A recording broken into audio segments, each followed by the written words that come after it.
Update 3, I'm helping my brother run away from his wedding. It's been a while, but Jess came back with a swing we were not expecting. She claims to be pregnant again and to whomever would listen, tells that Sam is the dad. Sadly for her, it is literally impossible for him to be the father since he was not even in the country when the baby would have been conceived, but she had no way of knowing that. Sam has offered repeatedly to have a paternity test done but she refuses. Sam is safe legally, he just feels bad for her baby. Jess's dad did sue Sam for emotional distress of 2 of his daughters, Jess and the one the boyfriend left, but nothing happened since Joe dealt with it. Surprise! Joe is a lawyer. Sam decided not to do anything against him since he has too much on his plate and feels pity for the family. Joe had a baby, and despite telling our mother she will not meet him, our mother still insisted on meeting Joe's baby, but that will never happen. She undusted one of her favorite tactics: she has cancer. She contacted Joe and his wife Anna through their work emails and begged them to help out with meeting the baby since she is so sick, most likely would need a transplant of something, etc. You see, this is like the 5th time she has cancer, but in reality she has had cancer a total of 0 times. She loves the attention, the suffering, the drama, and all that good stuff bad people like to bring out of others. We never believed her, of course, but what we didn't expect was that she would make a fool of herself when she contacted Anna's mom on Facebook. Anna's mom is a lovely good Catholic lady, so mother must have assumed she would be easy to manipulate. She told her about her cancer and how heartbroken she was to not meet the baby. Anna's mom proceeded to ask a couple questions about the diagnosis and treatment which made no sense as expected. She claimed it was lung cancer and the doctors said she would need a liver transplant. Then Anna's mom blocked her and posted screenshots of her wall. It is like high school drama only with older folks and it has hilarious comebacks.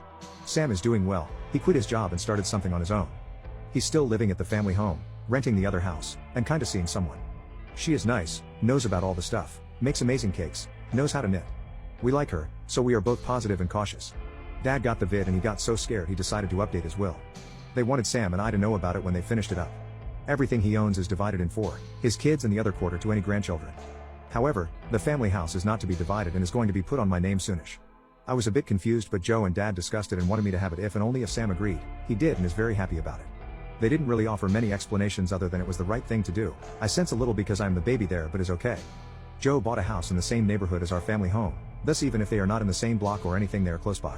I told my fiancée she's not as attractive now that she's pregnant. I am a brutally honest man, and I feel like this is an important trait for a man to have if he wants to consider himself truly alpha. Since I was a kid I have been very honest and I can probably count on one hand the times I've lied to others. My partner has, on multiple occasions, cut me off when speaking to others when she knows I'll say something bad. I have gotten angry at her a few times over this. My fiancée is 7 months pregnant and we are both very excited to be parents. The pregnancy has put a strain on certain aspects of our relationship, primarily in the bedroom. We used to have intimacy at least thrice a week. Since she's begun showing, we've gone down to maybe once every other week. I'm not overly bothered by it and I thought she wasn't either. I rationalized the decrease to her being more tired now that she's growing a person in her and things becoming more sensitive. So it turns out this wasn't the case. She recently told me that she wants to have intimacy more than we used to before pregnancy. I've done my best to oblige, but we haven't been doing it as much as she wants and now it's clearly on me. Yesterday I rejected her advances and she got upset. She told me that she doesn't feel beautiful anymore since I won't touch her. I told her that while I still think she has beauty in her, currently it's faded due to the pregnancy. I proceeded to tell her that she was more attractive when she wasn't pregnant, and that I didn't want to have sex with her as much nowadays. But I assumed this was a normal feeling. Pregnant women are built for function, not for attraction. She cried, called me every name she could think of, got out of bed, threw some clothes on and went to her parents' place. She's now not returning my texts or calls. I want to apologize and assure her that it's not her fault and how she looks now has no bearing on my love for her. I chose video games over my wife. My wife and I have known each other for the past 22 years. We met by mutual friends when I was 20 and she was 14. I instantly realized she was the love of my life. After meeting, we spent 5 years as friends. But every time we both were in different relationships. She knew I liked her a whole lot but she never showed interest in me. After those 5 years she had ended a toxic relationship and myself was in the middle of one, so we started taking comfort in each other and ended up together. We went through some bumps, like all couples do, especially when I got intoxicated and chatted, but she was able to forgive me. I was certain that I just wanted her in my life and decided to propose after 4.5 years of being a couple. We got married and everything got even better. I knew I made the right choice. I would do anything for this woman. 3 years after we got married we had a beautiful baby. It was the most beautiful baby I've ever seen and to this day is one of the reasons I stay sane. This is where it starts to get complicated. 2020 came and I lost my job shortly after. I went into a state of depression and the refuge I decided to take was video games. After I found a job in the vidpast I kept the same mindset. I got home from work, spent some time with her and my kid, but after that went straight to the PC to play games. I kept that loop for 2 years straight and lost a lot of contact with my wife and kid. So much that I even let her do all the house chores without even thinking that it was too much for her. She started getting very quiet. I felt also that my baby was taking my spot in her life, so much that he even slept between us at the age of 5 still. So in order for all of us to be comfortable I decided to move to the studio bed often. A couple of months ago she expressed herself for the first time towards the issue. She told me that she was thinking of leaving, that I needed to spend more time with her and at least do the dishes in the house. I uninstalled every game and started doing the dishes, but a month went by and every time I got home from work and started talking to her about her day she gave me short answers and was always tired. So I got bored and like a donut, I started playing again. 3 weeks ago she woke me up and told me that she's divorcing me, took my kid and went to her parents' house. The day after she left I understood everything she was wanting from me. I woke up from a loop I've been in since the vid to a horrible reality. Since I have the house for myself I do everything she did and completely understand now why she was always tired. We talk every single day, we swap days with our kids, starting as 4 days with me and 3 days with her, rotating. The kid spends a lot of time sad because mom and dad are not living together. Tomorrow she'll hand me over the divorce papers and I'm pooping myself. Man, what is the most embarrassing thing you've done during intimacy? I was going down on my girlfriend at Thanksgiving. We were at my parents' house, in the basement, on the couch, and I was under a blanket. Apparently my dad came down and slowly backed away like Homer Simpson in the bushes. I had no idea, but she noticed. During dinner, my dad commented, "Wow, I'm surprised you're still hungry." I looked down at my own man honkers and went soft. My partner Fanny farted and in an attempt to make it less awkward I farted and then pooped myself. Pulled a back muscle trying to get a honker in my mouth during spooning. One time my girlfriend was giving me neck. She was getting really into it and getting down with it. I was holding her hair. When suddenly she pops my pee-pee out and tells me slap me. And holds my pee-pee next to her cheek while staring up at me. This was a bit out of my comfort zone but without hesitation, I slap her across the face with an open hand. I broke her tailbone. I had a big bean bag next to my bed for a while and it was fun to toss her onto it. Well, someone removed it without telling me. And we were getting hot and heavy after a night out and without thinking I practically suplexed this poor girl onto the hardwood. We didn't hook up again after that. I was with my best friend of roughly 5 years and we had been hooking up from time to time. One time we were in her family's home with her and her brother who was a little bit older at the time. Whilst playing Mario Kart on her Nintendo she began to grab my leg, things slowly escalated and then there was a point when her brother went to shower. We took the opportunity to have intimacy, which lasted longer than expected and her brother walked back in on me behind his sister. She tried explaining what was going on and I panicked. In the heat of the moment, I asked him if he'd like to join in. We stopped having intimacy at her house after that and I left with a black eye. What's your girl boss's moment? Back in high school, I struggled hard. I had a stepdad who adopted me and then ignored me my whole life, and a mom who was wrapped up in making his life perfect. He was a textbook narcissist, with my mom as his flying monkey. School was a difficult time for me, and I had a lot of anxiety and a hard time focusing. I attended all my classes, and was always doing very well on my assignments, but had trouble completing them.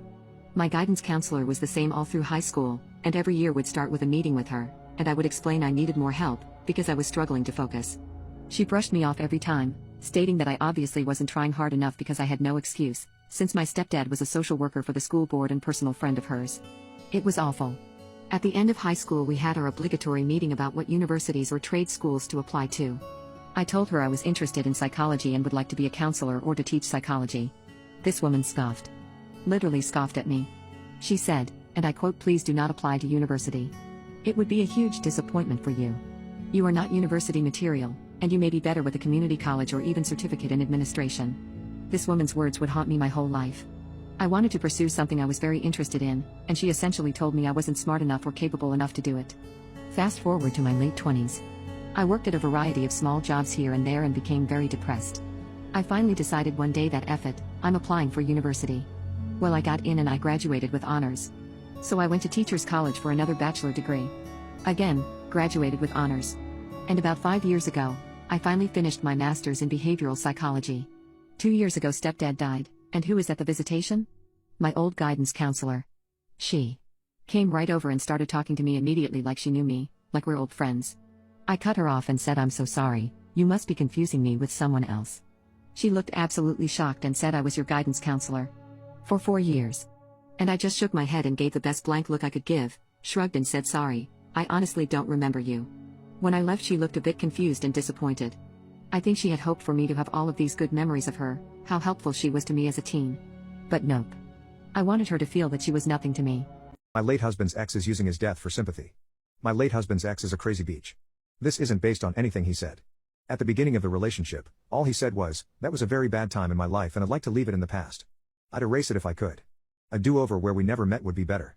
As we got more serious, I learned more. She accused him of roping her and set him up to be seriously hurt by her cousins. She also apparently chased him around the house with a knife once.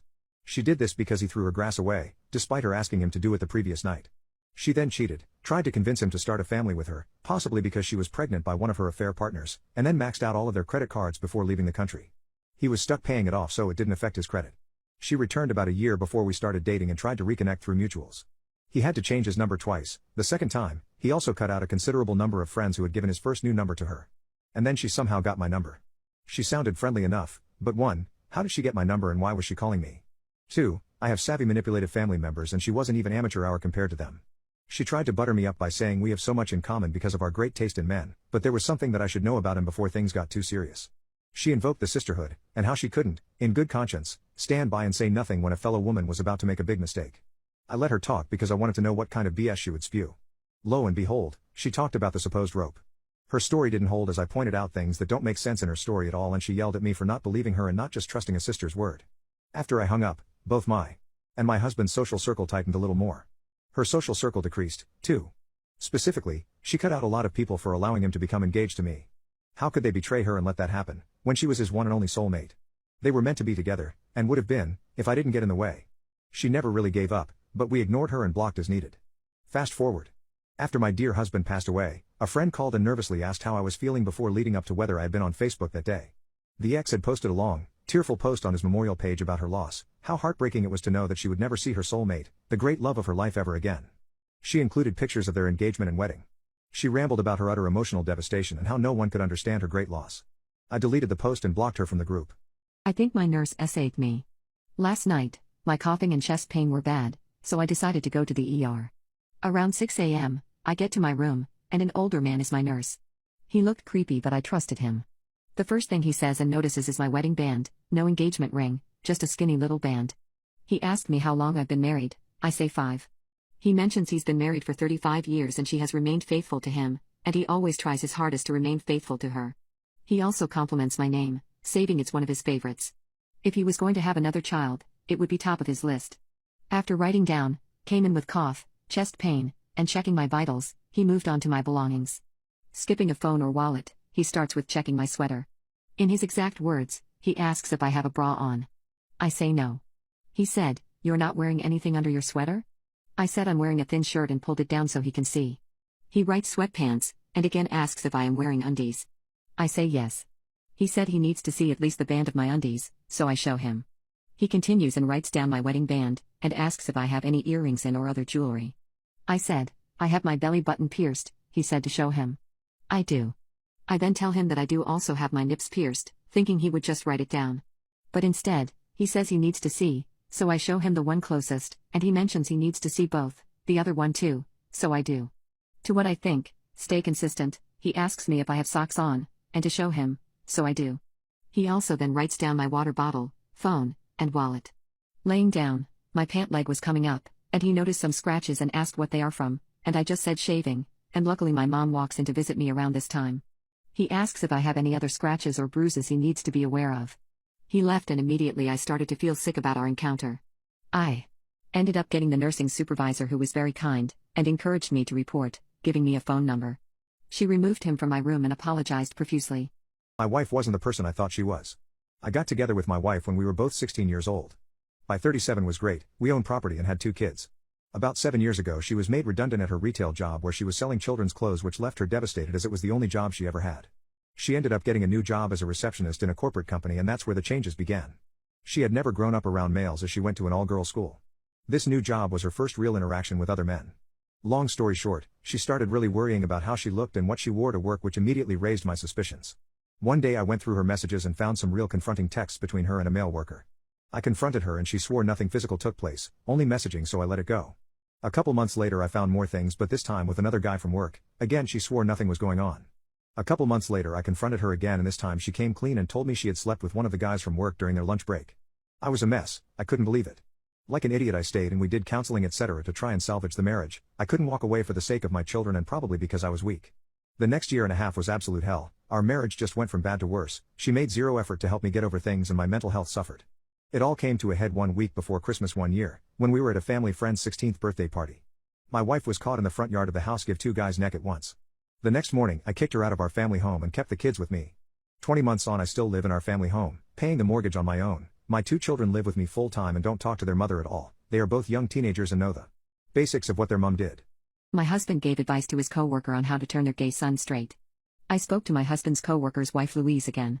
I told her that it was hard to not address my husband with the news she told me, And she said that she had since spoken to her parents about it, and that it'd be fine for me to address him, since they would be helping her address her husband alongside her.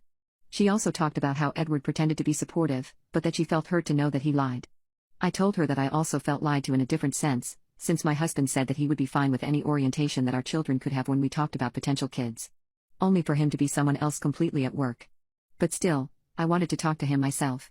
When I spoke to him and showed the emails Louise sent, he didn't deny the messages that she included, but said that I was wrong to talk to her before him and that he never went through my things, and I thought about that hard. I could have talked to him first, but I chose to call Louise because I was afraid of him telling Edward and blindsiding Laus before she was ready. However, he said that that wasn't an excuse and that would come first. But when I asked how he could say what he did in those messages, how he could literally suggest shock therapy, not giving their son food until he comes to his senses, and more disgusting stuff. I also asked him why did he tell me that he was supportive of our potential children having a different orientation. He said that I'm probably not the woman he thought he married when I'm at work, and that I'm being controlling by questioning his work behavior, and he said that he didn't know if he could trust me either and that he wanted space between us for a bit. When I asked him straight up what he meant in the messages and his stance on it, he said that Louise was stupid to support him and that he's tired of how overblown these topics are. He also said that the boy only did it because it was popular and that he probably doesn't get it and will regret it one day. When I asked him what he meant by wanting space, he said he would inquire about staying with his brother, and I was considering staying with my parents before he said that. But as of right now, he's staying at his brother's, and I've been at my parents' for the past couple of days, and they have been supportive and open to hearing me vent. Lately, I've been second-guessing myself a lot, and my dad says it's because my husband tried to shift the blame on me, along with how his real self came out when he wasn't around me, and Mom said that he had a lack of character.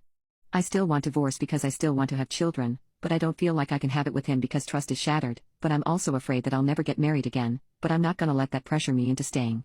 My husband, on the other hand, has turned to social media to talk about me being unfaithful among other things that aren't true at all, and I feel like he's just trying to get out ahead of it.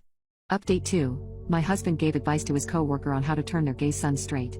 Louise and Edward have started going through a divorce. And their son, Jake, has sadly passed away. I had the chance to meet with Louise in person as well as her son once too, and she told me that her parents were fully on her side in assisting her in the divorce process. Edward wasn't thrilled that she emailed me their messages. But, she had her parents there when she talked to him. She also said that she had a hard time telling Jake about the divorce. Jake took his own life, and Louise said she felt responsible for his death and has been really hard on herself. He ended up taking his life after he found out the real reason for his parents' divorce. The only reason he found out is his dad yelled at him in a rage, and during said rage, he exposed everything that had been going on and the reasons behind the divorce. Jake couldn't take it and took his life. Louise is currently trying to investigate Edward with help from her parents and a lawyer. But, in regards to Jake, I want to say this. I don't think I will ever be able to move on, and part of that is because I feel disgusted at myself for even associating with someone who played a part in this in my ex-husband. It's been hard to do anything on some days since finding out, and I've even been prescribed prescriptions to help me lately as well. It's been even harder on Louise and her parents. But, when I asked if there was anything I could do to potentially help remember him, she said that she wants to encourage others to keep fighting so that the same doesn't happen to others too. She wants to ensure that this happens to no one else regardless of orientation. So, after some time, she's planning on getting involved in her community. Not just LGBT groups, but groups that help children in general. She doesn't know when as she's still going through a lot, but she wants to really soon. I slept with another man again and I don't know how to tell my husband. My husband Adam and I have been together for 12 years. He's been my first true love, my first boyfriend and the first one I ever had intimacy with. The fact that he's 5 years older than me and that he had a bit of dating and adult experiences before made him decide we should expand our intimacy life a bit. We visited an intimacy cinema a few years back that allowed public intimacy. There, we met Zach. Zach's been pretty persistent and exchanged numbers with me after Adam pushed me too. We didn't do anything really back then as, while I could bring myself over to let people watch, I couldn't actually do something with someone else.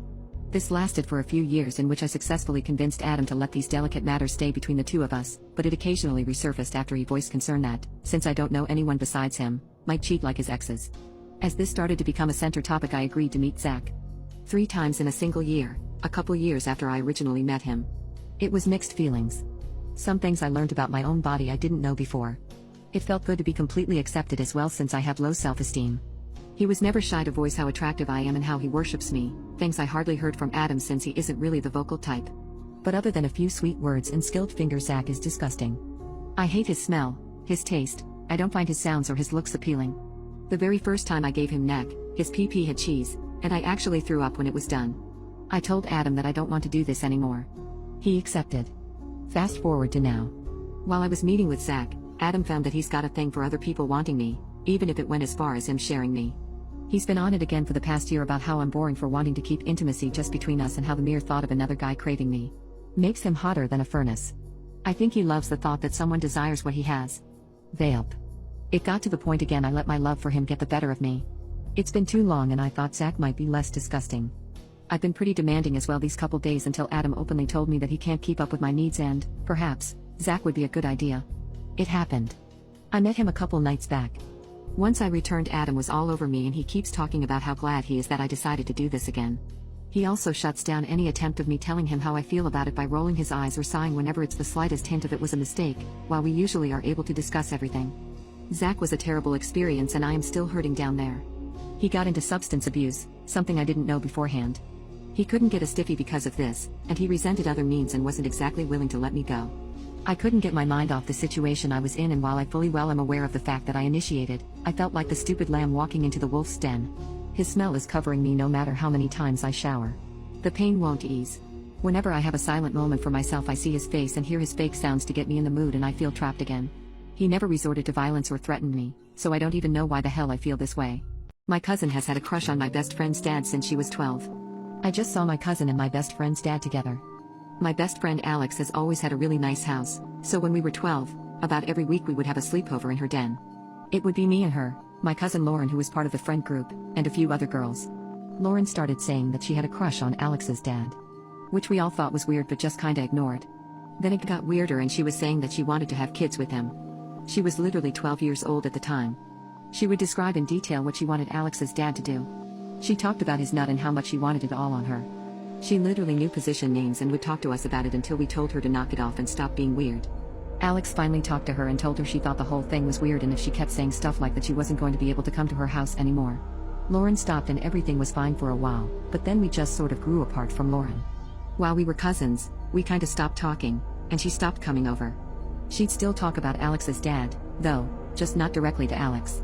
Me and her would still talk sometimes, and at one point she said she had given him neck, but he wasn't even in the country when she said it had happened. Yesterday, my brother and I went to the mall kinda far away and I saw Lauren and Alex's dad. They were clearly together and were acting really affectionate. My brother told me that we need to keep our mouths shut about this because it's none of our business, but I really don't see how I can't tell Alex about this. Even though I know she's going to tell her mom if I tell her, shouldn't her mom know? I feel like I'm betraying Alex if I don't tell her, and if she finds out I knew without telling her, it would end our friendship. My cousin has had a crush on my best friend's dad since she was 12. I just saw my cousin and my best friend's dad together. I told my best friend Alex last Friday after school and showed her the pictures I had taken of her dad and my cousin Lauren. She immediately wanted to find Lauren and confront her, but when she calmed down we decided we should go to Alex's mom first. Alex's mom is a really calm lady, but when we went and told her mom what I'd seen and I showed her the picture, she said, "That son of a beach. That son of a beach." And started getting really upset. Apparently, Alex's dad had cheated on his mom before, and the girls he's been showing interest in have been getting, for lack of a better term, younger and younger. So she's had suspicions for a while. So Alex's mom calls her dad and tells him he needs to come home now. So she confronted him about it by saying, "One of your daughter's friends saw you out with another woman," and Alex's dad thought it was Lauren. Who had confronted her as a way to blow up his spot and cause trouble in his marriage. So he immediately tells his wife, "You know that girl Lauren has been causing issues for years. She's a liar. This is why we banned her from our house." His wife told him it wasn't Lauren who informed her, but he kept denying it and insisting it was Lauren. However, his wife showed him the picture of him and Lauren, and he flipped out. Alex called me crying as I was out of the house by this point, and I could hear her parents screaming at each other, so she came to stay with us.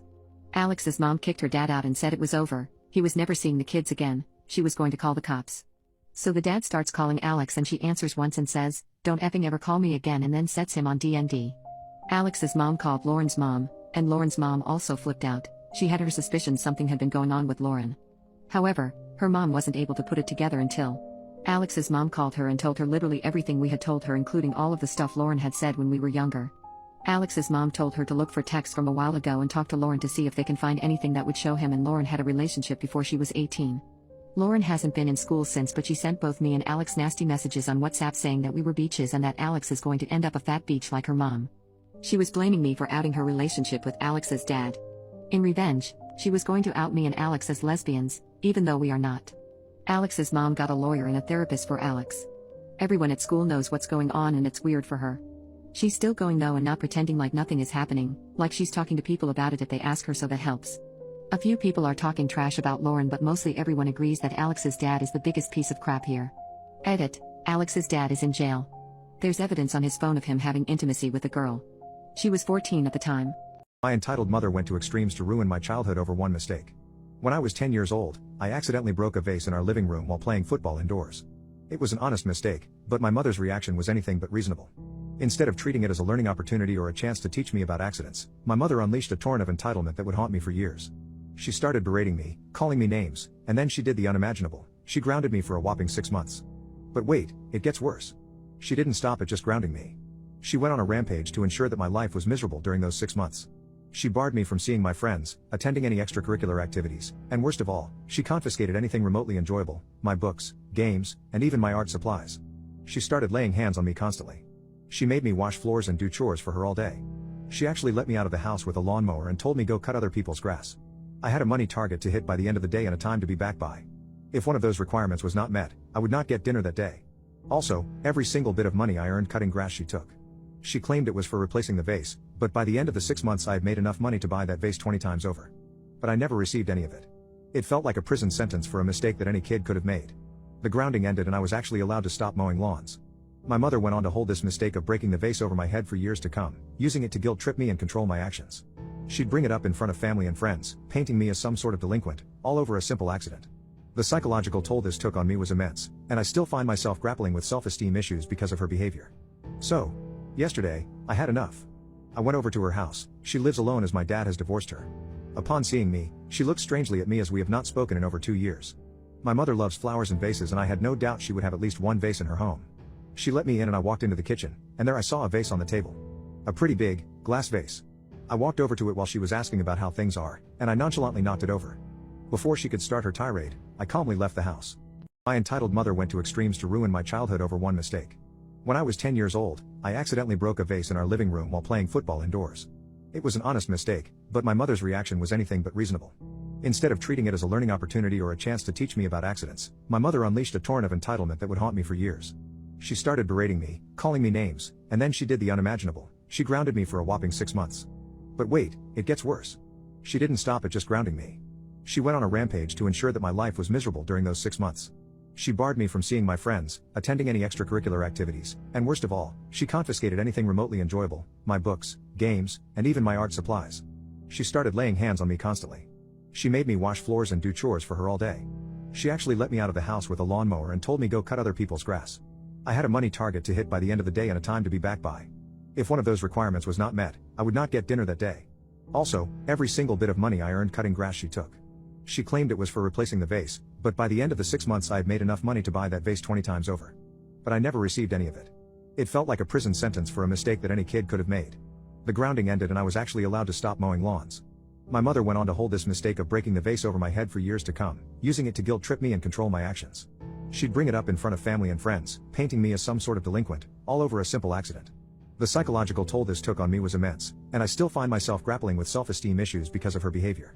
So, yesterday, I had enough. I went over to her house. She lives alone as my dad has divorced her. Upon seeing me, she looked strangely at me as we have not spoken in over 2 years. My mother loves flowers and vases and I had no doubt she would have at least one vase in her home. She let me in and I walked into the kitchen, and there I saw a vase on the table. A pretty big, glass vase. I walked over to it while she was asking about how things are, and I nonchalantly knocked it over. Before she could start her tirade, I calmly left the house. We encountered chocolate thieves. So we made them regret it. My little sister came over for Christmas and we decided that we would visit a small cafe that makes really tasty chocolate. We decided to have some of their seasonal hot chocolate, which was kind of pricey, but well worth the price tag. We decided to buy their most luxurious hot chocolate. This was their Instagram hot chocolate. My sister finds us a table and I get in line to order 2 of these chocolate wonders. There is a bit of a queue, but it moves along fairly quickly. I get to the counter, order, and the chocolate goddess at the counter informs me that it will be about 10 minutes. I go sit down and wait with my sister at the other end of the cafe, but very much still within hearing distance. So just about 10 minutes later the male half of a couple orders and goes to sit down with his girlfriend at the same time my name is called. Now I cannot see their table as it is behind me, but my sister told me later that the girlfriend pointed at our chocolates immediately and the man more or less sprinted up to get them when the woman, who made the hot heavenly drinks, had her back turned. I walk up there and my drinks are of course gone. One of the chocolate goddesses comes over with the next order and calls a name. I asked where the order for my name was and she said that when she looked over her shoulder to check, She assumed I had gotten them because they were gone. A chocolate goddess interjected that he saw a man take my order and point to the table with the thieving couple, who were busy taking lots and lots of photos of the drinks. The goddess went over with me in tow and asked what they had ordered. They had ordered regular hot chocolates, but girlfriend had wanted these, so when she saw them in all their glory just sitting on the counter with no one to claim them for at least 5 minutes, she decided to grab them. They were unclaimed for 5 friggin' seconds, lady. The goddess explained that the drinks were not theirs and to wait for their order. No, they are ours now, the girlfriend claimed and pulled the finder's keeper's card, all while looking triumphantly at me. The goddess asked the guy which name he gave at the counter, and he claimed he gave the same as my name, hence the mix-up. So I asked him what name was called. Surprise, surprise, he could not answer. Now girlfriend was getting upset and sat there saying no, no, no over and over again, while the guy asked if I could not just order new ones, since clearly they had made a mistake and the drinks were already on their table. The goddess asked if I wanted those specific 2 drinks or could she maybe make me some new ones. I asked if the couple would be allowed to keep the mouth-watering morsels of goodness if I wanted new ones, and she said yes. Well then of course I wanted those specific drinks, and now girlfriend was visibly crying. The goddess took the drinks away and gave them to me. As we were walking away, I inspected the drinks and told her she better pour these away and make new ones, because when they were now cold and 2 there were tears in one of them, and though I enjoy salted caramel, this level of salt was a bit much. She grinned and took them away and made me new ones that were served at the table. My sister and I agreed that these were the best hot chocolates we have ever had. We enjoyed them loudly while the thieving couple stared daggers at us. What's your scariest encounter with a stranger? When we were 11 years old, my friend Jenny and I were biking down a long gravel road. At the halfway point, we noticed a man walking. He looked to be in his early 40s, and as we got closer, he broke out in a big smile and said hello. Immediately, he told Jenny and I he was a photographer from a nearby city and was in town to scout out models for his new postcard company. He said Jenny and I had beautiful features. He said everything in a very flattering way that made us feel special. He said we could be models. He asked if he could take our pictures. He said we had the look he wanted and the scenery right now is perfect to promote the town. He said he knows he will sell tons of postcards and we could all make money. Jenny and I eagerly agreed. He got us to stand with our hands on our hips and smile big. He took a disposable camera out of his back pocket and began snapping photos. He took about 10 photos in total, from many angles. I remember feeling a little uneasy and said we should probably go because we needed to be home soon. He said he would get in touch with our principal on the first day of school to give us some money from the postcard sales. We foolishly confirmed we went to the local elementary school, though it was the only elementary school in town, so it wouldn't be hard to figure out. Neither Jenny nor I remember giving him our names. Jenny and I talked about becoming famous on the way home. I told Jenny that I wondered why he didn't have a professional camera. She said she wondered that too, but we agreed cameras are expensive, so maybe he didn't have a nice one with him in case it rained. That evening at supper, I told my parents about my potential newfound fame. They were horrified and got on the phone with Jenny's parents. The 2 sets of parents called the police and gave statements. Police were less than helpful. They actually gave out to my parents for calling them as nothing criminal happened, and we had zero way to identify the photographer. My parents had a long talk to me about safety, as did Jenny's parents with her. The following spring, Jenny and I were hanging out together. This time a little older and a little wiser and a lot more cautious. We were walking along a quiet side street. A minivan approached us and slowed down. A friendly-looking woman asked us if we knew where Smith's Road was. We told her she just needed to drive straight for less than a minute and it's the first right-hand turn. She said she was having difficulty finding it and would we mind hopping in and showing her. I instantly said no. Jenny also declined. Then, the woman said it was okay because she knows who we are. She called us both by first name and said she saw us on a postcard. By now, we were both freaked out. We were on a stretch of the road that had no houses. The nearest one was about 300 meters away. And it wasn't common for people to have cell phones back then, so neither Jenny or I had one. The woman continued to ask us to get in her minivan. Jenny, who was normally super chatty, was staring into the vehicle intensely. Her body language was stiff and I could tell she was scared. Suddenly, and seemingly out of nowhere, Jenny screamed, "Run." I didn't know what was happening, but I ran and followed Jenny. We ran off the road and through a field and into a yard another street over. I recognized the yard and house as belonging to a school teacher. We pounded on her door and she answered. We told her what happened. And then Jenny said something I will never forget. She said she saw the photographer man from last summer crouching down in the very back row of the seats. She said she knew something bad was going to happen. Police and our parents were called. We gave statements and a vehicle description, as well as descriptions of the man and woman. Unfortunately, the police were never able to locate them. Jenny and I never saw them again. My stepdad turned my family against me. My dad passed away when I was 15. Him and my mom weren't all that close by that time, so while it hit me hard, she wasn't as phased. I joined the military when I was 17, and in my first year out of the house my mom remarried. I never really vibed with my new stepdad. He would often make snide remarks and tell me to man up about any inconvenience I'd be upset about. This led to spats between us. I got medically discharged after a little under 5 years and my mom and him said they'd be happy to have me back in the house. I told them it'd be brief, just until I got on my feet and got a job, and even offered to pay rent, to which they declined. About 3 days into being back home, my stepdad, when alone with me, asked what he thought a fair rent would be. I was confused, but it was his house, so we came to an agreement, and I kept it from my mom assuming he did not want her to know as he never mentioned it around her. I never asked for anything from them, not out of spite, I just wanted to do things myself. He had a son, Kyle, from a previous marriage. Him and I didn't share many common interests or anything, but I never had any issues with him. I'd say we got along. The only thing is, Kyle was given a lot from them. Paid for his schooling, paid for his car, paid for his living arrangements, through college and even after. It felt lame that he'd get all that assistance and I was immediately asked for rent. I moved out after 3 months, and not long after met a girl who I was crazy about and we started dating. It was my first relationship, and I was over the moon the entire time. Like in that early relationship haze, but it was just constant. I was very nervous to bring her home. My mom and I were very close, and I always worried she'd be very judgmental of a girl I'd bring home. My worries ended up being unwarranted, they got along extremely well.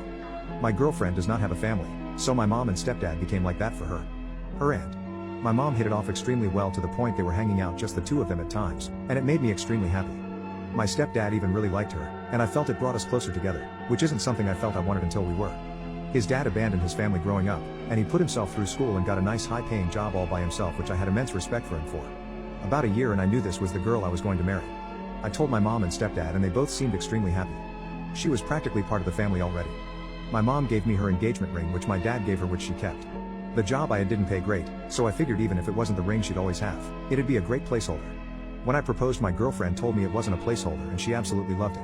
I was legitimately never happier in my life. We started wedding planning and my mom and stepdad said they'd help take care of the finances. It was the first time they'd offered to help me financially and it really meant a lot. Fast forward to about 3 months later, I got a call from my stepdad who said I needed to come over. Felt a bit ominous, but I went over there after work. When I got there, my mom, stepdad, stepbrother, and fiancé. I saw her on the couch and could tell she had been crying. I immediately thought someone had died and went to sit next to her when my stepdad stopped me. He started hitting me with accusations of me cheating on her for our entire relationship. I was puzzled and told everyone there I don't even text any women I'm not related to besides her. Apparently, some girl had gotten my fiancé's number and told her that we were sleeping together for over a year now, but she didn't know I was in a committed relationship. She sent her screenshots of alleged conversations and knew stuff about me that a random person wouldn't know. I, like a fool, couldn't see what was happening in front of me. I was stunned, saddened, and furious. I begged her from across the room to look at my phone and see I'd never done any of that. Her and my mother were both weeping, and I started to cry. My stepdad called me every word he could think of and escorted me out of the house while telling me if he saw me on his property again, he'd call the police. I spent the next several weeks trying to contact them to no avail. Calls, texts, voicemails, every messaging app out there, nothing. After those weeks I got a call from my stepdad who told me to stop trying to contact her, and that I was never welcome in his house or around his family again. I tried to call my mother over this time to no avail as well. After about a month, all I got from anyone was a text from my mother saying how sad and disappointed she was. My mom didn't really have much family, so they always spent holidays with my stepdad's side. They all shunned me as well. I saw their Christmas pictures on Facebook with my ex-fiancé present and seemingly in good spirits, which crushed me. The only family I had that would talk to me at all was my dad's brother and his family. Despite that even, they all seemed wary of me too. The only one that I think truly believed me was my uncle. I don't think I'd have made it without him honestly. He showed me what I've been missing in fatherly love, and I've never been so grateful for anyone. About 6 months after it all, I moved away from the East Coast and settled out in California, needing to get away from it all. A little less than a year after I moved, I got a call from an area code from back home, which I rarely get anymore. I picked up and it was my stepbrother, whom I promptly hung up on. He called me back, and I ignored it, but it stuck with me all day. I decided that if he called back again, I'd pick up, which he did later that night. It was awkward, at best. He told me my fiancée was really torn up for a long time. It took her nearly a year to even start looking again for a significant other. A few months into her doing so, my stepdad encouraged him to ask her on a date, which he did. Things went okay for the first couple outings but never really clicked apparently. He told my stepdad about that, and the idiot told him, "I didn't get rid of that kid for nothing. She's a great girl, you need to figure it out with her." I almost collapsed, and it was quickly replaced with anger. Apparently, my stepdad got a girl to pose as someone I had an affair with and forged some message screenshots to have her sent to my fiancé. He told me he'd said it to him about a month ago, and he didn't know what to do.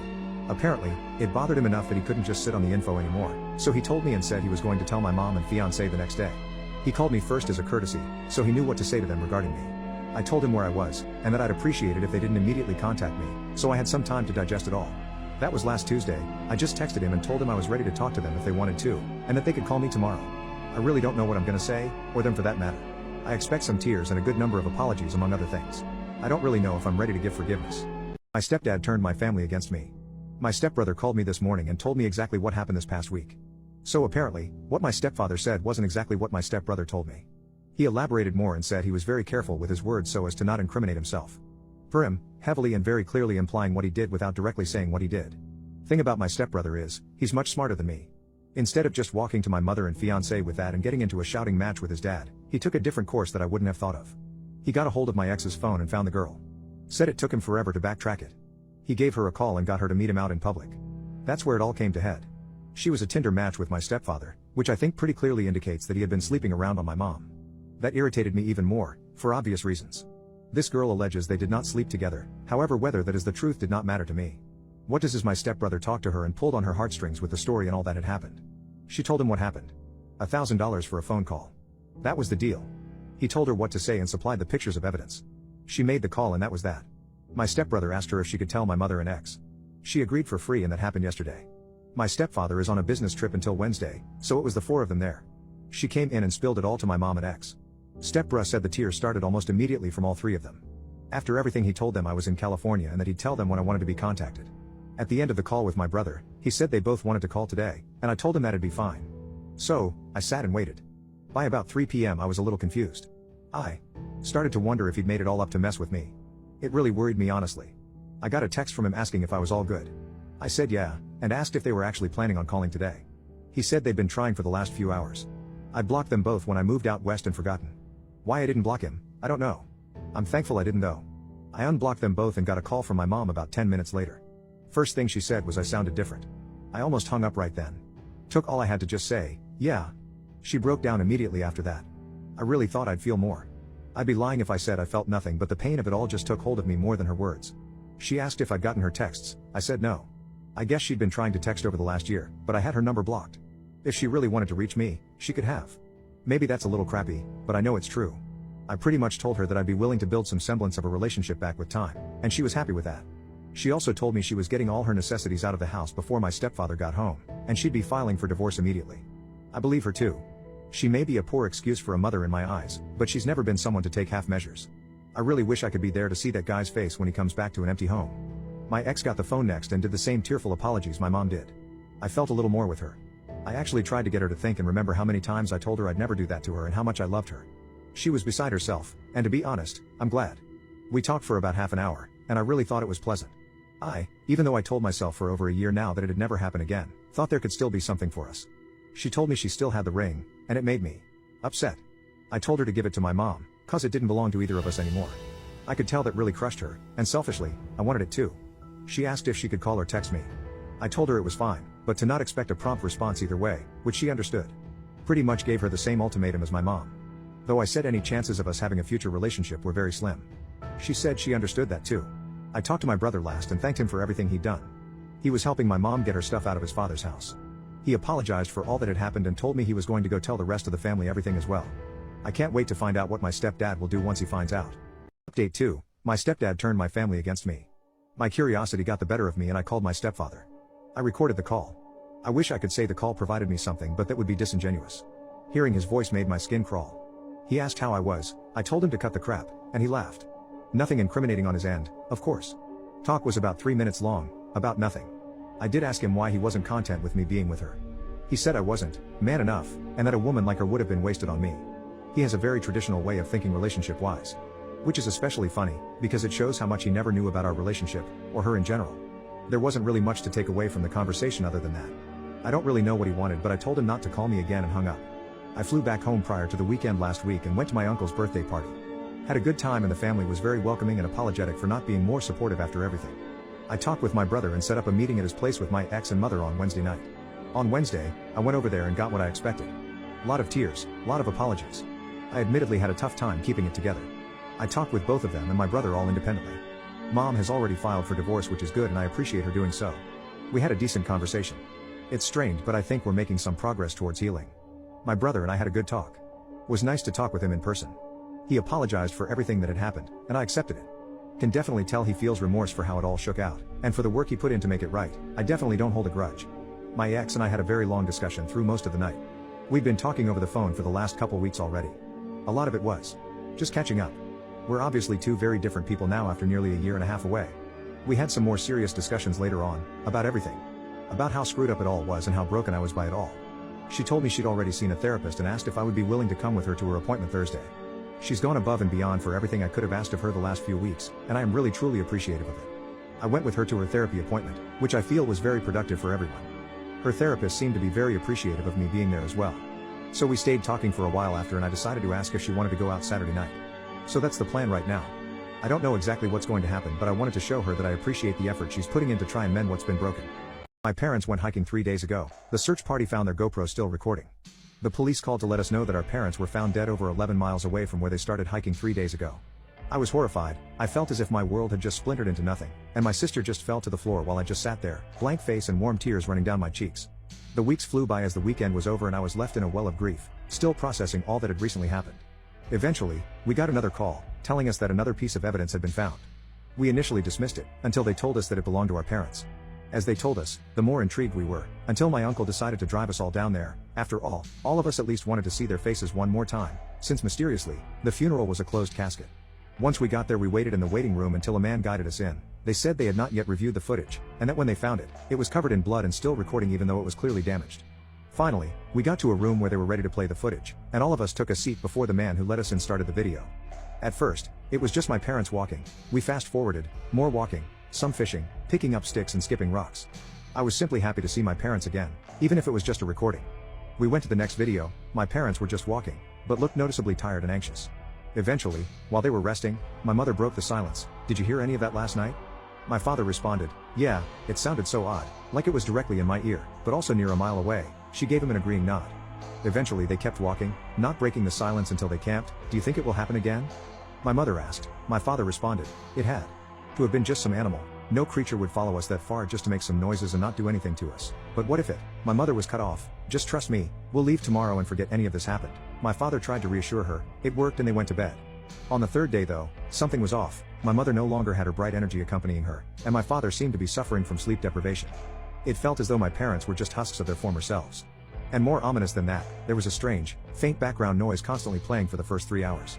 Then it just stopped. My parents looked around and seemed to sigh and become way more relaxed. Then they stopped for a food break at a small creek. It seemed good, until that noise started back up, and louder than before. This caused notable dread in my parents, as the fear in their eyes was visible. They both ran away, leaving all their food behind, as the noise kept getting louder. Eventually, my mother tripped and her bone-chilling screams could be heard in the background as the noise seemed to stop with her. After 2 hours of non-stop running, my father stopped. I heard him sobbing uncontrollably. He was a mess just by the audio. He started to get it together and start walking, until the light around him seemed to wash away, like fresh paint in reaction to water. We sat there watching this overwhelming silence and darkness, until it was broken by a faint sound. Then it got louder, and louder, until it felt like my eardrums were about to pop. My father appeared back in the woods, but he was not alone.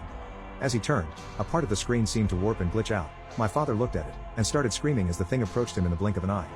My father seemed to be screaming as something was inserted into his mouth.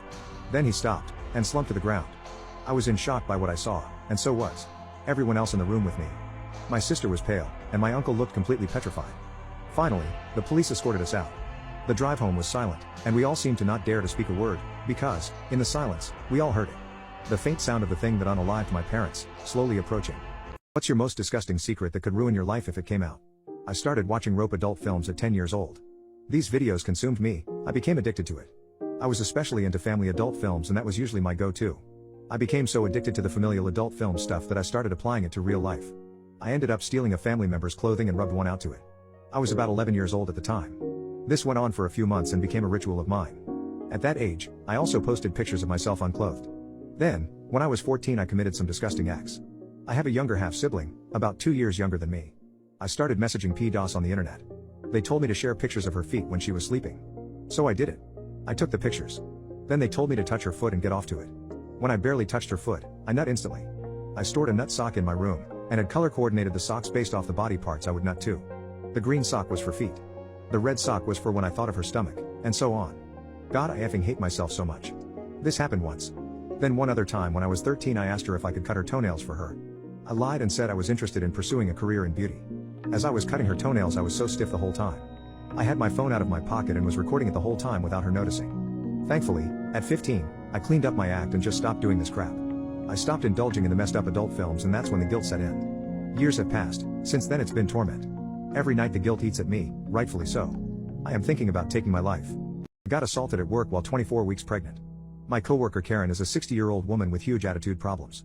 I work as a teller at a bank and Karen has used confidential bank information a few months ago to make a false accusation to the cops for animal mistreatment at my house. When it was brought to management's attention, I was reprimanded and Karen walked away unscathed. The past week I've worked every day in the drive-thru of our bank with this woman. Since that incident I have been nothing but kind to her. I've been working with her and one other girl the past 2 days. Yesterday, Karen got upset around 3 p.m. She decided not to join in the conversations, so the other girl, Amy, and I ended up joking around and finishing the day with a laugh. Today was the same. She was salty all day so we just didn't really give her extra attention. At the end of the day she got angry with me for not doing something that was actually her responsibility. It wasn't a big deal and I said sorry, I didn't realize it hadn't been done. She came at me saying that she was tired of my attitude that I've been giving her all week. I have literally walked on eggshells around this woman for 2 months because of how she twisted the whole animal mistreatment thing. I tried walking into a different room to get away from her yelling at me and my supervisor was standing there. Karen followed me and yelling at me and brought up the animal mistreatment situation. She accused me of calling her a liar and treating her badly. Giving her attitude over it. I told her I have never spoken to her about this at work and would not speak about it at work. If she wanted to talk about it she could speak to our supervisor. I tried to walk past her back into the other room and she placed her fist on my belly and propelled me backwards very forcefully. My bump is clearly noticeable by this point. 2 people saw this happen and one of them was my supervisor. My supervisor didn't do anything, but the other person did. Amy jumped in and told her she is disgusting for laying hands on a pregnant woman. I was holding onto my stomach with my head downwards at this point, while Karen started yelling at Amy. While they were yelling, I managed to stand up and get past her to grab my things. As I was walking out with my stuff, I saw she was still yelling at Amy, so I turned around and mustered up the strength to yell hey. And she aggressively replied what, and I said if you ever effing put your hands on me again it will not end well for you. I'm literally pregnant. If any damage is done your butt will be sorry. Don't effing touch me again. My supervisor did not get involved at any point. I left work and went to the hospital. Thankfully, no damage was done. I went home and messaged my supervisor and branch manager. I told them I want to speak with them and the bank president on Monday first thing and explain exactly what happened. I got assaulted at work while 24 weeks pregnant. Today I had a meeting with the head of HR, the bank president, branch manager, supervisor, and Karen. I had sent HR a very detailed description of everything that happened. They started off the conversation saying that both of us were very wrong. I was confused because the only thing I did wrong was cuss at her after she assaulted me. This woman literally propelled me back with a fist to my belly, but I was wrong too.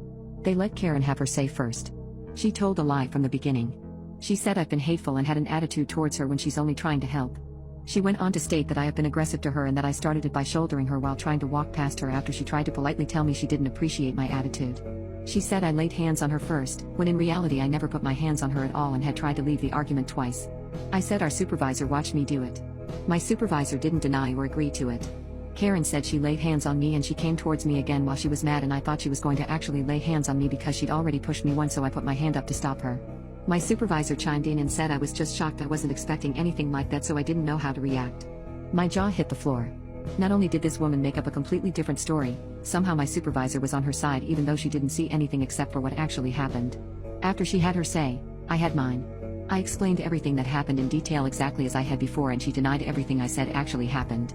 They never came out and said they believe anyone over the other, but I know that Amy had told them something similar to what I had, the only difference being her POV, and they still took her side. I feel like they didn't punish either of us.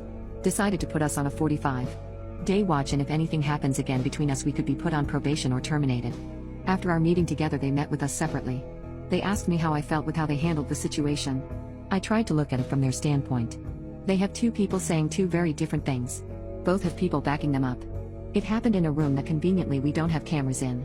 They can only take us at our word.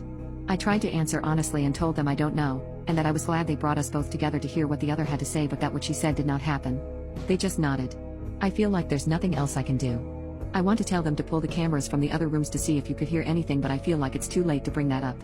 My family says I need to make a police report. I'm not sure what that would do besides cause more problems at work. What's the biggest mic drop moment you've ever witnessed? I have 2 cousins, Steve and Alex. Alex came out as gay in college, while Steve went STEM and bathed himself in the toxic masculinity culture of the region they were from. They pretty much hated each other. As far as Alex's romantic interests went, it was a well-known secret among the cousins and his brothers, but was never acknowledged in front of my grandma, the other adults, or even his own parents. One day, at a family Christmas party, Steve was intoxicated and looking for a fight, and he thought Alex would be the perfect prey. Steve shouted at Alex in the middle of the dance floor, hey, Alex, where's your girlfriend? I don't see her around." "Oh, yeah, you don't have one. Why is that?" "Hey auntie, you know why your son didn't bring a girlfriend? Haven't you heard? Oh, that's because he is a wuss and likes men. He likes guys, or not, He lets guys do him, he plays with the Tootsie Rolls. He just loves the little dangle dangle. Go through Alex's back door for a tip, everyone. Oh Alex, aren't you a little roundabout? Alex was speechless, and so was the rest of the family, including my grandma. The musicians even stopped the music playing. But before someone could even say something against Alex, he threw the bomb. At least I sleep with humans, but let's not forget the fact you effed your neighbor's donkey. You even tried to force me to have intimacy with the donkey once, didn't you, Steve? And hell went loose. Steve's girlfriend was at this party and heard it. The poor girl literally threw up on herself in the middle of the party while she started soothing herself and crying like there was no tomorrow. We left the party in the middle of shouting, punches, someone fainting at some point, and whatnot. Steve's now ex-girlfriend told what had happened to her city friends, to her parents, and basically anyone who would like to hear it. Steve was already known as a donkey dude all around the campus before. He had even come back from vacation, and his social life crumbled to dust. Nowadays Steve works as a farmer, very suspicious. I'm leaving my disabled boyfriend who saved my life at the cost of his own. 3 years ago, my boyfriend and I were walking down a wet and busy road on holiday in Thailand when a car sped directly at us. My boyfriend saw my frozen, terrified body in the direct vicinity of the moving car, and he jumped in front of me, pushing me away from the impact at the same time. I was totally unharmed, whilst my boyfriend was left paralyzed from the waist down. He now lives life in his wheelchair. He has been diagnosed with PTSD from the accident and often has flashbacks in which he'll scream and sweat. He is distant and cold. His mental health is god-awful. We haven't been physically intimate for months. He's usually at home playing video games, and if not he's at the pub with his mates. He does blow with them. He says he can't enjoy intimacy anymore being the way he is. I've tried to tell him I still think he's gorgeous and no attraction is lost, but he doesn't believe me. He has gained about 4 stone and finds no value in healthy life choices anymore. I feel like I'm living with my best friend who I'm in love with, but like I'm in some sort of friend zone. He says I'm being paranoid. It's him, not me. He tells me he loves me. He has tried therapy. He has made an attempt to not do blow on the weekends. He doesn't want to do it, but does it anyway as he says that is his escape from reality. He says he doesn't resent me. All of my friends talk about how lucky I am and how he loves me so much, but I think that's effed up because they have no idea what it's like to be in a partnership with someone who is paralyzed. My feelings are just as strong for him as they are when I fell in love with him. But I can't do it anymore. I am exhausted. I will forever be known as the woman who left her disabled boyfriend after he saved her life at the cost of his own. My husband has been living a double life with my sister. I found out that my husband has been cheating on me with my sister for the past 6 years. 3 years ago I started the divorce process, because I felt like he was cheating. All of the signs were there, and I saw random numbers calling his phone whenever he was in the shower or whatever. I never knew who my husband was cheating on me with, but I knew he was. However, he gaslighted and manipulated me into believing him that nothing fishy was going on. He convinced me that the legal fees of divorce were too high for me as he was the breadwinner, and weaseled his way back into our marriage without me realizing the emotional abuse. I let him convince me to call off divorce. We have 2 children together and he used them as a bargaining chip. All these years later, I just recently found out that he has had a separate family with my sister the whole time, who has been distant with me for 3 years now. My husband and I's finances have not been great for a while despite him working a lot of overtime. My husband had told me he was helping his mother with her cancer treatment and that's where a lot of the extra money was going. Turns out, he has been financially supporting my sister. The money had been going to her and they have a 1-year-old son together. He bought her a house 2 miles away from me and my children, and my mother has been 100% in support of their relationship and life together.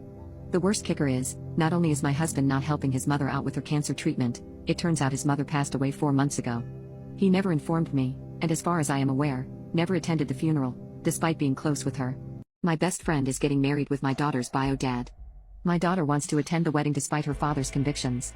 I gave birth to my daughter when I was 15.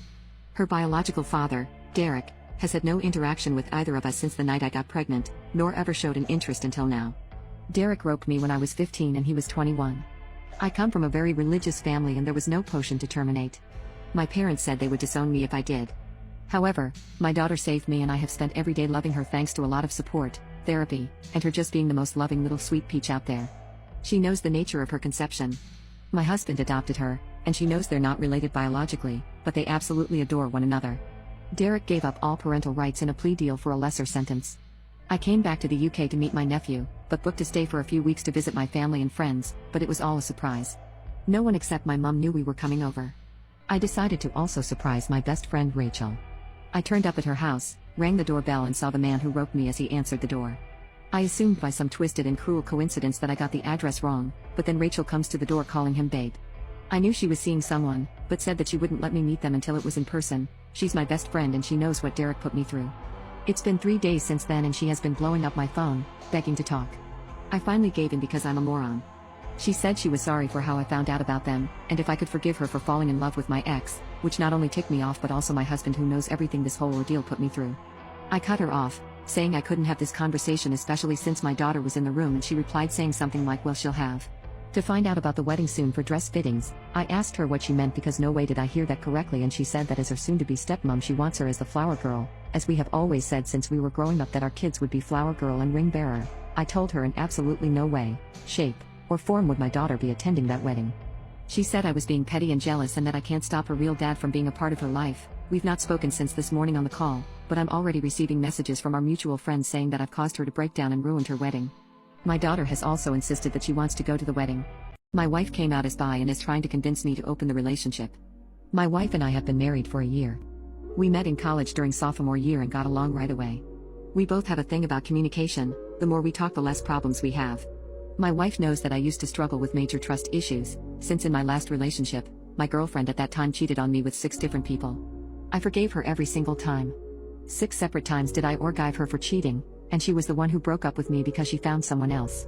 When she told me this, I confronted her about her disgusting behavior and manipulation. She let me have it. She told me I was a joke, not good enough for her, and that nobody would ever love me. That she was only with me because she felt sorry for some. This broke me and made me have major trust issues, and not want to get in a relationship. Well, my wife and I realized we had a lot in common. Her last boyfriend cheated on her as well, so we helped each other with that. Eventually we got comfortable enough and we started to date. Now a few days ago she told me that she also likes women. Don't get me wrong, I have absolutely zero issues with my wife being bi. The thing that hurts me the most is that I feel super betrayed about it. She said that she wanted to maybe try bringing another woman into the relationship. I know that a lot of men would jump at the opportunity to be able to be with 2 women at the same time. For me it feels like cheating in a way. I support her 100%, she deserves to be happy, but I honestly don't think I can make it work. For me a monogamous relationship is what I wanted, and as awful as it might make me sound, I don't want to share my wife. I want to get a divorce, but I'm not sure how to do it. I don't want her to think it's because she's bi. I need to talk to her. My wife came out as bi and is trying to convince me to open the relationship. A few days ago my wife sent me a text, saying she missed having intimacy with women. She suggested getting a shared girlfriend. I told her I will think about it. So today, I finally told her that we should talk about it. No matter how bad it was, we had to talk about it. She tried to put it off, and wanted me to shower with her. Which I must admit I did. She's gorgeous, and let myself get pulled into the shower. Well, after showering, spending some time together, I kept noticing she changed the subject every time I brought up the situation. So I finally told her that we had to talk about it. Because I am definitely not comfortable with her sleeping with other women. And I definitely don't want anyone else, only her. Hence the reason I asked her to be my wife. She stayed quiet, and wouldn't look at me, and eventually she started to cry. And I tried my best to comfort her, by hugging her and telling her that it was okay, we could work it out together. But she started to cry even more and then had a complete breakdown. I honestly wasn't sure what to do, I was scared myself. And she finally started saying she was sorry, and that she loved me. I asked her that she didn't have to be sorry, and that she could talk to me about it. That I wasn't going to leave her just because she was bi. That I just didn't feel comfortable opening the relationship to another person, even if it was another woman. So she finally told me the truth, and I wasn't expecting this at all. She's been sleeping with one of her female coworkers. Using the days when I am not home and am away for work, they had a fling. She told me it's just and nothing else. And that she still loves me, and she wanted to open the relationship so that she could continue to sleep with her coworker, and give me the opportunity to do the same. She tried so hard to get me to join in and have a 3-way, but I put my foot down and said no. My friends tricked me into breaking up with my boyfriend 8 years ago. I want him back now. I knew my ex-beau since we were both 11 years old. Our families were neighbors and became very close friends. We started dating in our junior year of high school. He took me to prom, to homecoming dance, and we both picked a college that was in the state that had majors we were both interested in. Everyone expected us to get married when we went off to college. The college we went to was 3 hours from our town, and it was closer to a major city in our state, and it was a bit of a culture shock for the two of us. Beau had issues at first making new friends, but I sort of jived with the gals in class. My new friends didn't think much of Beau. They kept telling me I could do better than Beau. They thought Beau was slow-witted. They thought he was too religious. They said Beau would just pull me back down to our small town, anchor me with children, and we'd both be stuck as hicks. It reached the boiling point on my 21st birthday. 2 of my girlfriends came to me claiming they saw Beau cheating on me. They were stone-faced, they kept to their stories, and I foolishly believed them. I confronted Beau and started screaming at him. Beau didn't apologize, he didn't beg and plead. Instead, he got cold and mad. He said that he never trusted my friends, that they were playing me, and he thought I was better than this. I didn't believe him and I let him walk away. He promised that if I took their word without even looking at them critically, that we were over. And he kept his word. From that day, He wouldn't even look at me.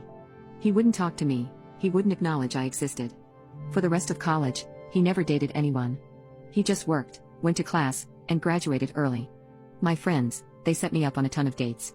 I had a bit of a wild college ride, racking up a body count in the 80s before leaving. Once I graduated, I tried to get established in life, but my college friends kept just wanting to hang out, chill, or party. It honestly got tiring, and I couldn't believe I had the energy to do this for nearly 4 years while getting an education. It was when I was 23 that one of the girls called me a stick in the mud and said something along the lines of, "I can't believe we went through the effort of breaking you up with Beau if you were just going to become a wallflower." I couldn't believe it. She went into detail about how easy it was, and I felt disgusted. I didn't give Beau another thought after the breakup. I thought he was a cheater, and I told my family, who told his family, and it strained his relationship with his mom for many years. But after that point, I couldn't stop thinking about him. I told my family the truth about what happened with Beau. This apparently helped repair the relationship Beau had with his mother. Apparently, Beau's mom liked me quite a bit, and she went out of her way to sabotage Beau's relationships with any girl he brought over to meet the parents. My mom said Beau's mom did it very discreetly, but after finding out the truth, Beau's mom came clean and Beau nearly cut her out of his life.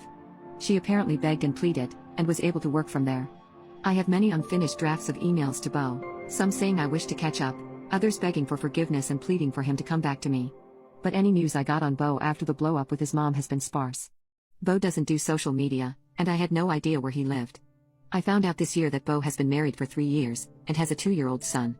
He has moved back to our hometown, and I saw him at the grocery store when I went to visit my parents 2 weeks ago. He didn't see me, or at least I think he didn't. But, there he was with his wife and child, and I instantly felt a swirl of emotions. Jealousy, rage, regret, depression.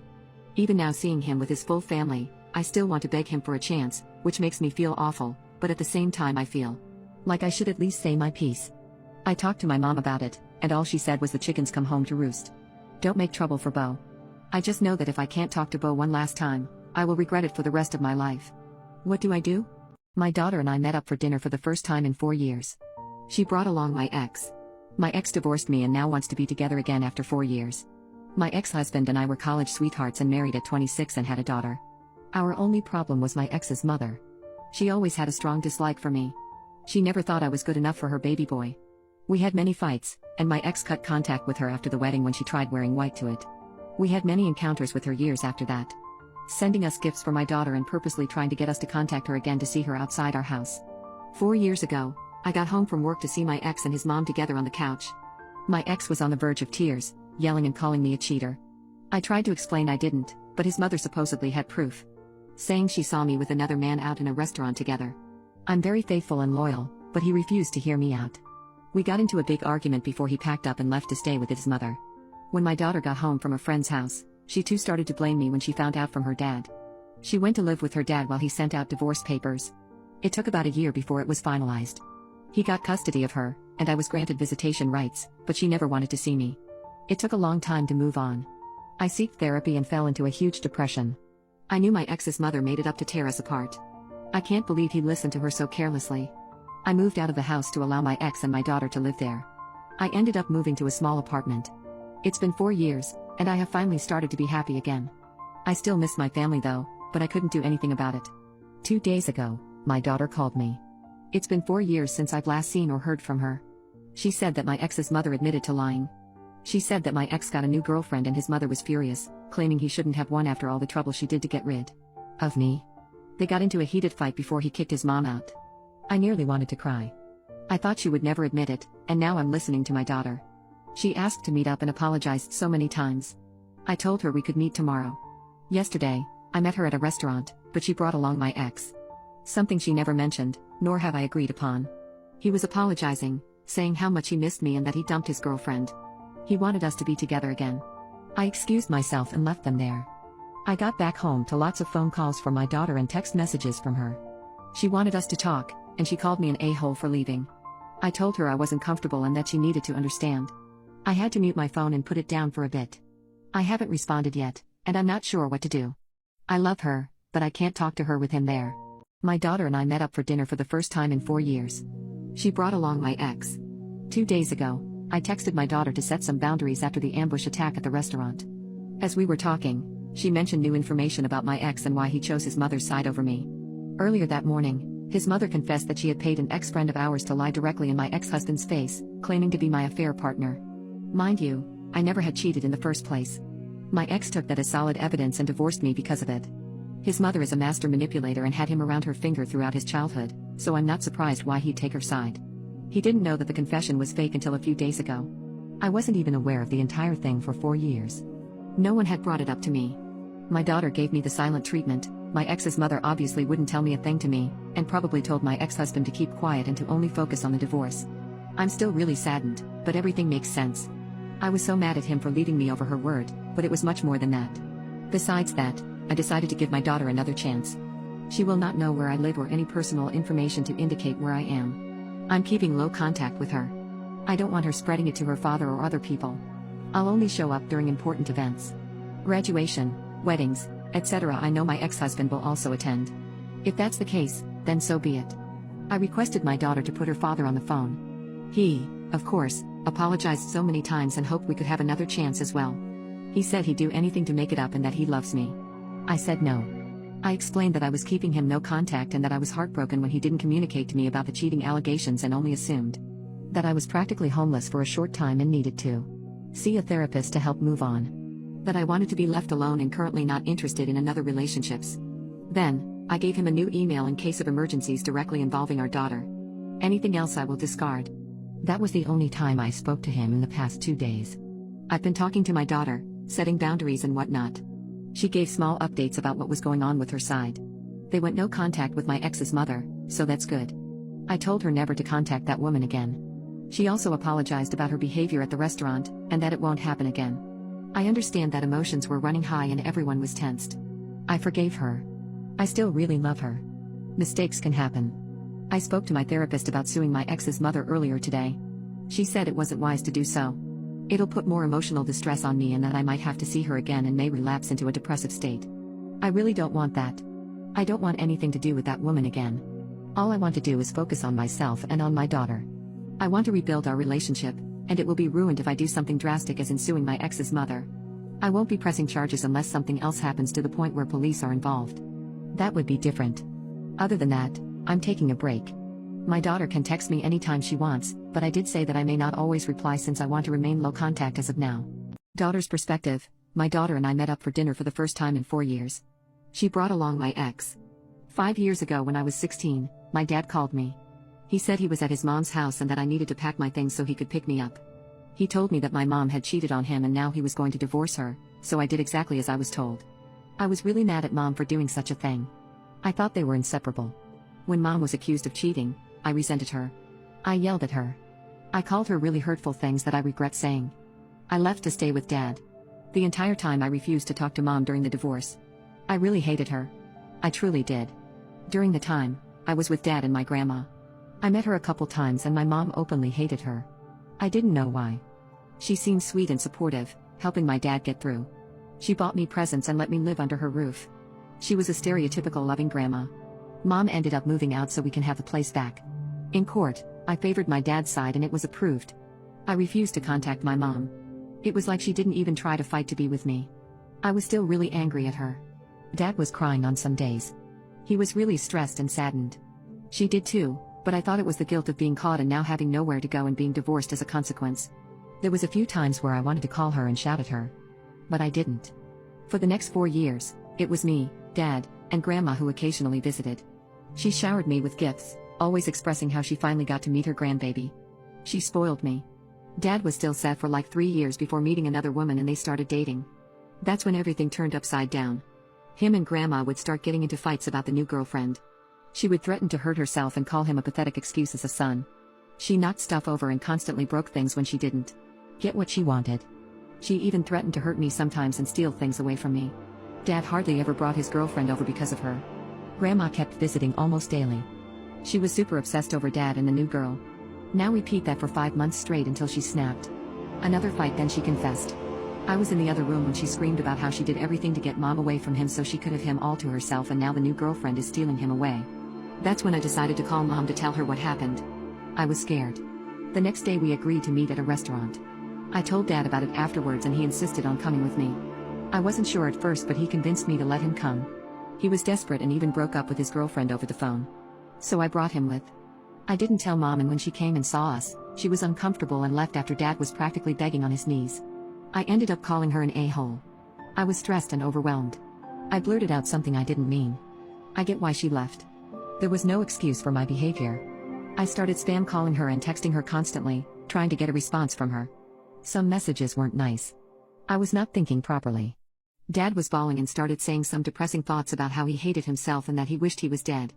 The next morning, Grandma came to the house while Mom was sending me long paragraphs about wanting to have a relationship again, but needing boundaries. The two were arguing downstairs until Grandma admitted to fabricating the affair confession. She paid someone $500 to tell Dad his wife was cheating on her with him. So obviously, I texted Mom about it while Dad kicked her out, screaming that he never wanted to see her again and that it was all her fault. For the next day and a half, Mom and I communicated with each other. I apologized to her about my recent behavior.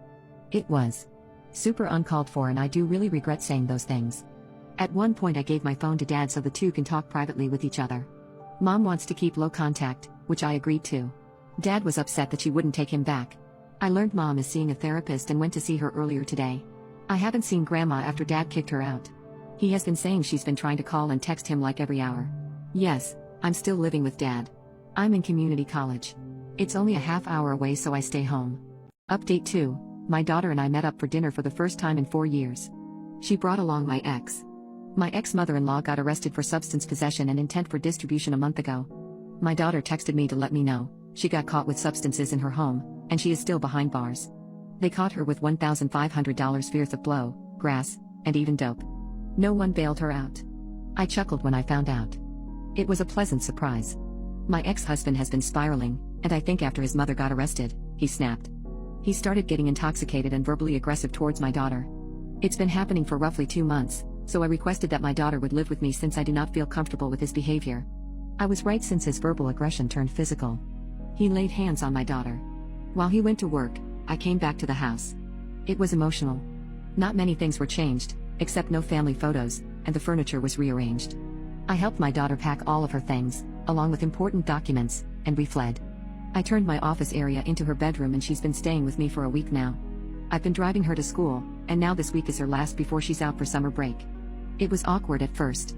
I wanted to keep low contact with her, but I couldn't let her be abused and have the police do very little about it. We made a report, but I don't think much will be done about it. My daughter and I have been doing little things at my home. Watching television together, driving her to school, and preparing meals for her. We're going slow, but we're bonding, and our relationship is growing. She's a lot quieter nowadays. She used to be so outgoing, but I know this is taking a toll on her. I'm glad she's willing to be in therapy. I suspect she has depression and post-traumatic stress disorder. Edit. My ex-husband just commit suicide and the funeral is next week. I will not be updating further. My crush simply could not resist my cheese and my smell. I have had a huge crush on this girl I'll call Sally Honkerson, due to her humongous honkers, since the day I started college with her. It's been 3 years and I finally worked up the courage to ask for her Instagram. We were partnered up on a biology assignment which involved meeting up in person. My thoughts started to race, me and Sally, one-on-one, the possibilities were endless. So I did what any sane person would do, I jacked it every day during the assignment. Being up close to her was amazing, but I could never really seem to catch her eye.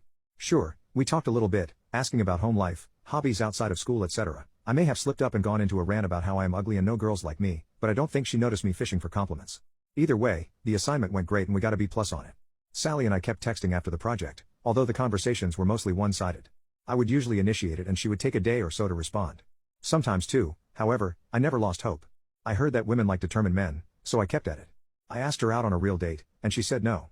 So I asked again, I was determined. By my 4th time asking her in the day, I was blocked. I was shocked. I remember sobbing so loudly in my room that my dorm parent came in to comfort me. I told him how I had no idea why she didn't want me as he comforted me.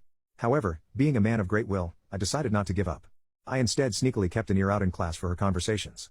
I would hear things she liked, the books she read, and slowly develop my personality around them. She loved Harry Potter, so in class, I would leave a Harry Potter book out on my table in her field of vision. She also loved R&B, so I would listen to R&B music out loud in the library whenever she was there. It worked. One day she spotted a Colleen Hoover book on my table and asked about it. I pretended to love her work and played it casual. I asked her for any more recommendations and it seemed to work. Over time, she found out we had stuff in common. This led to me asking her out again, and it worked. We arranged for dinner at my place. My mother was a chef and I learned from her, so I can cook very well, and I told Sally about this. The long week of waiting had went by and she came over for dinner. I had prepared scallops and mac and cheese for the appetizer and lobster and mashed potatoes for the main, as well as freshly baked eclairs for dessert. She loved the mac and cheese and the date went well. I decided to spice up the evening and make sure my chances of reaching home base were as high as possible and even bought a traction in a bottle from Q-Turgis. It's a pheromone spray designed to make people fall in love with you, and considering I own no cologne, I figured I may as well. Well, she loved it, and actually remarked how good I smell. After dessert I actually took her into my man cave where we watched movies and had intimacy. Sadly, I was so excited that 5 minutes after I stuck it in she was in an Uber on her way home. My boyfriend had intimacy with his best friend while she was on her deathbed. I found this out from a mutual friend who let it slip. I always knew she had a huge crush on him. He was on holiday with her while she had a terminal illness and they decided to have intimacy. My boyfriend and I had recently got together and had never even had intimacy beforehand. I was devastated and confronted my boyfriend about it.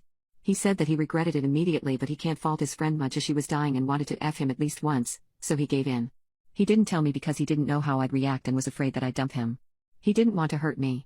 The guilt is part of why his mental health is awful currently. He said he keeps feeling more guilty especially every time we're together, when he talks about his mental health and I support his. It is true that he is mourning her but at this point it's more that he is distraught over betraying the one he wants to spend his life with. He didn't know how to talk about the latter so he covered it up with mourning her when we talked back then. My boyfriend said that if he could, he would have asked me for permission then. He would have respected my decision and wouldn't have done it. Though a part of him would also feel guilty about not fulfilling his friend's wish when she dies. He added that he believes that it would be later outweighed by feelings for me though. When I asked him if the intimacy was emotional for him, he admitted that it was because they were close friends and she was dying. He only did it because of their platonic relationship and her impending death. He wouldn't have done it in other circumstances. It wasn't romantic for him. As for who initiated, it was the girl. He was intoxicated and she was not. She kissed him and made the first move. He knew that she had a crush on him. He was never in love with her, never attracted, never saw her as a partner even after what happened. It was spur of the moment because of strong emotions. He didn't get to ask me for permission because it happened exactly at that moment. He confessed to me that he felt kinda awkward around her afterwards but he tried to move past that because they were friends. I think it's so messed up that sleeping with him specifically was one of the dying girl's dreams. Maybe she just didn't care anymore because she was going to leave us anyway. I'm still conflicted. She wasn't even a beach when she was alive. The girl is dead. Sucks to be her. I'm alive and with my boyfriend. What more can I do to her? I asked him if he would have told me what happened and he said he didn't know. He might take it to the grave because he wants to forget it even happened. But he also said that he might have told me when he felt confident enough to do so. Either way, he regrets not telling me immediately what happened. I tried to ask him if he thinks she planned the trip or planned to be alone with him to get him to sleep with her but he didn't let me finish. Unlike with other questions, he got angry. I think he doesn't want to face the fact that he might have been roped, especially by a friend who died. His mental health is awful already and this is a heavy subject so I didn't ask more about that angle yet. I asked him if he slept with her again after that or with other people, he said no. I asked what if he had another dying friend after this. He said he won't do it again given how much it affected us and our relationship. Especially because he didn't want me to be this hurt again. He said it's not worth it. Another thing I asked him was what would have happened if the girl got cured after they did it. He said that it would have ruined their friendship or it would take a lot of time for him to forgive her. He said she shouldn't have brought that up in the first place. I asked him if he would have dumped me for her and he said never even if she was dying already. I don't know why I ever thought that he'd be dismissive of my feelings. He's always been supportive of me before this. I feel bad for doubting him. In our talk, my boyfriend said he'd do anything to gain my trust back again. He kept apologizing and asked me to stay with him. At the same time, he said that he understands my POV. He wouldn't blame me if I left him and never forgave him because he's aware of his betrayal. He said that it still counted as cheating and it was wrong. A few nights later I thought about it and my rage for this girl swelled up. I found out where she was buried, and defiled the grave. The police just showed up in front of my door and told me my stepfather unalived my mother. It's been about 24 hours since the police stood in front of the door to my mom's and my apartment and told me that my mother is dead. Her death was on the news and I saw a picture of her in a blue bag being rolled into the back of a wagon. That is my mother in that bag. Oh my God. I'm going to run down what happened. My boyfriend and I were in the park playing speedminton on Wednesday evening when my mom called me and told me she would be coming home. I asked her if everything was okay and she said yes, not to worry about it and my boyfriend was still welcome to come over if he liked. I told her okay, I would see her in a moment. We both went home and she wasn't there. I wasn't worried. My stepfather and my mom have been together for a while and they're very much in love but they can fight a lot sometimes. They always make up very quickly. I tried calling her several times to know if she wanted dinner and sent her text messages, and texted and called my stepfather as well. They didn't answer. This wasn't so unusual either, I thought they just made up. I'm guessing by this time he had already unalived her. The police showed up at 3 in the morning, informed me, stayed in the apartment while my boyfriend called my best friend who rushed over with a taxi. Everything is kind of a blur from then on. My stepfather had taken his car up into the countryside where my mother has a tiny little house at the lake which is her pride and joy. With her garden. Both of them went up there every weekend together. After he unalived her, he drove up to that little house, and went through with aside there. I've never been so angry in my life. I loved him, he was a part of my family, we got along really well. Some part of me wishes I could end him myself. My lovely mother, she is such an effing light, she is such an incredible person and we are so close. I told her everything. And not just because. She's my mother, she is truly an absolutely amazing person, everybody who met her loved her. I stayed awake until about 6 a.m. I smashed a few glasses. I cried a lot. We finished watching the movie. Today I had to call all of the people. My grandparents, her brother, her friends. I had to call my stepfather's children in the UK and tell them what happened. I can't imagine how hard it must be for them. My mother was the victim, their father was the culprit. I feel so bad for them. I've gotten so many calls and messages from people who are offering to help me in any way I need, who cry on the phone and ask me if this is real. The police just showed up in front of my door and told me my stepfather unalived my mother. It has been 23 days since my stepfather unalived my mother and then himself. It's all sort of a mixture between crying, screaming, yelling, throwing things, and just emptiness. I go through phases and it's really hard to cope. My mother and my stepfather were together for 8 years and he has only been living in Berlin since then. He has children from his previous marriage. He did not call me and confess to what he did, but he called some vaguely mutual friend who he walks his dog with sometimes. This was some time after 11 p.m. At this point he was already up at the summer house. It takes about 1 hour and 45 minutes to get up there.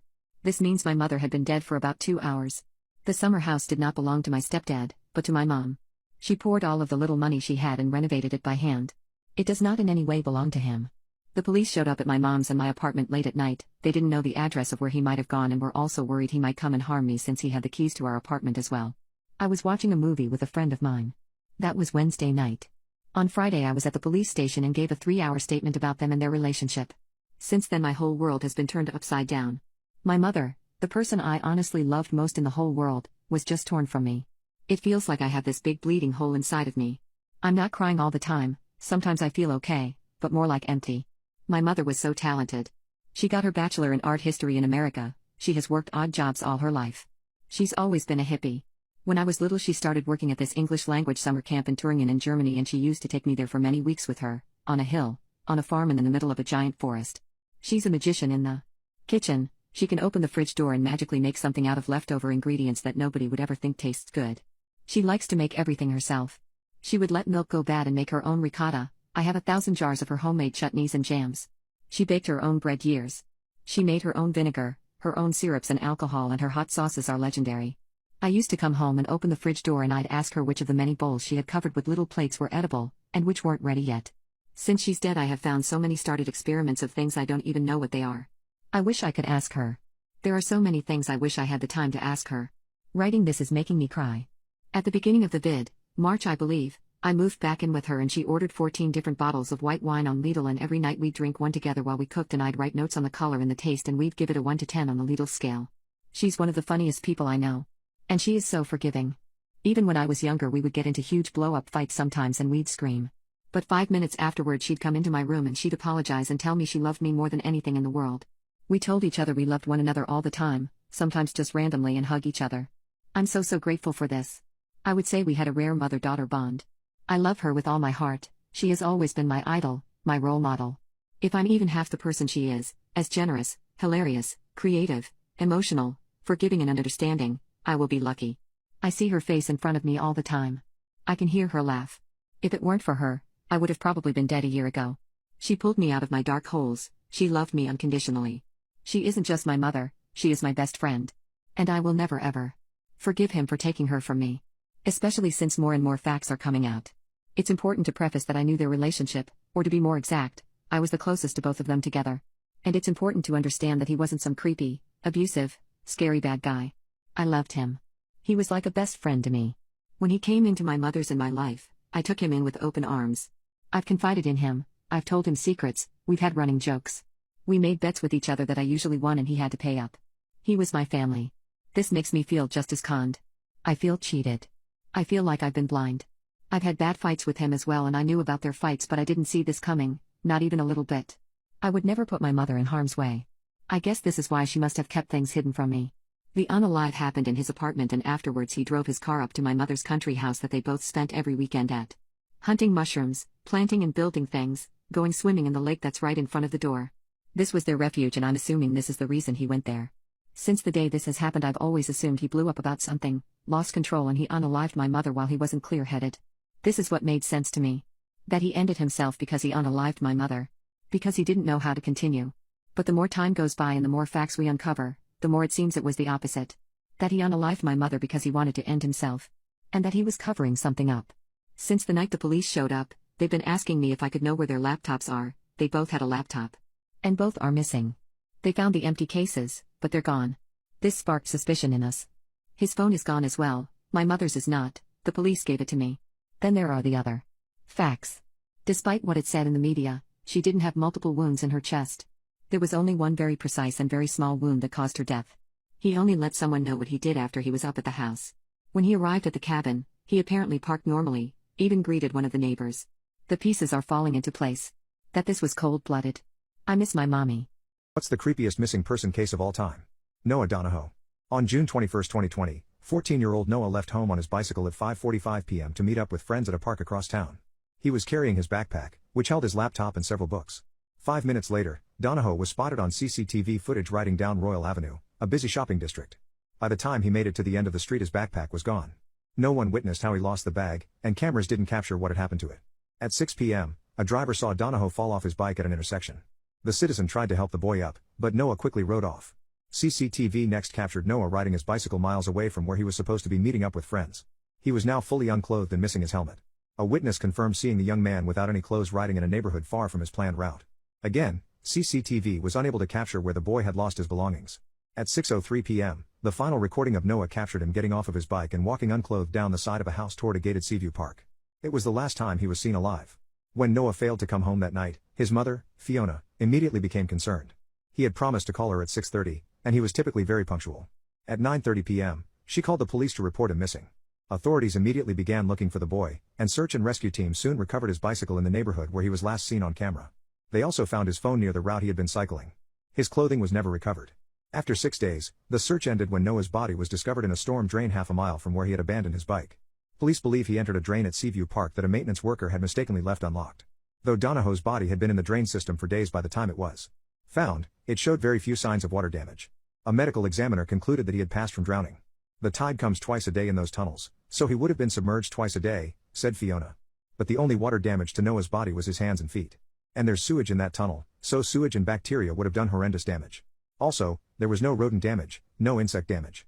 Muir Clark, a superintendent of the Police Service of Northern Ireland, announced that there was no evidence to suggest foul play was involved, and the coroner agreed. Clark stated that he believed Noah had suffered a head injury after falling off his bike and had become disoriented.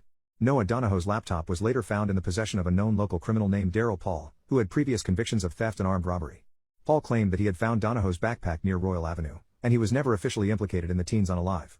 In the years since Donahoe's death, his mother and aunt have launched a campaign disputing the official version of events that led to the boy's disappearance. Fiona Donahoe alleged that 4 witnesses heard screaming near the spot where her son was last spotted. She claimed that she went to the police with this story, but they never followed up. My 12-year-old stepdaughter is an entitled, disrespectful, narcissistic brat, and she will absolutely be the death of my 5-year relationship.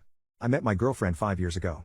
We were both rough places, she was knocking on the door to the point of no return, I was on a fast track there. We met, cleaned up, and now we earn well over $100,000 a year and things have been well. Obviously, her daughter did not spend too much time around us. My girlfriend would always make time to go see her on holidays and be a good mom when she could. Fast forward to her daughter being 11. We all moved back in together, everything had been going okay. I mean, she has horrific ADHD, the worst out of any kid I've ever seen. It's awful. Think of the most hyper kid you've ever met, and multiply it by 2 or 3 plus about 2 Red Bulls. But it was mostly just her wanting to be outside and run around and yell. Come 12 years old, she was starting to get into the whole social media thing. She stayed over about 4 nights a week, and towards the end of last school year, about 5 days a week, and her dad's on the weekend. That's when she started getting bad. She started addressing us as bruh, and her normal vocabulary was usually something she found on TikTok. Each day that came by, the world revolving around her, and the complete disrespect towards everyone grew. This is what happened literally just today. Last night, her mom said we would go to the lake to kayak and swim. This morning, she was almost on the point of tears because she wanted to go and her mom had a migraine and could not go. I told her I might just take her myself. So every 15 minutes, while I was working on my car, she'd ask, when are we going? And you're taking too long.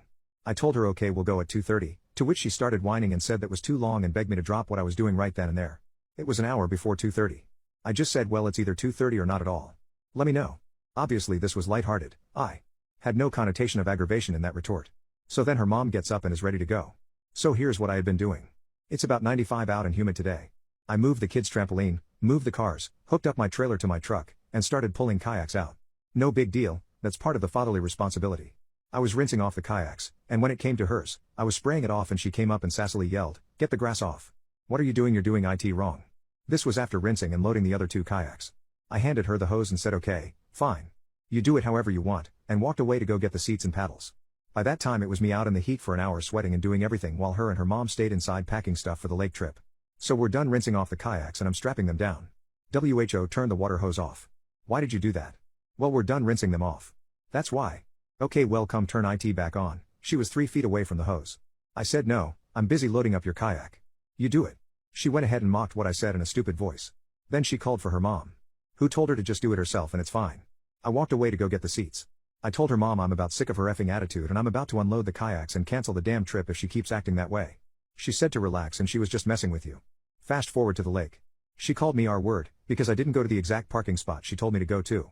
I am noticeably extremely irritated at this point. Most of the lake went fine. She would expect us to drop everything we were doing for her. If she wanted to go somewhere, we'd have to take her there. If she got too close to the shore she would pitch a whole fit until her mom went and got her. There were a couple remarks she made that ticked me off. Such as calling her mom an R-word and pitching a whole fit because she didn't want her to jump off a cliff into choppy water with no life jacket. Several more R-word comments later. We're packed up and we get home. They're both exhausted. I tell them both go on inside, I'll take everything. She's just sitting there texting on her phone while her mom's trying to get out. I tell her to go on and hop out.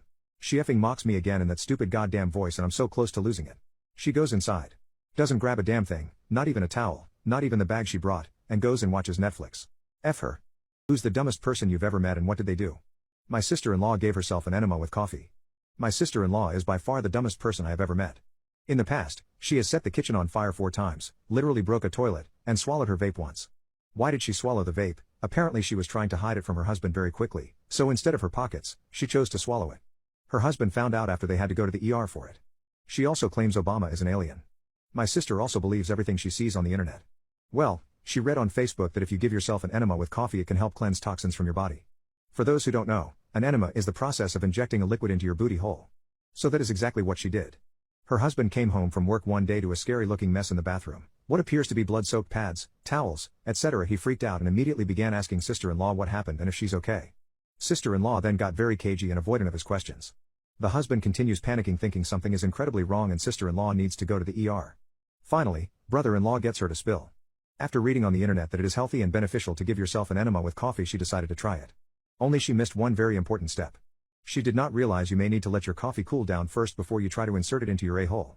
So sister-in-law used a funnel and inserted it into her a-hole, and proceeded to funnel piping hot coffee directly into her behind, burning her a-hole and everything inside. She refused to go to the doctor out of embarrassment. Former homeless people, what's the kindest thing a stranger has ever done for you?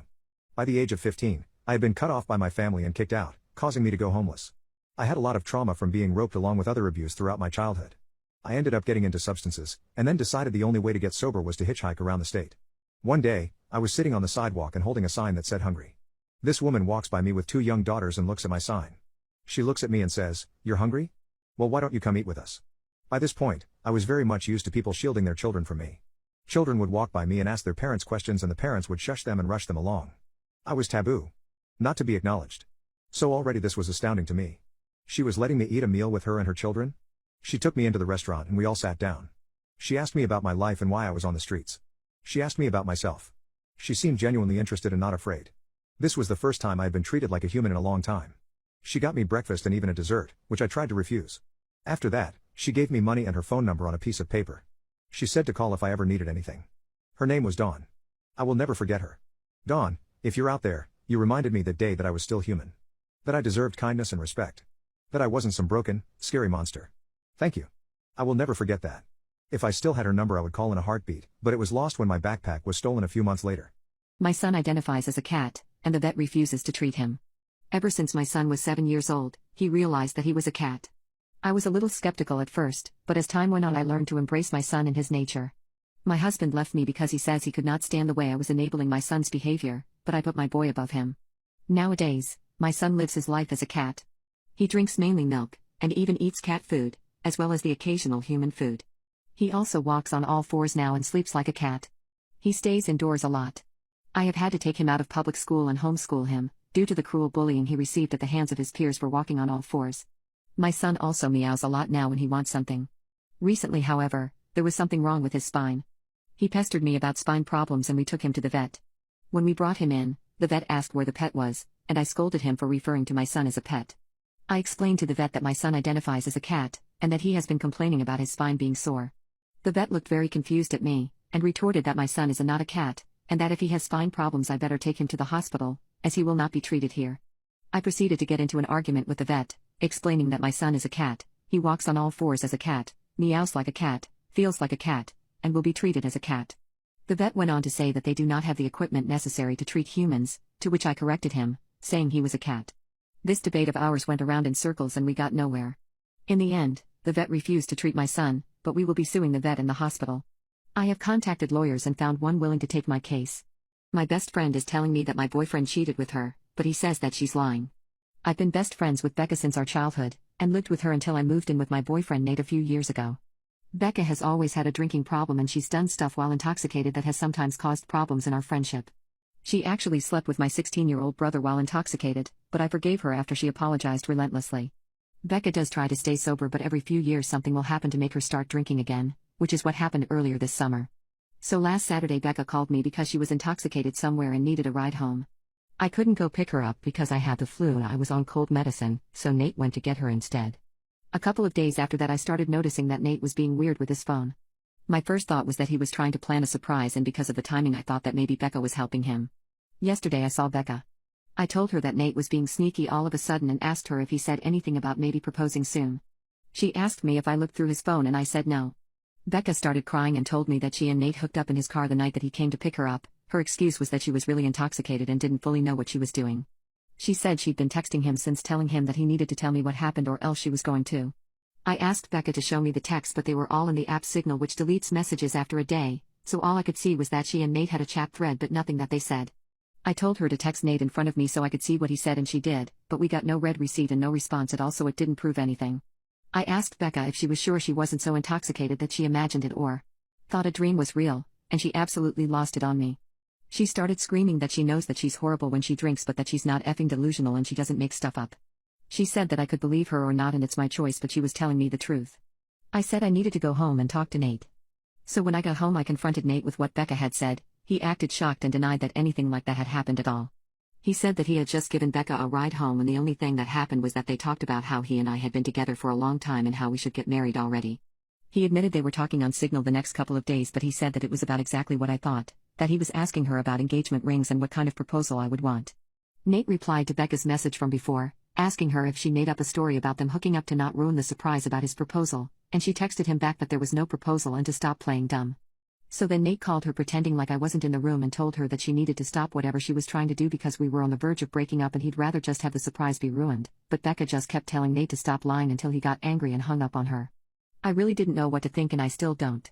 Right now Nate is really upset and not really talking to me much. He says that it's bad enough that Becca acted insane and ruined his plan to propose, but it's even worse that I believed her lies even a little and would think that he would ever cheat on me.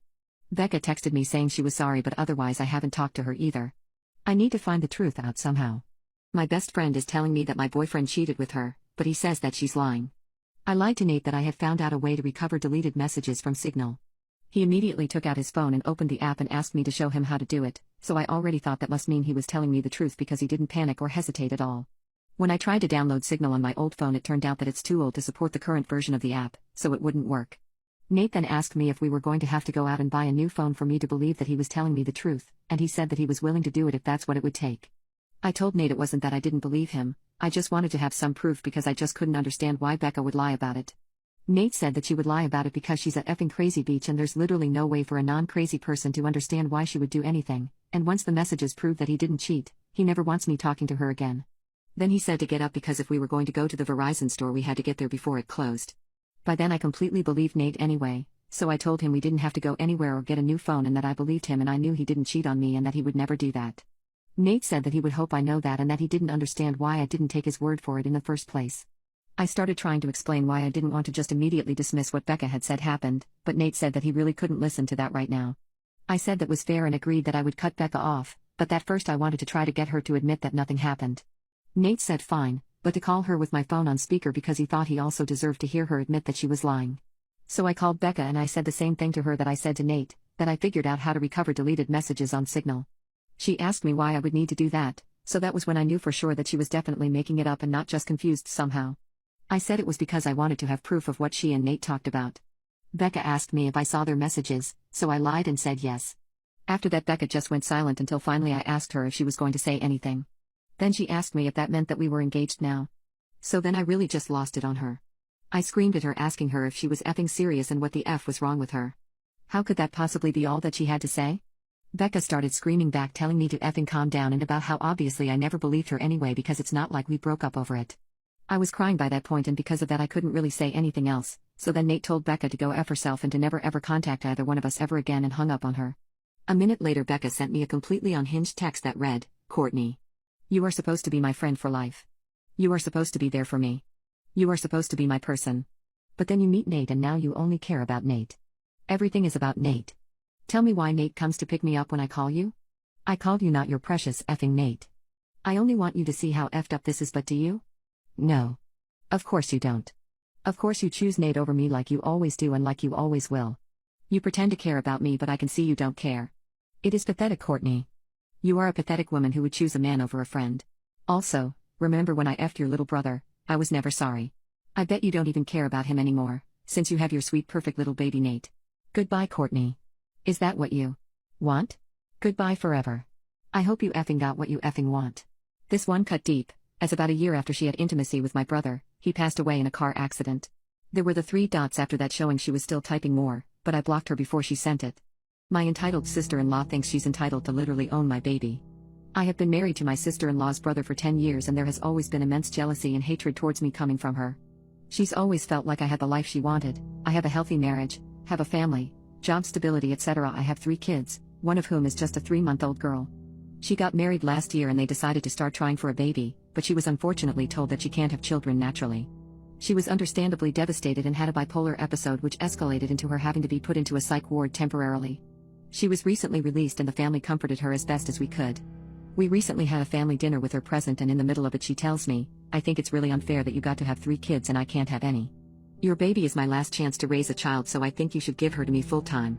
You would be allowed to visit sometimes but not more than once a week so I can create a strong motherly bond with her." She took my hand and held it with puppy eyes after saying this. Before I could respond, the entire table erupted with everyone talking at once, so I took my older kids upstairs. When I got back to the dining room her husband was asking what the hell is wrong with her and why would she even think to ask that. She was trying to justify herself when I asked them to leave. I also said that she's no longer welcomed at my house or around my children until she gets help. She started screaming that I don't deserve my life or my children and that I stole her baby from her. Her husband and mother kept apologizing to me and dragged her out of the house still crying and screaming. My mom accidentally ate my special cookies and got baked. My mom came to visit me when I lived out of state. The last day she was visiting I got off work and went home around 7 and we were gonna have dinner. I got in the shower to get ready to go. While I was in the shower my mom got peckish and went looking for a snack in my fridge. I didn't have much, but what I did have was a Tupperware container that was taped shut with bright blue painter's tape that said "Do not eat." THC across the top in big bold letters.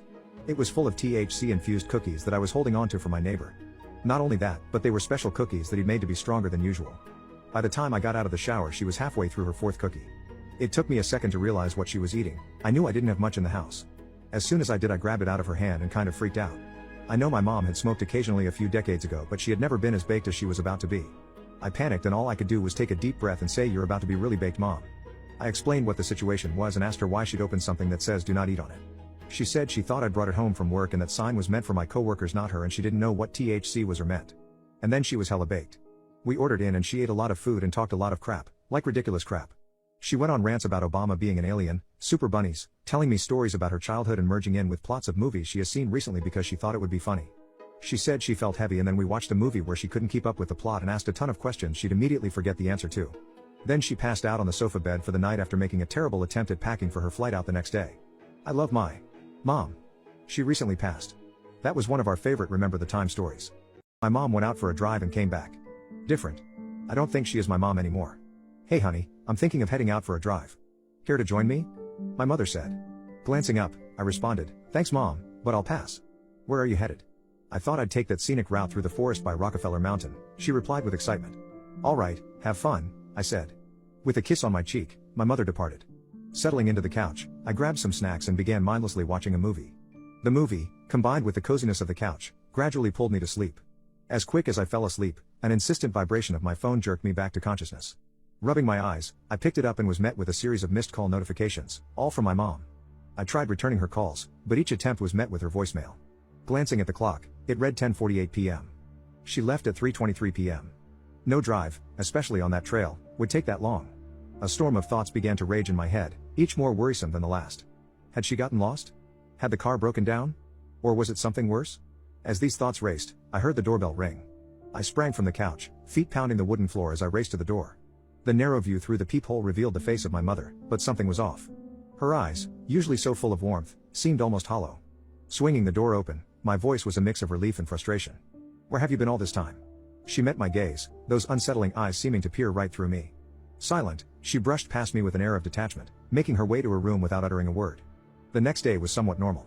I found her in the kitchen, going through the familiar routine of preparing breakfast, but there was a change in her demeanor. Our usual conversations were absent, replaced by silence. As I readied myself for work, I tried to bridge the gap. "Hey Mom, I'm heading off to work. See you later." All I received was a nod, a silent acknowledgement. I got off of work late, and pulled into the driveway at 3 a.m. I crept into the house, not wanting to wake my mom. I tiptoed through the dimly lit halls towards the kitchen to grab some snacks and take them to my room. But when I flicked on the kitchen light, there she was, my mom, standing still, staring outside the window towards our backyard. The sight took me aback. "Mom? Why are you up? What are you looking at?" I waited for a reply, but silence hung in the air. Shrugging it off, I said, "Work was alright today. Left a bit early after some friends took off." While grabbing my stuff from the fridge, I couldn't help but ask, "You okay, Mom?" She answered, still staring out at the yard, "Yes, okay." The way she spoke was odd. It was too upbeat, like she was thrilled about something. It didn't fit the moment at all. It was just off. Grabbing my snacks, I headed straight to my room, leaving the kitchen lights on for her. Morning came with the familiar smell of breakfast. On weekends, Mom would cook since there was no rush for work. I headed downstairs, calling out, "Good morning." I grabbed some juice and sat. She replied cheerily, "Good morning, sweetie," looking like her usual self. She asked about work and how I slept. I wanted to remind her we'd talked the night before, but I didn't. I repeated what I'd said, and she acted like it was new information. We chatted more, then settled to eat. As I sliced into my pancakes, something caught my eye. I pulled out a tiny, gleaming sewing needle from the soft center. My heart raced as I held it up, asking, "Mom, what's this?" I held the needle aloft, the sharp point catching the light. "This was in my pancakes," I stammered. Looking at it, her face reflected genuine concern. She hurriedly assured me, "I'm so sorry. I'd never want to hurt you." Truly. Her embrace was warm and comforting. "Don't eat any more of that. I'll whip up a new one." Her words almost made me feel guilty for suspecting her. It was just so bizarre that doubt naturally crept in. The day proceeded without another hitch. I climbed into bed around 10:30 p.m. As a kid, I had a paralyzing fear of the dark. To combat this, my mom had placed 2 nightlights, one in my room and another in the hallway. Though my room was now devoid of the light, the hallway still had its comforting glow. Awakening for a sip of water, I froze. The glow from under my door was intermittently obscured. A shadow.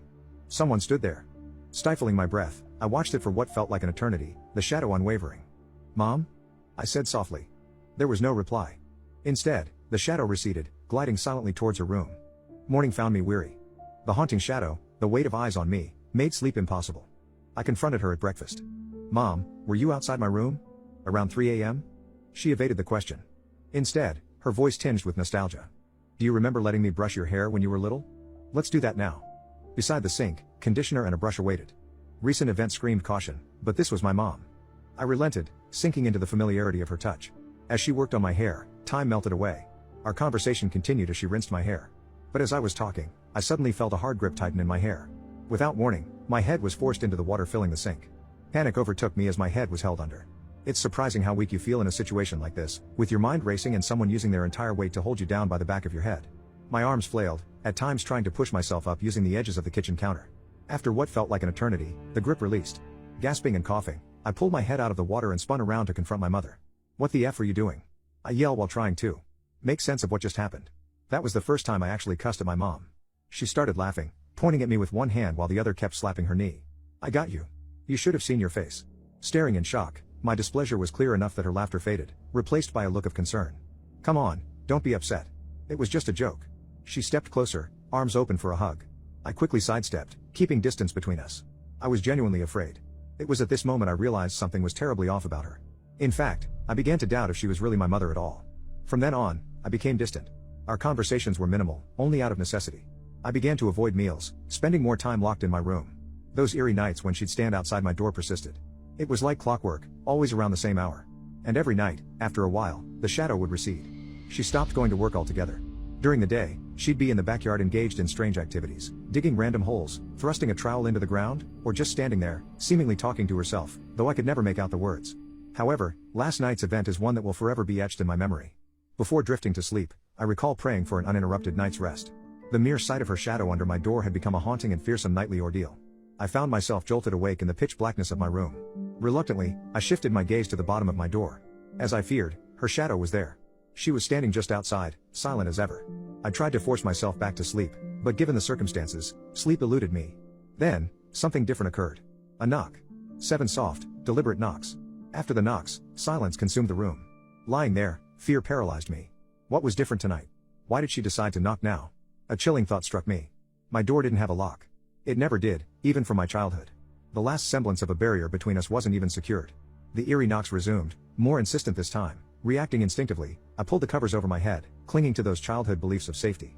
But deep down, I knew it wouldn't protect me now. The sound of the door creaking open made my heart pound harder. I braced myself, waiting for the sound of footsteps, but there were none. Had she retreated? Or was she just standing there, watching? Minutes dragged on in terrifying silence. Then suddenly, there was a rapid, scuttling noise. It sounded impossibly fast, moving from the floor to the walls, to the ceiling. The entire room echoed with it.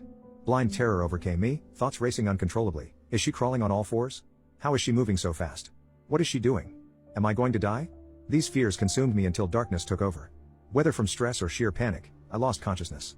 When morning light finally greeted me, my room was a mess, everything thrown into chaos. It was nowhere in sight. Did it leave? Is it still in the house? These questions remain unanswered. Gathering my courage, I finally left the safety of my bed and managed to prop a chair against the door for some semblance of security. I'm at a loss for what to do next or whom to turn to. But one thing is certain, I can't spend another night here. The story of Snapped Fingers. The most disturbing Reddit user of all time. On the first day that Snapped Fingers joined Reddit, he posted an in-depth description of him having god-awful hallucinations. He described the things he saw as large fleshy unclothed featureless figures. He claimed he would see spiders on his skin, and feel them crawling on him, but they would disappear when he looked at them. He stated that he would have visuals of small children on all fours charging at him, and ever since he was a child, had demons whispering in his ears. He refused to seek medical help, or involve doctors as they treated him like a science experiment. His next post was him asking if he were to chomp his finger off, could he reattach it? His posts got more disturbing. 20 minutes later, he posted about the time he slammed a power drill into his arm. He explains that a decade ago he was at home building a shelf with a power drill, when an unexplained black mass occupied his left arm, and he could see it in his peripheral vision. The mass started spreading from his arm to his face, so to combat it, he stuck the power drill into the mass. The hallucination disappeared when he struck his arm, and he went to the hospital to treat the wound, but never cared to tell the doctors about his mental health. People once again claimed he needed help, which he once again refuted, and claimed he was totally okay. He downplayed all of these events consistently. Under the power drill post, a commenter suggested the fact that Snapped Fingers was able to see into another dimension. Snapped Fingers replied, and they started talking about it on Discord. Although Snapped Fingers was not immediately sold on the idea of being able to see creatures or things in another dimension, this hypothesis piqued his curiosity, and he started delving deeper into it. He started giving it some serious thought, and started referring to his visuals as an interdimensional merge. He claimed that late at night, he sees things on the side of his bed, black abstract masses which dive underneath his bed once he looks directly at them. In the upcoming days, he posted a concerning post. He asked, "How much of your blood do interdimensional beings require to leave you alone?" This was posted in a ritualistic subreddit. In this post, he stated that he had long conversations with experts on Discord, who knew about interdimensional beings, and who had solutions to his interdimensional being problem. The experts claimed he had to give a little bit of himself to satisfy the beings. He mentioned being skeptical, but then he dives headfirst into the interdimensional being theory. He was 100% convinced that his hallucinations were real. He then proceeded to seek help from others with experiences regarding interdimensional beings. He searched for less extreme solutions at first. A few days later he made another post, seeking advice on how to rid oneself of interdimensional beings. In this post, he, in detail, explained that he thought that what he saw was just hallucinations. However, after consulting experts on Discord, came to realize that what he sees is 100% real, and are beings from different dimensions. He asked for any methods other than the two he currently knew. The first one involved hassling the local church, which had banished him, and the second named Viridian's method. He claimed he was currently using Viridian's method. This method involved drinking a small glass of turpentine, mixing in some of your own blood, as well as some holy water. He said these were effective for the smaller interdimensional beings, but not the larger ones. He mentioned Master G's method, which could banish larger beings, but these would come at the cost of one's limb. He was not yet ready to do that just yet. He claimed he tried this method, but it landed him in hospital. The comments were pleading for him to get help, however he once again refused, as was typical for snapped fingers. But then miraculously, things started looking up for him. A few months later he posted about how he has been off in the deep end for the last few months, and will be looking into setting up appointments with medical professionals. However, things went downhill very fast. It's safe to bet he never made an appointment. Under this post, a fellow user commented, telling snapped fingers to get on Discord, claiming it was mission critical. There are theories that were people purposely manipulating snapped fingers, and this commenter is suspect of doing exactly that. Snapped fingers' next few posts reached a new level of disturbing. He went back onto Reddit, and posted about hell portals that exist in the Paris catacombs. He claimed interdimensional beings live within these portals. He then stated he needs to travel there, explore the catacombs, find these portals and close them to free himself. He asked for advice on Reddit on how to shut down interdimensional hell portals, but surprisingly, didn't find what he was looking for in the comments. However, he seemed set to make the journey. He claimed he had reason to believe his theories were true, but never elaborated. He even looked for unofficial maps of the Paris catacombs. He then made a post that topped them all. He explained how in a few days he was about to travel to the Paris catacombs to close the hell portals which host interdimensional beings. He claimed these portals and its creatures were not seen by everyone, but were seen by him, and it was his mission to shut them down. The hell portals merged hell with earth, he claimed. He said he planned to carry a chainsaw with him. This was meant to be used if he got cornered by a large interdimensional being. He would offer up a part of himself to the being via the saw. He would go on to post 2 more times, one about how to cure himself of being possessed. His last post, sadly, detailed he did not have the funds required after all to make the trip to the Paris catacombs. He has never posted since. My family have all come to celebrate my marriage, but my husband is showing his true colors. I met my husband a few years ago via a dating app. I quickly fell for him and after a year we got engaged. My husband has a huge red flag. He is a charismatic and funny guy. But lately, there's less humor and more commentary on world politics, sometimes right-wing conspiracy type stuff. It's preachy. When I engage, it quickly becomes a fight, seemingly regardless of the stance I take. When I take issue with his tone, personal attacks, I get yelled at or told I'm purposefully vilifying him. He's starting to shout at me more often. Today he yelled at me and called me names in front of his whole family. It was humiliating. I cried.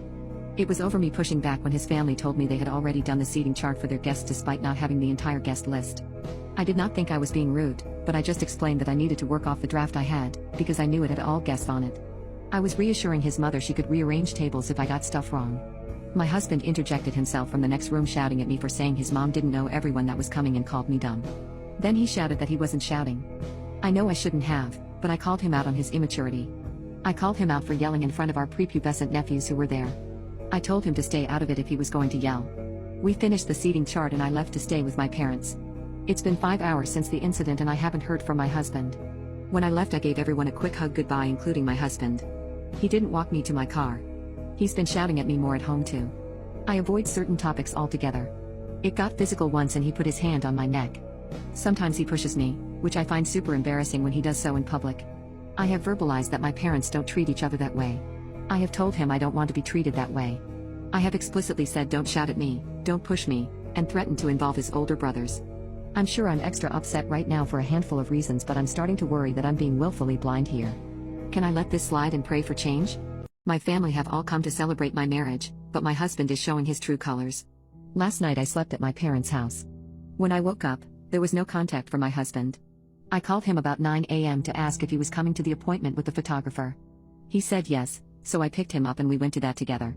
After the photographer appointment, we left the city to head back to our own city an hour away. On the ride, about 20 minutes in, I said we needed to talk about the fight yesterday. He asked what do we need to talk about? I said, that you yelled at me in front of your family, to start. He didn't seem to want to say anything, so I continued and told him I won't tolerate being shouted at anymore. It's disrespectful and I've made it clear I won't put up with it. He started getting irritated and pushing back. I told him it doesn't matter why you're shouting. I won't tolerate being shouted at anymore. I need this to change or I can't go through with spending my life with someone who treats me poorly. He yelled, well, I'm not changing, so call off the wedding then. He took that back pretty quickly. But not before I called my dad, right in front of him. I called my dad and told him as plainly as I could that since my husband and I moved in together he has been increasingly verbally abusive to me. I also told him about the time he grabbed my neck and all the shoving in public. While I was telling my dad this, my husband was speaking quietly beside me. Seriously? You're really dragging them into this? I tuned him out and focused on my convo with my dad. This was telling. I told my dad everything and we made a safety plan.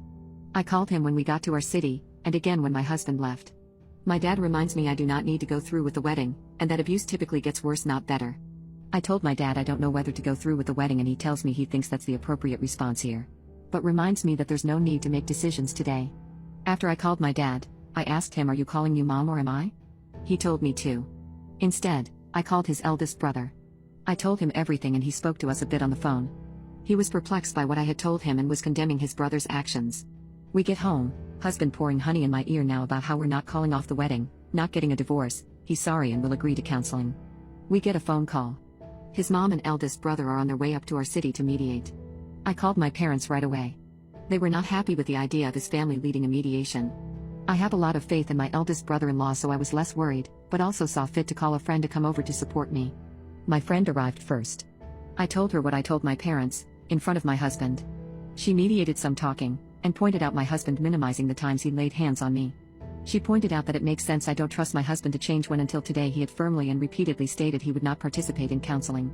My friend and I walked around the yard until my brother-in-law and mother-in-law arrived. When they got there, we all sat in the living room. My brother-in-law laid the ground rules of no interrupting.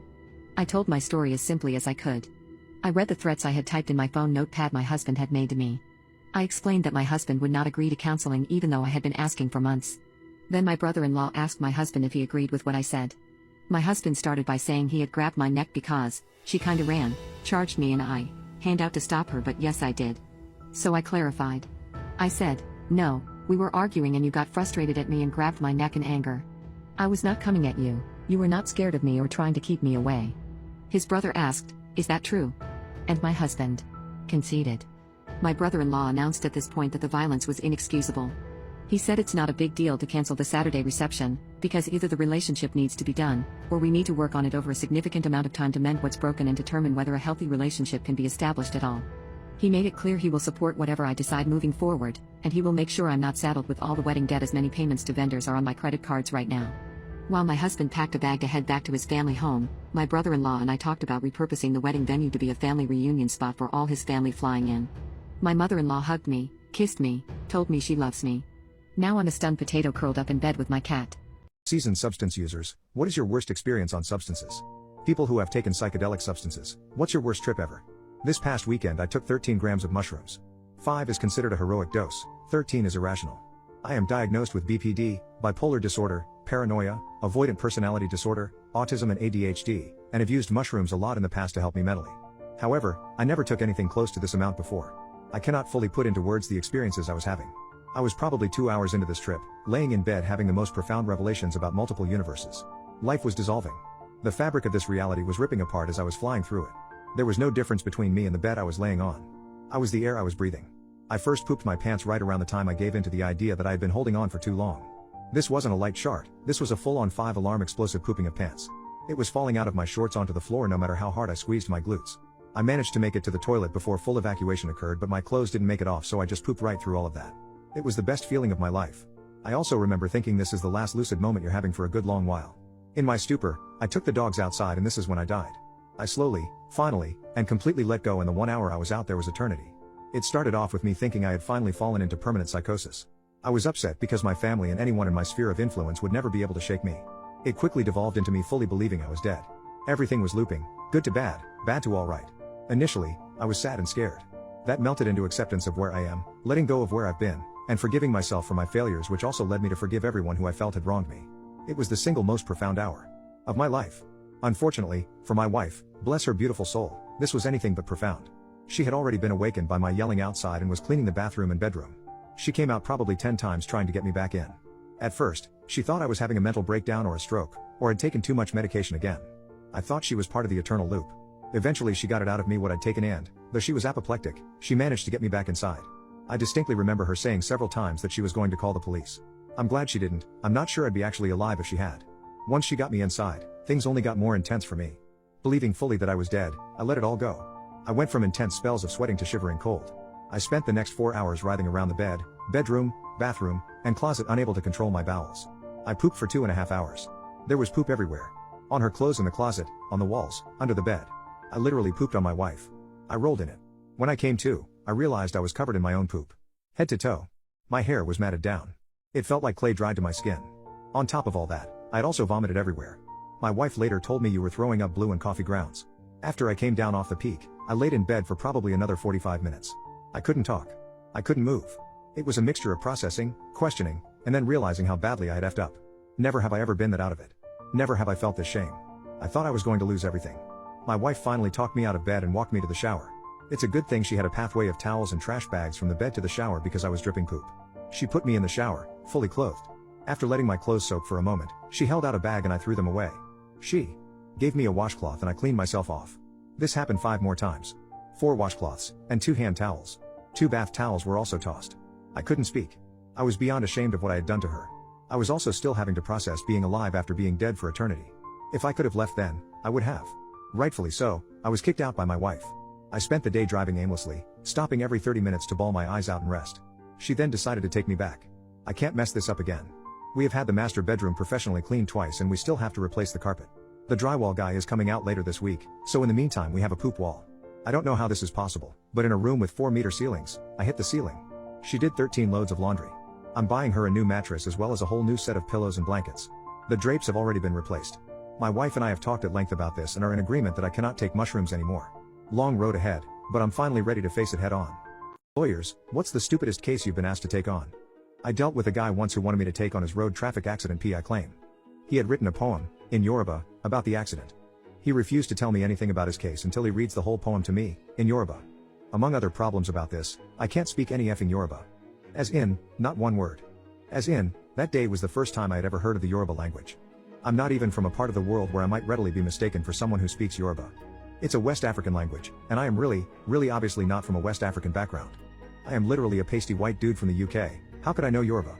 I try to explain this to the guy who becomes very agitated and insists that he must read out his poem in Yoruba. After a lot of back and forth, and him yelling at me in Yoruba, I give in and tell him to get on with it so we can talk about his claim. He does exactly that. The poem was 20 minutes long, and he read it all, emphasizing some sentences and looking at me while doing it, as if I can understand what the F this idiot is saying. After he's done, he finishes speaking and sits back with a big smile and says that he's certain I'll take his case now. I sit there dumbfounded. Anyways, I begin to ask him some questions about his case, but he refuses to answer. He says that this poem in Yoruba is everything I need to know about his case. I ask him if he is stupid point blank, to which he gets infuriated and starts telling me that I am the idiot for not understanding the poem and not being good at my job. Basically, I tell him to F off and stop wasting my time. He does, but not before standing around outside my office for an hour or so, reading out his poem, to no one in particular but himself, over and over again. He reads it out in Yoruba. Black people, what was the most extreme case of prejudice you have ever experienced? I was walking home after dark.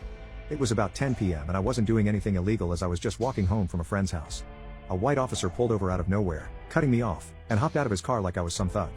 He proceeded to point his firearm at me. He made me kneel down while he patted me down while yelling at me and calling me the N-word. He proceeded to make me take an alcohol test, then handcuffed me and placed me in the back of his cruiser. He drove to the address I provided to him and walked me to the door in cuffs. When my dad opened the door, the officer was a bit taken back to see a white officer standing next to me. My dad said, "What are you doing with my son and why is he handcuffed?" The officer replied, "He's out late and I wanted to make sure he got home instead of causing any trouble to the community." My dad asked the officer to quickly walk with him to the end of the street where the local high school's basketball courts were visible. On the basketball courts at that exact moment there were a group of roughly 15 white kids, some playing basketball and others talking in a group. My dad said to the cop, "What about the white kids that climb the school fences and gates and are out playing basketball at 11 p.m.? Why don't you cuff them and take them home?" There was literally the smell of grass coming from the group of white kids despite grass being illegal in the state. The officer just uncuffed me and walked away. It was the first time I felt like I was different for being black, as I had spent my entire childhood on military bases. My father summed it up by saying, "Welcome to the real world." Dog owners, what's the most epic thing your dog ever did? Growing up we had the best dog ever. He was a half English bulldog and just the funniest guy with amazing comedic timing. He didn't look like an English bully at all though. He looked like a pit bull, at the height of pit bull fear in the 90s. Like many bulldogs, he was fascinated by wheels. He loved to attack skateboard wheels, big wheels, etc. One of his favorite things was when the UPS truck would stop on our street. It got to the point that he would hear it coming and wait at the window. He got out once and chased one of the UPS trucks, but we caught him before he caught the truck. For 10 years, the UPS truck was his love and his nemesis. Anyway, we were on a family vacation and had to cut it short because our dog got very sick while at the kennel. We took him to his vet and learned that he had a very aggressive form of lung cancer. He was terminal and it turned out he had absolutely no hope of survival no matter what we did. We had to euthanize him that day. He was that bad off. It was truly one of the most unexpected depressing events of my life. I took him outside for his final walk. Right across from the vet's office was a Wendy's. As I was walking him, and crying over how frail and sick he seemed, a UPS truck pulled right up to us. The driver jumped out to grab his lunch. Well, you know how they leave the doors open on those trucks? He perked up. He looked at the truck. He looked at me. I said okay, go for it, and as weak as he was, he pulled me over to the truck. He hopped up into the passenger side and checked the whole thing out, his tail wagging with mouth agape and a big goofy smile. He then got out and inspected all 4 tires. For his last hurrah, my sweet, goofy boy finally caught his UPS truck. I hate the person my girlfriend is becoming. About a year ago my girlfriend woke up in the middle of night and had a panic attack. She couldn't breathe and I ended up calling an ambulance. Ever since then she has been quite aggressive and snappy and I do not know why. Over the last 6 months however she's been changing a lot about herself and I don't know how to address it. She's dyed her hair hot pink and shaved one side of her head, she started wearing more black and looks very gothic, she's gotten into heavy metal and rock and she's gone vegan. She literally protests with a megaphone outside McDonald's some days, it can be really embarrassing in public. I've been slowly asking her what's with the new look, new interests, and she said she's met a girl online who lives in our city who is into the heavy metal scene and she's taking a liking to it and has made many friends because of it. I was fine with a new interest in friends but I was cautious because it's such a drastic change in a short time. This past Friday while she was meeting up with her friends I asked if I could come along. She said she didn't mind but asked if I was sure since it's not exactly my scene. I honestly just wanted to meet these new friends. We got to the show. Andy was kinda surprised that metalheads are so nice. The only person who didn't acknowledge me or talk to me was this one guy about our age who was a friend of my girlfriend. After the show everyone was hanging out and her attention eventually got pulled away from me by the guy who never talked to me. She started to talk to him and talking to her was the only time I saw him smile the entire night. She also clung to him quite a bit fishily which made me uncomfortable. At around midnight I couldn't find her and I texted her it's getting late we should go. She texted back she wanted to stay and if I wanted to leave she understood. I got angry but just texted back fine. She came home at 4 a.m. completely wasted. I was awake but pretended not to be. Saturday morning I was very distant with her while she nursed a hangover. She eventually asked if I was mad at her and I said yes. I told her I'm happy that she's not stressed anymore and meeting friends and finding new interests but she's a completely different person than she was 6 months ago. She argued that she's the exact same person but I countered that with the fact that her 6 months ago would never have told me to go home alone at midnight while she got wasted with people she barely knows and come crawling home at 4 a.m. She got defensive and we fought. She ended up leaving and saying she was going to stay with a friend for the night.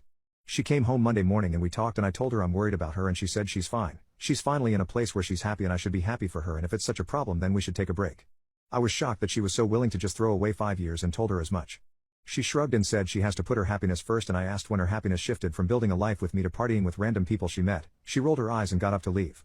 Edit, I just found out she cheated on me with the guy, I can't believe it. I'm heartbroken. Women, what's the scariest encounter with a stranger you've ever had? When I was in high school my friend Claire came over and we made some plans to sneak out and hang out with some guys.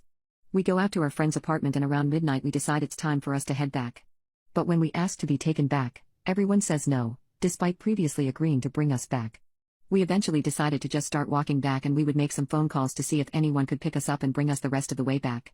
My house was a good 30 minutes away by car on the highway so there was no way we were walking all the way back.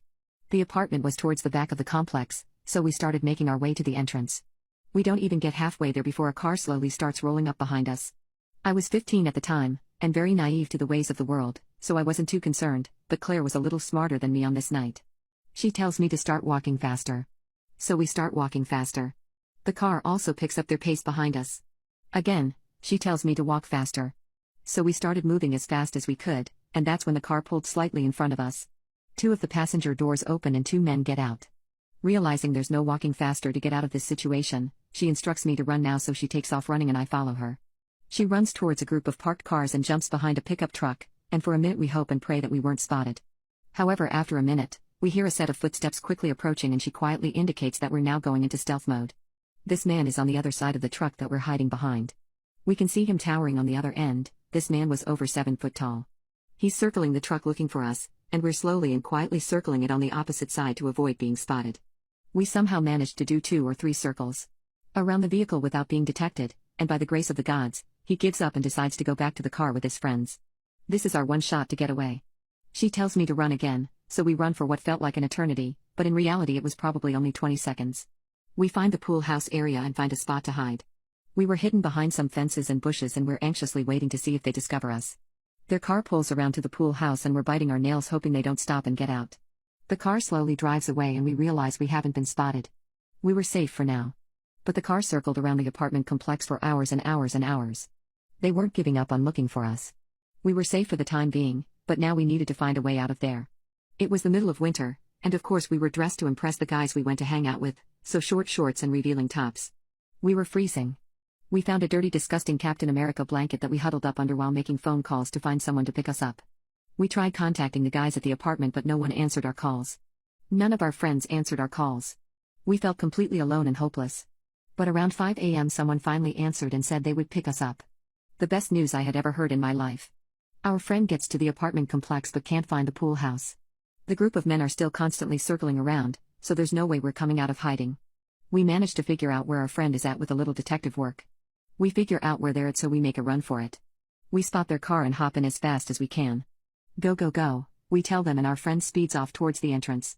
We pass the group of men on the way out and that was the last we saw of them. A few weeks later I recognized the 7-foot man on the news. He abducted and unalived a girl. I think my disabled brother tried to unalive my mom tonight. My mother called me from the ER today with very bad bruising all over her body and broken ribs. I book her an Uber back to my brother's house immediately as she was cleared by the doctors. I text my cousin who my mother is close with to come over to mine. She comes over and as she does, I'm simultaneously on the phone with my brother trying to ask him what happened to mom. He starts sending me photos of him wounding his wrists. He is telling me he is taking his life and unaliving our mom because it's her fault he was born autistic. I'm begging him in tears to not do this via speakerphone as he sends more. I hear him go into a full-on psychological suicide-esque breakdown. I'm hearing and seeing every moment of it. Dots are connecting as she said doctors asked about her bruises and ribs earlier, and they kept reiterating and repeating if she was sure what had happened and what hurts and why. All the while my brother is screaming and crying uncontrollably. I'm starting to realize this may be an all-out unreal terrifying dangerous situation. I'm fumbling with my cousin's phone to contact the police and crisis hotline 2 hours away. 3 different dispatchers tell me they can't patch me through that far.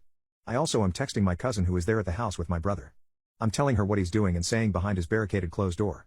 All while keeping my suicide-driven brother on the line trying to prevent him from hurting mom. He continues to cry that he's going to jail. I keep asking why and reassuring him that he can go to a hospital and get help and get better and that he promised me he wouldn't do this no matter how hard life got. We lost our dad who was an abusive addict together and he promised me to not lose it again ever, and always be here. I said he promised me. He continues to hurt himself and show me every second. It's extremely hard to watch and as someone who has recovered from self-hurting it's extremely nauseating to see. Too many boundary crossing pics.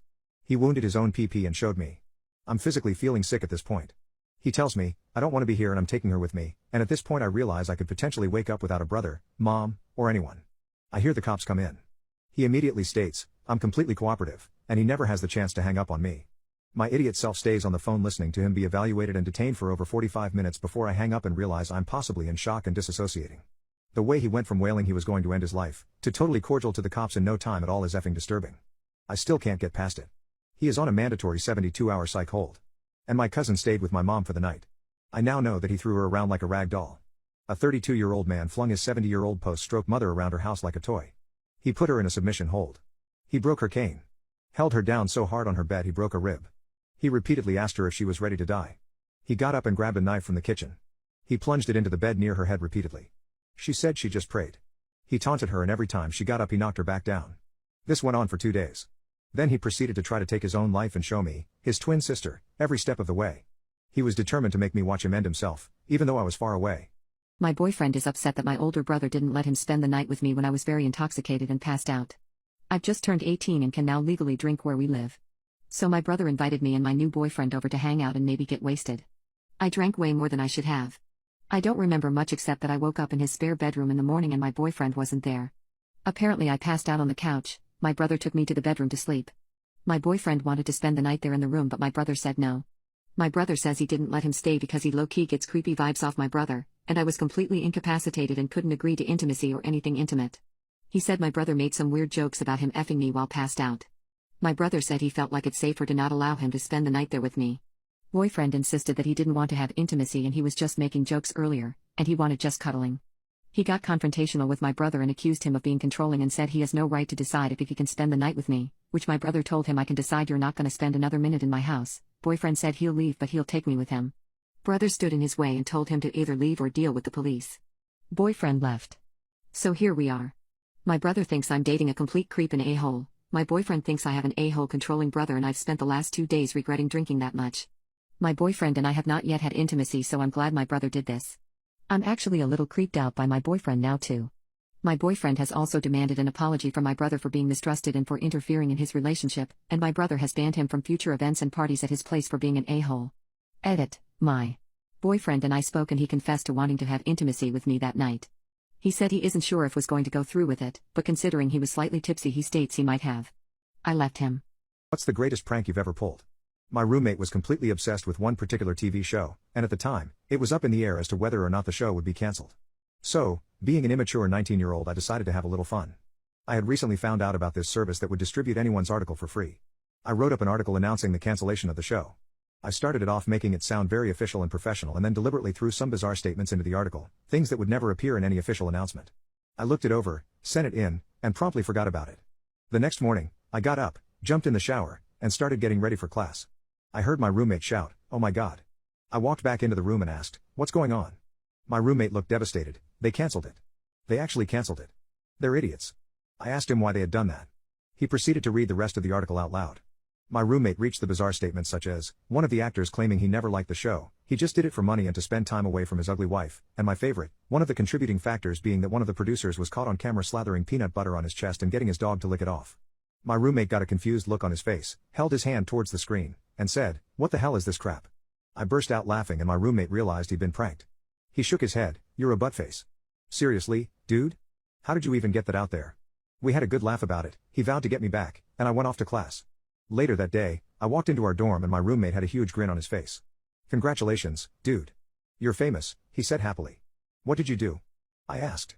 "Oh, I didn't do anything," he replied, "this is all you're doing." He sent me a link and told me to open it up. The link opened up to a post on one of the fan forums of the show. The subject was the show's cancellation and the post was a direct copy of my fake article. Below, people were reacting with devastation and pure outrage at the network's decision to cancel the show. They had overlooked the bizarre statements and had taken the fake article as an official cancellation of the show.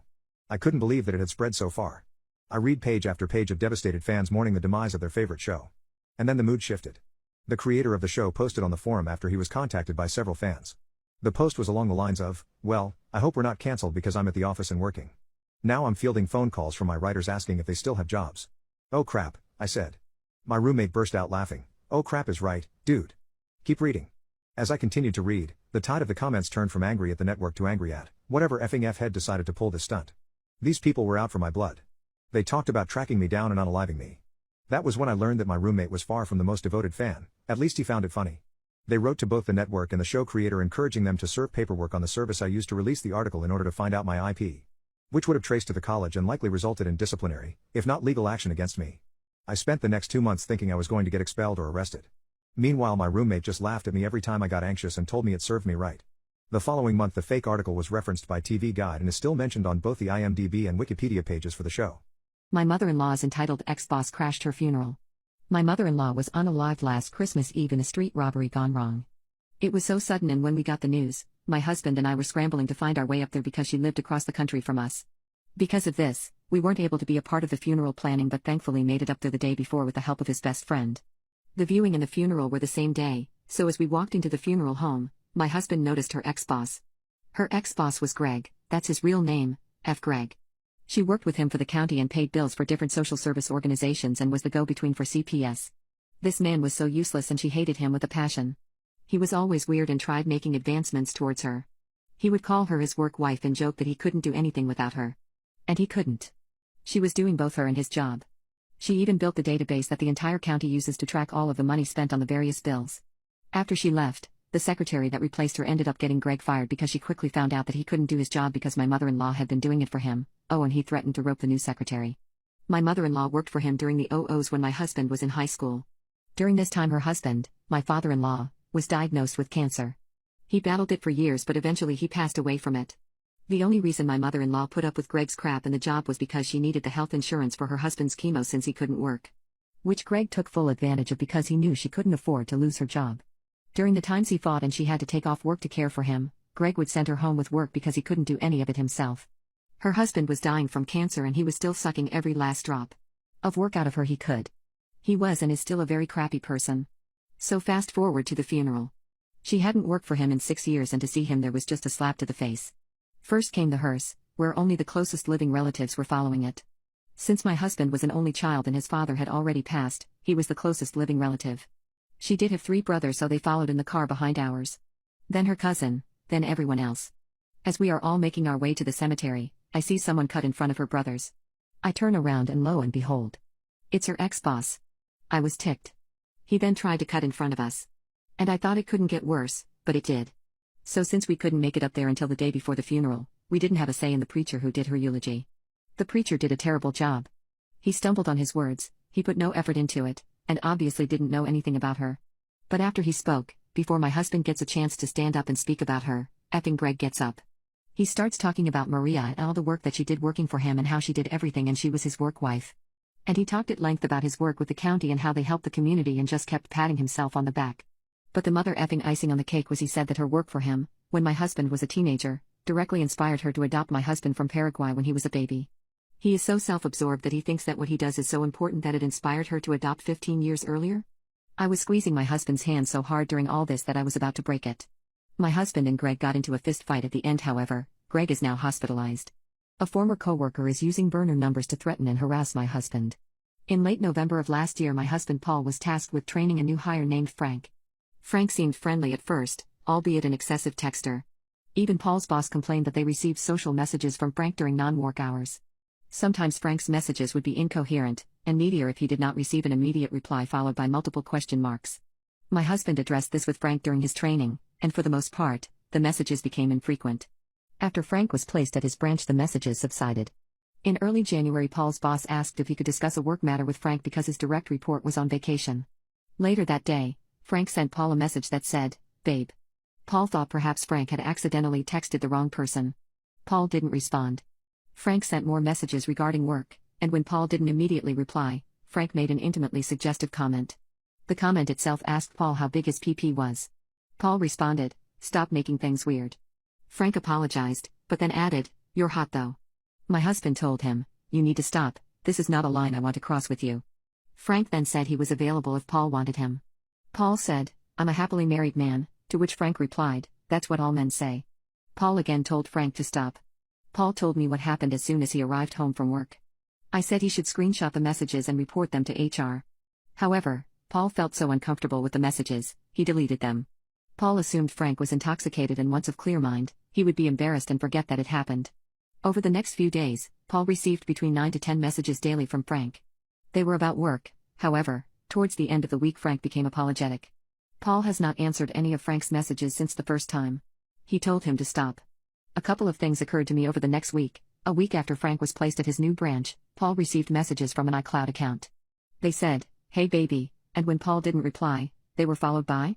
Paul immediately blocked the account assuming it was a scammer. In the last few months, Paul received frequent texts from unknown numbers with local area codes that addressed him by name. Paul thought they were all from robo-scams. I realized that this started around the time Frank began his training. When I visited my husband's office, Frank barely acknowledged me when we were introduced. That night I joked with my husband that during my visit Frank was like a shadow and seemed to appear every time I turned around. After a week of unanswered texts, Frank again apologized and asked if Paul would call him. He had called Paul's office earlier to see if he was there. Subsequently, Paul contacted his assistant managers and asked them not to share his schedule with anyone who calls. Frank messaged that he would stop texting and was sorry if he bothered Paul. Later in the night, Paul started to receive messages from an unknown number with a local area code. The first message said, "Hey, remember me?" I saved the number from my phone to see if it was a computer or actual phone line. When I called, it rang twice and then went to voicemail. The person never stated their name, and the texts were incoherent. The texter asked, "Are you trying to end my career?" They claimed to be a former employee and then said they previously dated Paul. "We have been together for 2 decades and I'm the only person Paul has ever dated." The messages continuously baited Paul to call the number to find out who was texting him. Finally, they said, "You used to be sweet." Paul didn't block the number immediately because he wanted to see if the person would incriminate themselves. Paul received 20+ messages throughout the night. He never responded to any of them and the number is now blocked. He paid a small fee to look up the number and found that it belonged to Envoy. The person used a VoIP to text. Paul tried to look up a VoIP registry online. Paul reported the anonymous number to the FTC with the text logs. He took screenshots of all the undeleted messages between him and Paul and the anonymous number. Paul also called local law enforcement. He knew they wouldn't be able to do anything because no direct threat was made. They told him to keep the number blocked. Paul paid service to retrieve the text he deleted that came directly from Frank's number, but it was unsuccessful. iCloud backup was not activated. The next week at work, one of Paul's assistant managers approached him. They followed Frank on Facebook and were alarmed by his posts. The day after Paul received the text from an unknown number, Frank made similar posts online, and added, "With me, you're either ride or die or dead." Paul compiled all the information he had and shared it with his boss and company HR. Over the next few weeks, Paul continued to receive texts from Frank. Sometimes one a week, or once every other week. After a month-long investigation, HR touched base that their legal department found several red flags, however, they can't disclose info because of confidentiality. Nor were they going to fire Frank. Paul has been away on business for the past 2 weeks and I have been home alone. Paul told me he received texts from Frank that asked how his business trip was going. Just to reiterate, Paul hasn't responded to Frank's messages since he told him to stop, which was over a month ago. Last night I saw I had several missed calls from Paul around midnight. When I called him back I could tell he was worried. Same as before, he started to receive texts from a different number with a local area code. They said, "I miss you, why do you hate me?" The number called him consecutively for an hour. Paul had to turn on the do not disturb option. The following text messages he received were intimately explicit and some referenced me. "Paul and I have wanted to start a family for a very long time but have struggled with infertility. Unfortunately, this past month I suffered another miscarriage. This person has added unnecessary stress to our lives. I do not know how to proceed. A former coworker is using burner numbers to threaten and harass my husband. My husband is still away on his business trip but will be returning home tonight. Paul does plan to get a new phone number once he returns home. We discussed filing for an order of protection. One source of comfort is that we have a P.O. box and our street address is not available online. With a restraining order, we would have to disclose our address. We're weighing the pros and cons. My husband and I spoke this morning and he filled me in on a few new details. His boss called him last night after he sent her screenshots of the text from the VO IP. They have a great working relationship and she disclosed a few things that she wasn't necessarily supposed to share. Legal was not able to link the VO IP text and calls to Frank. There have been 2 separate numbers that we know of that have been used to harass my husband. Paul used Spokio to look up the information and both numbers are owned by the company Envoy. My husband's boss suggested that next time he receives a phone call from the VoIP number to answer and record the conversation. I don't know if he should do that. After Frank was placed at his new office last December, he has repeatedly asked to transfer back to my husband's branch. Paul is well regarded within his company and next in line for a promotion. During Frank's training, he would often make comments about how alike they were. Paul thought Frank was referring to their similar background in business, however, I searched online and Frank might have lied about some of his previous work experience. Physically, personality-wise, and familial background they are very different. I don't think the harassment is just based on attraction. There have been several messages where Frank calls my husband his friend and mentor, which is bizarre because they only worked together for 5 weeks. I did some research on Frank. I searched our state's court dockets and found that he was arrested for a DUI a month before he started work at the company, and has been arrested for attempting to unalive his dog by throwing it in the washing machine. Thankfully, the dog lived. It turns out Frank is also the cousin of the CEO of the entire company, which is how he got the job. At one point during training, Frank texted a coworker from a random number. The coworker asked if it was an alternative contact and Frank explained that it was his smartwatch. When everything happened I tried to find as much info as possible. When I googled his primary number nothing came up. However, the coworker shared the smartwatch number which is listed online as Frank's primary contact for the past 2 decades. It also shows several numbers attached to Frank's name and it is noted next to one of them that it is a VO IP. There were previous addresses linked to Frank's phone number. According to one address, a Frank L. Smith and a Frank L. Miller lived at the same residence with the same people. I looked up both of those names and they have different birth dates within a few years of each other. I was curious because Frank had told my husband he was divorced and I thought perhaps he had changed his last name. Frank L. Smith had the same birth date as the court docket I found. The biggest thing my husband's boss told him was Frank recently asked for an out-of-state transfer which is currently being processed but not certain. Paul has mixed feelings about this. He first felt relieved but then frustrated that the company's approach was to make Frank someone else's problem. And it doesn't guarantee that it will stop. My very irresponsible sister is pregnant, and my mother is bribing her to keep it. My sister Sophia and I have never had a good relationship with each other. Sophia came to me yesterday and announced she was pregnant. At 12 years old. I didn't believe her at first. She had a tendency to lie for attention, so my first thought was that she was trying to get a reaction out of me. I said she's not pregnant. That she's too young, and shouldn't even be having intimacy at her age to begin with. But she insisted, so I decided to drop it and move along with my day. That was until I overheard a conversation between my mother and my sister. My mother was talking to Sophia about how to avoid unwanted pregnancies in the future. I could not believe what I was hearing. But I didn't let it get to me. As irresponsible and stupid as she was, this wouldn't mean anything later. I thought she wasn't keeping the baby. I might be wrong. But then, my mother texted my sister, asking her to keep the baby. In exchange, she'd buy her a new iPhone. I thought Sophia would be a donkey to take that offer. Ruin her future for what? A phone? Really? But Sophia came to me and told me about what my mom said. I told her the truth. It's a stupid offer, and we have no room for a baby in the house. Due to the housing crisis in our area, my sister and I have had to share a room with each other for the past 6 years. The room is cramped, with no space to add any more furniture. We were hardly able to fit 2 beds and 2 dressers into the room. Adding a third person, especially a newborn baby, would be insane. And I didn't tell her this part, but my sister would be a horrible, awful parent. She has massive anger issues. She picks fights with everyone she knows. It got so bad that the police had come to our apartment multiple times because she was sending bomb threats. I have bruises on my body from her slapping me with an electrical cord because I was voice chatting with my friends on Discord at 4 p.m., which was too loud because she's watching TikTok. So, what would she do to a poor baby who won't stop crying? Slap it too? The thought of it makes me sick. And what would happen if she had twins? I might just go insane if we had 2 babies to deal with. And I know I'd be stuck with most of the parenting. My mother hates babies, and couldn't even take proper care of me as an infant.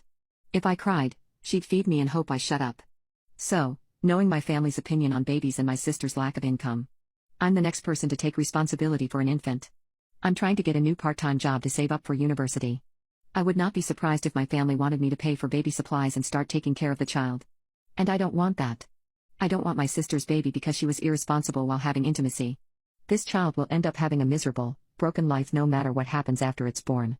And that's cruel. Therefore, I don't want my sister to have this baby. I don't want her to carry it to term.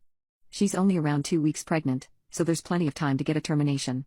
I need to get this off my chest, but I want nothing more than for this child to not be born, no matter what. My brother's girlfriend has an alter of my child. My brother's girlfriend's behavior is odd and erratic.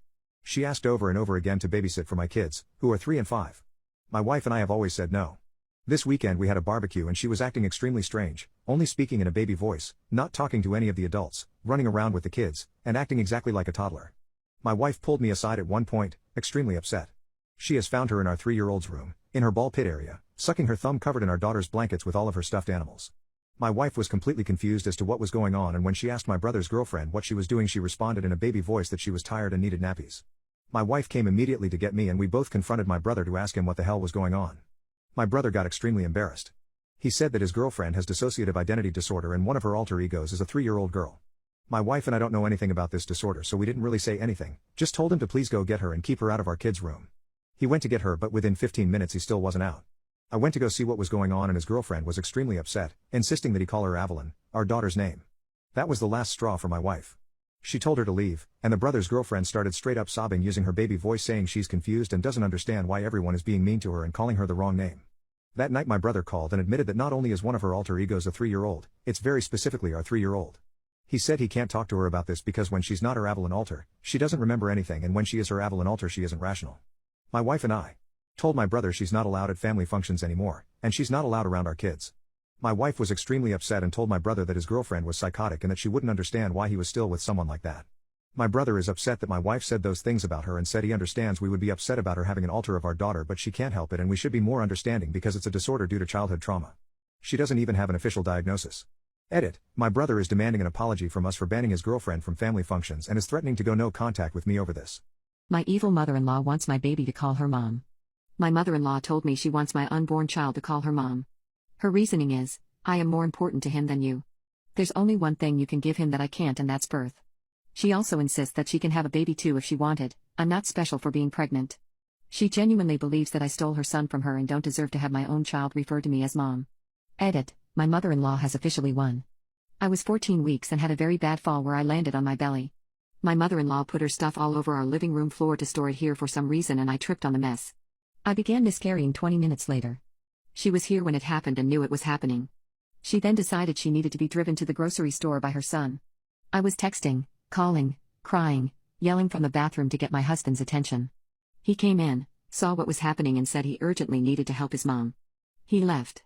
I went through the brunt of miscarriage myself. I held the remains in my hands. I begged him over text to come to the bathroom and help me. To hold me. To go through this with me. He finally came in after he came back from the store and saw it everywhere. I'm anemic and couldn't stand anymore. He made a comment about how it was going to be a lot to clean up. So I tossed off my clothes, climbed into the shower, and leaped there. I asked him to buy me large pads and said I'd clean the mess. He came back half an hour later with the pads and kept explaining that his mom needed him again to help move things. They knew I was miscarrying, but she needed help moving things and it was urgent. She was outside when I cleaned up the bathroom and went to the kitchen for food. I was weak and struggling. She didn't make eye contact with me or talk to me at all. Probably because she knew she had won. She took my husband away from me during the most traumatic point of my life. And he went. Willingly. I feel so lost. He spent the night at his mom's house and left me alone. He isn't back yet. I've been alone with his kids from a different relationship. He hasn't texted me and I haven't reached out either. My evil mother-in-law wants my baby to call her mom. I ended up discharged from the hospital after 24 hours post-miscarriage and my husband still wasn't home. He was still with his mother. I confided in my family and they booked me a ticket home. I packed my things and flew to them. He still hadn't responded to my texts, voicemails, or calls, so I left him a handwritten note. A few days after being with my family, I got a long text from him. He said that he had to stay with his mother for the entire week after I had miscarried in our home because she felt triggered by my miscarriage and needed his emotional support. He argued that she needed him as she and his father are divorced. During this time, he didn't want to bring me up to further cause her distress, so he went no contact with me for a week. He said he thought I was strong enough to wait for him. He thinks I've overreacted by flying home. He wants me to come home. I prepared for his crappy excuse and didn't let him manipulate me. I called and told him that when his mother had miscarried after he was born, she had her own husband to comfort her, while my husband left me alone and ignored me for a whole week. I told him it was medical neglect during a crisis, child abandonment of his own kids who were supposed to be under his care, and abandonment. I could have died and was very weak when I had checked into the hospital. I was even weak when I left. I told him I needed space to heal. I was finally getting emotional support from my family and am in a safe place. I'm not ready to see him. He said that he is her only son, he had to help her. I reminded him that he was my only husband and I needed him. The miscarriage was happening to me, not her. He asked me if we were still good. Absolutely not. I was blunt and told him I didn't see our relationship repairing after what he did. His actions will haunt me for years. I cry myself to sleep every night. I miss my baby and marriage. Both of them passed away the same day. I haven't filed, but I plan on filing for divorce when I'm ready for it. He is upset. He cried and told me I was being overly emotional because of the loss. That I wasn't in my right mind and said he'd fly out to see me and bring me home. I put my parents on the phone and let them chew him out. I don't know what they said, but he hasn't called since. He's texted a few times but I haven't responded. My best friend has always acted very strange around my mom. I just found out why. Objectively, my mother is very attractive. All of my friends make jokes about effing my mom, but none of them ever genuinely acted weird around her.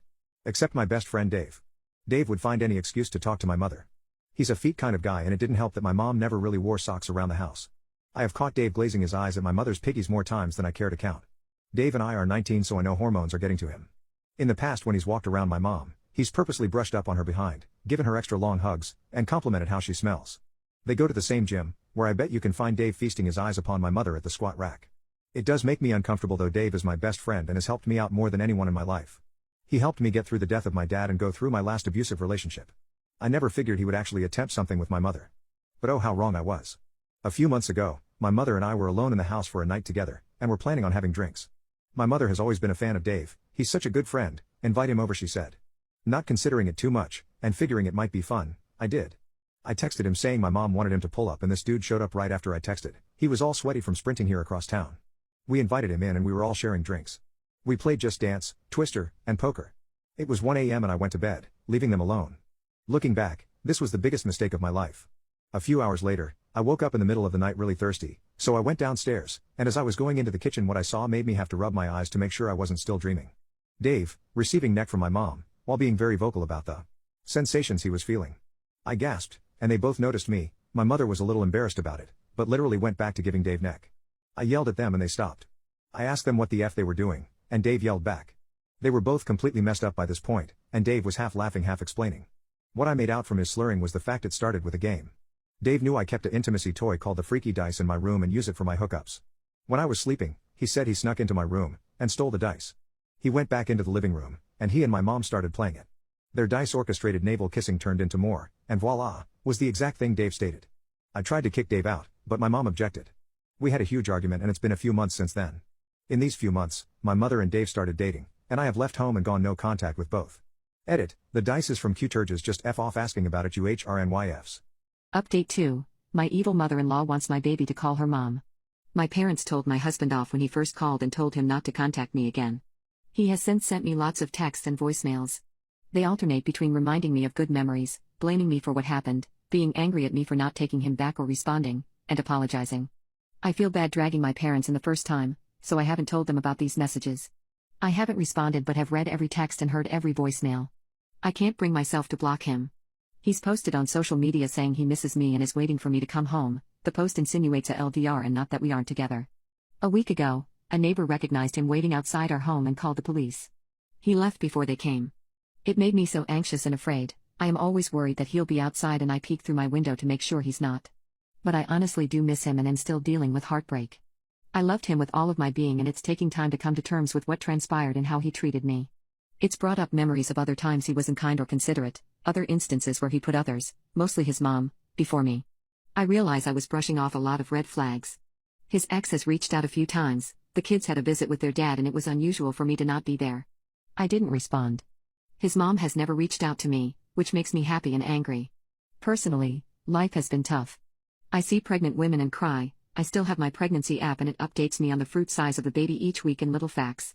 I can't bring myself to delete it, I'm so anxious about the due date I had and how it's approaching. I have covered all the mirrors in my space, I hate seeing how flat my stomach is. I hate seeing my stomach at all. I feel like I failed to protect my baby. What if I hadn't tripped? It's been very hard for me to let go of this baby. I'm in therapy and my therapist is kind and patient. She has suggested that I think of ways I want to honor this child. She said it's healthy to not want to forget and move on, but I need to find a way to honor her and keep her memory alive that doesn't consume me.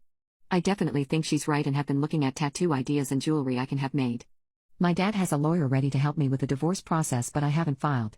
My mom cares a lot and keeps trying to suggest old childhood friends or her friends' sons for me to talk to and get my mind off things. I don't think I could ever be in a relationship again. I feel numb and broken and like a huge piece of me is missing. I have been working for the past 2 weeks and am planning on moving out. I feel like I'm burdening my parents with my problems. They fuss over me and are sometimes over the top sensitive. I don't want to disrupt their lives and I feel so bad that they have to comfort me. I don't want to be hugged or constantly checked in on. I'm not trying to be ungrateful, I just feel like it all doesn't help. The random tight hug and "are you okay" are constant reminders of what happened. I'm trying to keep going, I'm trying to do my best but I feel so empty and unhappy. Sometimes I wish I died in that bathroom. Update 3, my evil mother-in-law wants my baby to call her mom. I know I should have done better. I got a job, I went to therapy, I talked things out with my parents, I got my own place. I was working really hard. Somehow loneliness set in, my ex said he was grieving and in shock. Things didn't pan out properly because he couldn't comprehend what was happening at the moment. He reacted poorly and regrets it. He said I left him grieving alone and chose to suffer alone too. It struck a chord. So I decided to see him, he looked like a wreck. I felt like crying though when I saw him, he said it was proof that I missed and loved him. We talked a lot, called more often. Text throughout the day. He wants me to move back in. He wants to try repairing the relationship. I never got around to filing for the divorce, I didn't feel ready for it. My family kept encouraging me and sometimes I felt worked up for it, but I could never just go along with it. I don't know why I'm even talking to him, my parents will be disappointed if they found out. I miss him, I tried really hard to stop loving him and to think about something else. I tried meeting people, I didn't feel a connection with anyone. Moving on is easier said than done. A big part of me wants to go back, wants to be safe and happy with him. Wants to believe things can be saved. I don't want to be alone, I also don't hate him. But I know his mom will be there, I know he messed up big time. I'm just so confused. My head and heart are saying different things. In therapy, I feel like I want to prove that I'm healed and strong and doing okay. I kind of numb myself and say what I think will make the therapist happy. Do I have nightmares? Not anymore. Same with my parents, they want to see me socialize and smile more, you got it. But I can't fool myself. I am so sad and I don't want to deal with any of it. I can't successfully avoid it either. I'm staying away from alcohol, I don't want to go down any dark paths. But I wish all the time that I got a do-over, I came across a time machine, I didn't fall.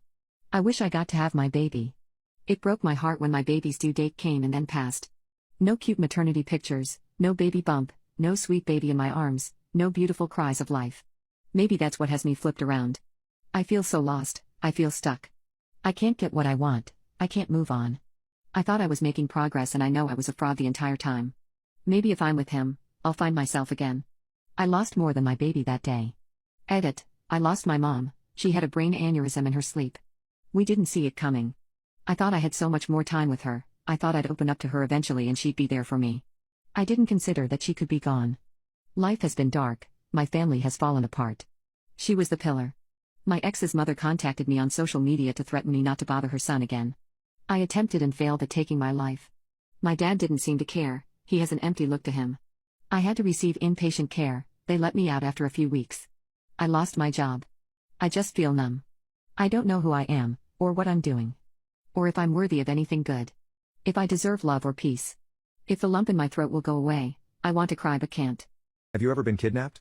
My mother kidnapped me and took me to another country when I was a child. My parents immigrated to the USA from Norway when I was a baby, but when I was 4 my mother really wanted to be a nurse. My dad was solely supporting us as she went to school and my little brother and I were pretty much always in daycare, so when she wanted to possibly move back to Norway to get an education there, my dad wasn't supportive, saying she had to think about her kids. She did not take this well. She contacted her mother who still lived in Norway and developed a plan. This plan included shopping for the clothes and supplies she would need the day before picking my brother and I up from school.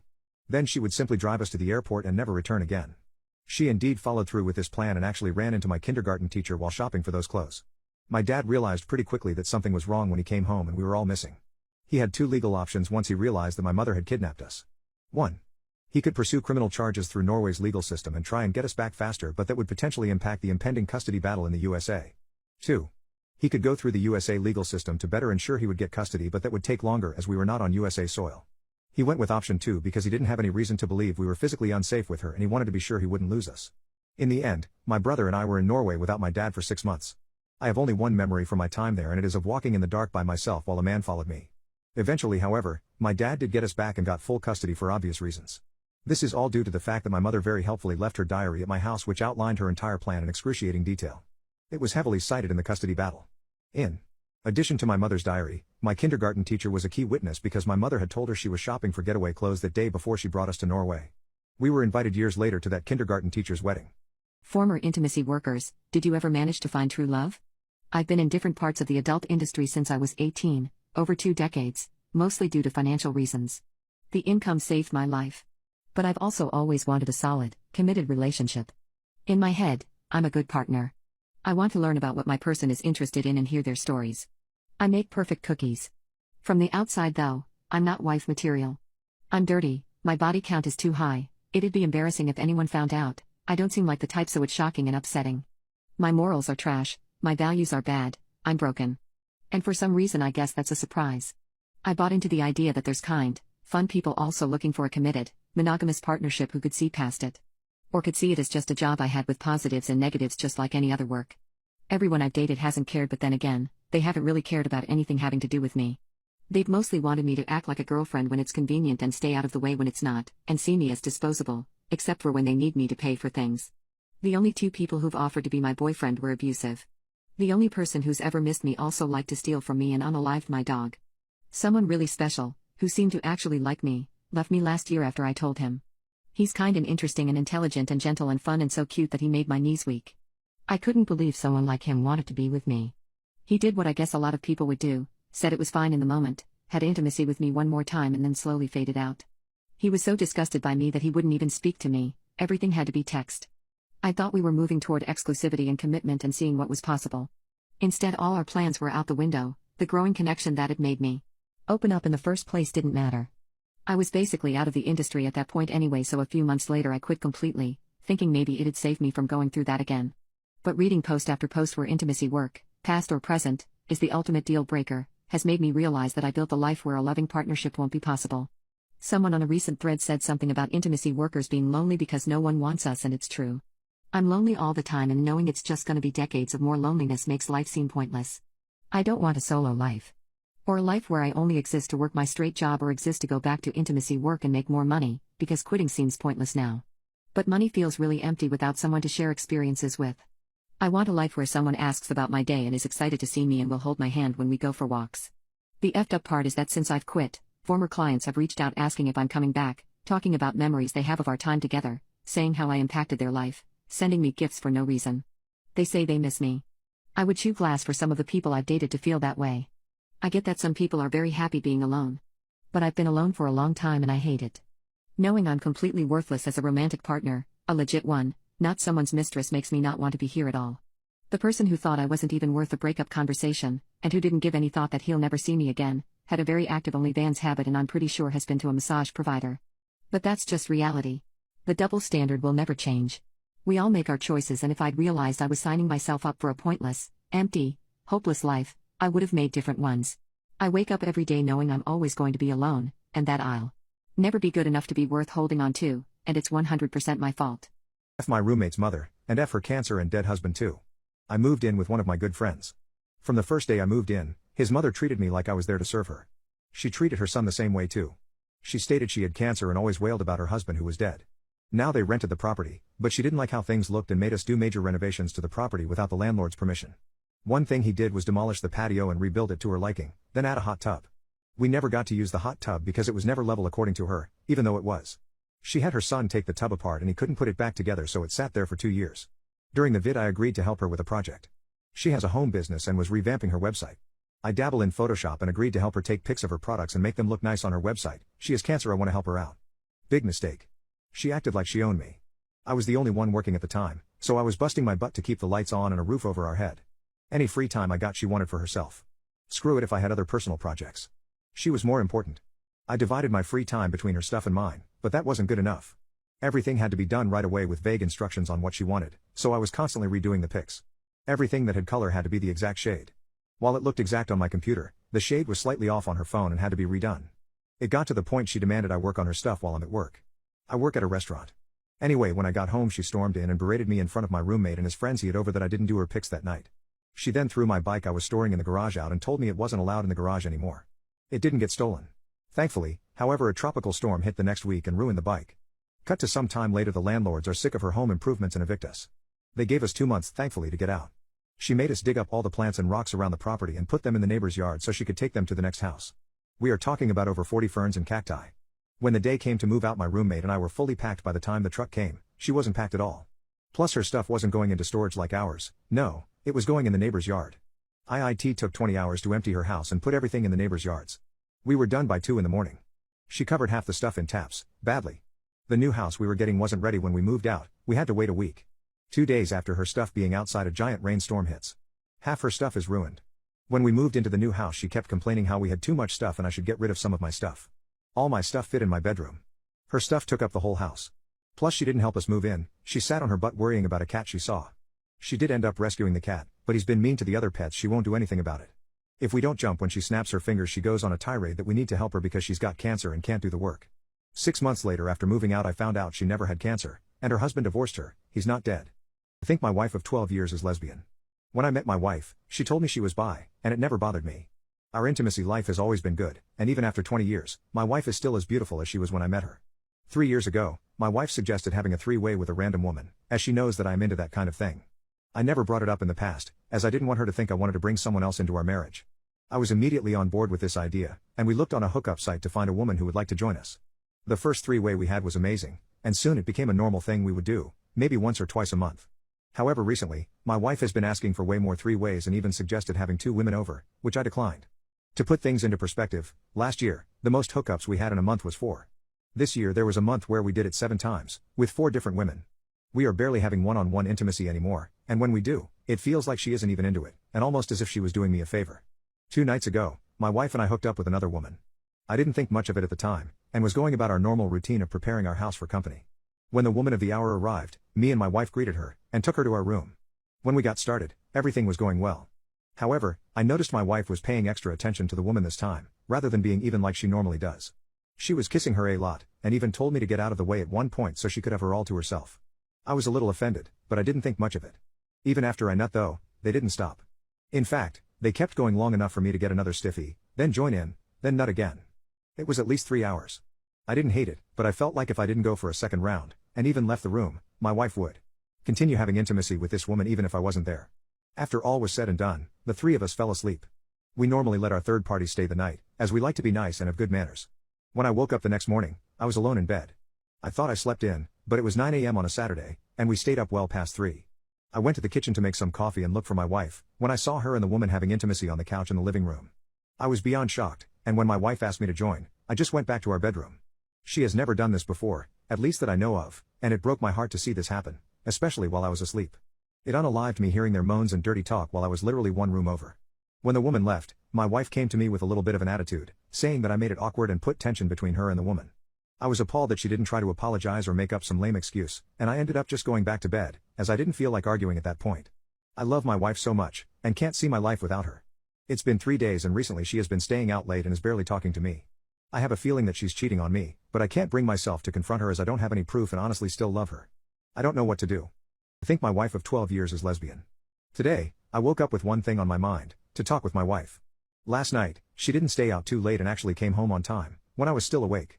Today, after work I sat her down to question her. Outside of our intimacy life, me and my wife have never had any problems, and our personalities are almost identical. So talking to her is and was never an issue for me. When I asked her today though, she stiffened, but did not reject me. I started out by saying that I'm sorry for storming off that morning, but I didn't appreciate her sleeping with the woman in question without my permission first. She just nodded in response.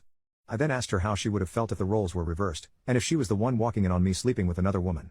She responded by saying that she wouldn't mind, which I know is bullcrap, but I didn't press on it, as I thought she was just trying to save herself.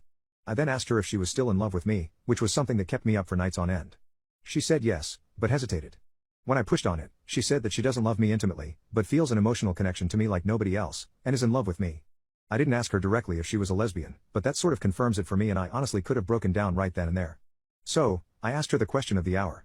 I asked if she had been sleeping with other women, besides that morning behind my back. She didn't answer, and just looked away. At that point, I didn't even need a response, and just walked out the house. I texted her later on and asked what she wanted to do. She didn't respond to me, but I think we both know that it's time for a divorce. People who have seen bachelor parties go completely wrong. What happened?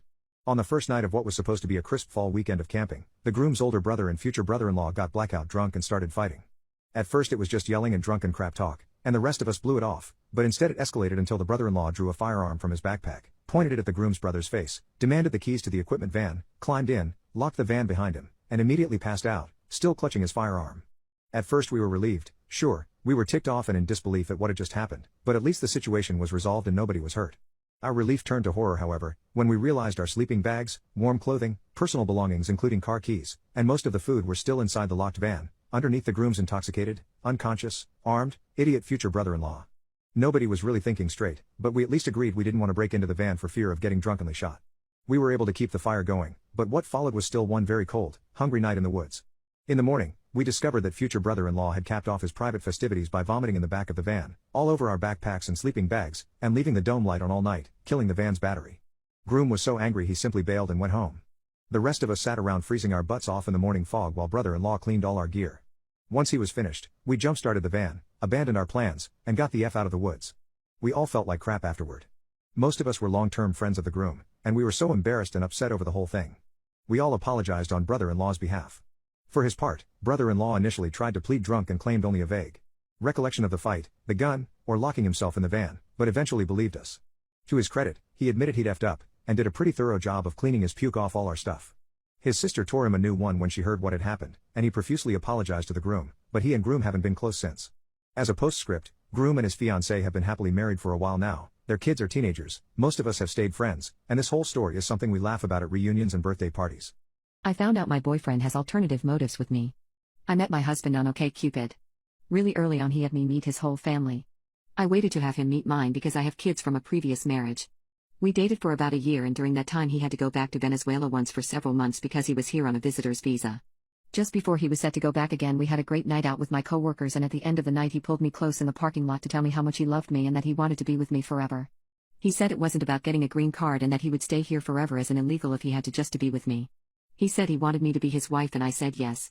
After that we started to figure out logistics and decided we should get legally married so that he could start the visa process here.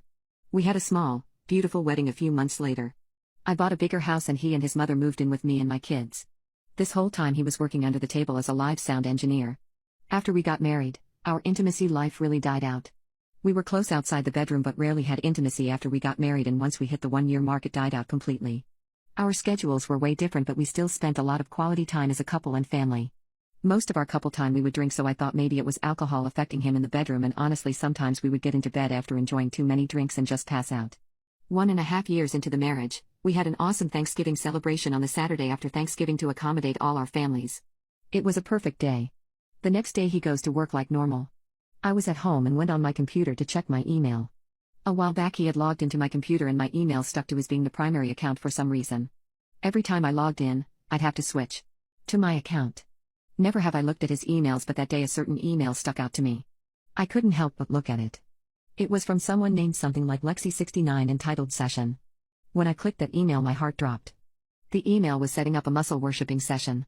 It took a quick Google search to figure out what a muscle worship session was. Apparently, my husband had a thing for muscle-bound women. I did a quick search of the rest of his emails and didn't see anything else, so I waited until he got back from work to confront him. He swore that this was a one-time thing, that he was just curious and wanted to try it because he did have a thing for muscle-bound girls. He cried a lot. Something just felt off though. I told him we would be divorced if he didn't let me look through his phone.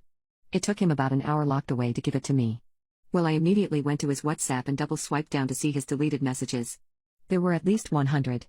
Girls, guys, and everything in between, one 15-year-old. He apparently had relationships with some and was just asking arrangements with others. There was one particularly buff girl that he seemed to have a long-term relationship with. I'm kinda petty, so I proceeded to take a selfie with him crying in the background and send it to all of them explaining that I'm his wife and that he was a cheater. A lot of the girls responded telling me they had not known or that they broke up with him when they figured it out. The buff one didn't respond, but her best friend did. She told me that he had been telling people that we had an arrangement just to get him a green card. During this whole time there was a lot of crying and groveling from him and a lot of screaming from me. I kicked him out and told him his mom needed to be gone by the next day. He cried more but finally left to his brothers. 20 days later I met him at the courthouse to file divorce. He was still crying and groveling. My heart was already broken, so I wasn't having any of that. It was finalized 2 weeks later. Am I the a-hole for shouting at my disabled sister while she was on her deathbed? My sister Nancy and I have had a strained relationship for as long as I can remember. Growing up, I realized that she got more love and care than I did. When I was a teen, I got tired of her always needing to trump my accomplishments or be the center of attention. I finished high school when I was 16, and after I received my matric results, my parents planned a big party for me, but the week before, Nancy fell down a flight of stairs and my party had to be cancelled. As I was sitting in the waiting room with my parents, I had an epiphany and realized that a lot of her accidents coincidentally happened when something big was planned for me. For example, a month before my 16th birthday, which was going to be spent on a cruise, she started having dizzy spells, and a few days before, she fell off the roof as she was trying to patch a few leaks. Rightfully, I was upset, and my parents lashed out at me for being selfish when my sister got injured trying to do something to help them.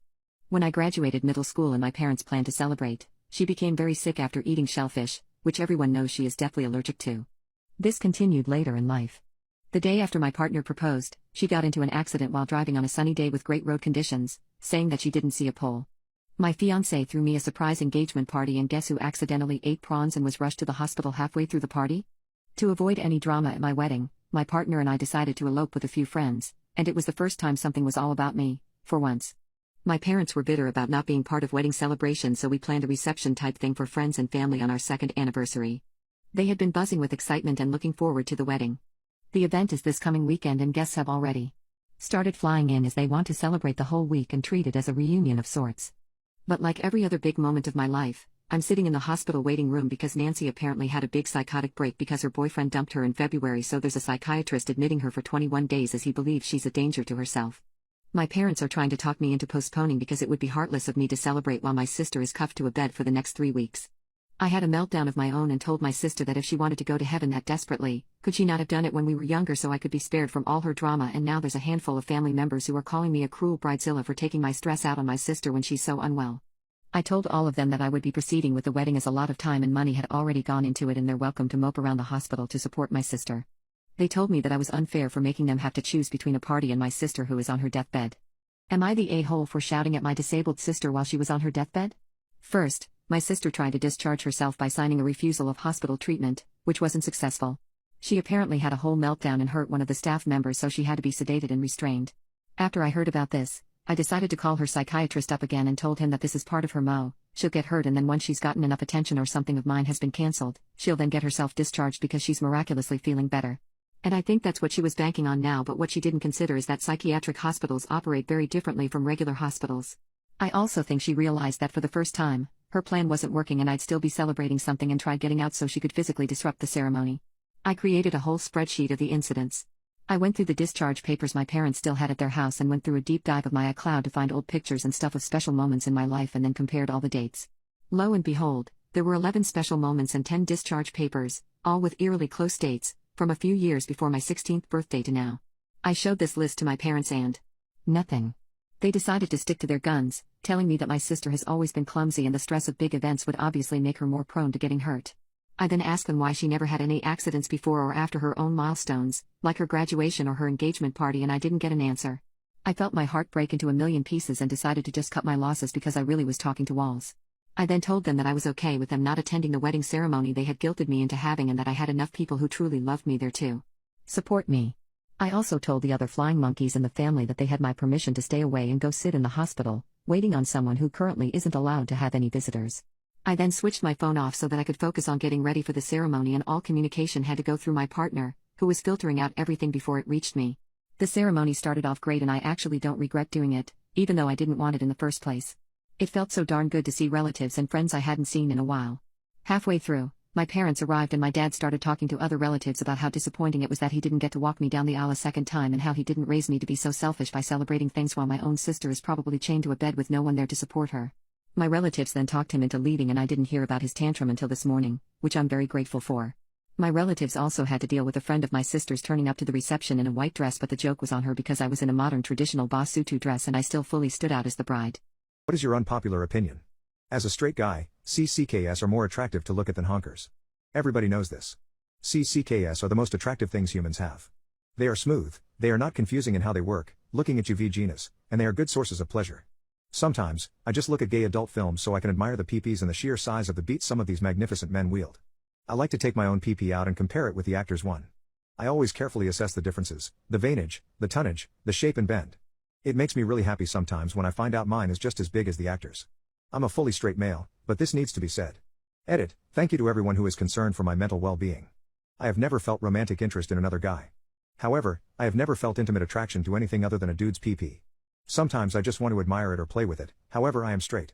And for everyone put off by my insistence that my opinion is objective fact, remember that disagreeing with me is a crime and I will not hesitate to lock you up.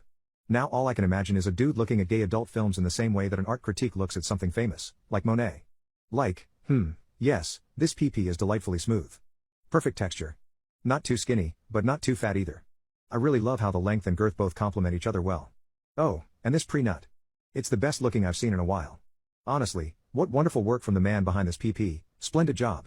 Honestly, it's only the work of a master craftsman that can produce a pee-pee of such high quality as this one. Words precede me. Having diarrhea is my favorite thing in the entire world. Yes, that is right, I love to have diarrhea. One of my favorite things to do is take a laxative on weekends when I have absolutely nothing to do and I know I'll be at the house all day. There are so many aspects of it that make it one of the best experiences. The first aspect I love is the rush. Just going about my business and then all of a sudden I know I might poop my pants. That it is time to get on a toilet right now and nothing else matters. It's an adrenaline rush when the stomach starts to gurgle and you know you can't stop what's about to happen. That I am totally at the mercy of my bowels. The second is simply the feeling. I love the feeling of relief I get in my stomach, the feeling of it rushing out of my butt, and it is one of those good burn feelings in the butt too. I love that fiery booty hole burn. Then when you go to wipe it's kind of like you are scratching that ultimate itch. To put it simply, from start to finish the feeling of diarrhea has multiple aspects that all feel good and all of them have their special place in my heart. The third aspect I love is the smell. It's like when you have a good fart and it stinks really bad and you kind of sniff it in and you are like, dang, I just did that. The smell of diarrhea is like I just opened a sewer line right in my toilet and I love it. It's just a great scent to sit there and enjoy for a minute. A nasty type of good that makes you feel a little dirty. The fourth aspect would have to be looking at what came out. Just standing to wipe and looking at what once used to be a perfectly clean toilet is now black. Just black water with black spatter all around the bowl of the toilet. I love to stand there for a second and look at it and say, dang, look at all that bad stuff I just expelled from my body. That's a great feeling looking at it and knowing how you've just cleansed your body. To put it simply, I highly recommend diarrhea. How did you lose a lot of weight? I learned you can't out-exercise a bad diet and committed to counting calories, never going above 1,400 a day for 12 months. Dude, I tried so hard for years to exercise away my terrible diet. It works to a certain point. I have been off and on into racing bicycles throughout my adult life. I have extreme ADHD so I change hobbies every few months. I will hyper-focus on riding bikes for about a year at a time. Then not touch them again for 3 years. With no exercise and maintaining my usual diet of eating like a trash can and guzzling beer and scotch I stay anywhere between 255 and 265 pounds at 6'6". When I find the motivation to ride my bikes I never change my diet, but I pedal my butt off. It usually results in me losing 25 to 30 pounds over the course of 3 to 4 months but then I hit a wall. Still need to lose another 25 pounds but I won't because I don't change my diet. I ended up being the John Daly of the local mountain bike scene. I'm the fastest, most in shape fat, drunk F-ker you'll ever see. I usually have a few beers stashed in my backpack and a flask of bourbon in my frame bag. When most people are stopping for water I'm usually drinking a beer. When I ride the local trail systems I do what I call beer laps, which is where I make a loop on the trails of about 8 to 10 miles, then stop at the truck, drink a couple beers, then make another lap. Repeat numerous times. When I'm riding my gravel bike I like to do what I call a booze cruise, which is making a big loop of the area I live in and stopping at all the local breweries to have a couple pints and maybe some hot wings. Usually results in about a 60 to 75 mile ride depending on my route. My entitled sister-in-law has torn my family apart. My sister-in-law Kara is married to my elder brother Connor. Kara came from an affluent family who like to flaunt their wealth and put down anyone who is not as rich as them. She attended private schools before going to an Ivy League. She's never had a real job. She used to be an influencer before influencers were a thing, but she wasn't successful at it. She really lived on her parents' dime. When she was 30, they said they would stop supporting her financially. She married her first husband shortly after. She went no contact with her parents after the wedding, which they paid for. Her first marriage only lasted a year or two before divorce due to her cheating. Shortly after, she started dating Connor and things got serious very fast. The first time I met Kara, it was interesting. She met everyone at a family wedding as Connor's plus one. She was someone who was very confident, but it didn't always meet her competence. Like she would very confidently turn to someone and say the wrong name or wrong info. I remember she went up to my cousin and said very loudly, "Josh, I heard you're a lawyer." My cousin gently corrected her on her name and occupation. When he did, Kara scoffed, rolled her eyes, and continued the conversation. She was very comfortable with us, and said some things that I was like wouldn't say that upon meeting someone for the first time, but I dismissed it. The first time she met my wife was a whole other experience. My wife wasn't at the before-mentioned wedding as she was working. My wife is of Samoan descent. Kara is white. When she met her, Kara immediately led her on to a string of questions. Where are you from? Oh, well, what are you? No, I don't mean your occupation. What's your ethnic background? When she finally got to know that my wife was of Samoan descent, she made a comment that she was real-life Moana and then asked if her brother plays football and if her extended family makes canoes. My wife gently pointed out that the questions were based on stereotypes and a bit prejudiced. Kara jumps in, "I'm not prejudiced, I have all sorts of friends who are people of color." Then there was my wife and I's wedding. Basically, I danced with nearly every family member, including Connor. Next morning, I got a text from Kara saying that she didn't like Connor dancing with other people and him dancing with me made him uncomfortable. She's also been frankly rude to my other older brother Alan's children. We were having dinner one summer and one of Alan's children fell and skinned his knee pretty bad. He was 3 when this happened and started wailing loudly. You know, typically child behavior. Karen rolled her eyes, looked at me, and said "Uck. Isn't he so dramatic?" "No, he's a child." As if Karen didn't have a breakdown after falling down while roller skating with the family a few months back. My wife and I also have twins. Frankly, I tried to keep them away from Kara. Our twins were born 5 months before Connor and Kara's first. One of our twins happens to have a name with the same first letter of their first and are somewhat similar. We had no idea what they were choosing. When we announced the names, Kara threw a effing fit. Like my family is visiting in the hospital room, everyone's excited, and we see Kara suddenly leave the room. Connor followed her. He came back and said she was crying and we were like, "Oh, happy tears?" Like thinking it'll be her in a couple months? Nope. We stole her baby name. We didn't even know what their baby name was and didn't share ours with anyone. Our name is a family name, there is just one thing like. It's not even the same name, just the same letter. She ended up using the name anyway. Connor and Kara have 2 kids together now. I really don't like to mom shame because parenthood is hard. However, she's not maternal to the kids. The couple instances I've engaged with her while she has kids, she doesn't engage them in any way. No talking, making faces, playing, etc. She seems completely uninterested in her children. I do have a cousin who lives by them and sends her kids to the same preschool they send theirs. It's been communicated that their oldest, who's now 4, has some sort of behavioral issues. It's to the point people don't invite them to play dates, birthday parties, etc. and Kara refuses to get him any kind of help because everyone is a hater, and he's perfect. I realized I'm catching feelings because she's in the hospital. 2 months ago, my physically and verbally abusive fiancé left me. I have since started therapy and realized that I was in an abusive relationship amongst other things. She hurt me in so many ways that I stopped loving her. We have a child together that I love dearly and that we share custody over. Just over 6 weeks ago, I reached back out to a friend I had in high school. She was the nicest person I ever met and we bonded over our mutual traumas. We fell out of contact and my ex never let me reach out to her because she was a girl. We started messaging back and forth, and there hasn't been a single day that we haven't talked. She only talks to me and another girl who she has feelings for. I know she is interested in pursuing a relationship with him, but she is taking her time and doing things slowly for her own reasons. The only time we get to see each other is on the Saturday when I don't have my son. She had been feeling sick since Thursday, but she made the effort to see me on Saturday regardless. We ate some food and watched some television until she started feeling sick. She wouldn't speak up about it because that's just how she is, so I told her I was bringing her home because my priority was making sure she was okay. She threw up 4 different times in the 35 minutes ride back. She was sitting in my passenger seat, moaning and groaning, while I would periodically pull over to hold her hair while she threw up on the side of the road. I'd then give her water, hold her for a few minutes, and then help her back into the car. She was absolutely miserable and I realized just how much I actually cared about her. I brought her to her house, and for the first time actually walked her inside. She was grateful that I helped her with all her stuff and made sure she didn't forget anything. I walked her to her bathroom, and asked if she wanted me to stay while she showered since she was home alone. She declined, saying I'd already done enough. I asked if she had water, and she said she would drink from the tap. I went back to my car and grabbed an extra 2 bottles plus the one she was drinking and brought them back in for her. It was just a small gesture, but I could tell that it meant a lot to her. She hugged me, made me promise to text her when I made it home, and promised that she would text me when she got out of the shower and into her room.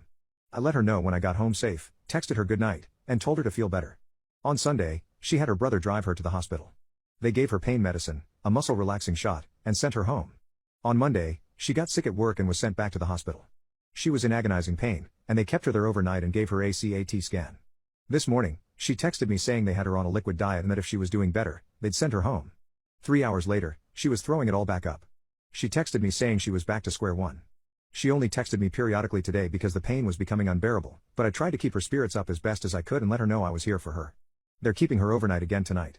I don't know what the point of typing all of this out is, but I realize that I really care about her. I always loved her in a platonic sense of the word, but all I want is to see her better and just back to her usual self.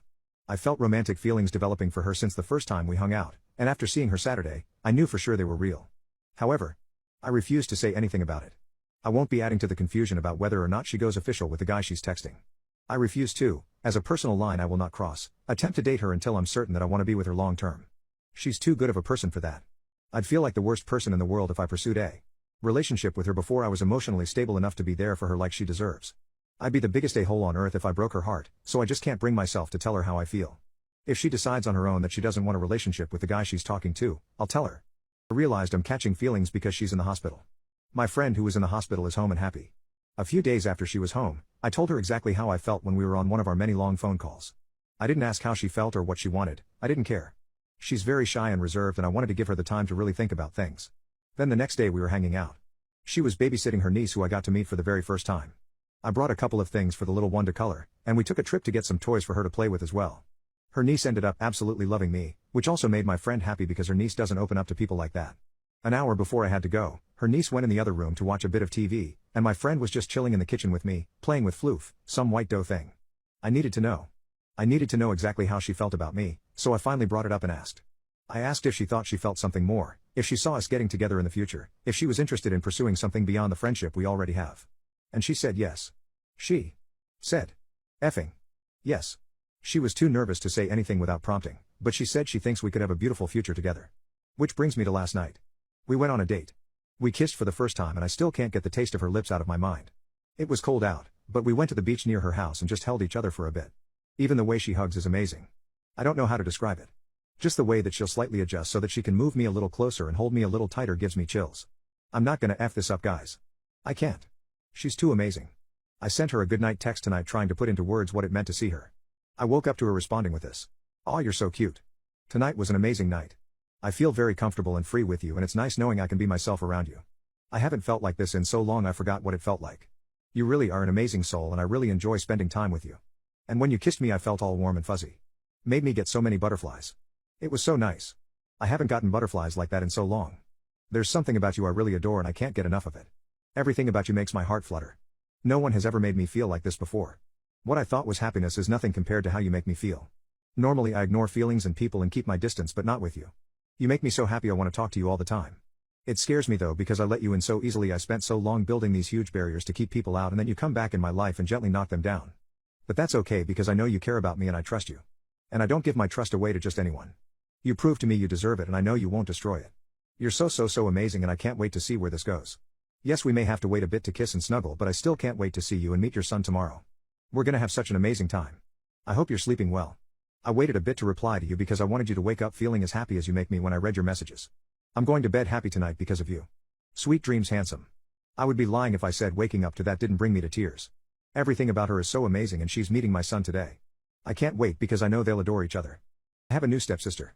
It seems like she is trying to anger me on purpose. My mother passed away 8 years ago and it's been just my father and I since then. After my mother passed away, my father was a shell of his former self and it took him years to get back on his feet. Around 3 years ago my dad met Lisa. They met randomly during one of my father's work trips and hit it off. They dated for 2 years. During their dating period, I found out Lisa has a daughter from a previous marriage, Marika. I met her once during a dinner and we didn't speak at the time. She didn't look particularly interested in knowing each other and I'm not exactly a talkative person. Last year my father proposed to Lisa, she said yes and 6 months ago they got married. Lisa and Marika moved into our house.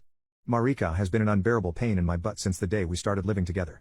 The day they moved in, I went into her room and told her that I understood it was a big change and that if she wanted to talk about anything or wanted to know anything about the town or needed anything at all, she simply needed to ask and I would help her as much as possible. In response, I was rudely kicked out of her room and told to F off.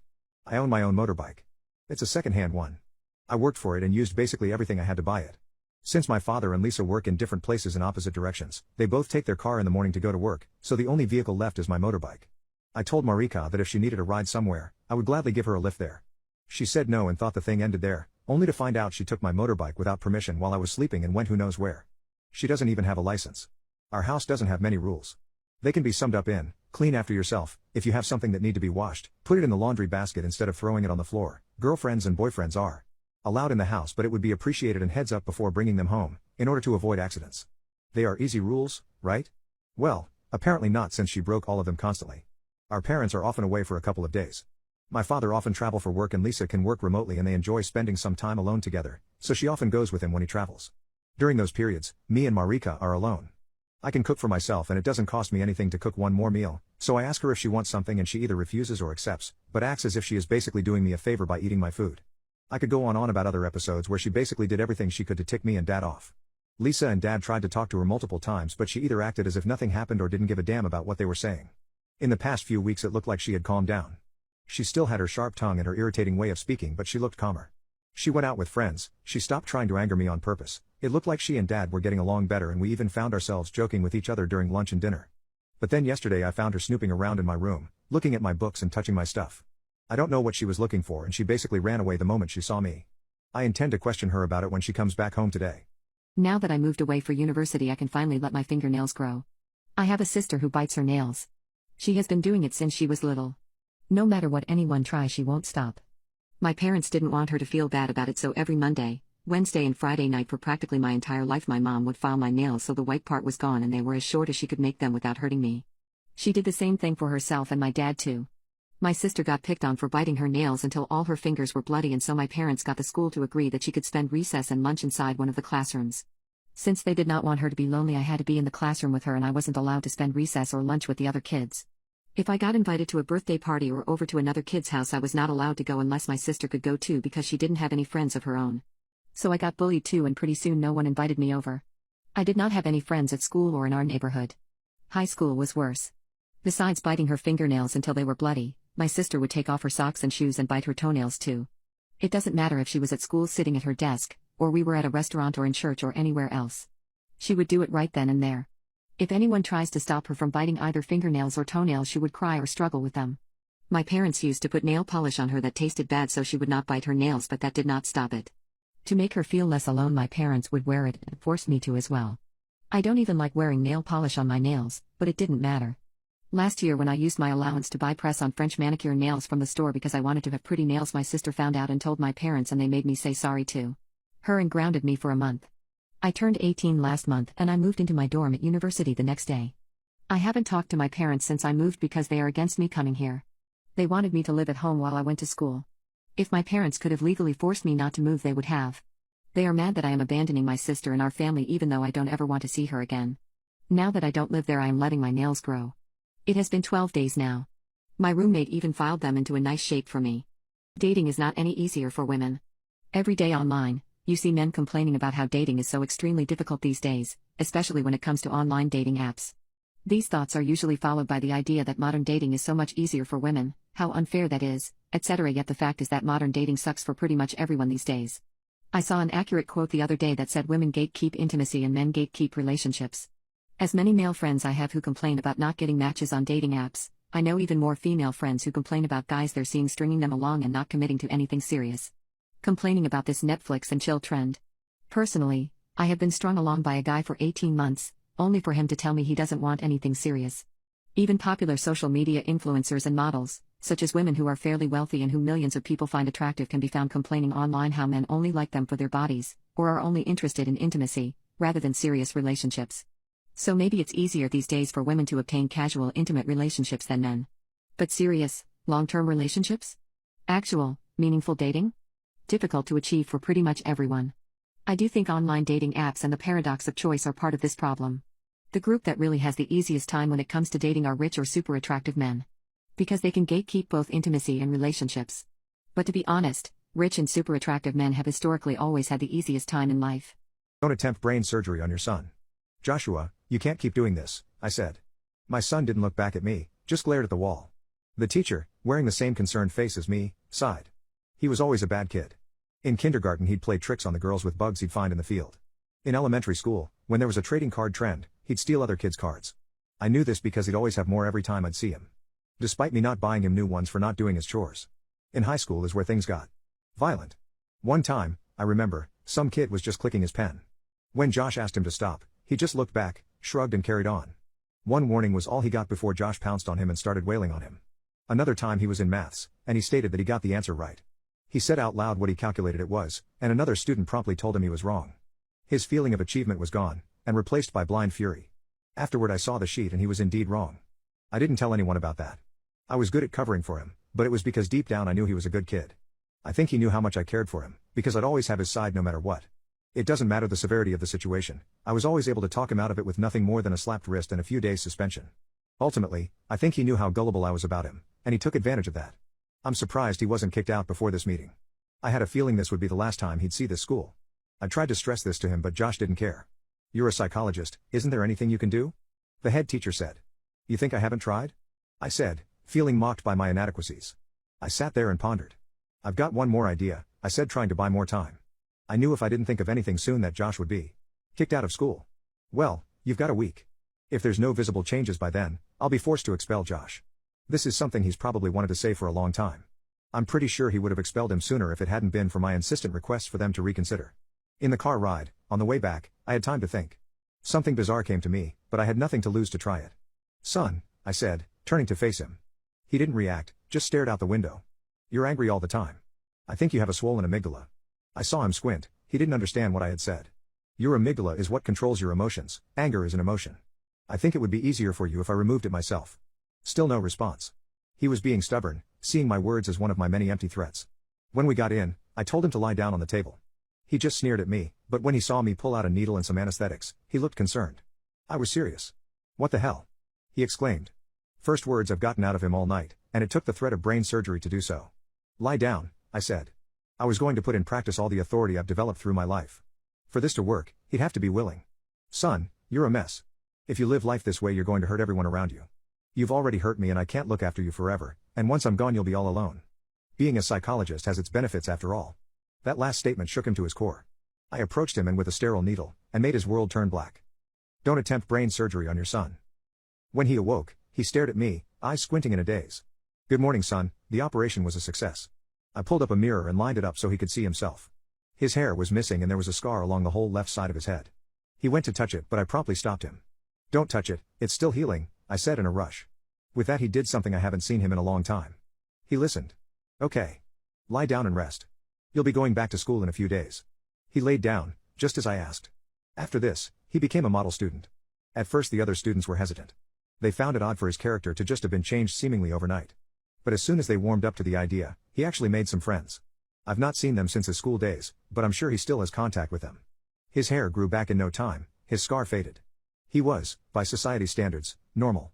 When he left high school he got a part-time job at the butcher's. He told me it's one of the few industries that no matter how much automation is introduced, they will always need a skilled pair of hands for the finer jobs. He'd come home smiling, covered in mess, but I was happy to see him doing something he loved so much. Sometimes he'd bring some cut-off meat from the shop and we'd dine on steak and talk about life. He was a reformed man. He also took up new hobbies. He traveled around the country and brought back nice things he knew I loved, like the local wines and cheeses. He also applied to college to study business, finance and law, and was accepted with his final high school grades, which he achieved due to his newfound perseverance. He even tried to pay his own way in, although no matter how ambitious he was with his job, it didn't pay enough. But I was now willing to throw money at him to achieve his dreams. As a man who was ashamed, hurt, and reprimanded for being his father, I was now the polar opposite. I was proud. I never told anyone about the surgery. I simply told the school that he hit his head and that is why he was wearing a hat in class. Although I'm sure he must have lifted it up to show people the scar for popularity. It's been a while since then. Josh worked his way through the corporate ladder and later himself a cushy job. He barely had any competition really, they seemingly handed him the job looking back. My idea was a little extreme, but it worked and for that I was pleased and it wasn't short-lived either. Yet. Here we are. Why did you do it? Yelled the interrogator. My son didn't look back at me, just glared at the wall. The officer's face was red with anger, anger at his silence, anger at his noncompliance. It looks like his tricks had evolved. Evolved from the days of putting bugs on girls, have evolved from stealing trading cards, evolved from hurting other kids. Turns out working at the butcher's was just an alibi for why he'd have blood on him when he got home. Missing persons rate rose my area. Too small to be on the news, but then again, Josh liked to travel a lot. Josh really is a smart kid, and there was a reason I never saw his school friends that he made after he left high school. They were his tipping point of going to the extreme. They never found their bodies. It also seems his rise in corporate with no competition was just in his favor when the competition would go missing. They were found neatly sliced up and left in black bags outside someone else's apartment. I was blind to everything, and now here we are. I'm representing my son, talking to people in suits, to aggressive officers and grieving families. He thinks I can talk him out of all this, but I can't. Deep down, I think he knew I didn't do any surgery on him and knew that I was gullible as ever. Sexually assault my friend. Say goodbye to your good health and sports career. My friend was sexually assaulted by an upcoming superstar athlete at a party named Mark. Mark roped her a total of 4 times in one night. It hurt me seeing her state afterwards. It was like she was a shell of the person she used to be. She began to flinch whenever someone reached out their hands to her, even if it was her own family. Mark, not knowing that I was friends with her, even bragged around me that he got handsy with her at the party. I was a vaccine administrator with the local health department. In my country, anyone can quickly get certified to administer a vaccine by completing a short course.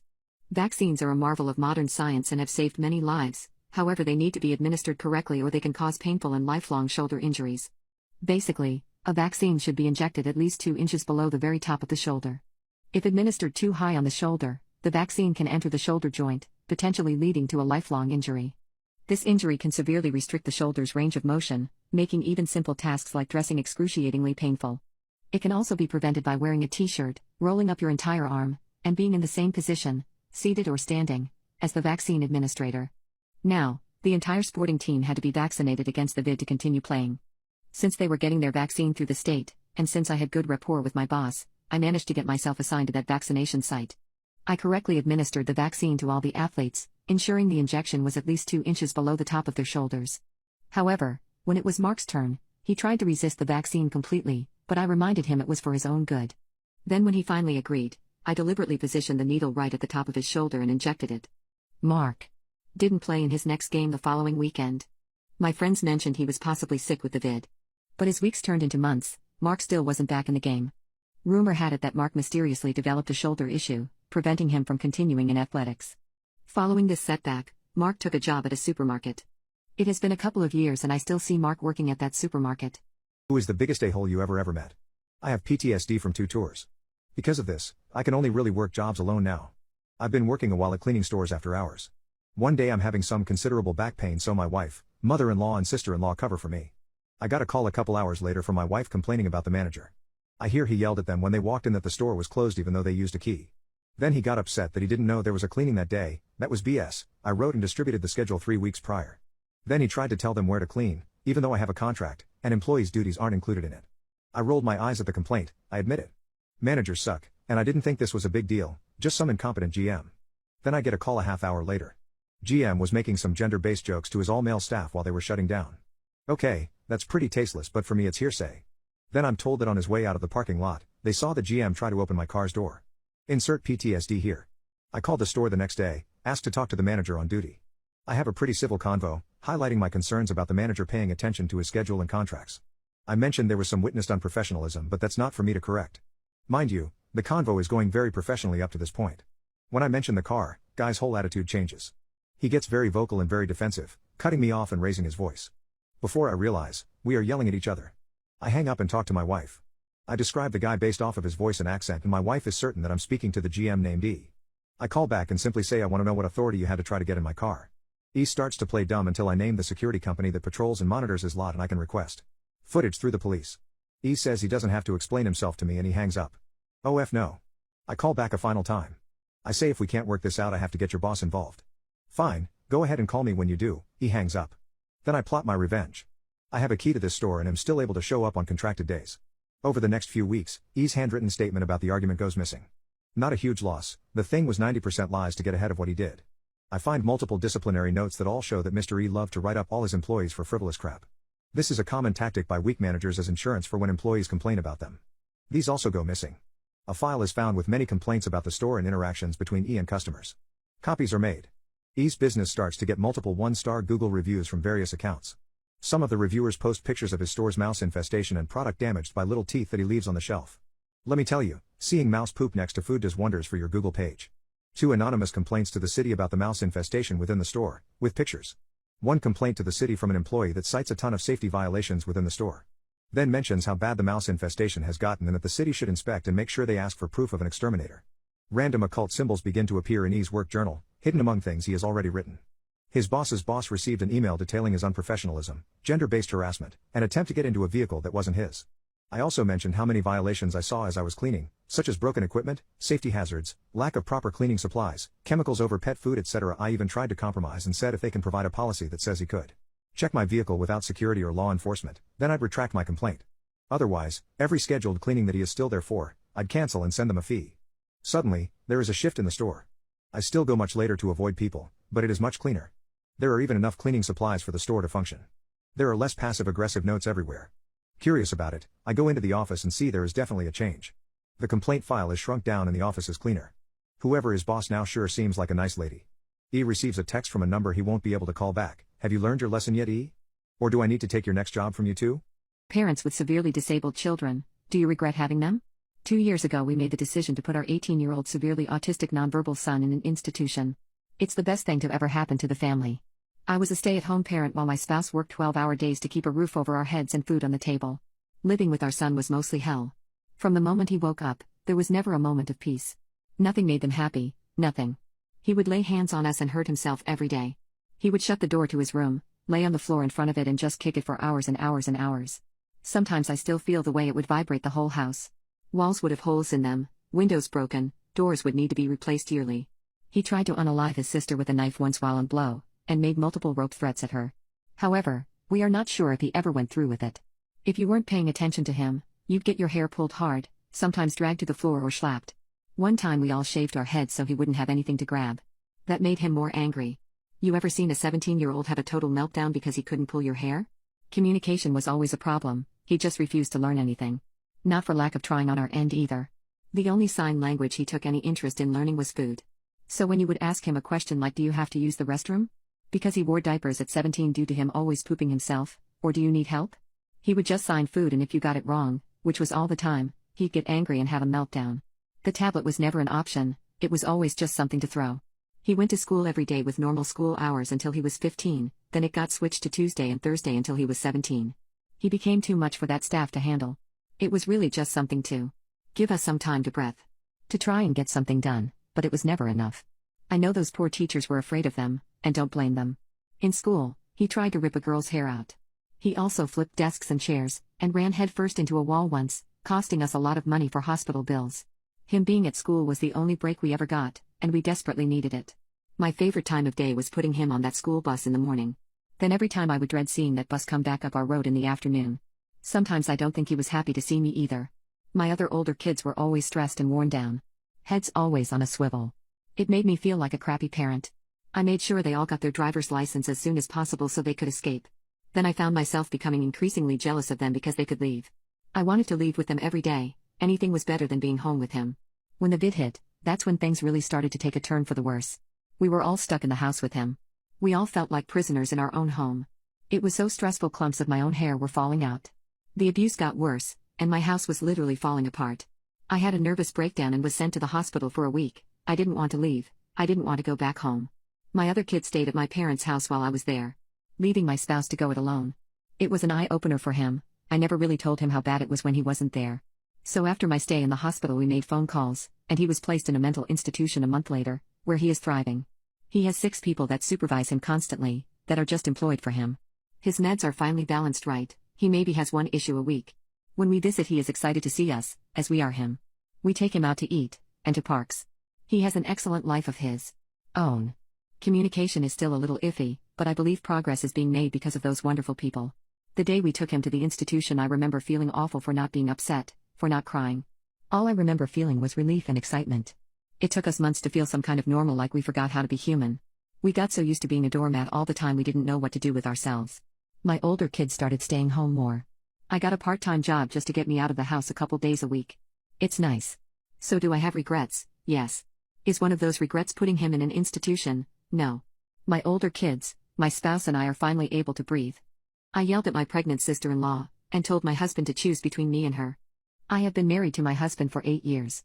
2 months ago I had my 3rd miscarriage at 31 weeks. About 4 months ago, my sister-in-law came crying at our doorstep telling us she's pregnant and her boyfriend didn't want anything to do with the pregnancy, and she had nowhere to go. My husband and I openly took her in. For the first few weeks, it was really hard for her. I sat with her for hours, holding her when she cried. It was really bonding for us. But it started going downhill. I take pride in my neat, clean home. My sister-in-law, on the other hand, did not. She would leave her clothes all around the house, leave her dirty dishes wherever, even went as far as leaving her intimacy toys on our living room table. I tried to talk to her directly before I talked to my husband. She immediately started crying and told me she would try to be cleaner. I hugged her, told her it was okay, but this is a clear boundary for me. She told me it wouldn't happen again. But it only got worse. She told me I was expected to do her laundry, dishes, and clean her room daily because she's the pregnant one. Well, I do understand how hard it is being pregnant. I just couldn't allow feeling like a maid in my own home. Not to mention my recent loss of my child. So, I told my husband, but what he told me shocked me. His exact words were, "Honey, she's going through a lot right now, we really should be helping her out. Plus, it might make you feel better to take care of someone who's pregnant." I was angry to say the least. While I don't want to invalidate her pain, my husband and I were also going through our own problems. Either way, we moved on. I did my best to maintain work and the household chores. My husband works from 7 a.m. to 7 p.m. so he isn't around to help much. I work full-time from home so it's been super stressful. When I even try to ask for help from my sister-in-law, she always makes excuses. One thing that pushed me over the edge was when I went out to buy my own food that I have actually enjoyed eating after my miscarriage. I wrote my name on it and directly asked my sister-in-law to not eat it. Well, I went to go to my fridge to get it and I saw she freaking ate it. I told my husband and of course he rubbed it into my face that she's pregnant. I need to be less selfish, and life is about sacrifices. I was so upset I told him I felt like he and her were horrible roommates. He didn't take that well. A little while later, my sister-in-law planned a random baby shower party at my house without even telling me. I personally didn't know if I could even be home when this was happening. I felt so hurt that she wouldn't talk to me knowing everything that has happened and that she would just invite random strangers into another person's home before asking. My husband urged me to go, telling me it would permanently affect mine and her relationship. So, I told him I'd go. About halfway through the party my husband and sister-in-law announced that they wanted to show the nursery to everyone. I was confused. Nursery? She was staying that long? What room did she turn into a nursery? They told everyone to head upstairs. That's when it hit me. They were talking about my nursery, for my baby I had just lost. A wave of emotions hit me when I saw everyone in my baby's nursery telling her what a good job they did setting it up. My setup. For my baby, that my body failed to give me. I just lost it. I started sobbing, then that sadness turned into pure rage. I started yelling at my sister-in-law, telling her she's the foulest human for putting me through everything she has for the last few months. Making me feel like I was a maid, or an object for her convenience. Through choked-up tears I turned to my husband whose jaw was on the floor. I turned my head to see his entire family just staring at me. I lost it again. Yelling, I looked at my sister-in-law telling her, how dare she use my nursery for my baby, how dare she think she has the right. What she told me made me fall to my knees sobbing. It's not my fault you couldn't produce a child, why let this go to waste, you're so selfish. My husband tried to pick me up off the floor, but I yelled again, standing to my knees, which were now shaking. I told him to pick between me and her. He had a dumbfounded look on his face. I yelled again, pick, me or her. He couldn't even muster up anything to say. I just looked at him, pure butyrol. I pushed past the crowd of family and ran straight out. I yelled at my pregnant sister-in-law, and told my husband to choose between me and her. After all of that, I sat on my bed, wiping my tears and telling myself I will not take this disrespect. I walked downstairs shutting my nursery door on the way. I was greeted with everyone comforting my sister-in-law. I kindly asked everyone besides my sister-in-law and husband to respectfully get the F out of my house. After all the dirty looks and shaming, it was just my husband, sister-in-law and myself. They sat themselves on the couch, not saying anything. I sat with them. The silence felt like forever, none of us had anything to say. I knew I'd have to start the conversation. I looked at my husband and said, "Did you decide?" He looked at me just staring. I asked again in a firm tone this time. He ended up mumbling some sort of insult and I couldn't really make out what he said. Something with beach. I stood up and told them both to get out, then they wanted to talk. Telling me this is all a misunderstanding, they are sorry, blah blah blah. I grabbed a backpack from my shoe closet and told them to pack their stuff. My sister-in-law told me I couldn't just make her leave, and I was a horrible person. I laughed in her face and told her this is my house, and I can do whatever I wanted.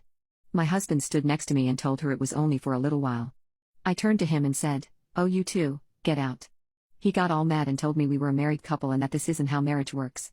I told him, "No, it is not. Marriage is where two people support each other, and not treat their wife like crap." They both ended up leaving after many insults towards me. Oh, but wait, it's not over. This morning as I was getting ready for a Zoom meeting with a few other coworkers, when my husband showed up. I let him in telling him to get whatever he needed and to go because I had to work. He started apologizing and telling me he wants to make it right. I told him I just needed time away from him. Then he threw this in my face, well, it's not my fault you lost our children, maybe this would have never happened. My sister was right, you are selfish. I have never ever made my husband feel like he cannot grieve with me over this, never made him feel less than because of his pain. I turned around and slapped him in the face. I never condone violence, and I'm very upset I would ever do that to another human, but I just couldn't deal with this. He took a step back and then threw all of my makeup on the floor, but then he started breaking all of my decor in my bathroom. I yelled at him to stop and that I was sorry, but he just kept going. Even going as far as punching a hole in my bathroom wall. It was like I was seeing all of his bottled up emotions from our children's death come out. But he went too far when he tried to grab me and started yelling in my face. I kicked him off and told him to get the F out. He walked out of the bathroom, and I watched him break a few more items as he left. The second he left I had a panic attack, looking at the mess he made, to even just seeing how much he hid his pain. I called my mother and told her everything that has been happening. She told me she was on her way.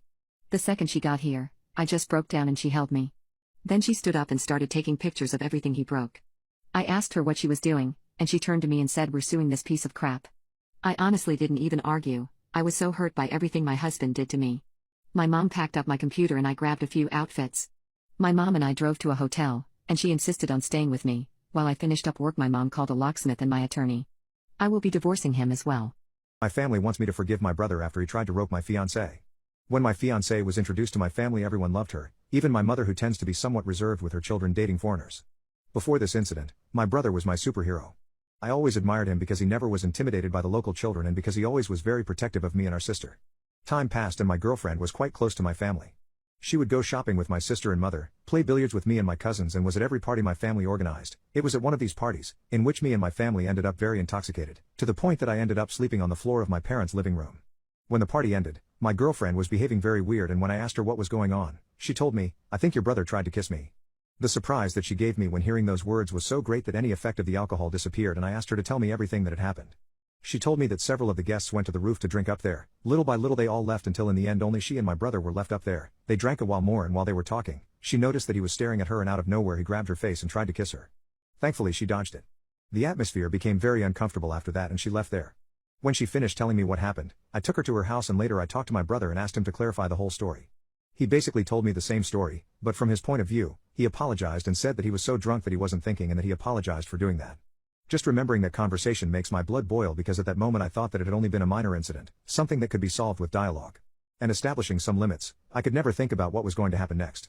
After what happened at that party, the relationship between my brother and I was uncomfortable. We almost never spoke and when we did it was as polite as possible, almost as if we were strangers. The only person who knew what had happened, besides off the three of us, was my younger sister because on one occasion when she and my girlfriend were talking, she asked if she knew why my brother and I had become distant from what she told her the story. My girlfriend and I decided not to comment on the rest of my family because we didn't want the relationship to fracture further. A few months after that, my family organized a party where they invited a lot of people, friends, family and people from our community. It was at that party where my girlfriend and my brother met again. At that point I thought that enough time had passed since the kiss incident and that it could be the first step for things to return to normal. At some point during the party I lost track of my girlfriend and I started looking for her. I looked for her for a while without seeing her, so I assumed that maybe she was with my sister, but something passed through my head that I decided to look upstairs. While I was going up the stairs I started to hear strange noises in one of the rooms and when I opened the door, my brother was pushing my girlfriend against the bed. He was covering her mouth. All while putting his hands where they did not belong. She was trying her best to fight back. I didn't think twice about it and as soon as I saw them I pounced on my brother and started wailing on him. My girlfriend left the room as quickly as she could and went downstairs to ask for help. When my father and uncles came up I was still wailing on my brother. His face was full of wounds, as were my knuckles.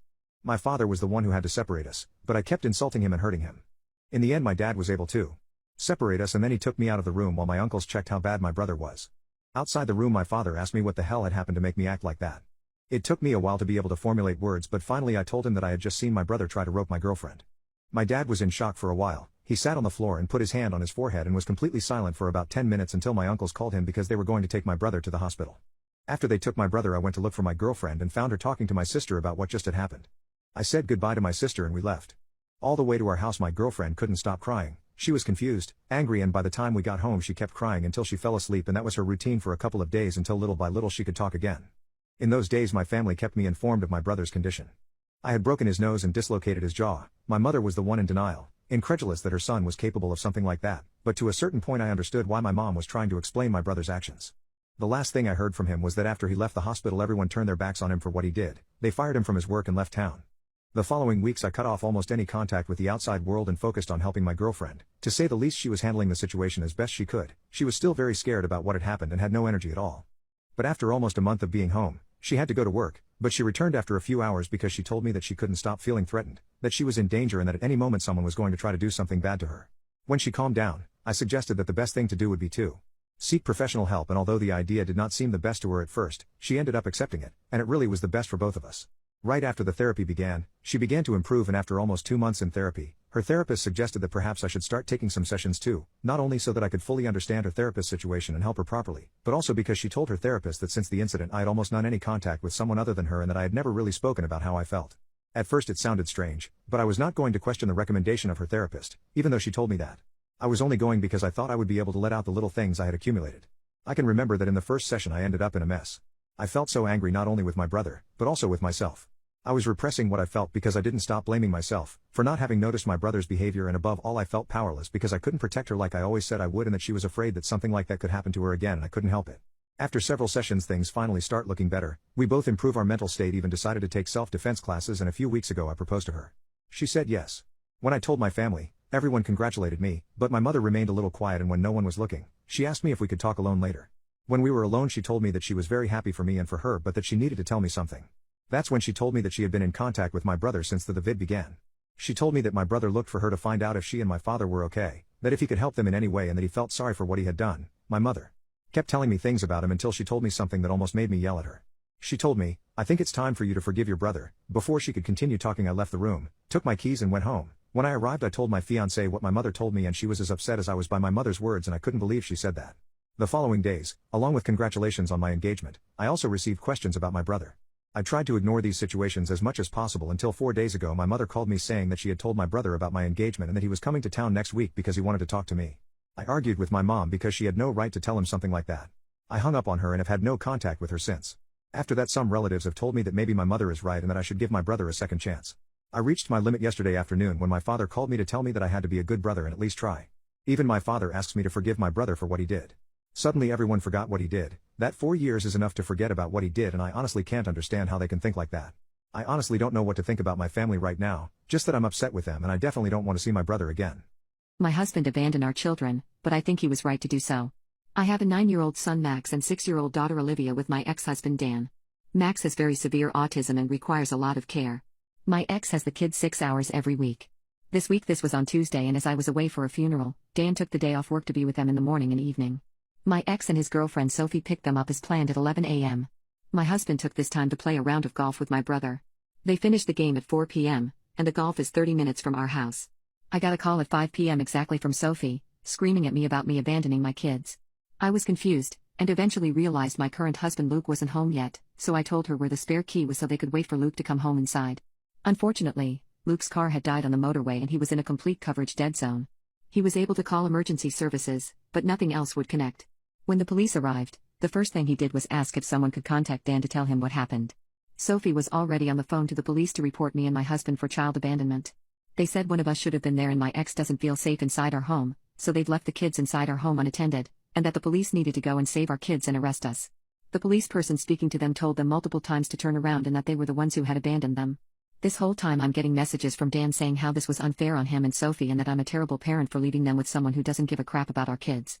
At this point I didn't actually know what was going on. All I knew is that Luke wasn't home but Dan had found the spare key. At no point did he tell me that they've left the kids alone. Luke got a hold of me via the police and I arranged for a friend to go round there as soon as she could, but the police already had a unit there after the call with Sophie. After this, I decided to try and get Dan 6 hours a week taken away. I've given him so much leeway over the years and this was my limit. Our son is dependent on an adult and our daughter is 6, and the only thing he would say to defend himself is, well, I kept up my side of the agreement by bringing them back after 6 hours. This has caused a whole other crap, to the point where Sophie sent me messages that the police are now investigating. Dan hinted he is going to try and get the kids taken into care because of my husband abandoning them. I had multiple people ask me why I'm staying with Luke, someone who abandoned my children. His parents have threatened to try and gain custody of the children, saying the children need a stable family unit, and calling my husband abusive. I said F this, and put the whole story, with evidence, on my private Facebook page, and people quickly understood. But now I'm being branded a drama queen and an a-hole for publicly blasting the father of my children, putting my husband above my kids. I don't understand how. He's more of a father to them than Dan is. My husband abandoned my children, but I think he was right to do so. My brother Pete found out what happened in regards to my ex abandoning our children.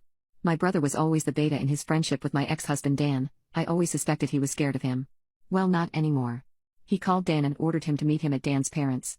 Dan was advised that bringing Sophie to this meeting wouldn't end well for him. The result of their conversation is that Dan's parents are going no contact with him. Pete did tell me that Dan made it clear he wouldn't break up with Sophie under any circumstances, even if it meant he wouldn't be able to see his kids. Pete explained what happened to my ex-in-laws, and went through the timeline and proof. Dan argued and whined and moaned until his dad told him to leave. I think the fact that my brother, who is known for caring about beer, women and sports and nothing else, took this so seriously got the grandparents to wake up. I spoke to them, and although their apology was barely worth hearing, we came to an understanding. I'm not going to allow any contact between Dan and Sophie and my children going forward. Our agreement was informal, no court orders or anything. If he wants to see them, he will have to fight for it, which I know he won't. Today came and Dan's parents picked the kids up and spent the day with them, which I am fine with. They called me after 5 hours and asked if they could bring them back an hour later than planned. They were having a lot of fun painting and the kids wanted to finish what they were doing. No problem, thanks for checking. I cannot stress enough how much I dislike them, but knowing my kids are with people who want to be with them is such a good feeling.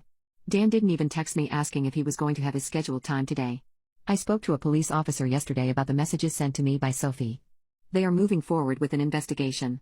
There's a continued pattern of behavior, and it has been escalating. She's made some very specific threats and over the weekend sent me a message that contained information she would only know if she had been actively stalking me at work or at home.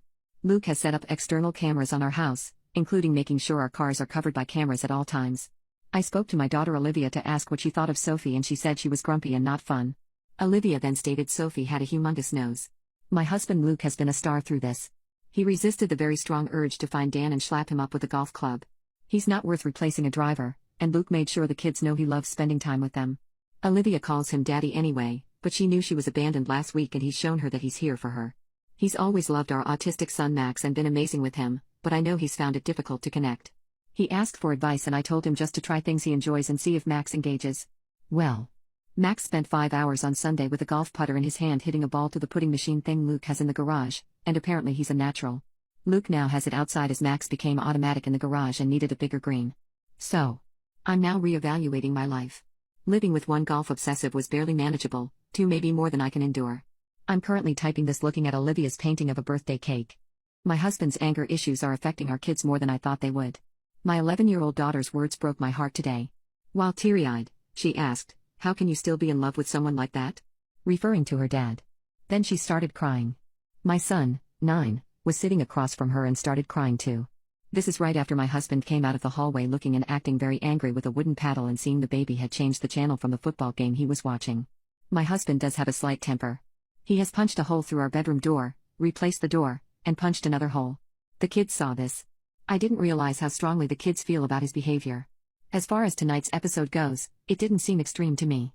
I understood he was stressed from work, our dog peeing and pooping everywhere, our AC being broken for a couple days, us suffering from heat, and so he used a wooden paddle on my daughter who was being way too loud playing video games in her room. When I told my husband the kids are scared of you, can you please apologize to them? He said good, mission accomplished. They should be scared of one of us. I don't know what to make of that. Was he being sarcastic or serious? This conversation happened while he was feeding the baby. The baby kicked his food and stuck his foot in the bowl.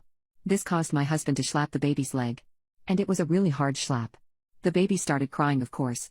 My husband actually left fingerprints and the skin bruised. When my son saw that, along with hearing him say good, he started crying. I asked my son if he wanted to write down what he was feeling since he wasn't able to voice it at the moment. He wrote down, "He always hurts the baby and hurts the dog and hurts us, and he never cares about us. He only cares about himself." I feel sad when I read that. I felt heartbroken for my son feeling this way, but also confused. I know my husband loves us, spends time with us. Overall, I thought he was a great dad. His anger has never been directed at us. He doesn't always hurt the baby. This was maybe the 3rd time. Since I was a little confused, I asked my son what he meant by doesn't care about us. My son said Dad makes jokes when we feel sad or are hurt. I don't know what to do. My kids are wondering why I'm still with my husband. I feel like my head was buried in the sand. How did I not notice their feelings? I thought we have an amazing and loving family. I know my husband won't go to therapy because if I've ever mentioned it in the past, he's just rolled his eyes. I'm honestly scared of putting my kids in therapy because of what they'll say. There is no physical mistreatment in my eyes, but the way my son views it, it seems like it's very extreme. I pooped the bed in front of my boyfriend on purpose. After 2 years of dating, my boyfriend and I had gotten just comfortable enough to fart in front of each other. A few weeks ago, I had to go to the hospital with a chronic stomach wound. I was there for a week and he was super supportive the whole time. When I finally got home from the hospital, my body was so weak, I wasn't allowed to drink or eat anything the whole week because of the tests I had to take. Therefore my body had pretty much shut down, nothing had come in, so nothing came out. I got prescribed some laxatives that I took, never having taken them before. I didn't know what to expect, but it definitely wasn't this. We were laying in bed, I was on my side looking at my phone, and he was half sitting up in bed playing RuneScape on his laptop in front of me. I could feel a fart coming, so I looked up into his eyes with a smirk expression and said, "I'm pooping." I meant to say I'm farting, but the words came out wrong. And so did something else. The moment I said it, I let it all out, still with a smirk face expression, looking him right in the eyes. You could hear a wet bubbly sound, and I instantly knew what had happened. My smile faded and my face turned to horror. My hand flew down to stop the flow, but it was too late. The stream of the poop was immaculate. It swept down my leg and crept into every single crevice of my socks and covered my legs thoroughly. I looked African American from the waist down. The mattress also became soaked in my brown glory. My boyfriend jumped up and ran to the toilet to bring me paper.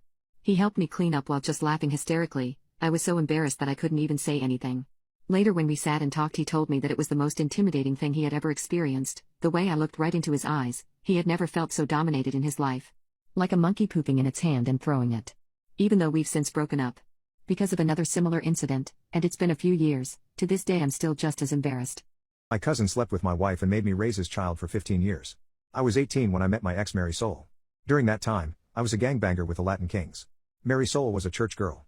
My grandmother dragged me to Sunday Mass, and when I saw her, it was love at first sight. I asked my cousin, who was a friend of hers, if he could introduce us, but he refused. He didn't want me to mess with her. He didn't want me to ruin her. I wanted to be better for her. When I found out that she was going to church almost every day, I hung out by the steps, talking to her. I always walked her to and from church. She made me feel like I wasn't worthless. One thing led to another and we were dating and I felt great. For a year and a half I pushed myself away from the gang life, got my GED, became a regular churchgoer, and was thinking about the future when I got unintentionally pulled back in. I was at a store and ran into someone that I used to have problems with. They were running their mouths and I tried to ignore it, I swear I did. I just let them talk and I walked away, but then I got jabbed with a pencil in the shoulder blade and I lost my mind. I wailed on him. I got arrested and suddenly it was like the stuff I did to make my life better vanished. Mary Soul was mad at me, my grandmother kept bringing up my past mistakes, and my cousin was telling me that he knew that I wasn't going to change. My public defender saw me trying to better myself and by the grace of God, got me off after a month in lockup. Despite being angry with me, Mary Soul did visit me almost daily. After I got out, I found out I was going to be a father and I didn't want my kid to have a dad that was dead or in jail. We eloped. I went to a trade school to become a mechanic and I busted my butt for my future family. When my baby Luna was born, it was almost the worst day of my life. Mary Soul wouldn't stop bleeding. She went into shock. She was in the hospital for months and Luna became my world. I wanted her life to be the best. I wanted to give her the world. When Mary Soul was released, I promised her that our daughter will have a life far better than ours, and for years I kept that promise. I saved enough money to move us to the suburbs, became homeowners. I was a Girl Scout leader. I made sure Luna went to private school, made sure she knew how to defend herself, and always made sure I was the perfect husband. I didn't know my parents. Didn't have a positive male role model in my life, so I didn't know what a healthy relationship looked like.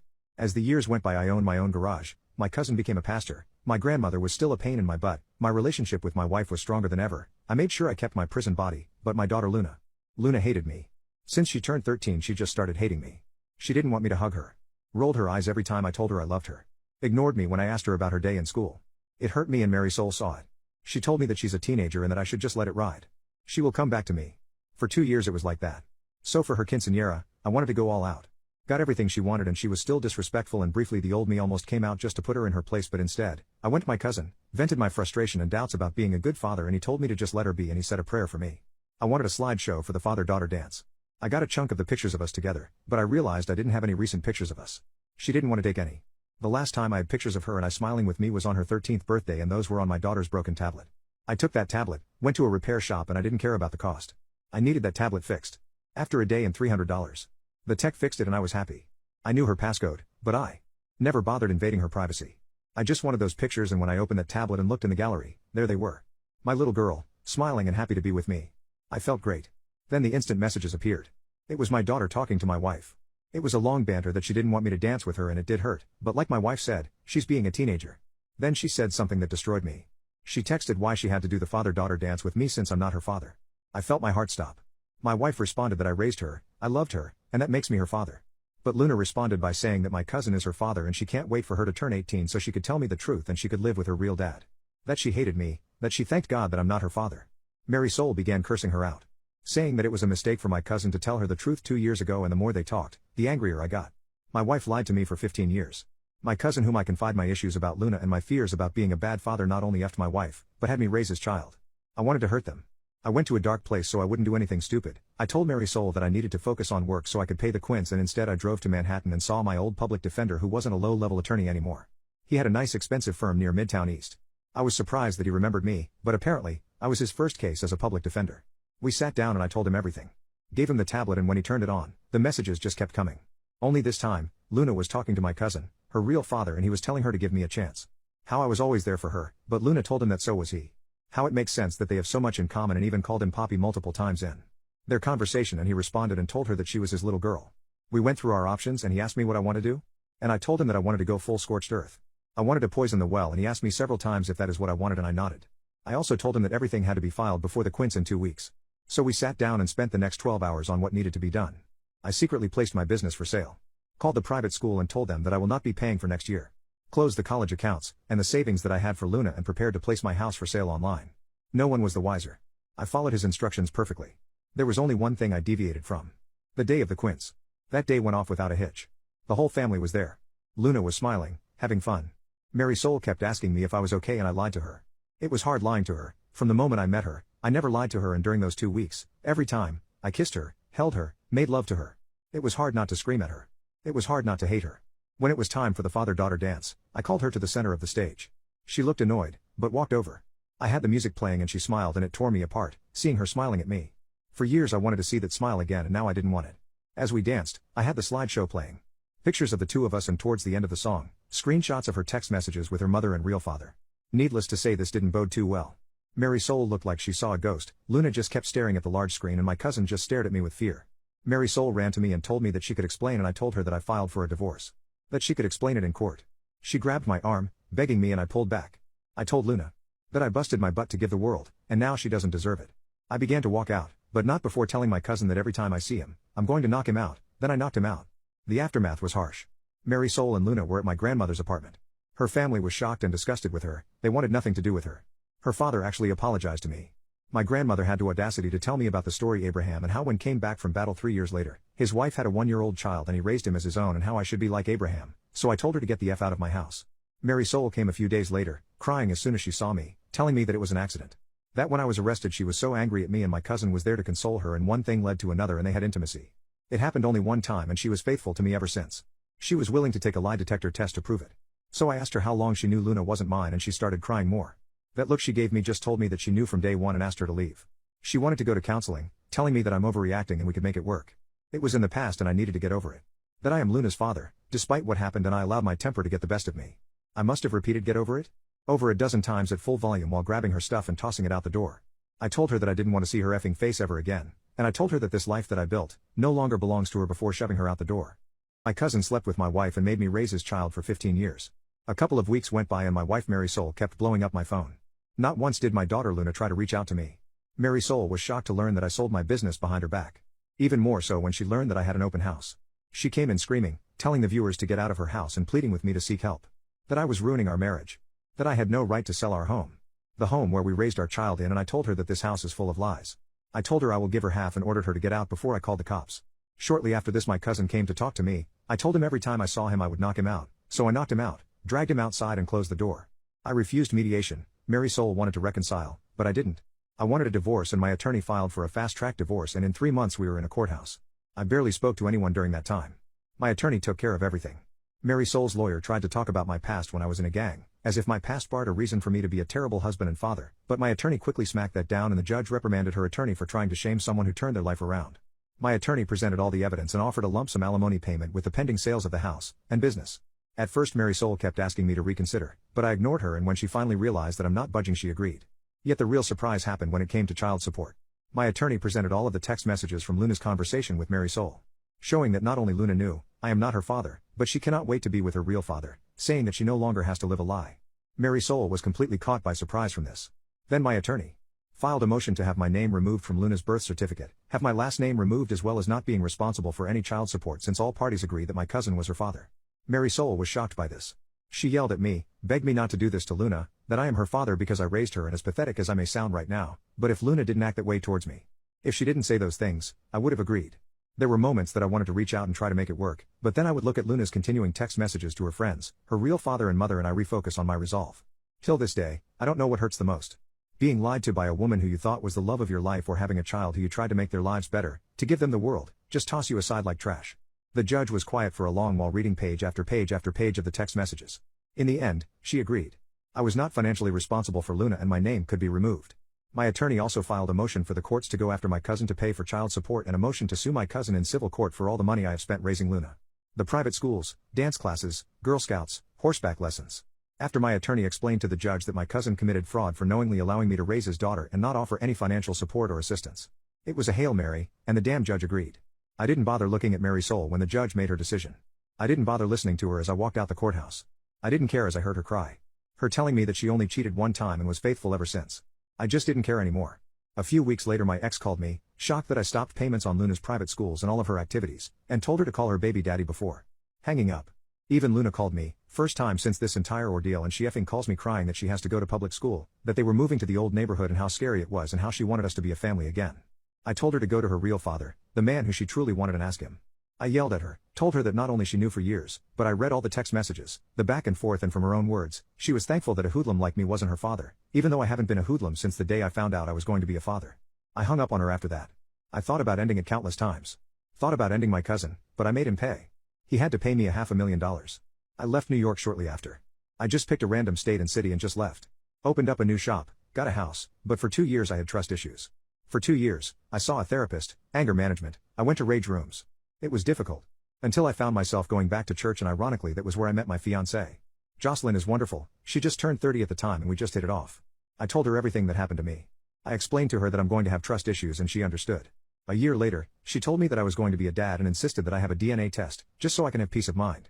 I forgot what it felt like to be happy again, and when my son was born, I was overjoyed. I called my grandmother for the first time in years. She cried, and when I told her about my son, she insisted that I come to New York so she could meet her great-grandchild. Guilt-tripping me by saying that she's 90 and would like to see me one more time, and I agreed. We flew to New York, rented a car and drove to Bushwick. The one thing I dislike about the hood. You only need to see one person from your past and the whole effing neighborhood knows that you're back. My grandmother saw my son, met my fiancée, made an offshoot comment in Spanish about her being white. I was planning to spend the week, do the tourist thing for once. It was Jocelyn's first time in her life in the Big Apple and I wanted to make it special.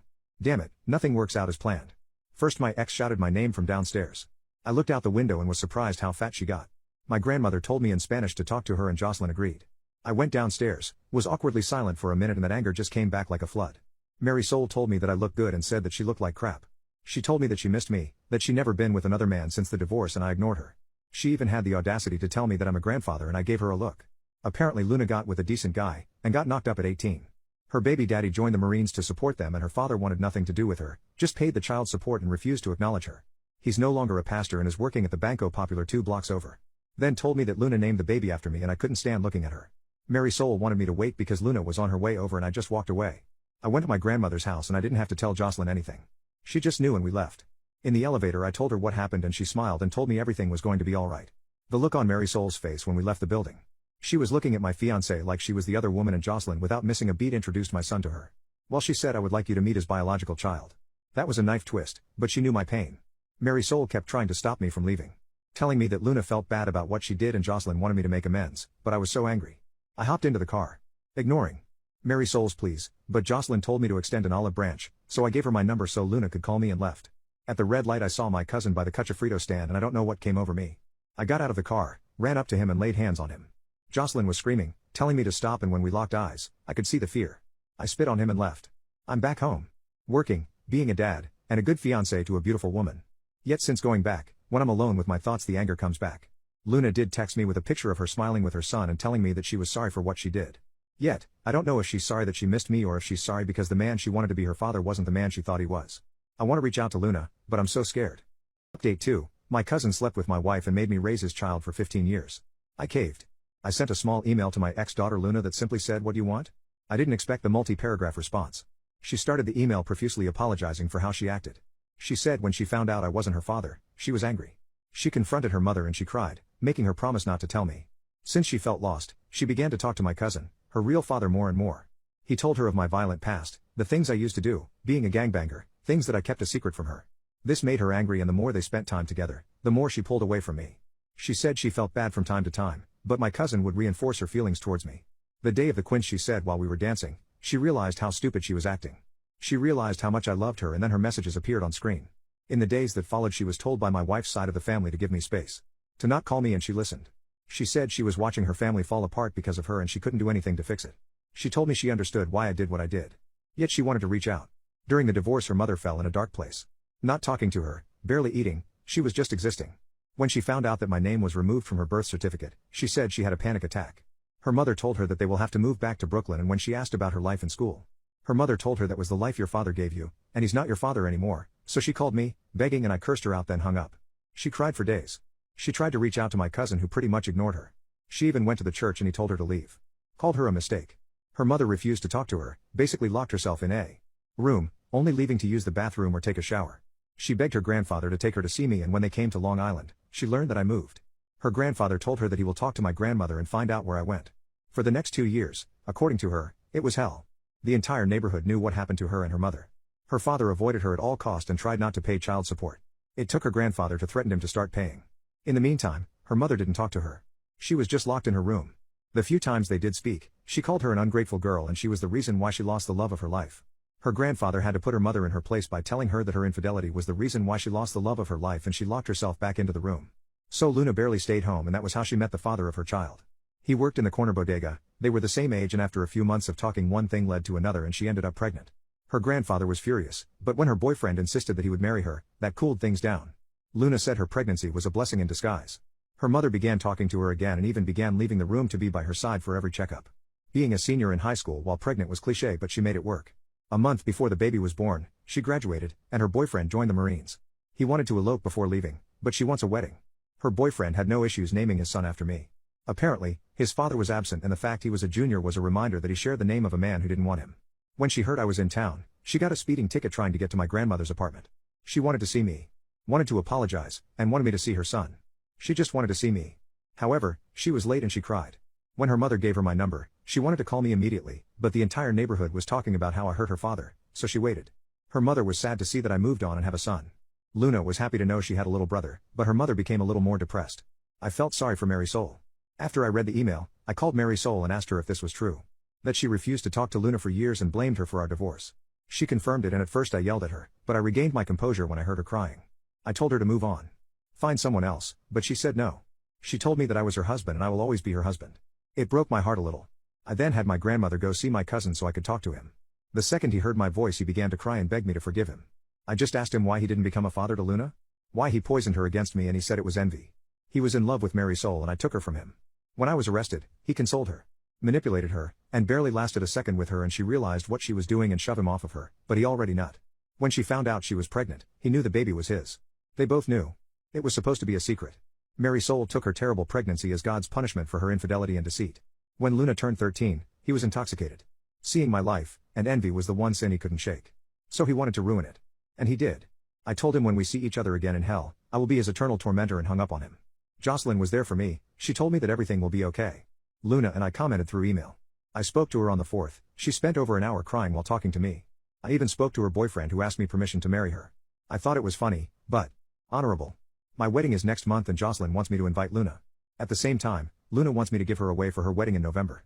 My future father-in-law sat me down and told me that he couldn't grasp my situation, but respect the road I took. Because the road saved his little girl, gave him a handsome grandson, and a future son-in-law that he would unalive for. That made me laugh. But he told me that I need to let go of the anger and start forgiving, but never forget. He's right. So we gave Luna an invite to my wedding, even offered to pay for the plane ticket. Her boyfriend, or should I say fiancé, said that he will work it off at my garage when they arrive.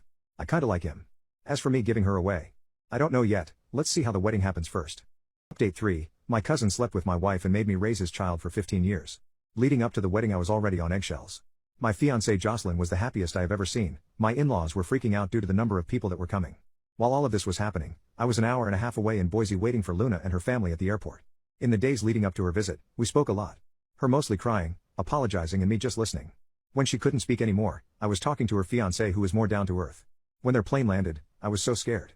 Not to see her again, but I was afraid due to my anger. I was afraid that I would lose my temper. The second she saw me at the terminal, she ran to me, crying, and for a split second, I saw my daughter when she was 7. I was weird, picturing a child in my mind. She ran screaming daddy, and the second she hugged me, she began to cry loudly. It was like a wail that caused so many people to look at us. She just kept saying sorry over and over, asking me to forgive her, and I just held her for over 15 minutes. She refused to let me go. It took her fiancé and I to convince her to do so. It was as if she felt the second she let go, I was going to vanish. After she composed herself, her fiancé properly introduced himself, and then they introduced me to their child. I won't lie, I cried. I wasn't angry, but I cried holding this infant. During the drive home we talked about her fiancé's boot camp, how he's going to be a career man, how Luna was going to college online to learn accounting, mostly catching up conversation.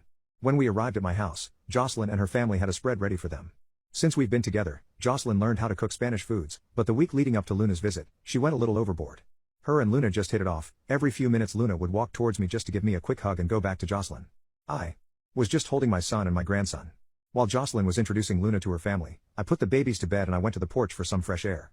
Luna's fiancé was standing by foot in the yard, staring at all of the bisons roaming around. For a moment I wanted to give him the dad talk, but I felt that it wasn't my place. Instead I asked him how he liked the view, and he was awestruck. I know the feeling. Living in the city the majority of your life, wide open spaces is a marvel to take in. After a minute or two he looked at me and told me how regretful Luna was. I've been with your daughter for 3 years and not a day goes by when she doesn't mention how much she misses you and regrets what she did. Out of everything he told me, that single sentence constantly replays in my mind. Her fiancé's name is Roberto. For a man who is only 19 years old he acts and talks like a man in his 30s. The following day, I had to go to the shop and Luna practically jumped in the car with the baby. Even Roberto told her it was okay and to enjoy herself. Luna looked like she was going to hyperventilate and I told her that we'll work a half day and I'll spend the rest of the day with her. That seemed to do it and I slowly began to realize how traumatized Luna was. During the drive I asked Roberto how bad was she? She has severe abandonment issues, constantly afraid that he's going to leave her, despite him telling her that he will never. She calls him a lot, a bit clingy at times, and in the beginning, afraid to be herself in fear that they will break up. He had to reaffirm his love for her just so she could let her guard down a little. This was my doing. I know that, but he doesn't blame me. He told me he completely understood why I did what I did. Allow me to say that Roberto is a terrible mechanic. He knows nothing about cars, so I had him clean up the shop so he could work off the plane tickets. We closed early and when we arrived, Luna practically ran towards me. She looked unhinged. I told her that I'll be back and she went to her fiancé. When I walked into my house, Jocelyn told me that Luna needs to be reminded that everything is going to be fine. That I won't leave her again. I didn't know what to say, but Jocelyn grabbed my hands and told me that Luna is hurting and she needs her father. For the next couple of days I spent all of my time with Luna, getting reacquainted with her. I took her to my in-laws' ranch and showed her the bisons, the elks, and took her on a hike. 2 days before the wedding I apologized to her for leaving. I apologized for the way I acted, apologized for the actions I took. She didn't want to hear any of it. She told me that there's nothing that I should apologize for. She said she knows she was the reason why it all fell apart, that she knows it was her fault and I had to stop her. I began to cry. I told her that it wasn't her fault. I was angry, I was hurting, and despite what happened, I should be the one who should apologize. We both cried and just held each other. Luna appeared to be slightly better. On the day of my wedding she was happy. At the last minute, Jocelyn made her into a bridesmaid and Roberto a groomsman. The wedding was beautiful. During the reception I asked the DJ to play the song from Luna's Quince and I asked her to dance with me. She was crying the entire time, holding on to me for dear life as we danced. I haven't felt this happy in a long time. I let Luna and her fiancé stay in my house, taking care of her little brother while I went to Hawaii for my honeymoon. When we got home, she was happy. She hugged us and it felt great. Roberto told me that he's going to Camp Dwyer in Afghanistan and would like to know if Luna could stay near us. He would pay for an apartment near us, until he could buy a house. Of course I said yes. They went back to the city the day before yesterday. Mary Soul has been blowing up my phone and based on the messages she left, she's not happy that Luna is moving. Right now, my focus is my family and to mend my relationship with my daughter. My girlfriend asked me for a favor that made my skin crawl. I've been dating this amazing girl for a little over 2 years and it's been an absolute blast. She also happens to have an identical twin and they are pretty close. They've been staying together here since they started university. Naturally we all hang out together very often and I am pretty comfortable with both of them. The twin was dating this guy for almost a year, but he cheated on her with his ex and they eventually broke up. Needless to say that the girl was devastated. She took it very hard. She became kinda depressed and her self-esteem and self-worth weren't doing that great. The fact that it was her first relationship didn't help either, I guess. She started not wanting to go out that much. We tried to do our best to drag her out of course to see and meet new people and why not even hook up with someone. I even tried to set her up with one of my friends, who was single at the time and honestly a great guy overall, but no bueno. And it's not only us. Her own friends also tried to help her, but she just won't cooperate. She says she wants to meet nice guys, yet she is always whiny about it, never liking anyone. She keeps comparing them to that jerk. Simultaneously she keeps whining and saying she is not pretty enough and other crap like that, which is not even remotely true, but no matter how many times we tell her she just won't believe it. It started affecting mine and my girlfriend's relationship. My girlfriend always worries about her and tries to help her a little too much. They proceed to fight and then my girlfriend takes it out on me. So a few days ago my girlfriend was staying at my place. We had intimacy and afterwards we were lying down talking. My girlfriend says she wants to ask me for a big favor. Then proceeds to tell me she'd like me to have intimacy with her sister. At first, like any sane man, I thought that either she was joking or that I fell asleep and was dreaming I was starring in one of those adult films movies with twins. Sadly, she wasn't joking at all and I was wide awake. She probably realized I had a confused look on my face and then proceeded to rationalize it. She told me that her twin already had a slight crush on me and at the moment I am probably the only guy she truly trusts. She said she thinks it will greatly improve her sister's self-esteem and mood. She told me she already talked about it with her twin and the twin was okay with it. She reassured me multiple times she won't get mad about it and she won't even be present. She could just stay at my place while I go to theirs and do the deed. It will only be one time and I could just pretend her sister was her, she said. Hell, I don't even have to take the whole thing seriously. I just need to have intimacy with her sister and then hold her tightly for a bit so that she feels wanted and desired. She was practically begging me to bang her sister. Meanwhile I was standing there listening to her without being able to utter a word. That was how surprised I was. In the end I said I'll think about it for a bit and left it at that. I couldn't effing sleep that night. I gave it some thought and I met with my girlfriend earlier today to talk about it. Turns out my girlfriend was feeling like crap the whole time yesterday, deeply ashamed and terrified. She started crying saying she was regretting it all day yesterday and she now is 100% sure she doesn't want to share me with anyone. She doesn't even want to imagine me being inside another woman, and was terrified that if I said yes then she wouldn't be able to do anything to stop it since she suggested it. She mentioned that she is deeply sorry and is now afraid that I think she is not normal and I am going to leave her. I reassured her that I love her, I think she is perfectly normal and I am not intending to leave her or anything like that. Once things calmed down a bit, we talked about what prompted it. Apparently she and her sister talk an awful lot about intimacy and relationships and are very open about it, which in turn means they are talking about our relationship and me a lot. According to my girlfriend, the sister has fantasized quite a few times about me, how I would look when having intimacy, but my girlfriend never thought anything of it since it wasn't particularly serious as in I'll steal your boyfriend. My girlfriend admitted she was actually flattered her sister found me attractive and desirable. We are both meeting the sister in the evening to clear things up, hopefully things go back to the way they were. I mean it's not like anything bad has actually happened. Edit, we all got intoxicated and I accidentally mixed the two up, I effed the twin on accident. How would you describe depression to someone who's never had it? Depression just isn't real. I do not care how sad you are, or how empty you feel because your ex cheated on you or whatever other bullcrap you have going on in your life. Get up off your butt and go out and exercise, touch trees and look at nature. I have zero empathy for anyone going through this fake illness that we all have dubbed as the be-all and end-all excuse for being a lazy piece of crap. My daughter claims to be depressed right now. The doctor tried prescribing her antidepressants. I banned her from getting them. I will not have my daughter be sabotaged and destroyed by pseudo-doctors and scientists claiming you need something other than exercise and nature to cure your mental health problems. All of these problems are self-induced, every single one, it is all in your head. However much trauma you have, let go of it. If it happened yesterday, it has no effect on what is going to happen today. I'm tired of Gen Z complaining about mental health when they are the generation with the easiest and most comfortable life out of any generation ever. The only way you can let depression take over your life is if you are a weakling with absolutely zero willpower and can't fathom the fact that what will help you the most is yourself, not a stupid positive affirmation which means nothing. When I see people crying and moping about it, staying in bed, I honestly get happy. I see that as another opportunity to be better than you. Why? Because today, I am the one who will exercise, or study, and you are the one who will lie in bed eating cookies and become lazy day by day. Stop the fake excuses and this depression of yours will go away. If you do not believe in it, it will not affect you. Maga 2024. I was stabbed and now my soon-to-be ex-husband wants to cancel the divorce. My soon-to-be ex-husband and I had been married for 12 years. We got married at 22. About 4 months ago he asked me for a divorce after confessing to me that he was having an affair and that he was in love with his female best friend. I never liked her and have asked him to reduce the amount of time he spent with her, to stop going on one-on-one dinners with her, but he refused. At first I took it badly, and my husband actually asked to open the relationship so he could be with us both at the same time.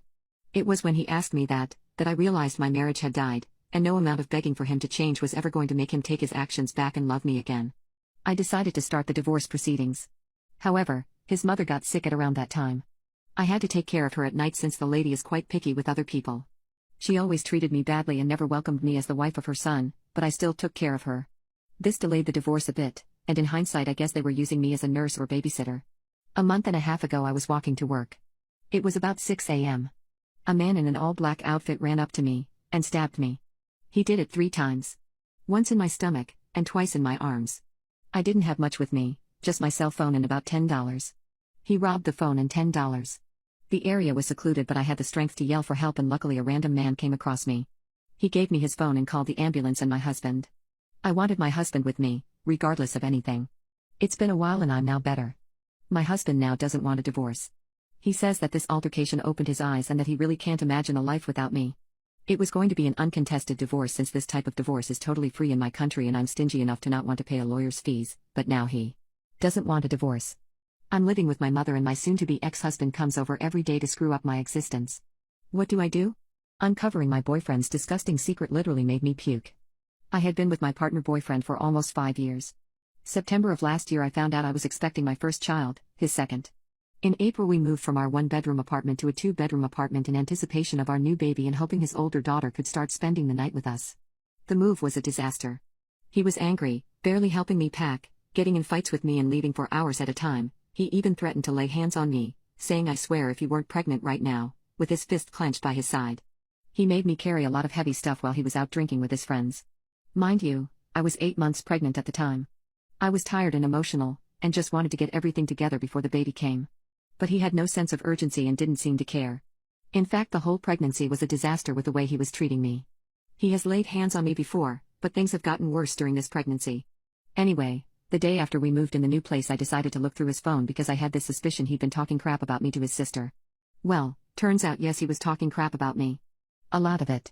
But then what I saw made me crawl. But he was also sending her intimacy videos of me and him that we made privately, and reminiscing on the time they actually had intimacy.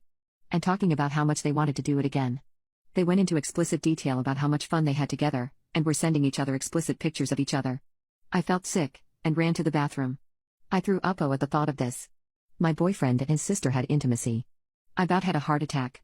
I waited for him to get home from the bar to tell him what I'd seen. He came home slightly tipsy, and when I confronted him, immediately tried to tell me it wasn't as bad as I thought, and this type of thing is normal in his family. He stated I'm overreacting.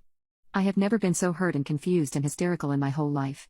The whole situation drove my blood pressure and heart rate way up to the point I had to deliver my baby girl a few days later, 6 weeks early.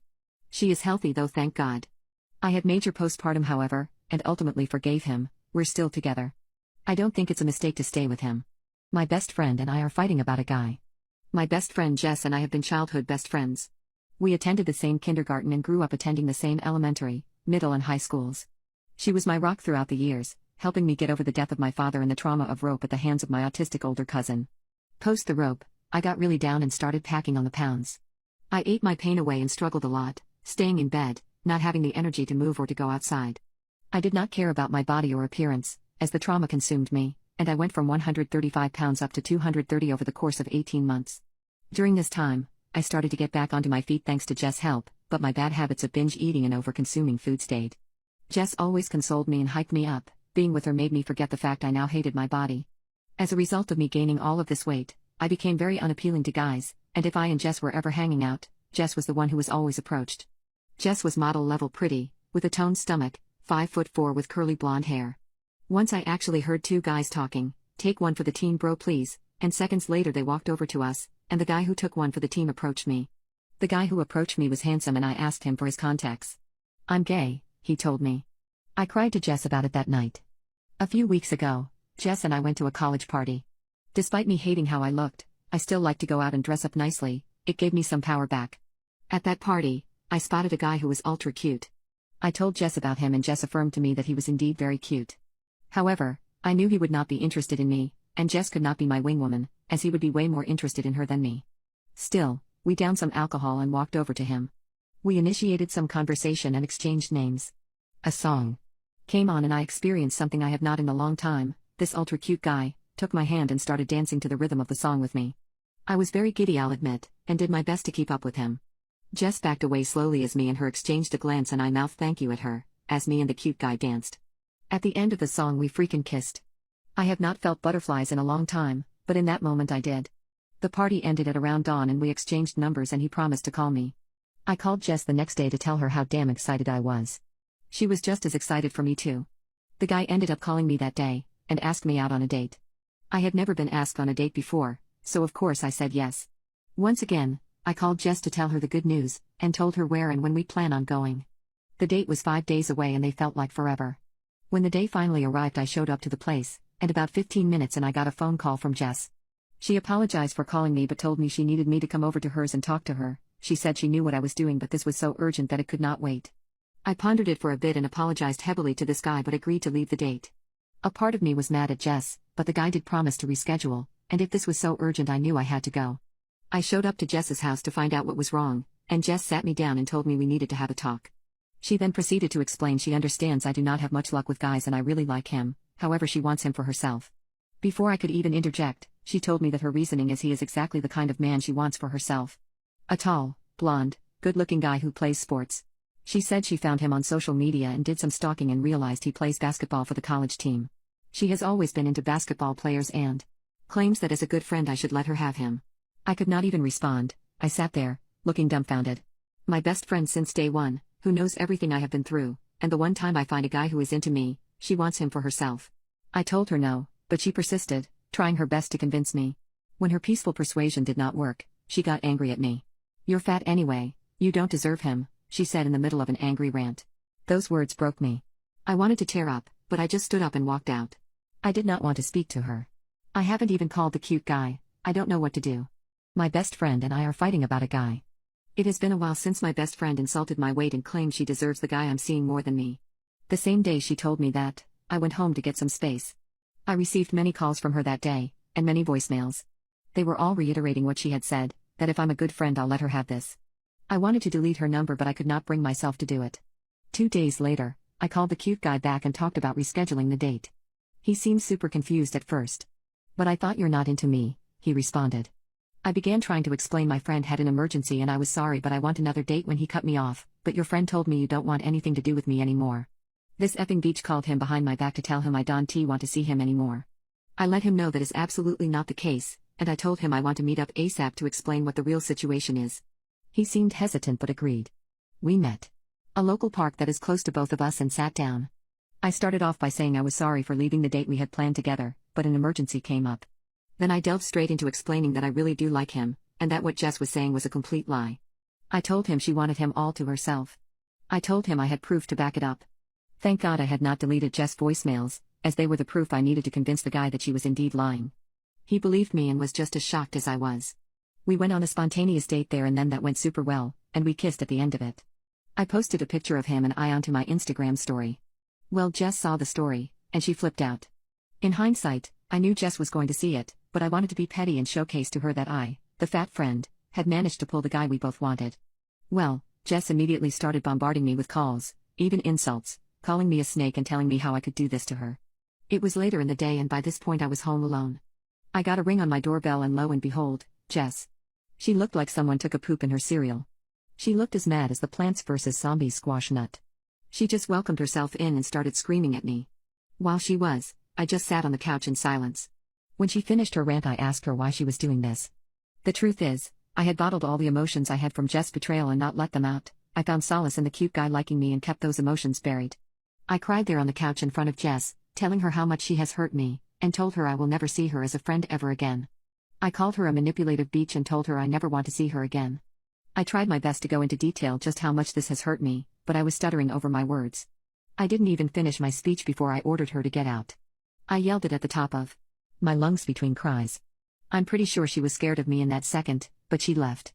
I blocked her on everything right after. I texted the cute guy telling him what happened right after and asked him to come over for emotional support, and he rushed over.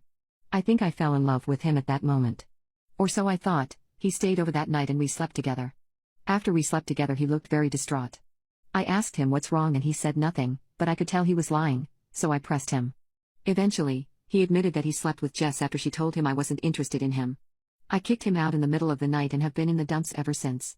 Am I correct to cut my fiancé out of my life very abruptly? I met my fiancé in my first year of college. We were both 18 and went from friends to lovers pretty quickly. Our relationship was the kind of relationship that people idolized and said, if those two broke up, then love doesn't exist.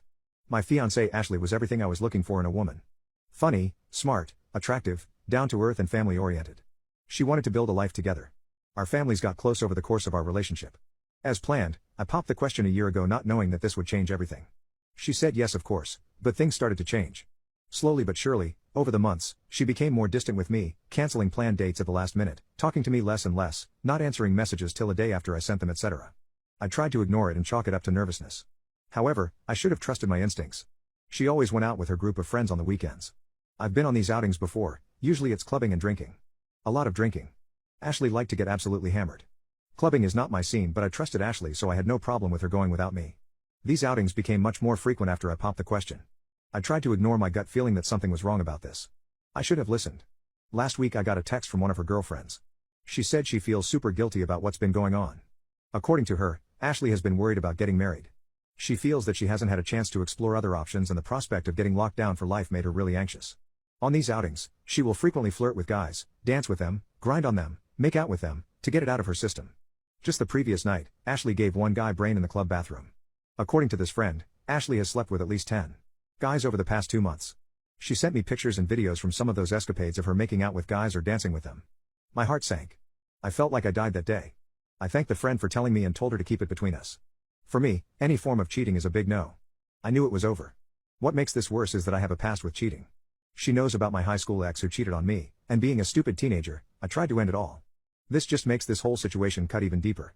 She knows how much hurt she could cause, and still went ahead with it. I wanted to crawl into bed and cry for a month. I wanted to be weak. I felt weak. Me and my fiancé share an apartment that we both pay rent for 50-50. I decided to take 2 days off work and covertly started to move my things out to my brother's house across the city. He knew about everything and immediately offered his place to me. The first day I moved non-essential items out. When Ashley got back from work she made a comment about it, but I brushed it off by saying I sold some stuff and took some more stuff to a storage unit to tidy and clear space up in our apartment. She didn't question it. I was furious on the inside about everything that I found out about but kept cool to avoid suspicion. She noticed I was a bit withdrawn but I told her I was just tired and stressed from work. The second day, while she was at work, my brother and his wife came over to help me pack everything else and I was fully moved out by 3 p.m. that day. I left a note on the table for her to read containing the details of why I'm leaving. Since then, I have avoided every single form of communication sent by my ex. I have completely cut her off. I refuse to talk to her or her family. I don't even want to confront her about what happened. She came home that day and saw everything was gone. She texted all my friends and family who in turn texted me, but I only responded to my parents who are fully behind me and my decision. Her family and friends are blowing up my phone and saying that I'm an a-hole for leaving without a word. They've even been blasting me on social media calling me all sorts of names. Was I in the right? Am I correct to cut my fiancé out of my life very abruptly? Despite the fact my fiancé Ashley cheated on me with potentially dozens of guys, some part of me still cares for her. I was with her for 6 years. You can't just throw that away overnight. I came to the conclusion that the right thing to do was to talk to her parents. I sent a detailed message of what happened to my closest friends and family. All of them believed me right away, no pictures needed. I didn't feel like it was necessary or appropriate to spread the pictures of her cheating on me, so I didn't. Now that the people I cared about were sorted, I moved on to Ashley's parents. I messaged her mom, who by the way I had gotten so close to. I considered her a second mom and she considered me a son. She was very upset with me, but agreed to meet up.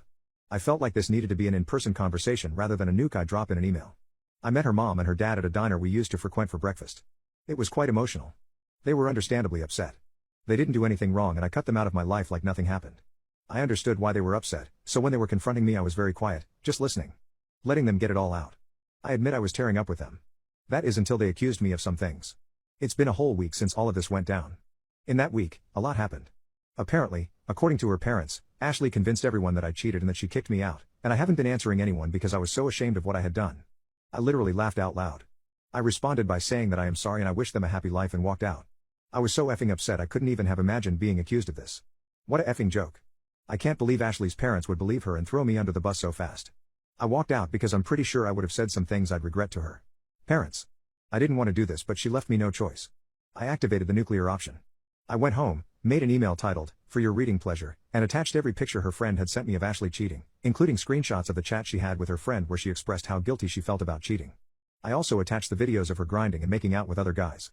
I included a long explanation detailing everything that has happened since that day. I ended the email by saying that I do not wish to be contacted and that I expect my ring back at some point. I attached her parents, any friend I could think of, and a coworker that I just so happened to know as well. F it. I have zero regrets. I looked through my boyfriend's phone, and I am so unbelievably thankful I did. I have been dating my boyfriend for about a year and it was the healthiest relationship I had ever been in. He has been nothing but doting, loving and caring. We were planning on going on a vacation to celebrate our 1 year, we were planning our years together. Last weekend I woke up before him. I don't know why I did it, but I saw his phone and decided to look through it. What I found shocked me to my core. I searched my name in his messages, and every single text was absolutely foul. He described our intimacy life in detail in group chats, but not in a positive light. He called my intimate parts of my body weird, said he hated the things I did in bed, and making jokes about exact quotes of things I did in bed in the meanest way, saying things like it would be hot, but not when she does it. It's hot for a minute, but then this bitch opens her effing mouth and starts speaking. He made fun of my scars in the group chat too. The scars I gave myself after experiencing rope and going through depression in my early teenage years. His entire friends spent hours making fun of what I said, and he absolutely embarrassed me. I wish that was the worst. I'm bi and he called me the effing F slur to his friends. He also had endless conversations with his friends about how he can't effing stand me, that I am so effing lame. They had endless conversations about how I don't add anything to conversations, that he's only with me for the intimacy, and the kicker was the following conversation that went, his friend, well, if you move, at least you'll finally have an out with her. Oh yeah, you've convinced me, my boyfriend replied. Is she really that bad? Asked friend. She's nice enough, but the longer we've dated, I realized I can't effing stand this beach in public. And it went on. And on. And on. Every single insecurity I have ever had, was laid out in group chats with his closest friends. Made into a joke. Made into a punchline. He made fun of me, had entire conversations about how much he couldn't stand me, so much so that it was a running joke about how he was trying to get out of this relationship with his friends. The messages were also filled with absolute misogynistic, homophobic, racist things, saying things about how he just ignores me when I talk because he can't effing stand when broads are talking. Saying how women should never be in charge of plans. Anything. Talking about how people like me were the reason the world was going to crap. I woke him up, and he tried to explain things away, saying how he didn't mean it. But the damage had been done. I realized that after all this time, I had absolutely no clue who this person was. I could not recognize him. The worst part? After years of therapy, of losing myself completely and rebuilding myself from scratch from my prior abusive relationship, I ended up dating another person who viewed me the same way as my ex-abuser, and honestly said much worse. I have never in my life seen someone whose personality was so unbelievably split. Every one of our mutual friends was shocked beyond belief when I showed them the receipts. None of them could believe it either. I just feel so sick to my stomach. I've never met someone who could be two completely polar opposite people, in the most extreme way. I wish he steps on a Lego. I don't shave my body hair, but my friends do not approve. So I stopped shaving everywhere about a year ago. I had never liked it, and I finally started dating someone who also doesn't shave and helped me feel more comfortable with my body. My parents have stopped pestering me about it, but my friends still make offhand comments. I've been taking them as lighthearted jokes, but this past weekend cemented that they were definitely more malicious. One of my friend's ally had her bachelorette party this past weekend. She and some of our friends got together for the weekend and went to a beach along the Florida coastline. One of them noticed when I was changing that I hadn't shaved and offered me a few razors and some shaving cream and told me we had plenty of time before we hit the beach. I told her no thanks, that I was ready whenever they were. Ally came to find me half an hour later and told me I really should shave before we head out. Again, I said no thanks, and that I was comfortable going without shaving. I went to the bathroom to brush my teeth and apply some preemptive sunscreen to my face, and while I was in there they left me and went to the beach. When they came back, they pretended they thought I didn't want to go and that they didn't mean to leave me out, even though I'd literally told them all I would be ready to head out after I used the bathroom. To say I felt like crap is an understatement. It stuck with me the entire weekend. Ally and I were alone in the car after dropping the others off and she once again brought up my body hair. At that point, I was so angry that I told her fine, if she'd make me an appointment with her waxer, I'd get a Brazilian. She was excited and agreed and told me I would love it. She texted me the info later. Once I had it, I called up my mom, who gets waxed when she has the time and money for it as she prefers it to shaving, and gave her the info and told her to go get a free wax. I didn't tell her Ally paid for it for me. Just that I thought she deserved a free trip. Ally texted me right after the appointment was meant to be over and asked how I went. I told her I sent my mom to it and she was very pleased with the experience. She lost her mind. Serves her right. Also, my mom knows the truth behind what happened. She's in my corner about it. My family humiliated me at my own wedding. I got married last week, and it was truly a disaster. In my country it's very common to make those really sweet videos of you and your loved ones right before your parents' speech. The thing is, I am very insecure of myself. I used to be the short and fat friend when I was a teenager, and therefore I would get bullied by other people in school. Now, I'm skinny, but I am still so self-conscious about my body and my husband has to constantly remind me that I'm pretty no matter what. One day when I was about 22, my family and I went to a friend's wedding, in which the pictures of the video displayed were pretty funny, yet kinda embarrassing to the bride and groom. After a week or so, I brought up the fact that the video was really cute, but I would never want to see those humiliating kinds of pictures at my wedding. My dad then told me that I was being unreasonable, that I shouldn't be the only one having fun at my wedding, everyone should have. I tried to argue saying that it would be my wedding and yes, I should be the one having fun, but that argument got quickly shot down. Fast forward to a month ago before my wedding, I reminded my whole family that I would not tolerate a video displaying embarrassing pictures from my fat teenage years. They could show every picture, except those. My parents promised that they would not show those pictures, but that I was being pretty stupid since those were old pictures and people wouldn't even remember them after the wedding. I still said that I didn't care, I just don't want people seeing them since my brain would think that they're judging me. Then, about a week ago at my wedding, they broke that supposedly promise they made. Embarrassing pictures of me showed up in the video, pictures like me eating lots of junk food, making weird faces, or just pictures of me that I would never show anyone. The photos of my husband from when he was young were pretty cute and innocent, and no one laughed at them. But mine were degrading and disgusting in every way. Everyone started laughing. It felt like reliving the trauma from when I was a teenager and people would laugh at me, so I immediately started crying. My husband saw me but did nothing, since he thought those were joy tears.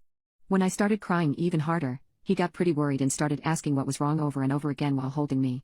I tried brushing it off, saying I was fine, and right after I said so, the video ended and the speech came up. Both my husband and I couldn't pay that much attention to what my relatives were saying, until my mom started speaking up. The last straw for me was when she said, "Well, we're all so happy to be here. We never thought Miss Piggy would get married, we all thought she would end up alone living in a cheap rented house with all her 4 smelly cats." As soon as I heard that, I got up and walked out from my wedding.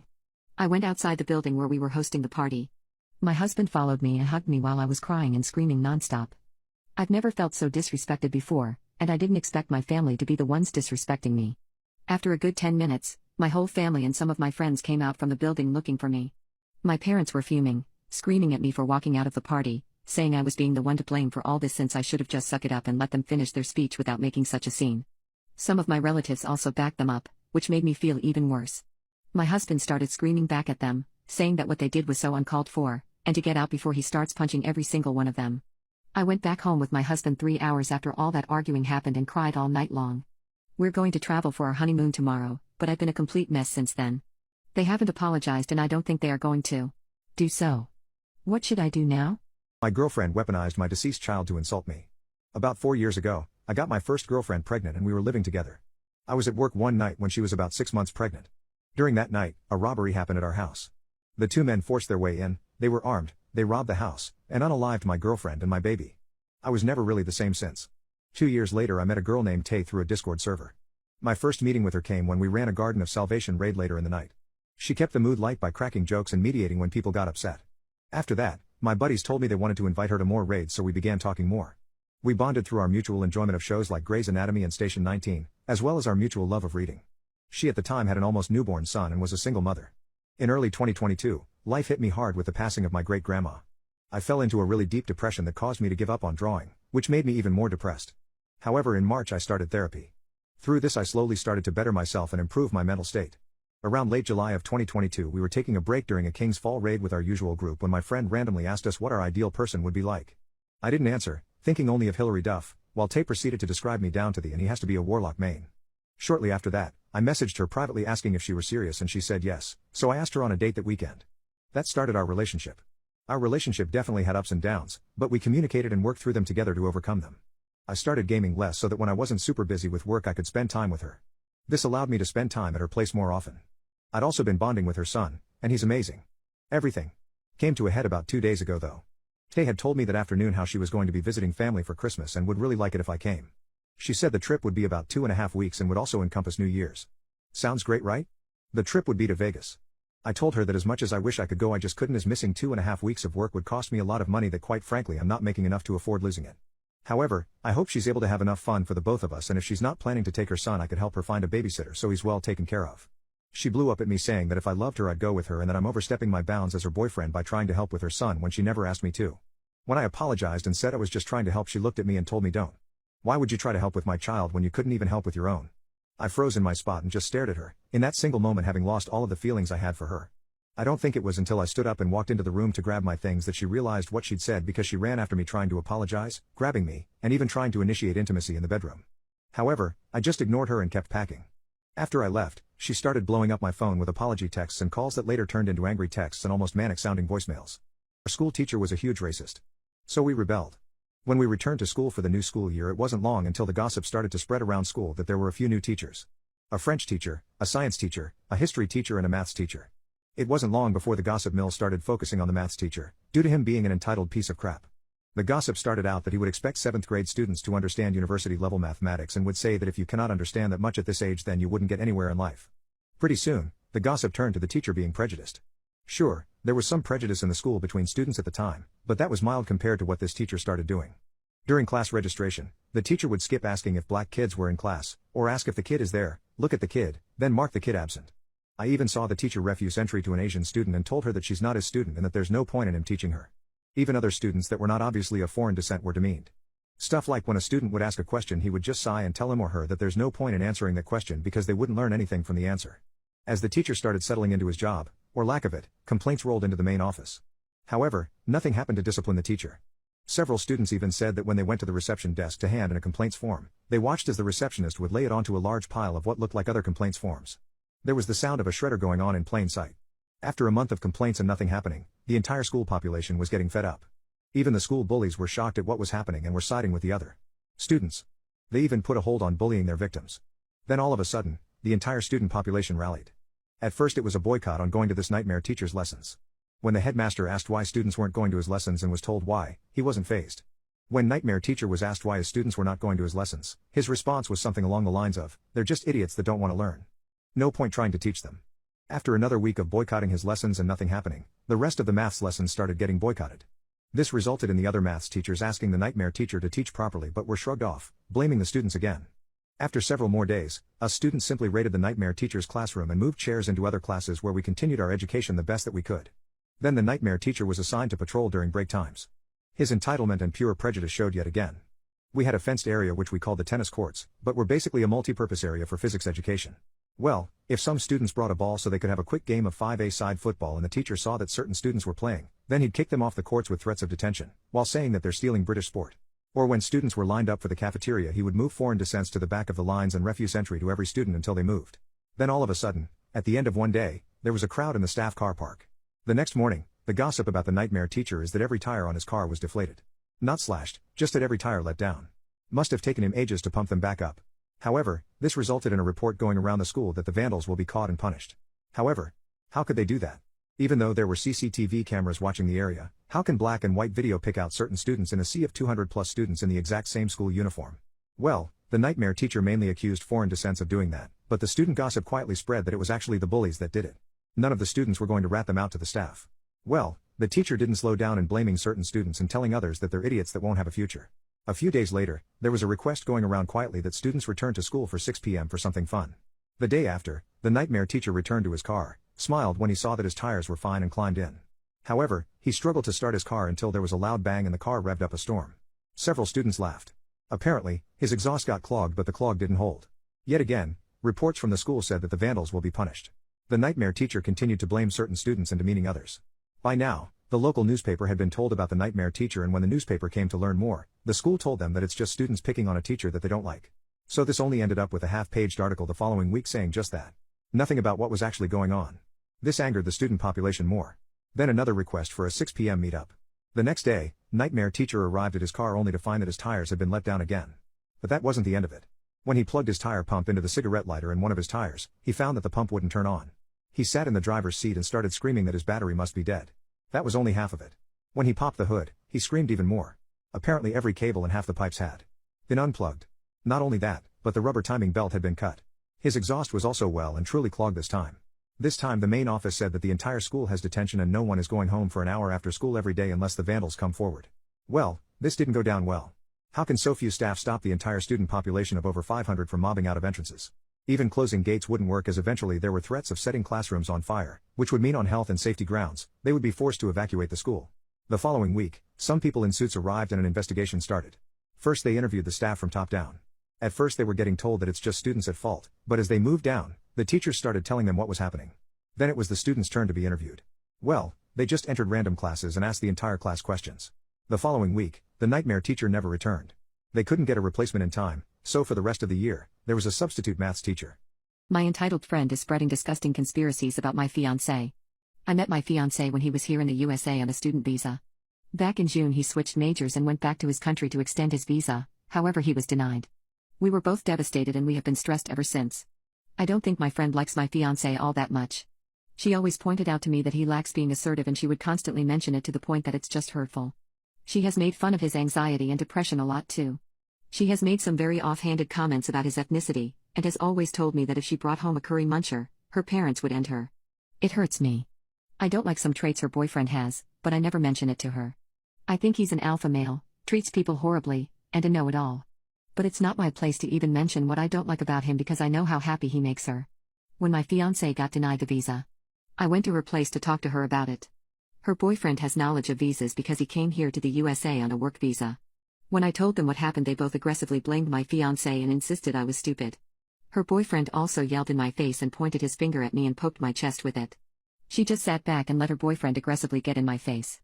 She also insisted he's only using me for a green card and that he's trying to get me to go back with him to his country.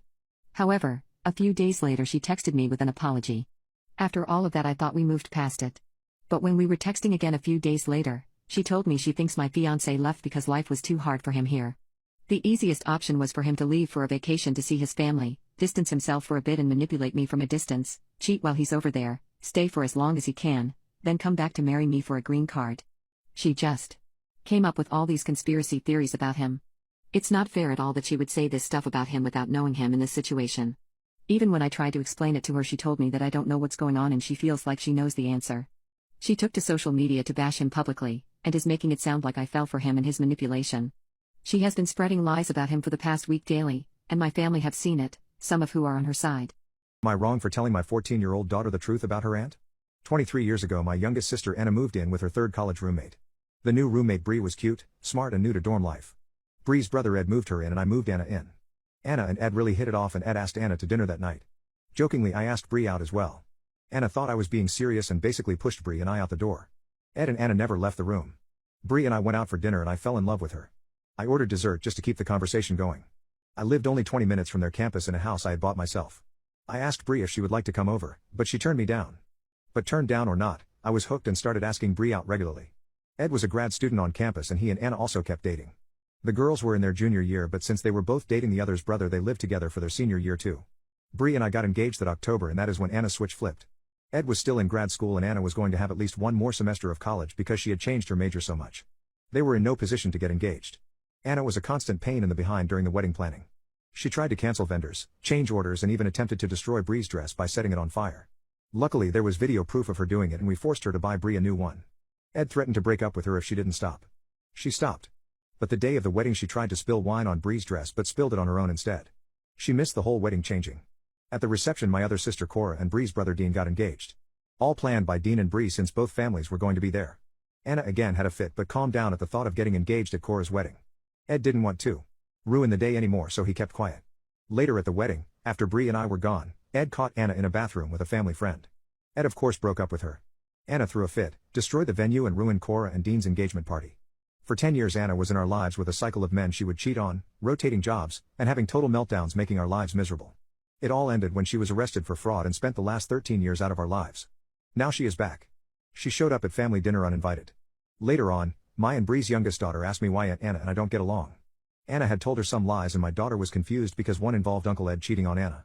I sat down and told my 14-year-old the story to her. My wife thinks she is too young to be told all this. Am I wrong? Am I wrong for telling my 14-year-old daughter the truth about her aunt? We filed a restraining order appeal against my sister Anna. While we were filing the appeal, Anna rushed to the school and tried to pull my daughter out early. My daughter was at lunch with friends in the outside eating area. It's gated but the video shows Anna walking up to the gate, speaking to my daughter and then walking to the office. Now I'm very glad I told the truth to my daughter and my wife did as well. Our daughter pretended to gather her things and walk to the office to meet Anna, but instead told a teacher her aunt is crazy and is trying to kidnap her. The police were called and Anna was arrested. The school acted quickly and perfectly, keeping my daughter and the rest of the students safe. I'm grateful I talked to my daughter and I get to hear the words every husband longs for from his wife. I was wrong and I'm sorry. My wife actually said those words. My daughter is safe, Anna was back behind bars and my wife admitted I was right. Everything was going great. But then there was a knock on my door and it was the sheriff. The sheriff told me Anna had also attempted to remove Ed's 14-year-old daughter from school too. Anna had hardcore substances and a firearm in the car she was driving. Anna will be arraigned tomorrow on charges of attempted kidnap, possession with intent, and bringing a firearm onto school grounds. I can't begin to tell you how shaken we are or scared I am for my children. My son is 2 hours away at college but he is coming home to be with his sister and us. I am very proud of my daughter. She asked if she would be allowed to speak at the arraignment and the sheriff promised to ask. We have to be at the courthouse tomorrow at 9 a.m. and wait for Anna's case to be called. They have to arraign her within 24 hours of arrest so we know it will be before noon. They are asking for no bail as no one will take her into their homes. Update 2. Am I wrong for telling my 14-year-old daughter the truth about her aunt? Today my sister Anna was arraigned for attempting to kidnap my 14-year-old daughter. We showed up to the court at 8:45 a.m. and waited for the case to be called. Anna's lawyer asked my parents, me, and my other sister Cora to meet with Anna as she was pleading guilty to some of the charges and would not be released today. My wife and her brothers agreed we should go and maybe get some answers from Anna. We got no answers, only rantings of how we are horrible people to keep her out of our family and that we abandoned her. We turned her niece against her and we resent the fact that she is so much better of a human being than we are. My mother is a mess. She hasn't been able to stop crying. We waited for a long time and Anna was the last case before the lunch break. The judge ordered a psych evaluation for Anna before trial. He read a report that said she was okay for arraignment, so we proceeded. He did allow my daughter Gwen to speak. My daughter wrote, "My name is Gwen. Until yesterday school was my safe place. I never worried about anything. I am not Miss Popular, but I have good friends and my classmates are good people. Yesterday someone who should love me, who should want to protect me, took away my safe place. I have aunts who would die to save me. Now I know I have one who would unalive me to save herself. I only met her 10 days ago. In that short time she has shaken my foundations. I am asking this court to make right what she stole and please keep her away from me and my family. I'm only 14, but in the past 10 days I feel like I've aged 20 years. I know Anna wants me to ask for mercy, but that is not safe for me to do. To say I'm proud of my little girl doesn't begin to cover it. Yes, her brother, sister and cousins did help her, but she read this in a courtroom in front of the judge. Anna did attempt to interrupt but was threatened with contempt. Anna pleaded guilty to possession charges. She fought the attempted kidnap. Her argument is that the school would have never released the girls to her based on the school policies and therefore she had no reasonable expectation of success. However, she was the last case on the docket by design. While one solicitor was in arraignment court, another one was in with the grand jury. About 20 minutes before Anna was called, she was indicted on kidnapping charges. The judge actually smiled when he denied bail. "Man, what's the most down bad thing you've ever done?" The other night I was planning to hook up with a girl named Hazel I recently met online. The two of us were on the same page about what we wanted from each other. Intimacy. I showed up at her flat with a pineapple pizza and rubbers. We shared the pizza while getting to know each other a bit better. Not gonna lie, she was ticking all the boxes for me. Even though our agreement was intimacy only, I was low-key beginning to imagine myself potentially spending more time with her. At some point Hazel and I discussed what we did for a living. She said she worked as a cosmetologist and applied makeup to people. As someone who not so long ago applied for a web design course to upgrade my skill set, I asked Hazel if she had a website to showcase her work. I was just curious. Hazel said all she had were before and after pictures of her clients on her phone. I literally almost choked on my pizza when Hazel suddenly shoved her phone in my face and showed me the pictures. Her clients were dead people. Deceased people. No longer among the living. Hazel worked at a mortuary. I did my best not to show how uncomfortable I was because Hazel seemed to have zero awareness of how weird it was to show those pictures to people without warning, especially in the middle of a meal. What made it even more disturbing was the fact that Hazel was in the before and after photos, posing next to her clients. In all the before photos she looked like she was pretending to be sad, whereas in every after photo she looked like she got exposed to Joker venom and was a happy-go gal. It got worse though. One of her clients was her dead grandmother, whose after photo actually looked worse than her before photo. No offense to Hazel, but her makeup made Granny look like Beetlejuice. Either way, we got down and dirty with it. It was quite hard to do so when I was visualizing all of her clients, but I was determined to get my nut on. The intimacy itself was weird, and afterwards I opened her drawer to get some tissue and was greeted with literally an army of spiders. I looked at her concerned and she replied, saying they were her little friends, before pointing to them and calling out names for them. She called out about 10 names. It was at that point that I left for home. The following morning Hazel sent me a link with dozens of before and after photos of her clients to help me visualize the look of her non-existent website, before asking me to create it for her, which I did. I'm the miracle golden child, and my sister hates me for it. I have competed with my sister since I can remember. I was a baby born after a miscarriage our mom had, so my parents were very happy and shifted their attention away from my sister and onto me. I took some joy in this by knowing that I was favored over my sister due to unfair circumstances. I did try to outdo her a lot, but I also tried to connect with her growing up because I considered her a really cool person. However, she always seemed uninterested. I would tell my parents this, which only made them chew her out for hurting my feelings. That only caused her to hate me more. When I turned 15, I completely stopped engaging with her. My parents didn't push for us to be friends either and kept their attention on me. A few years later, I started going through my character development arc and started wanting to be independent. I also started really regretting competing with my sister and taking joy in being a miracle child when I was little. By this point, I got myself into a good college and my parents offered to pay for the tuition. Since I wanted to move out of their house, they offered to pay my new rent too. When my sister heard of my parents offering to pay for me if I moved out, she was understandably mad as they had refused to pay for anything and told her she needed to learn responsibility by paying for her own things. She blew up at my parents, but mostly at me, for stealing away the attention of our parents her entire life and making her miserable. I tried to explain that I agreed that they were bad parents and that she deserved better, but she just told me to shut my mouth and that she didn't need my sympathy. My parents forced her to apologize and threatened to cut contact if she didn't. I agree that she was harsh, but I understand how frustrated she must have felt her whole life, so I don't hold it against her. Since she didn't have much of a support system other than my parents, she sent me a super long apology over text and tried to mend things. Though it was obvious she only did it just because she was forced to. During the first few months of college, I ended up meeting a guy named John and we started dating shortly after. Everything just clicked and it seemed like he knew my every thought. At my 20th birthday party, I introduced him to my family and everything seemed to go well. I kept my family and John separate because my parents were always super nosy and my sister seemed extremely judgmental when I would bring company. This time around she was super friendly though. Looking back, my sister was definitely a little too touchy with him, but I chalked it up to her just wanting to overcompensate to mend our relationship further. After I graduated, John ended up proposing and I said yes as I was head over heels in love. We decided on having a wedding once we had secured good paying jobs and things seemed to be perfect between us. Flash forward to 3 weeks ago and I got the most gut-wrenching message of my life. It was from my sister telling me that she was pregnant and it was John's. In addition to that, she sent screenshots of messages and explicit images between the two. They professed their love for each other multiple times and John said that my sister was the best he'd ever had in his life, directly telling her she was better in bed than me. It had been going on for the majority of the years we'd been together. To say I sobbed my eyes out would be an insulting understatement. I asked her how she could do this to me and she replied, "Now you know how it feels to get your whole life ripped away from you. He loves me more and I'll make sure he leaves your sorry butt for me and our baby. Go cry to our parents and see if I care." And then blocked me before I could respond. The man I used to call my fiancé came home hours later from work and saw me crying. He begged to know what was wrong and tried to comfort me, but I blew up at him and kicked him out. He admitted to the affair over text and said he loved me but loved my sister too and had to be there for his child, so the engagement is off. His brother came and took all his stuff and he hasn't even given me an apology for any of this. I've been crying for basically a month straight and all I want to do is hurt the living crap out of my sister, but I know I would go to jail, especially since she's pregnant. I thought that things were finally looking up, but then she decided to betray me, and for what? You'd think an almost 30-year-old woman would seek therapy or talk to me directly about her resentment, but no, she had to sabotage my life for the sake of hers being crap. I can't even feel any sympathy for her anymore and I just want to go away forever. I've had extremely alarming thoughts, but I've just resorted to locking myself in my room all day since I work remotely and it's calmed down in the last few days. My sister unblocks me occasionally to keep rubbing it in my face that he chose her over me, sending pictures of them together and her baby bump. I've already blocked her to make sure she leaves me alone. She's a grown woman gloating like a child. If he's willing to cheat on me for so long, I feel incredibly bad for their baby but definitely not for her. I haven't told my parents yet and I'm unsure how to even go about it.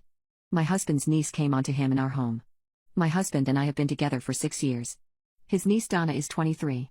She's had issues with sleeping with family members in the past. Not long after hubby and I started dating, it came out that Donna had been having intimacy with her cousin on a regular basis. According to both the cousin and Donna, she was the instigator. She was also unapologetic. Donna moved in with her girlfriend this past spring and had been having difficulty holding down a job. She has mild Tourette syndrome and doesn't take medication for it. She texted hubby over the summer and asked if we wanted our house cleaned. We talked about it. We've both been uncomfortable around her in the past, but we did want to help her out. So we said okay, and she's been coming over twice a week to clean. Takes her a couple of hours each time, and we pay her $60 a week. She came over this past Saturday to clean. When she showed up, she was wearing a bra and short shorts. I thought it was odd because that's not close to anything she normally wears, but I thought maybe she was going to the lake after or something. We live in Texas and it's still quite warm here. I was in our office doing my weekly receipt checks when I heard hubby say, "What do you think you're doing?" Then I heard Donna say in a sing-song voice, "But I'm tired." And my husband said, "There's a couch if you're tired. Knock it off." A few seconds later, I heard hubby yell. I said, "Stop." Then I heard a thud. I got up and ran to the living room. My husband was standing next to his recliner, and Donna was sprawled on the floor. I asked what happened and Donna told me she was just playing.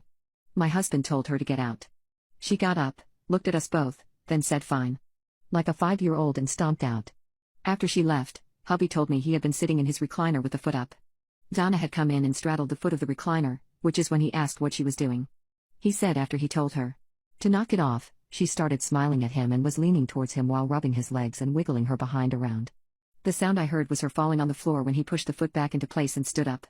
I was ticked off, but I didn't want to get into it with Donna. She thrives on drama. I sent her pay for the week, then texted her and told her she would no longer be cleaning our house and she was no longer welcome here. She sent both hubby and I a couple of texts that she was sorry and just having some fun, but we ignored them.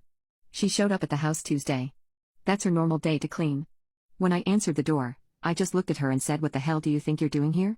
She goes, "I'm here to clean," and I told her, "No, you're not. Go home." And I shut the door in her face. She whined and yelled things through the door for a few minutes, but eventually left. All evening and into the night I've been fielding texts and calls from her parents and my mother-in-law. They're all asking why I fired Donna and don't I know she needs the money and she has problems and I need to be more helpful. I finally told them the truth, which got her parents off my back but not mother-in-law because family. Hubby has told her to leave me alone. She's been whining at me all night that I need to be more understanding and give Donna another chance. I really want to stand my ground about this, but I'm so tired of never doing anything right with his family. Hubby doesn't want her around either, but he's wavering because mother-in-law is throwing fits at him too. My dog attacked my stalker after he broke into my house. Now my sister-in-law says my dog is too dangerous to be around my niece. A few years ago, I got into a relationship with a man who love-bombed me from the start. The relationship got very abusive and very controlling very quickly. When I finally broke it off a year ago, my ex started showing up to places I was at, trying to get me to take him back. Eventually, it developed into full-on stalking. He would show up at my work, and took to just waiting outside of it after he was banned. He would leave notes on my car when I was at the grocery store, leave all kinds of flowers outside my house and then stick angry notes on my door after he saw me throw them in the trash. He wrote me all kinds of weird, obsessive emails and letters. I've had to change my phone number 3 times. The behavior escalated over time, and got more threatening. In one instance, he started a small fire in my driveway but the police couldn't get enough evidence connecting him to it. It was after that instance that I put cameras in my yard. I was horrified to learn that the police couldn't do anything about any of this until my stalker actually was caught doing something illegal, like breaking into my house. At which point, I might already be dead. I decided I wasn't spending the rest of my life waiting for the other shoe to drop, so I got a firearm and a concealed carry permit, took some self-defense courses, and started doing strength training. I also looked into getting an attack dog, but after all the money I'd sunk into my other methods of protection, they were prohibitively expensive. So I went to my local animal shelter and got the scariest, meanest-looking dog I could find. This is where Thor comes in. He's a 120-pound American bulldog, looks like he'd end you on sight, but is basically a gigantic teddy bear. He loves every person he's ever met, is incredibly sweet and gentle with my 4-year-old niece, enjoys other animals, and even loves the mailman. I just kind of accepted that he probably wouldn't do anything to protect me from my stalker, but it didn't matter that much because having such a huge dog made me so much more confident. I brought Thor everywhere I could, and was working on getting him trained enough to be an emotional support animal, so I could bring him inside places with me. Last month, I woke up in the middle of the night to Thor whining. I was groggy and thought he had to go to the bathroom, so I got out of bed and opened the door. At that point, my house alarm went off and pretty soon after that, I was face to face with my stalker. I started screaming and went to run for my firearm. Before I could do anything though, Thor ran across the room in full attack mode. There was blood all over my living room and I remember my stalker was eventually able to escape, at which point Thor chased him outside and then came back to me. When the police showed up, they said Thor was a hero who'd probably saved my life. In my stalker's car, they found hardcore substances, a firearm of his own, a blowtorch and rope. It looks like he's going to prison for a long time though, so my nightmare is over. Pretty much everyone in my life thinks Thor is a hero, except my sister-in-law. She and my brother have a 4-year-old daughter. She says since Thor has snapped in the past, he could do it again, so he's not safe to have around kids. The way she words this makes me really angry because Thor didn't snap. He saw a stranger break into his home, heard his owner scream in terror, and reacted to defend me, himself, and his house. Nothing about that screams dangerous around children to me, unless my 4-year-old niece is also going to break into my house under the influence with firearms and blowtorches in her car. This is also a very emotional issue for me because Thor isn't just a dog to me. He's my safe place, my hero, the one who protected me and kept me safe when no one else could. I've also gotten increasingly anxious since this happened, and I can't go anywhere without Thor. I barely leave my house, pay to pick up my groceries from the store instead of going in because I know Thor isn't allowed inside, and all my friends know that if Thor isn't welcome in their house, I'm not coming either. I am really going through it, and am working with a therapist to overcome this. But I really need my brother and sister-in-law's support. I think my sister-in-law thinks I'm just pouting and that's why I won't just leave the dog home and come over without him. I don't know how to explain to them that the fear hasn't stopped just because my stalker is in jail. What can I do to make her understand the situation better? My dog attacked my stalker after he broke into my house. Now my sister-in-law says my dog is too dangerous to be around my niece. The conclusion I came to in all of this is that while my sister-in-law is well within her rights to protect her daughter, she went about it in a way that disrespected me, both as a friend and as a victim of a very recent violent attack. We were extremely close before this happened. I was always there for them, and would literally drop plans to babysit my niece if my brother and sister-in-law needed a night to themselves. The very least they could have done for me, after I was almost kidnapped and unalived, is trying to find some compromise. We went from seeing each other 3 times a week to pretty much not seeing each other at all. I invited my brother and sister-in-law over, and tried to lay all this out without being confrontational or acting like a jerk. To my surprise, my brother and sister-in-law had no real understanding that I've been having a difficult time. They thought I was basically fine and everything in my life was more or less back to normal now that my stalker is in jail. They rationalized this by saying that during the year that I was stalked, I didn't show many signs of fear. I even made jokes about having a stalker, according to them. This is partially true, I knew people wouldn't want to hang out with someone who was constantly going on and on about some bad thing that was going on in their life, and I didn't want to be that person who was perpetually in crisis, so I was lighthearted about it sometimes. However, I'm not sure if I totally buy that they didn't know I was going through something traumatic and that it was taking a huge toll on my mental state. I mean, I got a firearm and paid for tactical training. I bought a home security system. I got active in self-defense classes and strength training, things that I previously had no interest in. Plus, who just brushes off having their house broken into in the middle of the night? It seems crazy and they don't seem so emotionally unintelligent that they'd think that.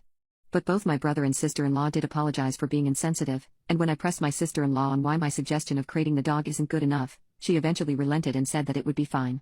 It probably helped that the entire time they were over, Thor was asleep and loudly snoring in his crate. The paranoid part of me is convinced they just don't want to deal with me in a fragile state, made up an excuse about my dog, and are now just going to come up with some other excuse about why they can't see me. I invited them over for dinner in a few days and they're coming, so I guess I'll just have to see from there. In other news, yesterday I left my dog at home and drove around my block alone. I was shaking the whole time but I did it. I keep trying to remind myself that I spent a whole year fighting back even though I was utterly terrified. I can't just lay down now that I'm so close to getting my life back. I think my wife did surgery on my son and never told me. My wife has been a plastic surgeon for 6 years. We married only 6 months after meeting.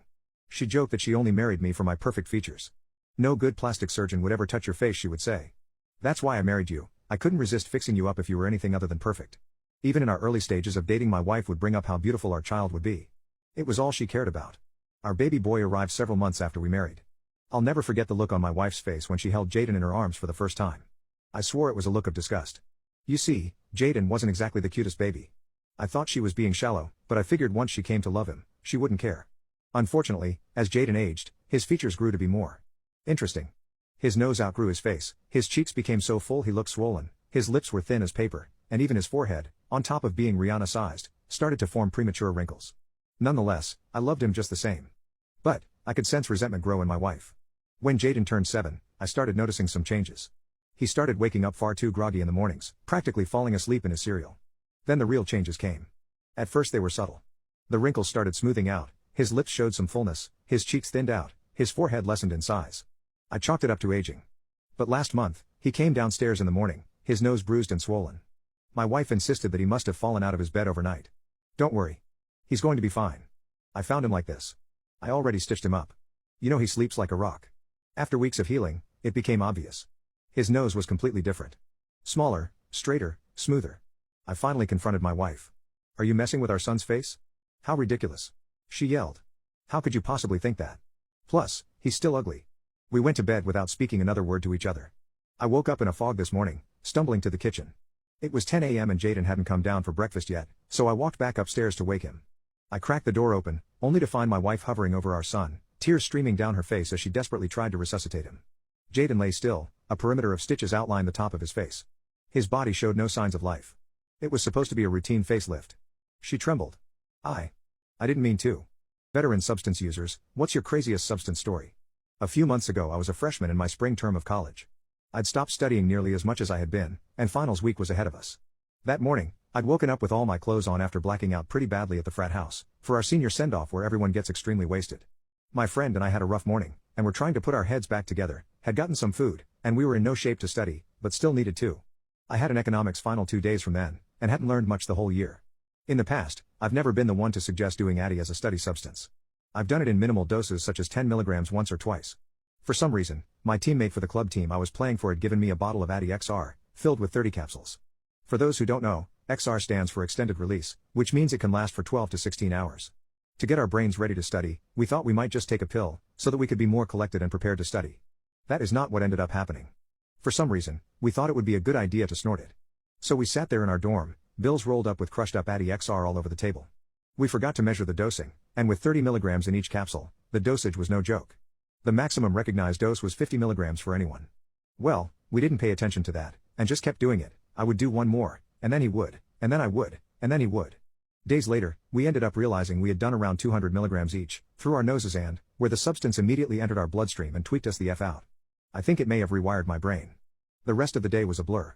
We talked for 2 more hours, tried to study, I walked around campus, walked and walked, I walked 65,000 steps without meaning to, I could not stop noticing things, talking to people. Getting my energy out in some form. I did not run out of energy. Every time I took a seat, my hands were fidgeting, and my knees were jumping, nothing like I'd ever experienced before. It felt like I'd lost all ability to feel tiredness, and it went from being a cool feeling to a dreading feeling, around 6 hours later. I just couldn't get tired, and it was 12 a.m. now. I'd spent some time with my girlfriend at the time, and talked my roommates and her ears off for a few hours. I couldn't even sit down and focus on homework and studying for some reason. After I left my girlfriend's dorm, I walked around, and this is when I actually started to realize that it would not wear off. I was like, yeah, it's 12, I'll just walk around for an hour to get my energy out and then get to bed. Did not happen. It was around 1 a.m. by the time I got back to my dorm, and luckily I had some of my friends on my floor awake in our lounge, so I had some company while I was in such a weird headspace. I ended up having a great time just recounting the year with them. Some people just continued to pass through the lounge, and even if I didn't know them very well, I just talked their ears off, and by the time everyone went to bed, it was around 3 a.m. I still had zero intentions of going to bed, I just don't think my brain would have turned off even if I tried, which I didn't even attempt to. Things got even more fun after that. I introduced alcohol, because at that point I was by myself. I went into my room, grabbed some snacks and the remainder of my handle of New Amsterdam vodka. I ended up taking 5 consecutive shots, within about 20 minutes, hoping that it would make me a little tired. It didn't. I ended up finding out about the term dirty rolling after that. Dirty rolling is a term that describes the combination of Addy and alcohol, a strange euphoric feeling that I was enjoying so much, despite having been up for around 18 hours now. I'd wondered why the few hours after that was so fun. I also decided to go into my room and pull out some grass, maybe that would make me wind down. I rolled up and smoked that beach. The only thing that did was make me faded as a mother effer, slow, but not tired in the slightest.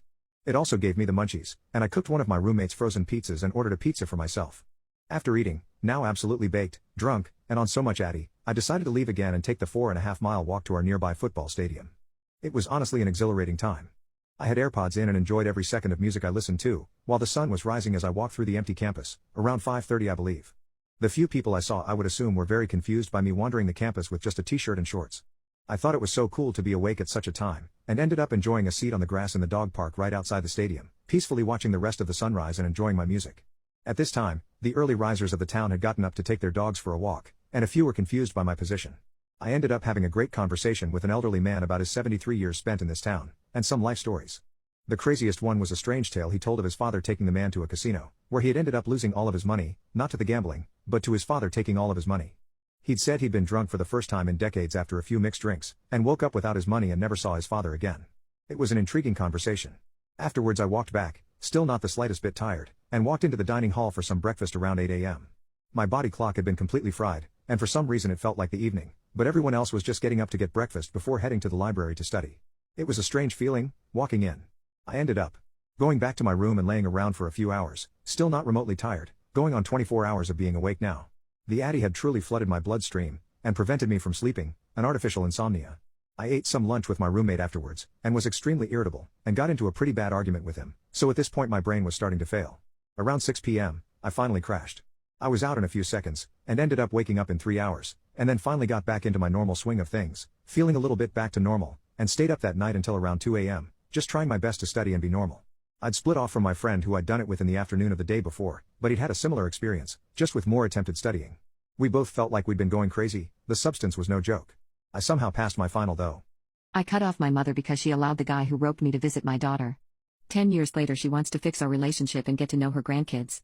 13 years ago I was roped by my boyfriend's best friend Jay when I was 16. My mother never liked my boyfriend ever since we started dating back when we were 13, and certainly hated him when we got married. She always wanted me to be with Jay because Jay came from a good family, meaning Christian and white. So when Jay roped me, she didn't believe me despite all the evidence that he did. So while I was waiting for trial I moved in with my boyfriend and his parents. During this time I found out I was pregnant. I knew it wasn't my boyfriend's because we were never intimate and I still had my V card. Jay ended up taking a plea deal and got no jail time in exchange for him never having any right to see my daughter. When my daughter was born my mother asked me to move back home and said sorry for everything. A year after my daughter was born I went to college a few hours away and my mom retired early to watch her. During the week I stayed on campus so I didn't have to drive back and forth. On the weekends I came home and I also called every night to make sure my daughter was okay. My second year of college, me and my boyfriend eloped and my mom did not like that one bit even though we've been together for 6 years at that point and he takes care of my daughter like she's his and still does to this day. So one day we had a big snowstorm and my Thursday and Friday classes were cancelled. So I went home early without telling my mom and in the kitchen when I walked in, Jay's mom, my mom and Jay. Jay was also holding my daughter when I walked in. They were surprised to say the least and I started flipping out naturally and grabbed my daughter and packed a bag with her stuff. My mother and Jay's mother were pleading with me to not leave while I was packing. When I went to leave my mom was crying, now begging me to forgive her. I said. I would never forgive her and went to walk out. On my way out, Jay grabbed my arm and said I should be nicer to my mother. My mother called me hundreds of times, but I never answered her. I left to get an apartment with my husband and daughter. I got a babysitter for when I was in class. A week after this incident, my mother put over $100K in my bank account to buy me over. My younger sister just got married and my mother was at the wedding and I had to be civil to her. She asked about my daughter and son and current pregnancy. She told me how she wanted to fix things with me and see her grandkids before she eventually dies and how she's always believed me about the rope. She just didn't want to be fired, as Jay's mom was her boss. I asked her if she still hangs out with Jay's mother. She said sometimes, but mostly at church. I left the conversation at that. She's my mother. I love her. I miss her. She raised me and my sister all by herself, but I don't know if I will ever be able to completely forgive her. I haven't decided what I'm going to do yet. My stepdaughter stole from my son and my wife lied to the police about it. 2 days ago my son Jay came to my job upset and crying. He told me my stepdaughter Kay came home with a ton of new purchases, and when he checked his room the money he had been saving was gone. Kay doesn't have a job, but when she does have money, she spends it like it'll burn a hole in her pocket if it stays there. My boss let me go home early and I went home to ask Kay who took her shopping. Kay told me she used her own money. I told her to tell me the truth and she told me to mind my own business. Jay has been working at Papa Murphy's and has been saving it. He was saving to surprise the dad of his friend who passed away for his first birthday without him. His friends had given him money to load onto his card to pay at the pump. It's this weekend for 2 days and they were going to treat dad. Most kids would be saving for their first car or cool clothes, but he wanted to just be there for his friend's dad. Instead of arguing back and forth with Kay, I checked the camera. We have to check on the dogs. It only caught her legs, but it was Kay going into Jay's room. The rule in my house is we don't go into each other's room. It's a mutual respect of privacy. I told Kay she was caught and that she needed to get everything to return it all. Kay started throwing every excuse. I had it saved for months. How do you know it was me? Someone must have broken in. Her mom came home and she burst into tears, saying we were ganging up on her. I showed my wife the video and what happened. Kay ended up saying, why does he get to have all the money anyway? He worked his butt off for it. I told my wife she needed to make Kay return everything and she said no, that it would be embarrassing to return it all and that when Kay got a job she would repay Jay. I said it'll be more embarrassing when she gets arrested for stealing $400. We argued and I tell my wife Kay broke a non-negotiable rule as well as the law by stealing. She is 19, she doesn't pay rent and needs to leave. My wife says if you kick her out I'm going to. So I asked if she was willing to replace the money stolen, force Kay to return, or she could give me her half of the rent early. No, was all I got as a response. They packed a few bags and left. I was not going to rip the bags of stuff out of her hands. I don't think getting physical would have been the smartest thing to do. Also, I do not have extra money for him to still go. I can only replace the small amount back to his friends and it's not enough to make the trip. He went to bed without eating and was crushed. This morning I called the police. The solution was that the officer would call my wife to bring Kay to the station to talk, or she could return the items and pay back Jay, sort of a scare tactic because I was told it is a civil matter. My wife straight up effing lied to the officer and said she gave the money to Kay. Since I don't have actual proof of Jay's money, no proof other than her walking into his room, nothing can be done. I'm livid. I literally watched Jay get his heart broken at the police station. Through tears he said, how could they do this to me? What was this all for? I just wanted to see my friend's dad. Jay is my son from a previous relationship. I had to lecture him on not keeping large amounts of cash in his room, but he didn't think it would get stolen. My wife and Kay have support, staying with family, this won't affect them. My stepdaughter stole from my son and my wife lied to the police about it. This weekend my wife showed back up with a sheriff's escort. She came armed with receipts showing that she bought the furniture in our rental and that is all she needed to take everything. I tried explaining I gave her cash for some of the items, but guess what? Just like with Jay, cash doesn't have a trail. Her family helped her move everything in under an hour. With how quick this all happened, the cynic in me thinks my wife had this planned well before what happened. My wife contacted the landlord and paid a lot of money to break the lease. Almost double the money that Kay stole, but of course she didn't offer to repay Jay after everyone left and my landlord called. I had a mini breakdown. Everything was moving faster than I could comprehend and honestly felt like I was watching a movie. Jay came up to me and said, I'm so sorry you lost everything because of me, and it's not a big deal. I'll tell mom it's okay that Kay needed it more than me. That's all I needed to snap out of it. I told him he is my everything, not her, not the house, not the furniture, not the food that was in the fridge. Yes, super cheesy, but there is nothing my wife can do, say, or give me to make me overlook or be okay with what they did to him. I asked him, are you going to feel comfortable around them? What about when you're gone? I don't want you to have to worry about what will she steal next. Kay is not going to get away with this. My wife made a choice when the police officer asked her about Kay. She chose to defend and protect Kay just like I am choosing to protect Jay. If Jay isn't comfortable, I'm not comfortable. And I told him that. The people in my life have been slamming me online saying things like I'm uncomfortable that he would choose his son over his wife and his son is almost an adult. It's time to grow up and be a man. It doesn't matter what age I am, I will always protect Jay. I blocked everyone after that. I cannot afford the full rent, so luckily my landlord has agreed to let us leave by the 1st. The only place we have to go to is my mom's, who lives across the state. This means I have to pull Jay out of his last year of high school and transfer him. I have to sell what little we have left here, and that might include selling Jay's beater car, but the silver lining is Jay and I can transfer locations for work. My mother has always been more of a mother to Jay than my wife. Moms are healing at any age. I'm not saying I'm not devastated, that I'm not suffering emotional whiplash, and I'm not saying the things that are being said about me in real life aren't affecting me, because it is. But my son needs me. He is still grieving his friend, missing his senior year with his friends, and I'm not the kind of parent to say because I said so or we are moving and you don't get a choice or opinion on it. That isn't me. But really, I don't know what to do next. Update 2, my stepdaughter stole from my son and my wife lied to the police about it. Around 8 a.m. I started receiving a ton of texts from my stepdaughter. I thought it was an emergency, that someone had died, or something serious because I can't recall the last time she was awake before noon. She was telling me that she had a package that was delivered today to the house. She asked me to contact the landlord to pick it up because when she tried, the landlord wouldn't give it to her. She wanted me to help her get a package that she stole my credit card to buy. Today was my last day at my job before I transferred 6 hours away to crash on my mom's couch because Kay stole from my son and I, leading to me divorcing her mom. Text after text damn near demanding I do it right away. After work I went and got it. It had my name on it. She put it in my name to avoid it getting flagged by my credit card company.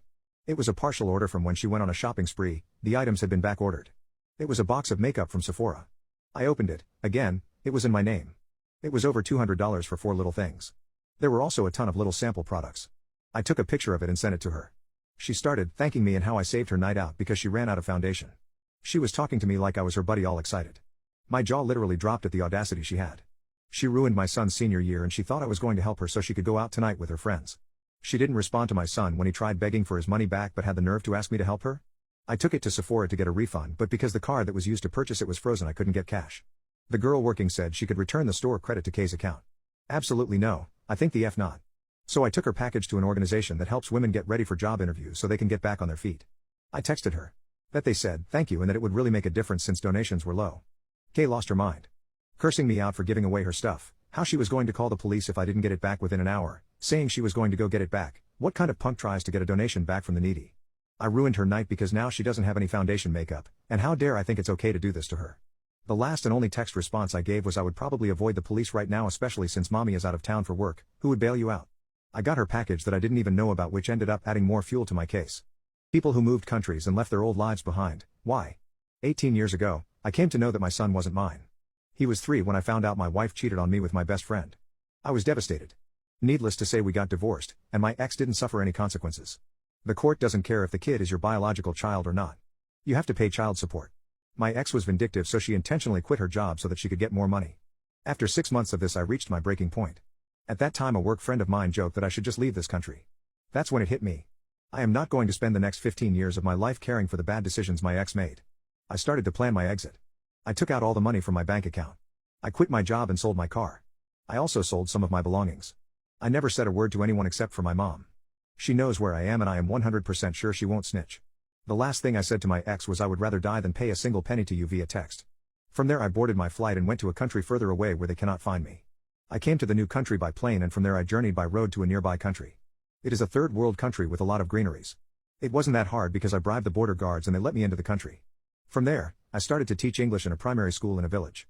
I was mostly traveling every 6 months because staying in one place at that time could be dangerous. I changed my name and also all my documents. There were some official documents that I couldn't because they asked for your passport number. I still work as a teacher, but on the side, I have a small side business. I am married to the most amazing and kind woman I have ever met and together we have 2 daughters. Now aside from my mom, my wife also knows about my past life and she has been really supportive of me. The people in this country have accepted me as their own. They always come forward to help us. This country might be behind in many things, but I do not have any lacking. I do not live a lavish life here, but I can get whatever I want if I spend money. Literally there is a guy for everything. Edit, my ex-wife just found me through this post. F my life. I took drastic measures to prove to my girlfriend that men are physically superior to women. My girlfriend and I moved in together last year. We live in a fairly safe neighborhood, but during the night there are some sketchy intoxicated men hanging around. My girlfriend, however, wasn't really scared to walk alone at night and would say that she's just as strong as those men and can take care of herself. My girlfriend is 5'10" and works out 3 times a week. She's indeed very strong compared to most women, but she was obviously delusional to think that her strength was comparable to that of an average man. She would even go as far as saying that if someone should be worried about walking alone at night, then it should be me as I'm a scrawny 5'9" man. I thought this was one of the situations where it would be better to just shut up than be correct, so I mostly stopped showing my concerns to her. Yesterday she went out with some of her friends and called me at 1 a.m. saying that she'll come home alone via public transportation. I told her that it's dangerous and I should come pick her up, but she insisted on coming by herself. I couldn't sleep till she came home an hour later. She was so angry at me for not trusting her that she can take care of herself. That was when I decided to demonstrate to her the disparity between the strength of men and women. She thought I was joking at first, but when she realized that I was dead serious, she happily took the opportunity to prove how wrong I was. I basically told her to ground me as hard as she could. Then I quickly got out of her grip and grounded her for several minutes till she surrendered. I didn't hold back and went into rage mode, swearing at her and rifling through her pockets, getting very up close to her and intimidating her as much as I could to try to emulate an attacker. She cried a lot throughout this whole time, and I could also see the fear in her eyes, even though she knew very well that I would never hurt her. I humiliated her. I slept on the couch that night. She didn't want to talk about it in the morning and said that she's fine, but she's still obviously very upset about it. I feel horrible that I've shattered her confidence like that, and I don't think she will ever feel safe walking alone at night again. I took drastic measures to prove to my girlfriend that men are physically superior to women. My girlfriend broke up with me the next day over the phone. She wanted me to admit that I enjoyed seeing her cry, but I kept defending myself till she gave up. But deep down I knew that she was right. I'm not ashamed to say now that I got a stiffy from the feeling of overpowering her so easily and seeing her cry. I wanted to take it further in the moment, but chose not to. The next few days after the breakup were probably some of the worst days in my life. I thought that I've lost everything, including my self-respect. I decided to go to therapy and take a break from dating for the foreseeable future. I haven't heard from my ex till she gave me a call 2 days ago. We barely talked about the incident though, it was mostly just catching up and making peace with each other. She's doing pretty great actually. She's about to graduate with her master's and already has a job lined up. She started dating a new guy last month, and I can tell by the way she talked that she's very into him.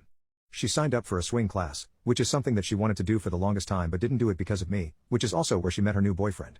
What she didn't do however is to sign up for a self-defense class, which honestly I kind of expected. Overall I was glad to hear how happy she sounded. I'm also doing pretty good myself, although I'm still on my break from dating and I don't see myself getting into another relationship for at least a year. Last month I also got to experience how my ex felt when I was overly worried for her safety.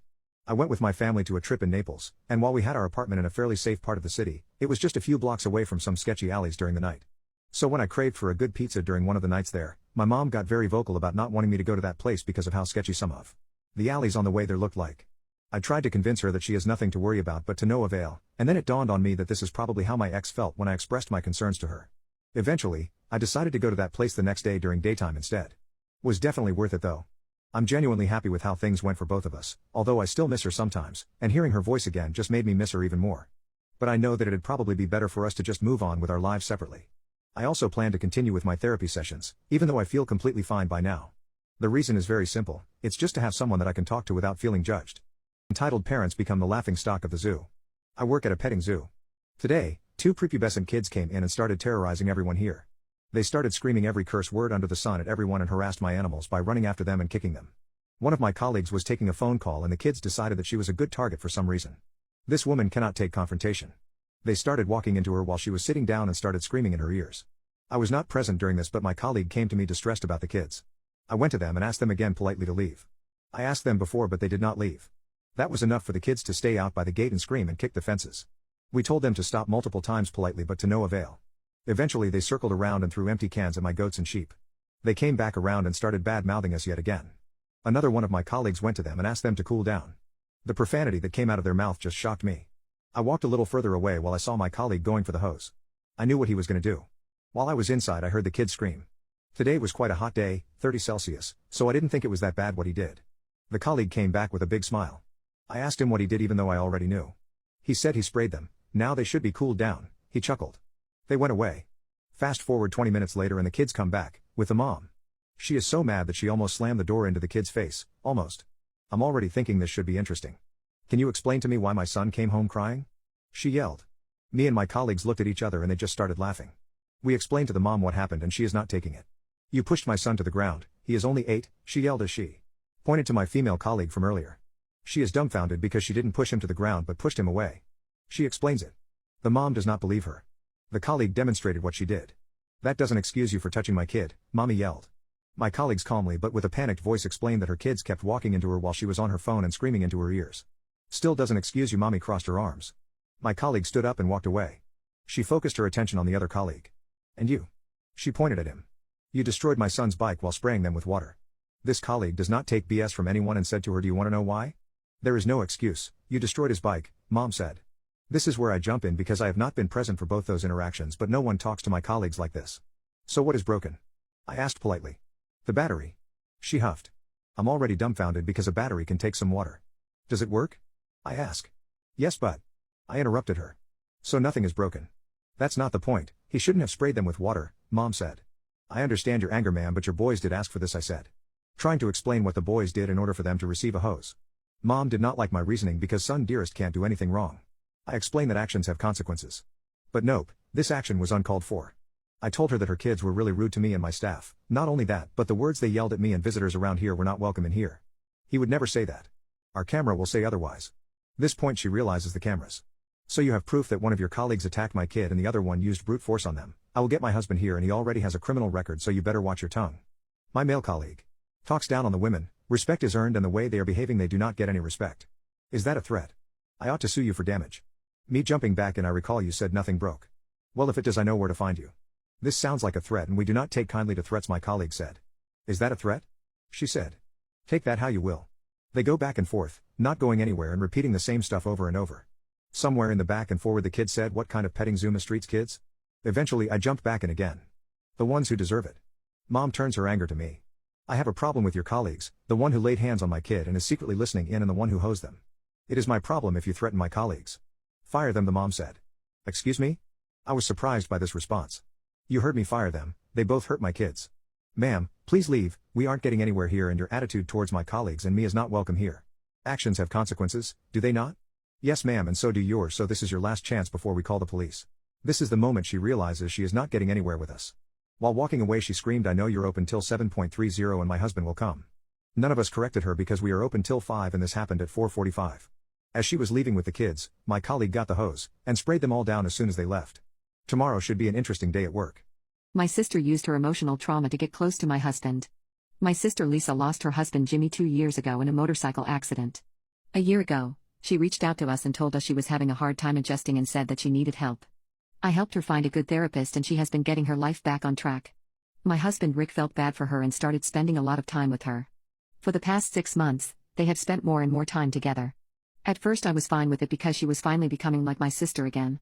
She started smiling. I was so happy for her, and so was my husband. They started spending more time alone, and I got a little jealous. I told my husband I would like it if we could spend more time together and that I was feeling a little neglected. He said okay, but nothing changed. Today my sister came to my house crying because she had a dream about Jimmy. My husband and I comforted her, but I was a little annoyed because the second I let her in my house she ran into my husband's arms. We all went into the living room and sat down. My husband asked her what happened in the dream and she actually asked me to leave the room because she didn't feel comfortable telling me. I was so upset at this point I immediately left and started tearing up in the other room. I was in the other room for around 10 minutes when I heard a loud sound in the living room, so I got up and went there. I could not believe what I saw. They were having intimacy. On my couch. In our home. I ran out of the room because I was going to vomit right there and locked myself in my room.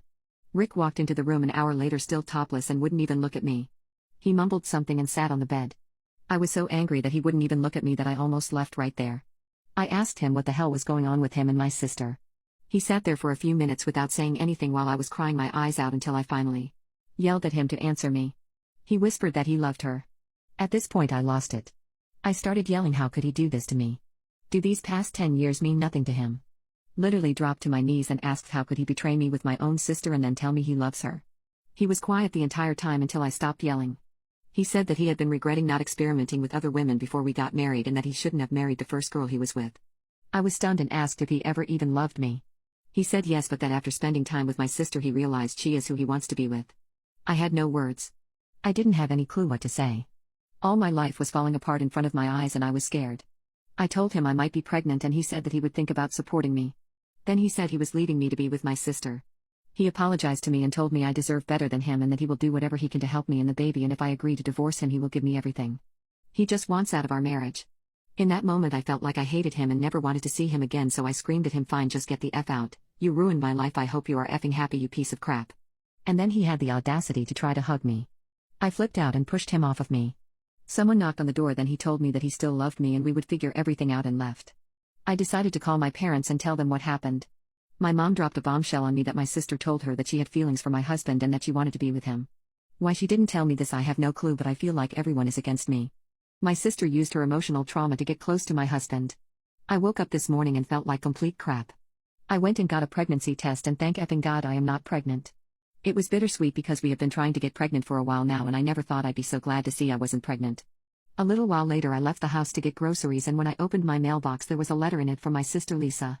After I got home I opened it and read it. The letter said that she apologizes for how things turned out, and she explained to me that she was very vulnerable after losing her husband. That after spending so much time with my husband she started to fall for him, and that she thought she wouldn't ever love anyone else again, so when she realized she loved my husband she knew she couldn't let him go. No one else can fill the hole in her heart. Lisa promised they have been having intimacy for 2 months before I caught them. She went on to say she needs me in her life and needs my emotional support after all the trauma she has gone through, and that she hopes I can forgive her.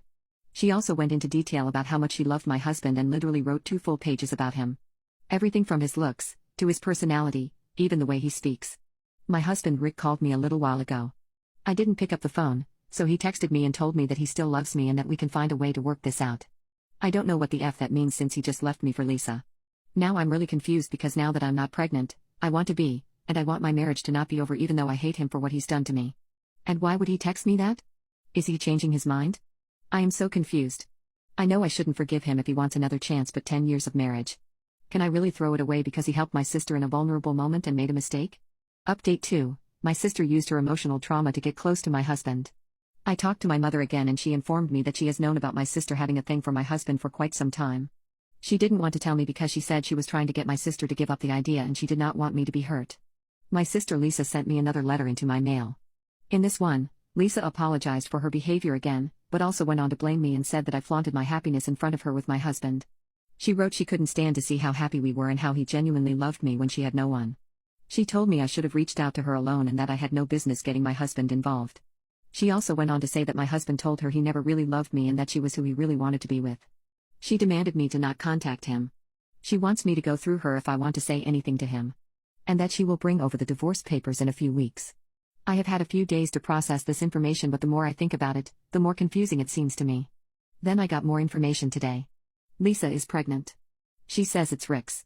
Rick called me as soon as he heard my father informed me Lisa was pregnant. He told me that he was so sorry and he didn't want it to happen this way. That my father wasn't supposed to tell me. I started crying and asked him how he could get pregnant with Lisa when we were trying for a baby. Then he said something that stunned me so much my head is still spinning from it. Rick told me he could still get me pregnant if I wanted. I screamed at him, why the F would I want to be pregnant with his child when he is a piece of crap? He told me he wanted to be with both me and my sister and that he thinks he is poly. I was so shocked that I started laughing. After I stopped laughing he tried to say something else, then I heard Lisa enter the room and ask who he was on the phone with. He said nobody and hung up. A little later my sister texted me and told me she would bring over the divorce papers in a week and expected me to sign them on the spot as my husband is giving me everything. She gave me a heads up that they are getting married next month and I am invited to the wedding if I agree to pretend like I was never even romantically involved with my husband. I am literally at such a loss right now. Who the F is this man and where is the one I married? Why the F after all this crap do I still want to be with him even if it's poly? I hate Lisa and no longer consider her my sister. She has ruined my entire life. But what do I do about my husband? He just texted me right now saying he still wants to be with me, loves me, and wants a baby with me. Why is he doing this to me? Why am I even considering it? Update 3. My sister used her emotional trauma to get close to my husband. I thought more and more about my husband's offer for him to be poly and date my sister Lisa and I at the same time. I started becoming enraged at my sister for doing what she did to me. I started thinking that I could get back at her by doing it. Throwing it in her face that her new boyfriend doesn't love her more than me after all. I was so angry that I heavily considered doing it. The more I thought about it, the more I wanted to out of sheer petty revenge. My sister tried very hard to keep my contact with my husband Rick limited. I think she was afraid he would come back to me if she didn't. She was only able to accomplish this for a few months. Rick tried to contact me in numerous ways during this time, but it was always very brief. I was still angry and non-receptive to his advances. But he started becoming more and more aggressive. Telling me how much he loved me, how much he missed me, and how much he still wanted me. I even tried blocking him on certain social media accounts, but he kept trying on others. I know I should have just blocked him on everything, but I just couldn't. The more he tried, the harder it was for me to say no. Unfortunately, this resulted in us getting back together. I told him I wouldn't stay with him unless he left my sister. He swore to me up and down he loved me more than anything, and facing losing me made him realize it and that my sister was nothing to him. Everything was amazing between us again. It was like old times and like my sister didn't even exist when he was with me. Yet every night he would go back to her. Stupidly I decided to believe him when he said he was just waiting for the right time and excuse after excuse about how bad he felt for her. Things felt so much better when he was back with me. I didn't want to lose him again. Unfortunately, I ended up getting pregnant because I did not recontinue my birth control from when we were trying for a child. Before any of this happened. At the time we were both ecstatic and everything seemed like it was a dream come true. I had my husband back, we were having a child, and my life was no longer in pieces. I was so happy that I turned a blind eye to everything obviously effed up about the situation. I didn't want to see it, I just wanted to stay happy. It wasn't long before Lisa found out and outed me, making herself out to be the victim. My entire family turned on me. My parents told me how it seems like I did this just out of retaliation and to hurt Lisa. They weren't completely wrong, but I mainly just wanted my old life back. Long story short, Lisa went absolutely berserk. She threatened to unalive me and sent me a long list of never-ending harassing texts, emails and calls. I endured hell from her and my family for months until I had to get a protective order. This only resulted in my family hating me even more. Now none of them will speak to me, and Rick has been issued an ultimatum by them to cut me off or be cut off. He hasn't decided on what he is going to do yet, but it seems like he is leaning towards cutting me off as he has been communicating with me less and less these past weeks. Not to mention there has been mounting pressure from the family for him to finalize the divorce, but it hasn't happened for various reasons. The last thing he told me was that he feels badly but that he loves her, and passive-aggressively insinuated that I tempted him into trying to get back with me. Which is complete bullcrap because he was the one who kept perusing me. He said that I shouldn't have gotten pregnant because now I've made his life so much harder. How I let myself believe he was the man I married again is beyond me. Now all I see is how clouded my judgment has been and the utter mess I've gotten myself into. How I wanted to be happy again so bad I destroyed my life even more trying to get that back. I'm 8 months pregnant and scared. I don't know how I can raise this baby alone. I really don't want to give her up for adoption. I still love my husband. Maybe I can convince him to choose me. My father is having an affair with someone my age. I'm 17. My dad and my mom have been married 20 years.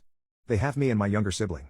One of them was diagnosed with cancer 8 years ago, and it was a big journey to make sure they got through it. It took a big toll on the whole family. My mom gave up her job to look after them full time. It was over 2 years of back and forth. But we got lucky, they are thriving now. My dad has a high-powered job and always worked a lot, but he always made it home for dinner. But then about a year into my sibling's treatment, he started working late or going to the golf club a night a week. Then over time it was 2 nights, and for the past few years it's been half the week. It was always sort of clear that my sibling's illness didn't exactly bring our parents together. My mom got totally into that, and she wasn't always very present for me emotionally, but my sibling was so unwell that I just kind of got it. She's been great ever since. I asked my mom a few years ago if she and dad were happy, and she said that marriage is more than just romance and rainbows and that they had a life together. About a year ago I finally twigged that my dad was having an affair, and it had been going on for a while. Basically I found a document that indicated that he rents a flat on the other side of town. There was just this moment when I realized, and my mom saw it kind of sink in, and she just shook her head and I didn't say anything. 2 days ago I found out who his mistress was. It's a girl who is in my class in school. Izzy actually used to go out with my best friend from the age of 14. My friend was distraught when she broke up with him a year later. It seems like Izzy did this because she had met my dad. He rented a flat and they've been having an affair for 2 years. I confronted my dad and he just told me that it was none of my business, that his relationship with my mother had evolved when sibling got sick and that his intimate needs had upgraded and that Izzy can meet them in a way that my mother cannot. He said, and my mother confirmed, that he told my mom that he was planning to have an affair with Izzy before it started, and that ground rules were set so that Izzy couldn't come to our house, and that he would still be home a set number of nights a week, and that no more than a set amount of money would be spent on Izzy. My mother gave her permission, and that's been the situation ever since. My mother just said she didn't want to discuss it and that relationships change over time.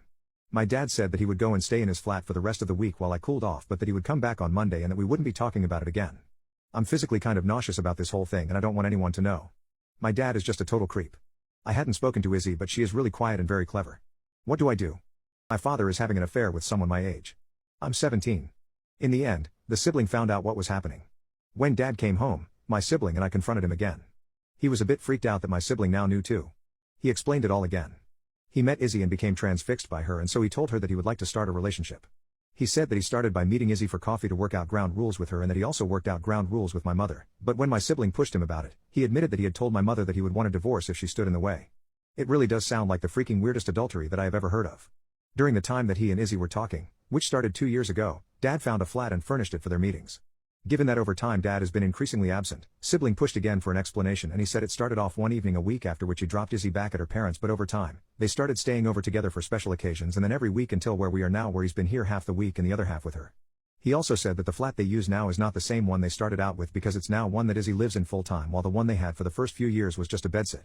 He finally admitted that he has consistently gone over the budget that he agreed to my mother that he would be spending on his affair. Sibling told him that she wasn't happy staying under his roof anymore and packed up to go stay with her boyfriend. She told our mom that she loves her and will be back when dad is gone. My mother kind of freaked out and asked her not to go, but sibling just said again that she wants nothing to do with our father, and she took her case and walked out the door.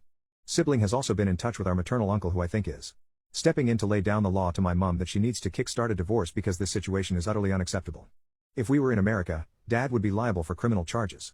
I worried about burning down the house, but the house was already very much on fire. My parents will be separating even if people who love my mother have to step in directly. And, ultimately I drafted a text message to Izzy as I think I have her number stored on my phone. Thoughts on whether it would be wise to send would be appreciated. Hi Izzy. My dad's probably told you that the family are now all aware about your involvement with him. I just want to make clear that we bear no ill will towards you personally and that we wish you a brighter tomorrow. My dad's selfishness should not dictate your destiny and I hope you find your way to a future that does not include him. Best wishes, call me if you need anything, and yes I mean anything. Edit, me and Izzy just boned. That was such a huge F you to my dad.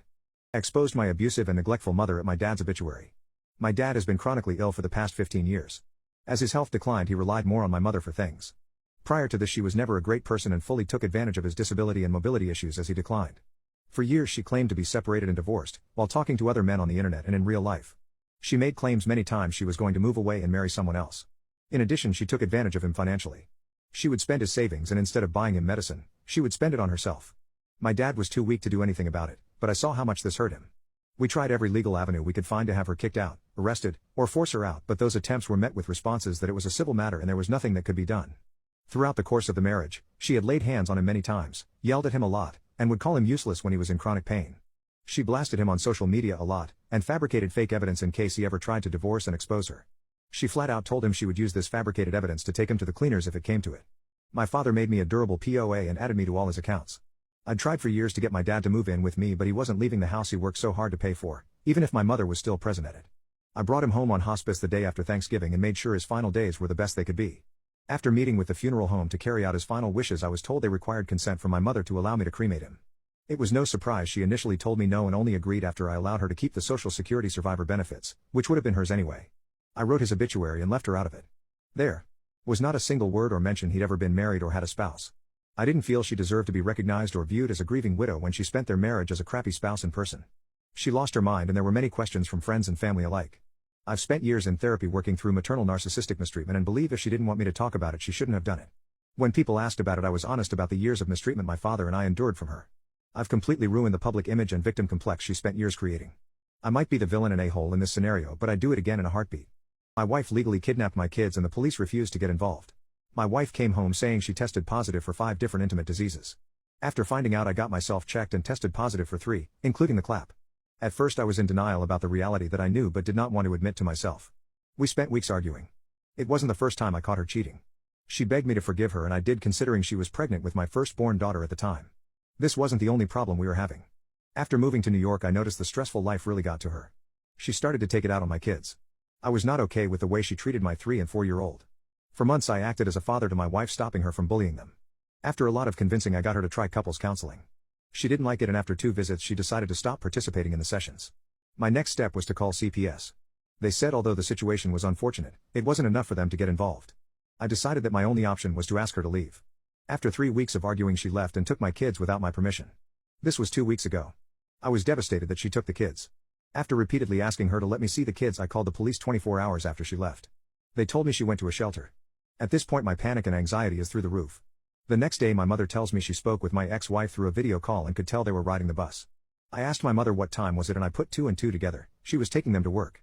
She works taking care of sick people. I decided I can't stand idly by and do nothing. I got some bad advice from the police and waited for her near her job to try to get my kids back. As you can imagine I got in trouble. Though I called the police when I got there, they said I was harassing her. This will come to bite me in the butt later. She came with the police the next day to get her things and the police told me that since she took them to a shelter, they have to stay with her while we fight for custody. In the last 2 weeks I've been going to see my kids at school. It's been hard for my 3-year-old. He gets hysterical when I leave. My 4-year-old has taken it a little better but not well either. She has been sending them to school with non-fitting clothing, soiled clothing, ripped clothing and clothing not appropriate for cold weather. The director also told me she's noticed a huge difference between my interactions with the kids and how they interact with her. My kids get excited when they see me. Also when she drops them off it's like she's dropping off a package, she doesn't even say bye to them. 3 days ago I found out through a mutual friend that she lost my kids' documents, passports, social security cards, birth certificates, consular report of birth abroad, everything. 2 days ago on Thursday I decided it was in the best interest of my kids to take them out for the day and bring them back to the daycare in time for their mother to pick them up. I took them home, bathed them, switched out my 3-year-old non-fitting clothing, I took them to McDonald's and then to the park. After an awesome day I took them back to the daycare and their mother and I arrived at the same time. The kids were crying that they didn't want to go back with their mother, but there was no choice. As I left I looked back and saw that the administration at the daycare was receiving paperwork from her and she started making copies. I knew this could not be good. I went back 20 minutes later and asked them about it and they showed me what it was. It was a complete stay-away order from her and my kids. Doctors, what's the creepiest case you've ever encountered? I've been a doctor for 10 years and have come across a lot of weird cases, but nothing like this. I was working the night shift and that's when most of the weird activity happens. As I was making my rounds on the East Wing, a few nurses brought in a man who looked unconscious and covered in wounds, no pulse and pupils dilated. I could have called it right then and there, but for whatever reason, I knew he wasn't completely deceased.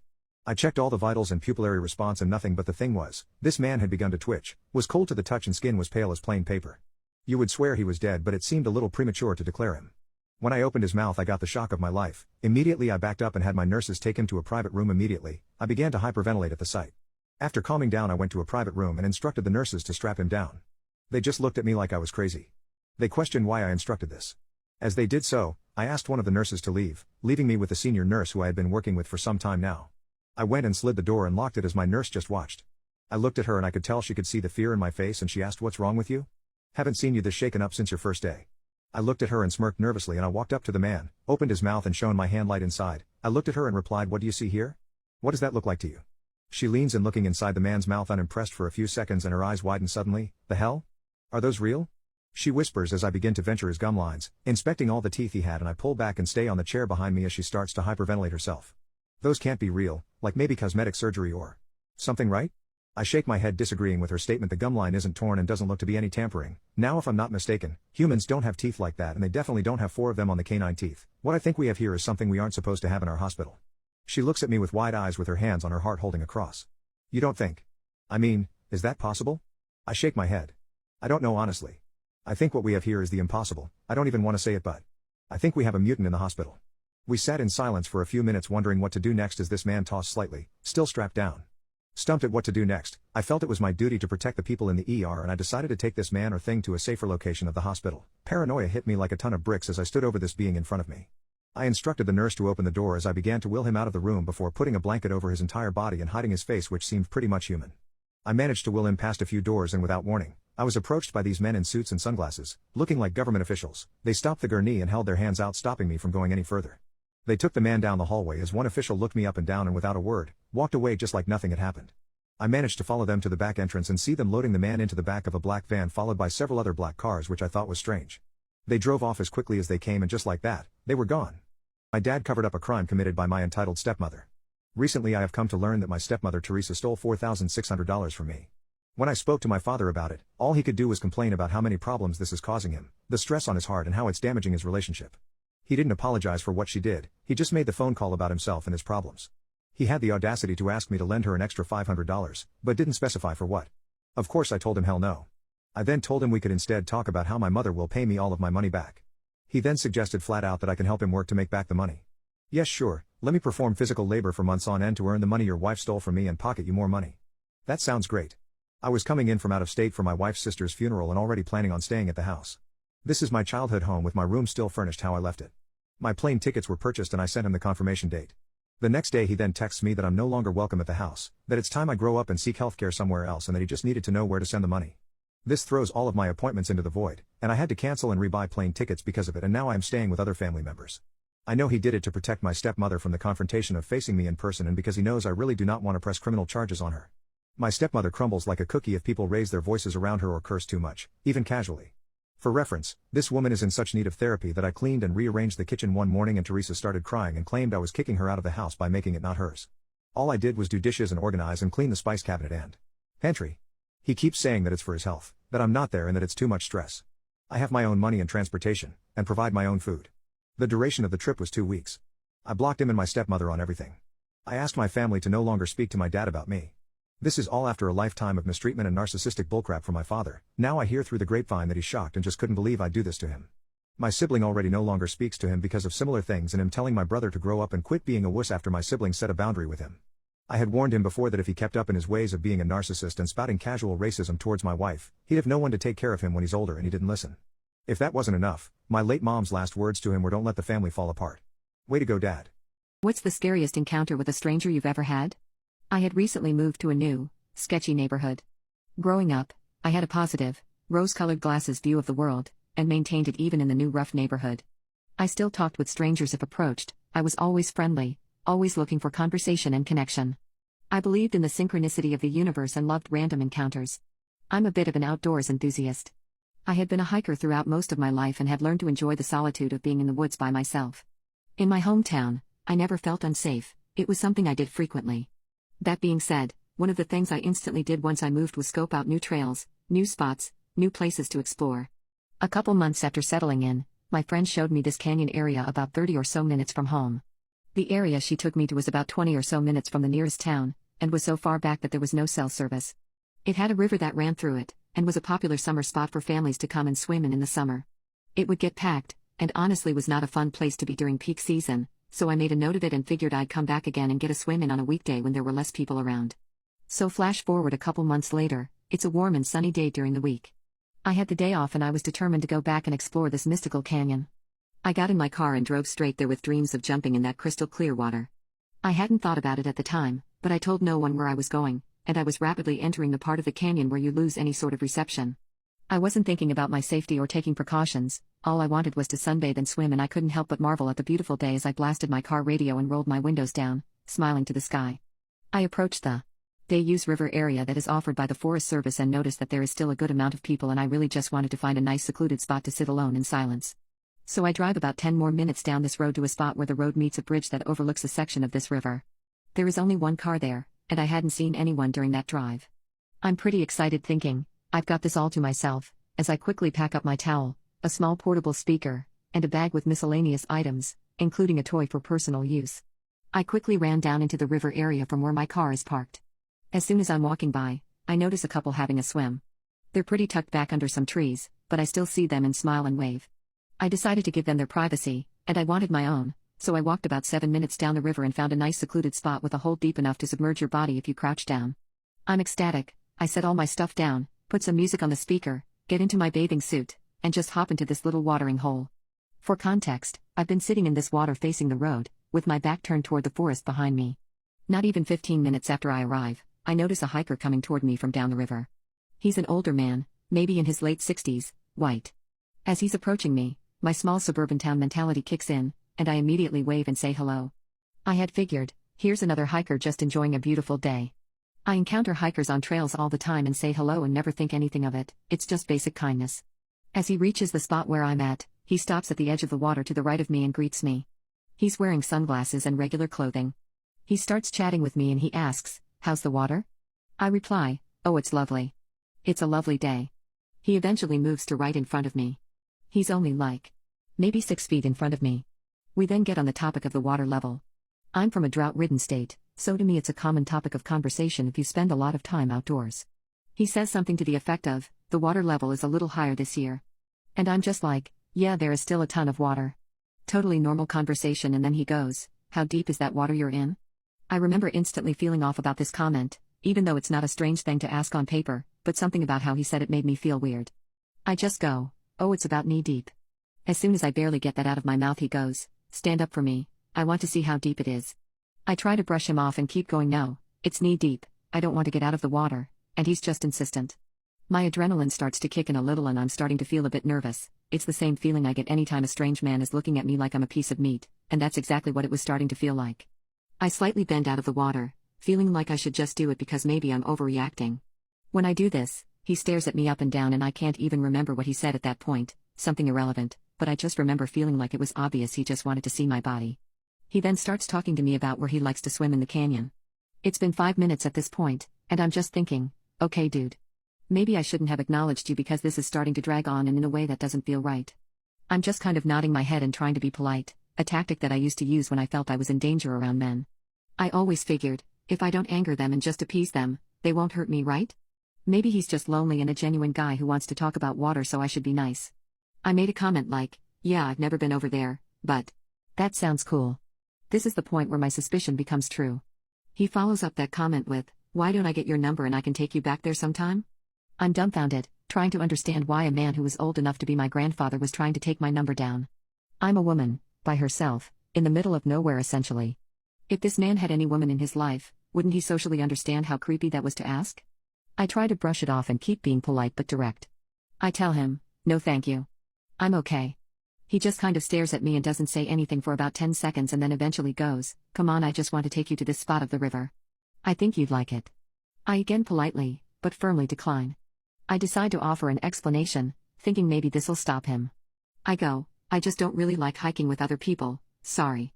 I prefer to be alone. He keeps insisting like, come on, let me just get your number. I firmly state again, no thank you.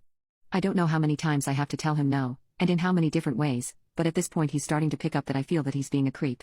He says defensively, I'm just trying to take you somewhere nice, that's all. I said something along the lines of, I understand, thank you for that, but I'm just not interested. At this point, he just stops and his demeanor changes. He no longer has a friendly approach, he seems annoyed, and he just starts looking around him and not saying anything, but not trying to tell me goodbye and leave either. I start feeling unsafe, my anxiety is racing, and I'm remembering that one. There is really nobody around me, except those two people I saw who are still pretty far away, and might not even be there, 2. I have no reception if something happens and I need to make an emergency call, and 3. Nobody had any idea that I was out there that day, so if something happens nobody will know. What's the scariest encounter with a stranger you've ever had? I'm starting to feel panicked by these realizations that I am indeed alone, and if he were to do anything, nobody would know. This man is just sitting there not saying anything.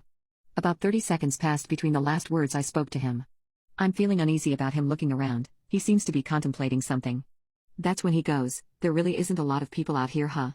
Straight out of a horror movie, I got full body chills, and somehow my fight or flight kicked in and I lied with a smile on my face, oh no, there's a ton of people up the way. Yeah, about 8 or 10 different people. He just goes, oh.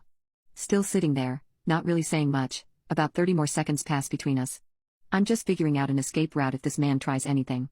He finally goes, okay then, I'm going to keep walking. Maybe you'll be here when I come back around. I'm like, yeah, probably not, I'm gonna get out of here pretty soon. Bye. Have a nice day, thinking that he'll just go, but no. He asks me, how do I get to the other side of the river? Can I cross over this log here? He's talking about a log that is on the right side of me that would take you directly behind me.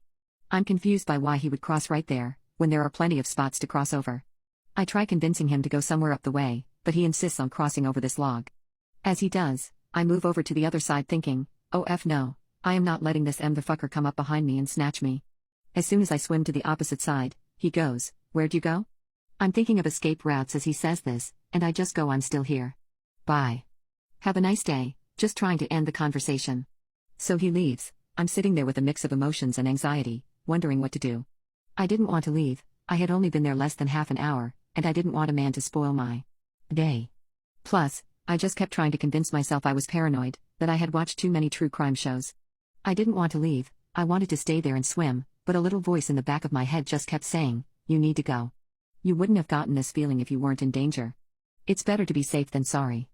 Nobody knows you're here and you have no service, just go back to the car. So I begrudgingly pack up my stuff, and walk back up to my car, my heart still racing. As I walked back, the two people who were originally there were gone. And there was no sign of the man on my way back up. I get back in my car and drive down the road back to the day use area. I figure, let me just dip in the water real quick, there are plenty of people around, I don't want to leave just yet. I park my car on the side of the road once again and head down into the river area. I jump in the water and lay myself on a rock. To make a long story short, another dude comes out of the bushes and starts talking with me, offers me meth, and starts openly smoking meth in front of me. I have trauma surrounding substance use that triggers my anxiety, so once this starts happening I go F this and gather up my stuff and run back to my car. It's only been about 20 minutes between me leaving the other spot and coming here. My anxiety from the situation develops into a small panic attack. I start driving to try and get out of this situation, just thinking, why can't I go for a swim without feeling unsafe? I drove about 3 minutes before I finally just pulled into a pullout because I was shaking so bad and I needed a minute to calm down. I remember that ride feeling like a blur, just total panic. Not more than 15 seconds after I pull into this pullout, a car pulls up right next to me on the road and makes a full stop. It's the original hiker from before. Here's the thing, another car was already behind me before this car showed up. This makes me panic more. I immediately lock my door and I'm just thinking, how the F did this dude find me? He's motioning for me to roll down my window. I stupidly rolled it down. He says something like, this is so crazy, I saw your car driving past me. I'm confused, and a bit scared at this point, thinking, how did this dude know what my car looked like? Did he see me get in my car the first time around? Did he see me get in my car the second time, and then follow me? There's no way he saw me in my car just now, because he was approaching me from behind, so he knew my car. I'm freaking out, wondering what this dude is going to do. He then looks to see if any cars are coming, he reverses and pulls in as close to me in the pullout as he can, leaving me barely any room to pull back onto the road. I'm thinking, what in the F is about to happen? He's just smiling at me and he goes, are you sure I can't have your number? Are you sure? He's looking around as he's saying this, making me feel like he's watching to see if anyone is coming. I'm confused how he doesn't even realize I'm obviously distraught. I'm obviously crying. I finally realize, I have to just tell this dude to F off or he might not leave. I look at him dead in the eyes and I go, I don't want to talk to you. I'm having a panic attack, leave me alone. I start to roll up my window, and get ready to floor it if I have to. His smile quickly turns into the most angry look as he leans his head as far out the passenger window as he can. Before my window completely closes, I hear him lose his crap as he shouts at me, "You're effing lucky you didn't give it to me." And then quickly speeds off. That sentence made my panic attack even worse. I don't know what this man's intentions were, but I could tell there was something way off about him. My sister is dating the man that traumatized me. I had a bully named Mike in high school. He tormented me in many ways. He got physical with me, verbally bullied me as well as on social media, and spread rumors about me throughout the whole school. He took my food, my money, my books, he hurt me and left several bruises all over consistently. Mike harassed a lot of guys, but I was the only woman he harassed. But the last year of high school was the worst. Where I studied had several playgrounds and fields. It is a fairly large school, one of the two fields connected to a small forest that, when crossed, led to a street. No one could get in there, but they never bothered to put up a fence. Whenever I wanted to be alone or not be harassed, I went to that forest. Mike and one of his friends followed me. After taking my things, the friend took me from behind. They made me kneel and Mike took out his PP and forced me to give him brain. I think I even swallowed my own vomit. Then they roped me. I never reported the incident as Mike threatened to make me pay if I did. I told my parents about Mike as well as my sister, and I hinted at the rope, but I'm not sure if they picked it up. Either way, they all knew Mike had bullied me for years and what he looked like. On to my sister. My sister has been talking for months about her new boyfriend, about how well he treats her and takes care of her, that he is very respectful towards women, that he is affectionate, that he takes her to nice places, etc. On Thursday, my sister took her boyfriend to my parents' house where she would formally introduce him to us, and when she arrived she introduced Mike. I was frozen and scared. When I saw him I was so scared I peed myself. My parents froze too. I ran up to my room and they followed me up. I had a breakdown about it there and then, and my parents forced Mike out of the house immediately and my dad threatened to do serious harm to him. They had a sit-down talk with my sister, and told her she is extremely selfish and inconsiderate. My sister blew up, and called me selfish and said I am being stuck in the past and told me people can change. She eventually left the house to go stay with Mike and has yet to come home. Am I the a-hole for refusing to babysit my biological son because of a family emergency on his mother's side? Josh is my biological son, but I haven't been allowed in his life. This happened after a pretty effed up night of getting intoxicated with my sister and her husband. Most of the night was a blur, but basically the three of us slept together. He was actually the one who suggested the idea and we all found it funny after doing it, but in the morning we realized how badly we all messed up and agreed it will never happen again. My sister and I became a little estranged for a while because it was too weird to be around each other. She later announced being pregnant, but I thought I was safe because she took Plan B the morning after it happened just in case. Turns out she never took Plan B after Josh was born. I was getting doubts though and really wanted to know if he was mine. My brother-in-law eventually agreed to a paternity test and it said I'm the father. I've been wanting to be in my son's life, but my sister and her husband won't let me.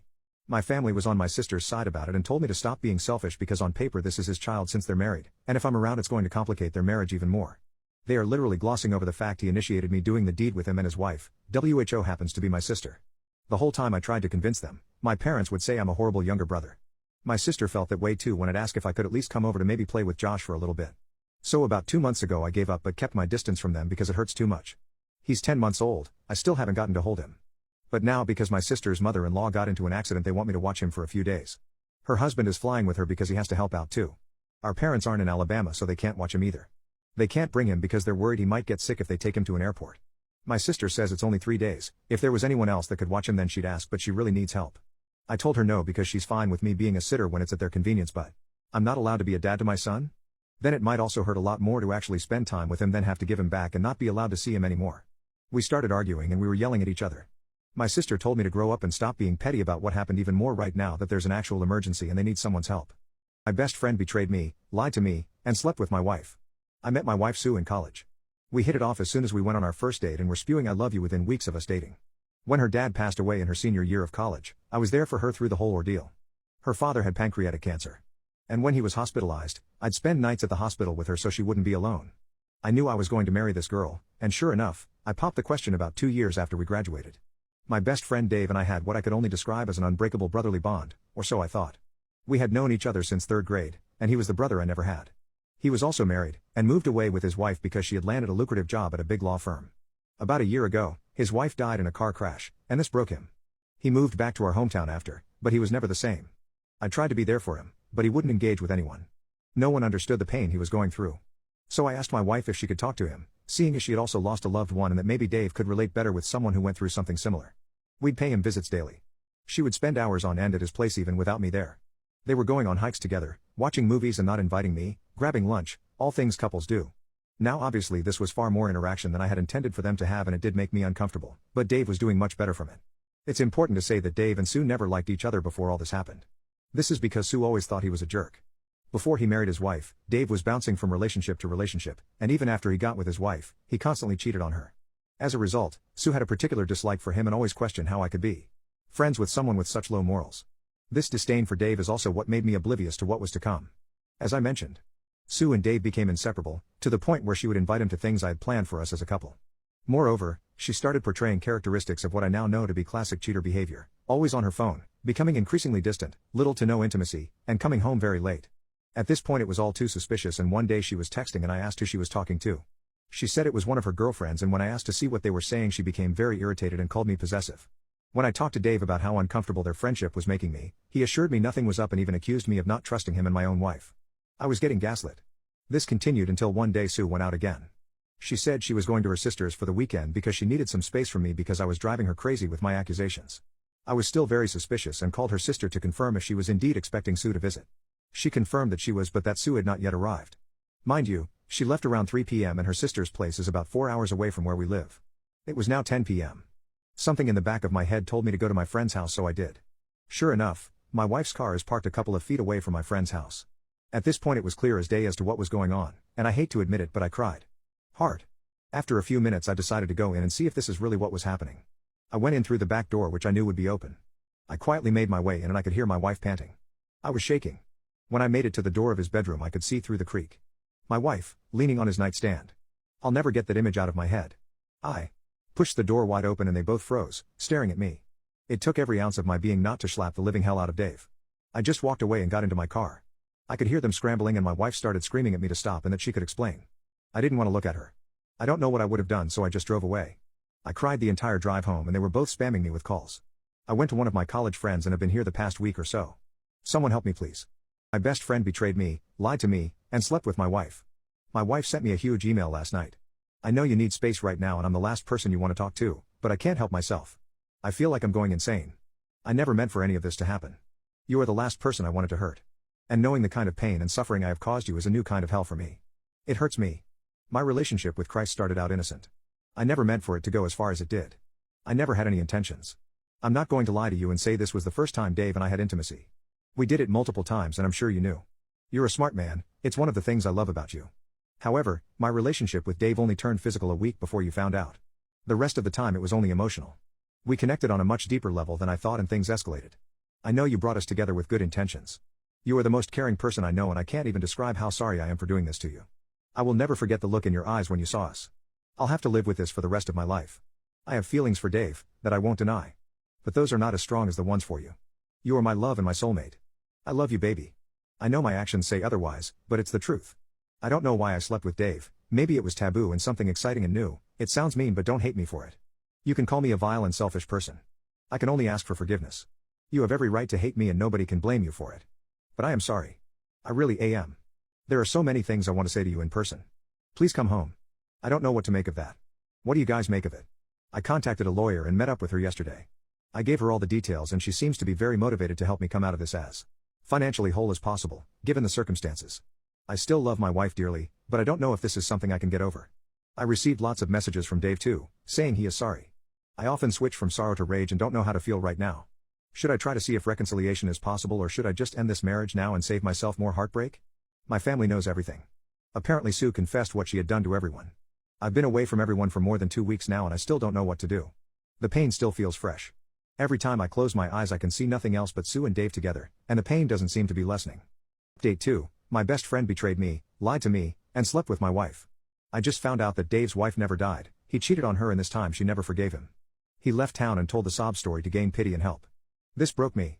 He did everything, lied to his best friend about his wife's death, only to sleep with his best friend's wife.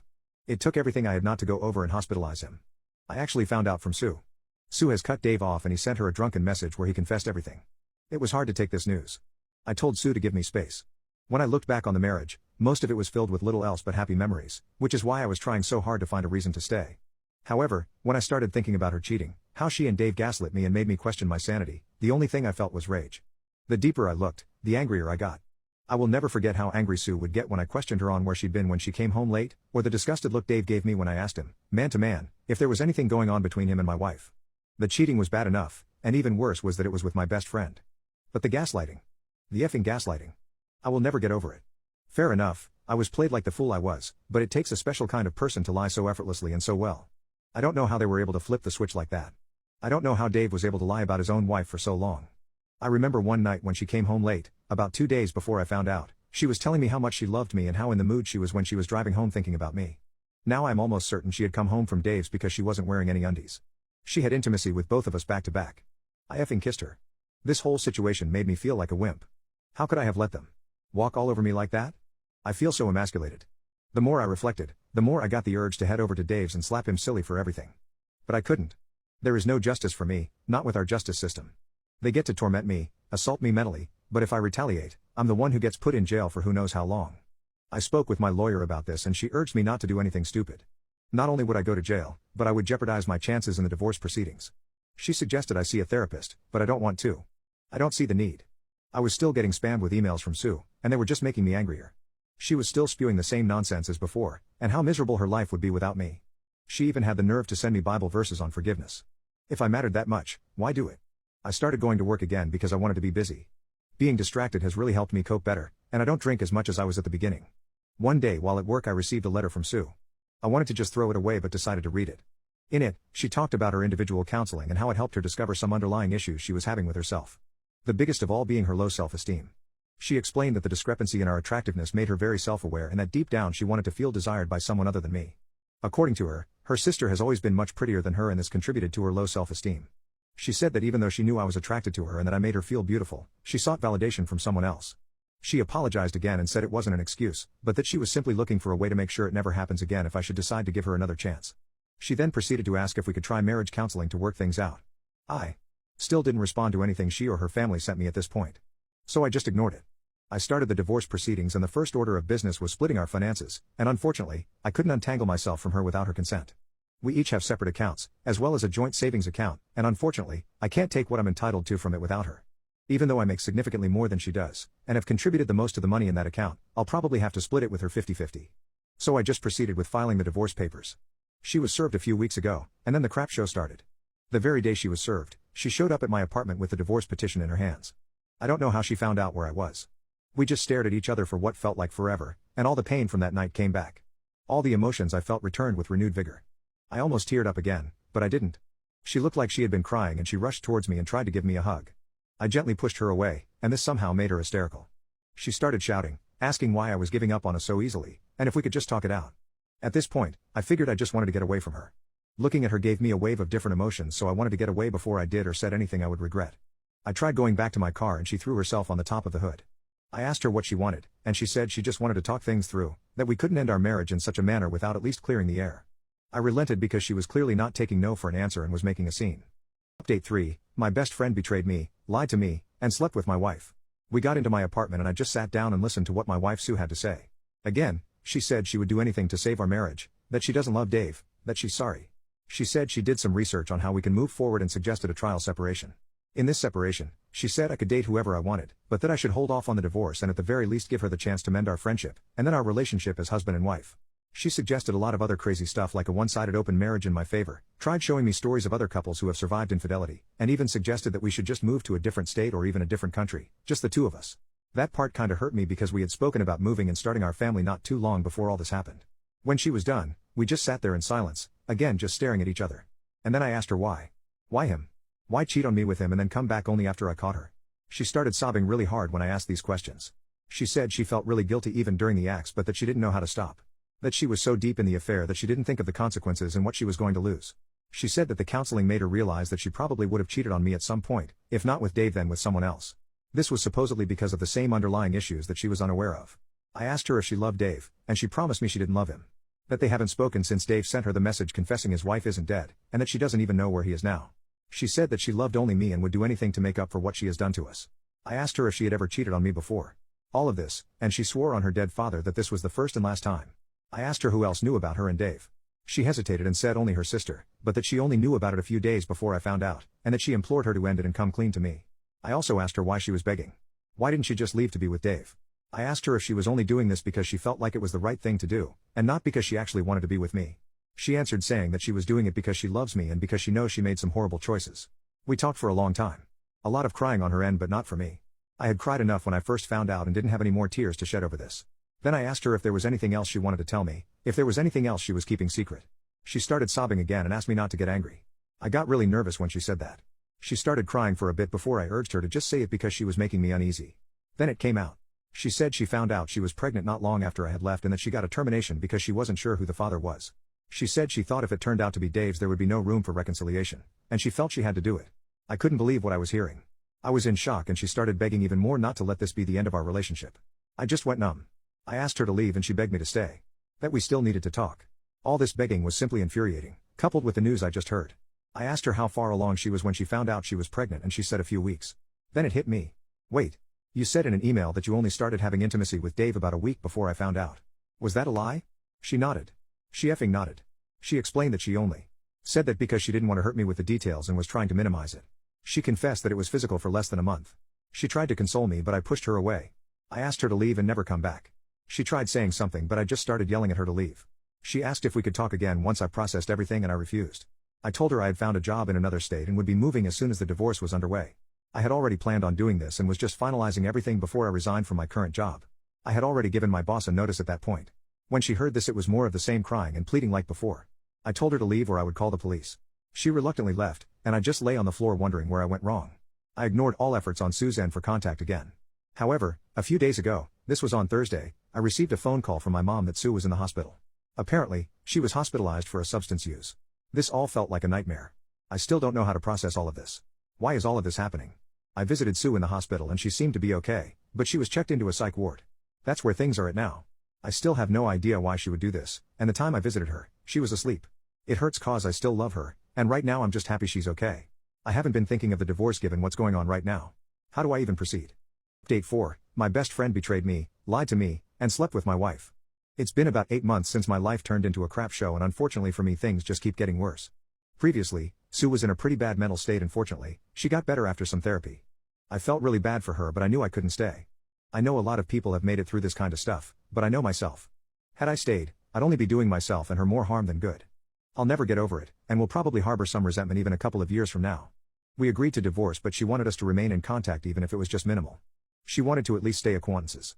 The divorce process was pretty smooth, and we got divorced about a month ago. The last goodbye to her was so painful. We cried, the both of us, and she was actually the one who drove me to the airport. I know that wasn't the smartest decision, but I was leaving my old life behind. I wanted to be with the most important person from my old life for these moments, regardless of the amount of hurt she has caused me. I boarded the plane and flew to the West Coast to start anew and things were finally starting to look good for me. But then I got a phone call about Sue again from her sister.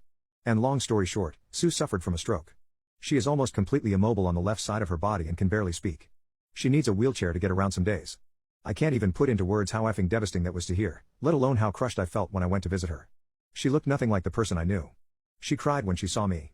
One of the worst parts about all this is I can't help but feel like it's my fault this happened to her. People tell me it isn't but I feel like it is. Even though her closest family says it's not my fault, I can sense some hostility from them whenever I speak to them. Her aunt cussed me out in front of everyone when she saw me and they were all silent. They just asked me to leave it alone and get on with my life. As much as I wish I could just move on, it still hurts knowing how all this turned out. I haven't spoken to Sue since she got the stroke and her family won't let me see her cause apparently, I cause her stress. I don't even know the full details because I don't have the right to know now. My husband ghosted me without a word. My husband and I have been homeless for about a year after he was fired from his job. We had been alternating between staying in cheap motels and sometimes the streets if things got really bad. Recently, however, I started working online and have been able to keep a roof over our heads. He hasn't worked in a year.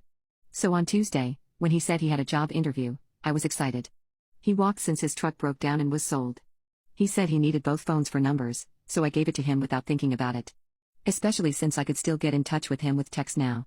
After about an hour, he texted me and said he got the job. He just had to fill out paperwork and get his substance test and would only be a couple of hours. I was so excited.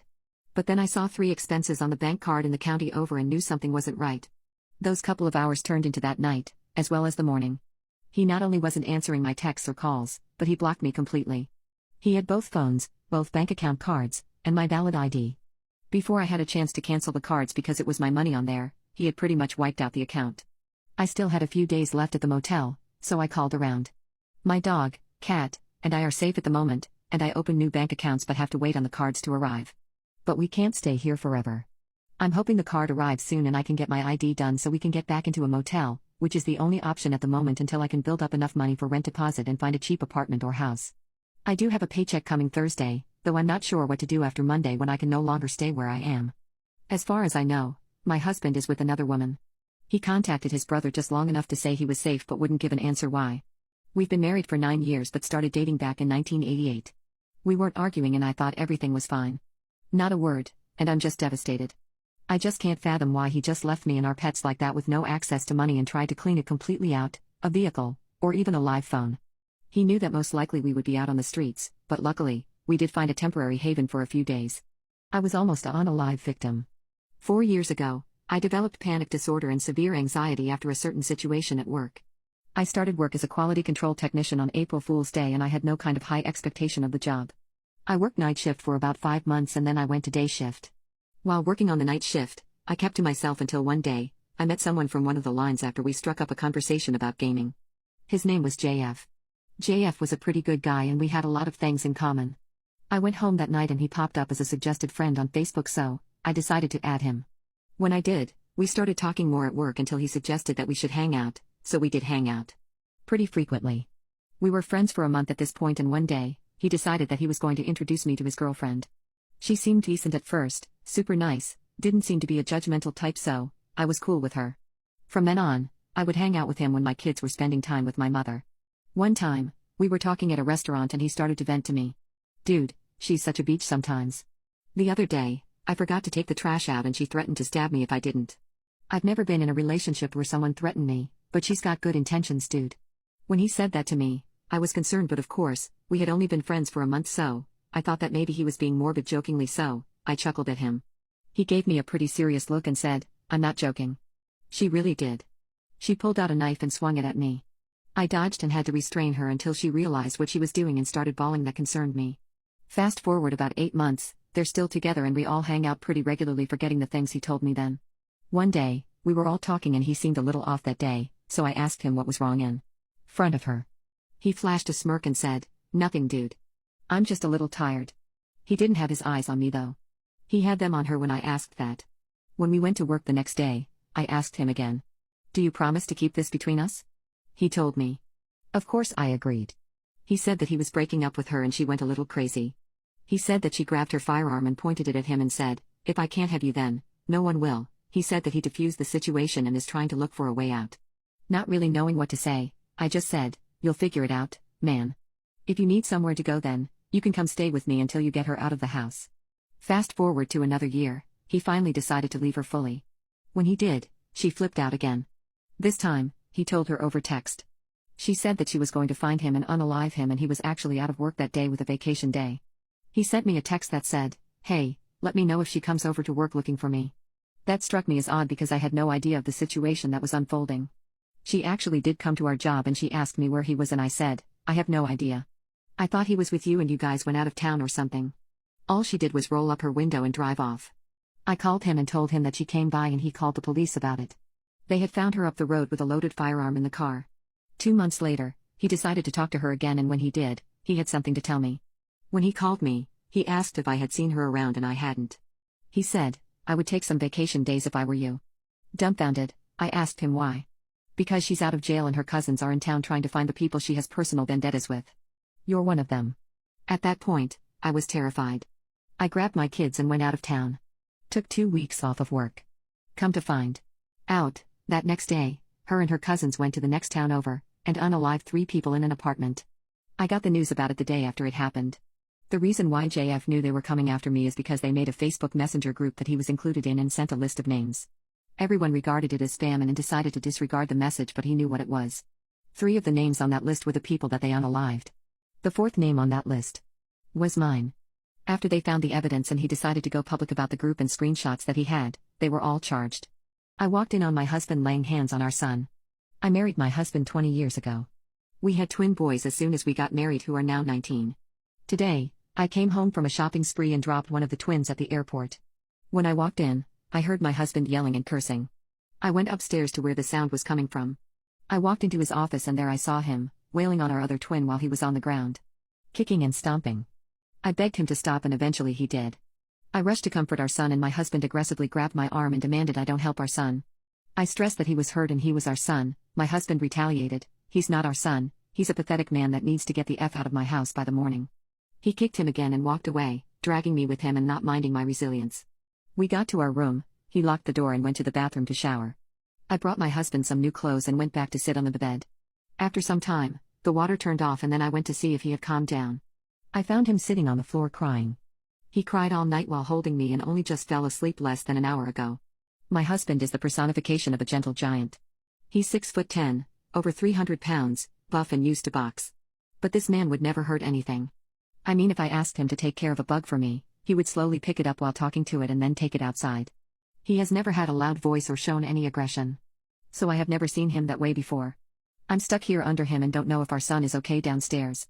I want to secretly undermine my husband and go check in on our son, but I can't move right now. I don't even know if our son is alive right now. I know he hasn't eaten since I had brought groceries to make dinner and didn't get to. And frankly, I'm a bit shaken up right now. I feel a bit intimidated by my husband. I have always had an irrational fear of domestic violence from a man since my dad did it to my mom. One thing that drew me to him was how gentle he was. Our son is 6'5" and almost 300 pounds and does football himself.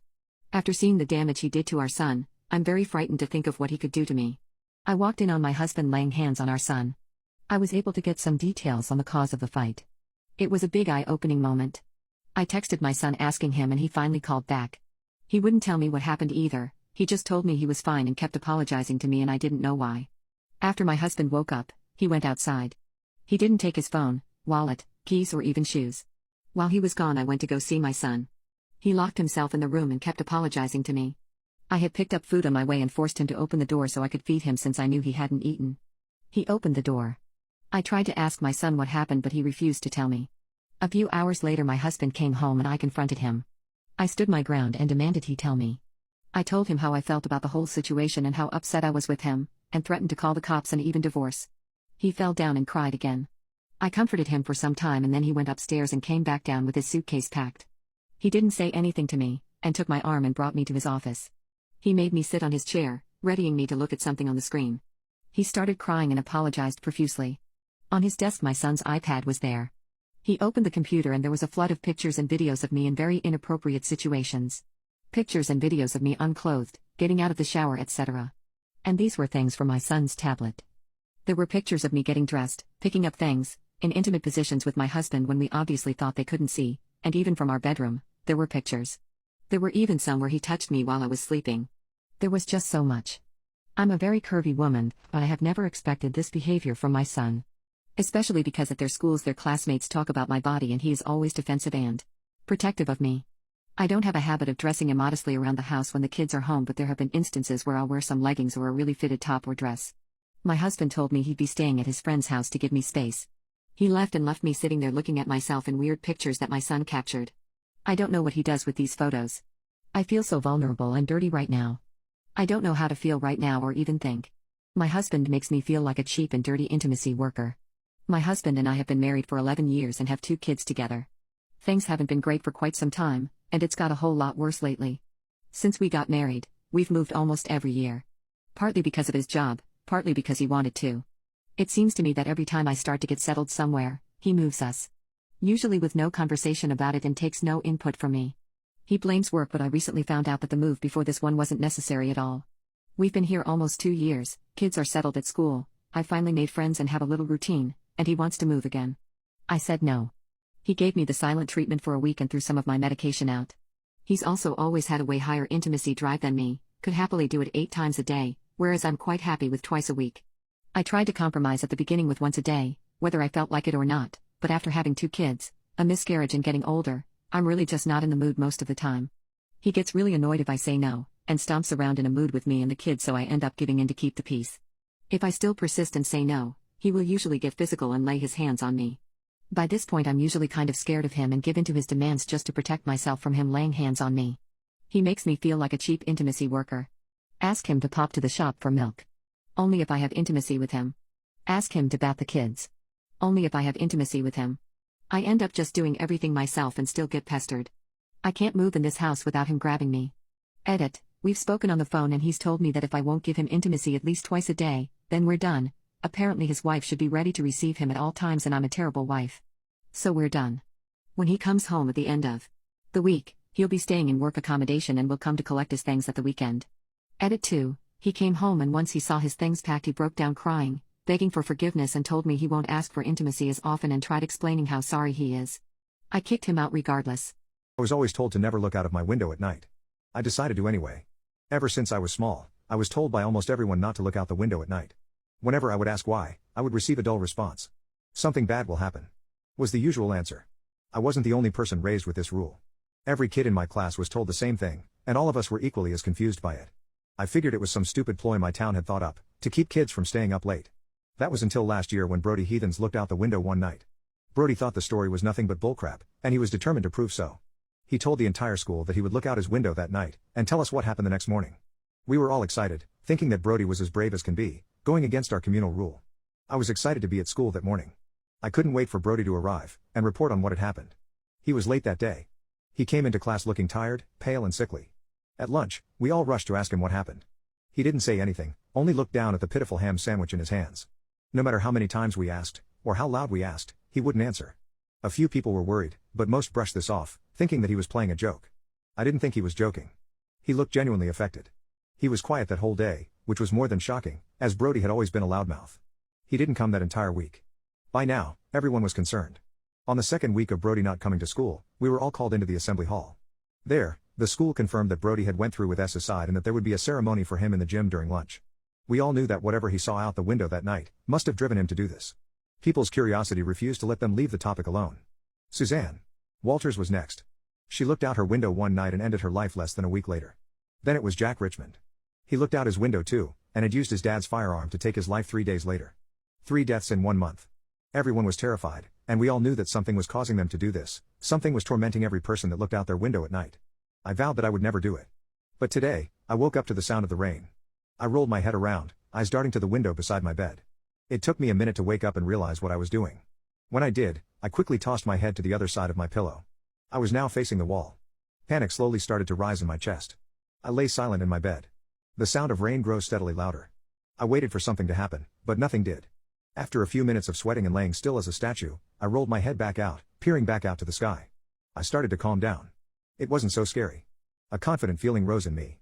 I'm not sure why, or how this feeling began, but it was impossible to ignore. I lifted myself up from my mattress, my sheets sticking to my sweat-stained back. I poked my head over the side and looked out the window. There was nothing there. A few dim street lights flicked in the darkness, and a flash of lightning would illuminate the street, revealing nothing but puddles of rain, and blacked-out houses resting peacefully beside the sidewalk. Stupid, I chuckled to myself, turning my head to flop back down into my comforter. The day went on as normal, but something caught my eye just as I went back to sleep that night. Something was sitting in the corner of my room. I felt my heart freeze and stop. It was still pitch black in my room, so I couldn't tell what it was, but it looked like a person.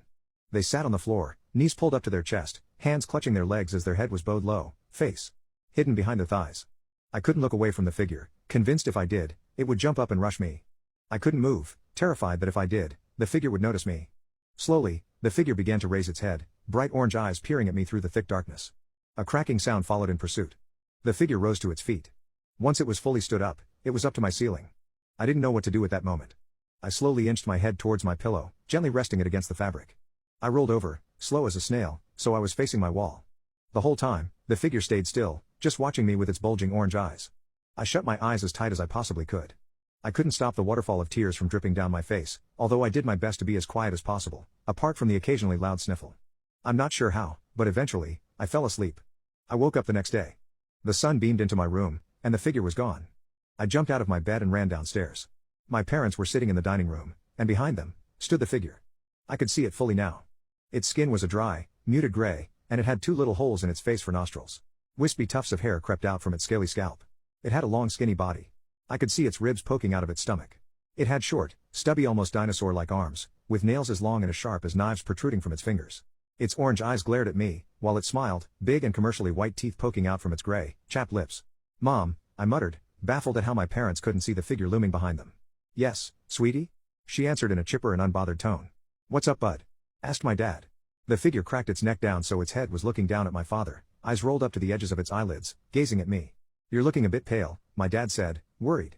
I wondered if I should tell them. It was obvious they couldn't see it. I choked down my fear and spoke with a hoarse voice. "I'm fine, just tired." I sat down at the table. The thing looked at me the entire time I ate. I followed me to school, diving behind cars and trees every time I tried to look at it. I sat down in class. The thing was standing at the back of the class, watching me. The hair stood up on the back of my neck. Its eyes felt like they were stabbing me. My friend Dave sat down next to me during lunch. "Dude, are you okay? You've been quiet today," he said. I looked up at him. The creature was standing behind him, waving its knife-like fingers around in a strange pattern. Was this the thing that Brody had seen? The thing that drove him to end himself? I knew it would try to do the same to me. I wouldn't let it. I looked out my window last night. Dave went pale. "There's a creature following me now. Nobody can see it but me. I think it drives you to take your own life. I'm not sure why, but it won't do that to me." I looked up at the creature. It was now snarling at me. It reached its hand up and clapped it down on Dave's head. I watched Dave freeze, and his eyes slowly rolled to the back of his head. I jumped to my feet, a nauseous pit rising in my stomach. Dave fell to the ground, staining the grass with blood. "Dave," I shouted. "What?" His voice came from behind me. I turned. Dave was standing there, alive. But he was also lying on the floor and dead. I felt dizzy. I couldn't keep my head straight. My head throbbed as I tumbled to the floor and blacked out. When I woke up, I was in a dark room. There was nothing in the room but a bed. The creature was lying on top of me, face inches away from mine. I wanted to scream, but nothing would leave my mouth. Slowly the creature's bent down, drool spilling onto my face and into my mouth. He opened his jaw wide, his jagged white teeth ready to rip me to shreds. "Alex." I opened my eyes. I was lying in a hospital bed, bandages wrapped around my temple and N4 pumping fluids into my body. My mother was sitting beside me, clutching my wrist. "You're awake, you're finally awake," she cried. What my dad said next made my blood run cold. "Why would you drink that rat poison? What were you trying to do? And yourself?" I looked up at the small window on my hospital room door. The creature stood there, grinning as its glowing orange eyes pierced right through me. I got my ex back after I kissed her mom. She even let her and her mom tag team me. My girlfriend, Denise, and I have been dating for 6 years. We started dating in high school, so I was trying to take our relationship slowly. Denise, however, was the complete opposite of me. She was looking at engagement rings at the age of 16. If I let her, she'd have put a wedding band on my finger and forced me to spit out 4 kids. Her mom was always against this trait in her daughter. She'd always tell her to slow down and be young. She could tell I wanted to have fun, and Denise was scaring me a bit.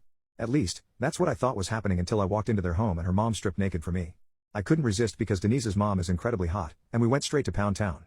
It ended horribly for us, though, as Denise walked right in while I spit out liquid kids and her mother. Denise blew up at us and threw us out, throwing shoes at me on the way out. I swear I felt myself blush. I liked the change it caused in her. She finally wasn't a creepy, obsessive little girl. I wanted her back. Every time I tried to text her, she told me I was an idiotic prick who didn't deserve anything. She was just playing hard to get. It was hot. After a few weeks of this and consistently effing her mother, I was close to giving up. That was until my best friend told me about an app called Pickup Pal. This AI could help me figure out the perfect thing to say to Denise to make her fall for me all over again. I sent in what she said to me last, and the beautiful lip service came, which was just enough to make Denise drop her panties again. She fell for it immediately and said she'd been waiting for me to say these things since she caught me and her mom. I took her out on a date and used the AI whenever she asked a difficult question, and out came an easy response. Conversations with Denise became easier than they had ever been. After a few weeks of this, I was desperate to have her back in bed, and Pickup Pal helped me find the perfect words. She said yes, and I leaked a little. While we were doing the do, her mother walked in. But this time, Denise wasn't so upset about it. She just held up a finger to her mother and said to wait a few. She went so fast that I didn't realize my liquid kids had come out. She motioned to her mother, and they made me go all over again. I will never underestimate how much sweet talking can give you, especially the type from Pickup Pal. I'm disappointed by the engagement ring my fiancé bought for me. I am feeling a little down after my boyfriend's recent proposal. I said yes, but I am a bit disappointed in the ring.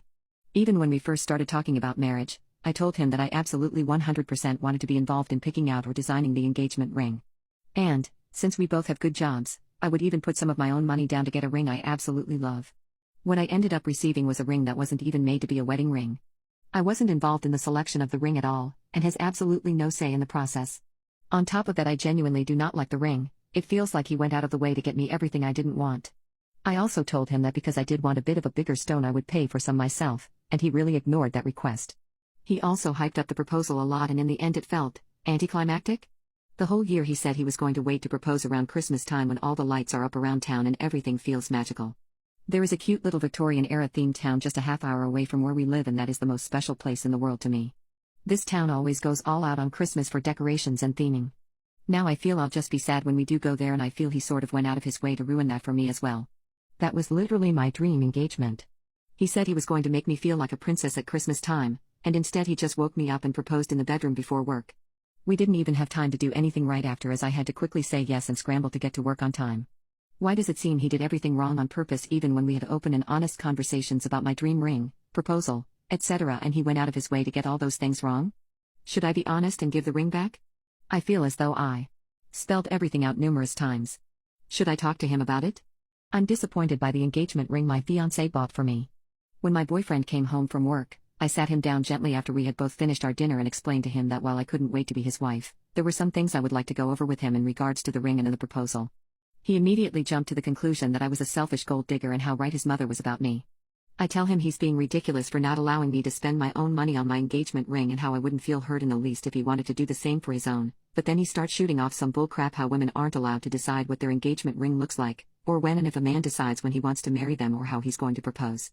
At this point, I am screaming because I tell him it's effing free to drive me to the town I've dreamed of getting proposed to for ages, and it's free to look at Christmas lights and go ice skating. He tells me that my expectations are too high. I tell him to get the F out of my face for being that damn lazy and selfish. You know what this man baby does next? Well, the mother needs to enter this situation somehow, so he cries and calls her on his phone asking her to come pick him up.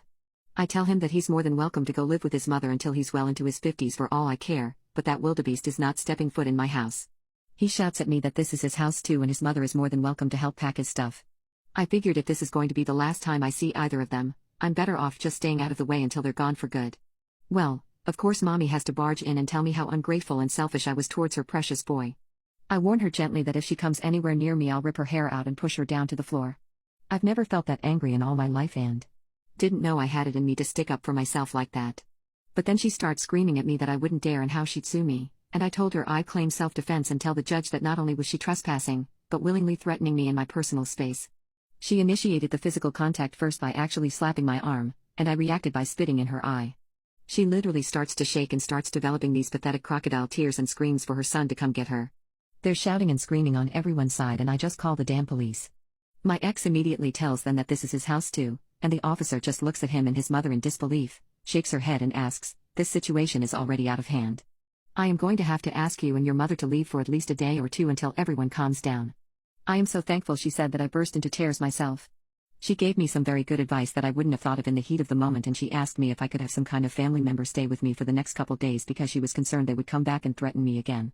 Even better, I went to my own parents' house and our house is empty right now as far as I know, but it is getting put on the marker ASAP.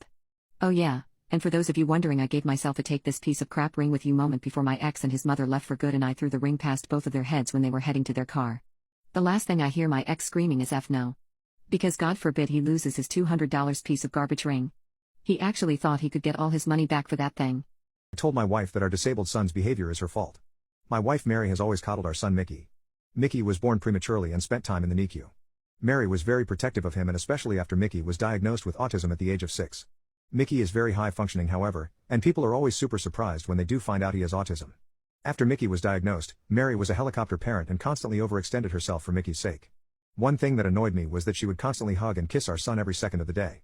He brushed his teeth, hug and kiss as a reward. He finished a bowl of porridge, huge, and kiss as a reward.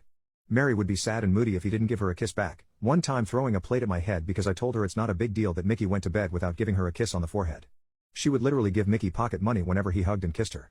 I tried to tell her that Mickey would grow older and he wouldn't appreciate being coddled by his mom so much, but she was convinced her precious baby boy wouldn't be a mean nasty man who hated hugs and kisses. I guess she was right. Mickey got married a few years ago to Diane. She's a stand-up woman with a good head on her shoulders. She's straightforward and logical. I was a little worried about Mary because everyone knows how mothers and daughters-in-law don't get along, but she loved Diane, at least until Mickey came to her with his marital problems. In the past couple of years, he told Mary that Diane was drifting away from him. They were very close to being separated, though I don't think my son would have ever divorced her. Long story short, Diane passed out at the wheel and got into a nasty accident. She was later told she had an autoimmune disease that has fatigue as a side effect. Diane needs a wheelchair most of the time, but she's not paralyzed. Mickey has been taking care of her and he's doing a pretty good job. They seem to have a happy, stronger marriage. Today, my wife was a nervous wreck. She told me Mickey and Diane visited. Our town is not wheelchair friendly, so Diane needs a lot of help. Mary told me that Mickey was smothering Diane with affection. I asked Mary if Diane seemed afraid, upset, or annoyed. She said no. I told Mary the first didn't see a problem in that case, and Mary raised her voice and told me she was jealous of Diane and that she should be the one receiving such affection from Mickey. She burst out that it was wrong of Mickey because of how helpless Diane was. I told her that 1, Diane wasn't helpless, and 2, our son's ridiculous behavior was her fault. Mary modeled that hugs and kisses were required to show love and Mickey was doing what he learned. She stormed off and has been giving me the silent treatment. I told my wife that our disabled son's behavior is her fault. Mary invited Diane and Mickey over for lunch. She commented a few times under breath that Mickey was doing too much and sent him to the grocery store. Then she interrogated Diane on if she felt comfortable, if anything was bothering her, and told Diane to let her know if anything ever worried her because Mary would pick her up. Diane thanked Mary but said she was fine. Mickey came back and we had a nice time, though I noticed Mary kept an eye on them the entire time they were at our home. After they were gone, I turned on Mary and asked her what the hell she was doing. She stammered that she had no idea what I was talking about. I told her she was being really weird and told her it's not saying that she was jealous that Mickey was so affectionate with Diane. She broke down and said she wasn't jealous, she was downright uncomfortable. She told me she only said she was jealous the last time because she had not thought about the situation thoroughly. Then she told me that she hated the way Mickey used an innocent thing between mother and child for husband and wife. I asked her why it bothered her. She said that it looks bad, a man demanding affection in exchange for helping his physically disabled wife. She told me that Mickey demanding a kiss before he gets his disabled wife some water is very weird. She emphasized that Diane was more helpless here than she could be. We live in a mountainous town that's not wheelchair friendly. Diane can't drive anymore. She had to rely on Mickey. Mary had to ask Diane and make sure she was really okay. I asked her if she had so little trust in her own son to be a good person. Mary said her own father seemed like a good person to others, but he was not a good father or husband. Mary's late mother was physically disabled and likely had anxiety and depression because of her disability and her husband's controlling behavior. She wasn't allowed to go out of the house. And had no money. Her husband threatened to throw her in an asylum if she tried to leave, with or without the kids. So Mary's mother would reward children with kisses and hugs if they helped her out. They did chores, like washing dishes or laundry or helping her make a meal, in exchange for extra hugs and kisses since her mother didn't have an allowance to give them. Her mother passed away when she was a teenager. Mary had never mentioned much of her childhood before now. Mary passed the tradition down to Mickey, but it changed it a little bit since she liked to spoil Mickey. Seeing it in a not parent-to-child context and with Diane being physically disabled was pretty disturbing to Mary, and she was getting panic attacks thinking about it. Mickey does look like his grandfather. He takes after Mary's features, so I think it also made her upset. I sat her down and said that I understood where she was coming from and we could figure it out together. I called up Mickey and told him the history behind his grandparents. Mickey said he got why it triggered his mom, but he told me he refuses to act this way around her as her trauma is not his responsibility. I told my first biological offspring that I have 2 sons and he's not either of them. Now my sister is begging me to talk to him. When I was 20 I got my girlfriend at the time pregnant. I was scared, but I manned up and married her. It was hard, but we made it work for 8 years until I caught her cheating. I ended the marriage, and began co-parenting my son. He was my world. My dad wasn't there for me at all, so I swore to myself I would be the best father I could. I had my son every weekend. I was always on time and ready to go. He was my best friend and my son. Even though money was tight, we had some amazing adventures. I thought we were doing well, until he was around 11. At that point he started to not want to visit me. His mother had a new boyfriend who was well off, and I knew he was taking them on trips and doing fun activities on the weekends, so, at first, I didn't make a stink, but about 6 months after they started dating, my son was seeing me maybe 1 weekend a month. After about 9 months he stopped coming altogether. After 3 months of calling, chasing, and begging, I was getting nowhere. So my family came together and hired a lawyer to sue my ex for parental alienation. I lost, and was ordered to pay more child support. As I was leaving the courtroom, my ex's lawyer approached me and offered to cancel child support if I gave up my paternal rights. I flat out refused until the lawyer said this was both my ex-wife's and my son's wishes. I asked to speak to my son alone and they agreed as long as both lawyers were in the room. I spoke to my son and asked him if he really wanted me to give up my rights, and he said yeah. I explained that it would mean I wouldn't be his dad and he couldn't come visit me or my family anymore. He looked me dead in the eyes, like he was asking the time, and said, "Yeah, so?" I was shattered. I asked again, if he really understood what he was saying, and he said yes, he wanted to be my ex's boyfriend's son. I signed the papers. That day. From that day until 2 days ago he never spoke or contacted me, or any of my family. It literally almost unalived me. I started to drink, and stayed drunk for weeks. Finally, one day, I drank until I passed out and started convulsing. I would be dead now except the mailman dropped a package addressed to me to my neighbor's house and she saw me convulsing through my window and called 911. I spent 2 weeks in the hospital with aspiration pneumonia. After that I moved back to my hometown, got a new job, hit the gym, and spent 4 years in intense psychotherapy. I was finally able to let it all go, and move on with my life. About 6 years after my move I met my now wife, and she had an 11-year-old son. I was standoffish with him at first, but that kid was so amazing that I couldn't help but fall in love with him. The day he turned 18 he asked me to adopt him as his father left when he was 5. It was the proudest day of my life. He and his mother turned my life around and gave me a reason for living. Now not only do I have my wonderful adopted son who is currently serving in the Marines, but I also have a 4-year-old son and an 18-year-old daughter. My career has also taken off, and I'm doing very well for myself and my family. I am a comeback story. I went from a man no one could love, to a successful father of 3 with a beautiful wife and family. I survived. About 3 weeks ago I got a call at my office. It was my ex-sister-in-law. She informed me that my ex had passed away. I simply said, okay, and hung up. It's been 14 years since I've had any contact with any of those people, and I have no desire to know anything about them now. On the 4th, my family and I were getting ready to go to a picnic when there was a knock on the door. I recognized him through the front glass. It was my first biological offspring.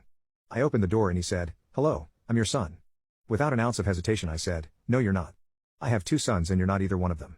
Now please leave my property." He just stood there kind of dumbfounded as I shut the door. After a moment he left. I put out a text to my family letting them know that he was lurking around, and I have no intention of having any contact with him, and I will cut anyone who does out my life completely. It's been 14 years. I don't owe him or his family anything. I had to listen to my mother cry for him on her deathbed over that child. I laid in a hospital bed with a machine breathing for me, wishing it would turn off and let me die because of that child.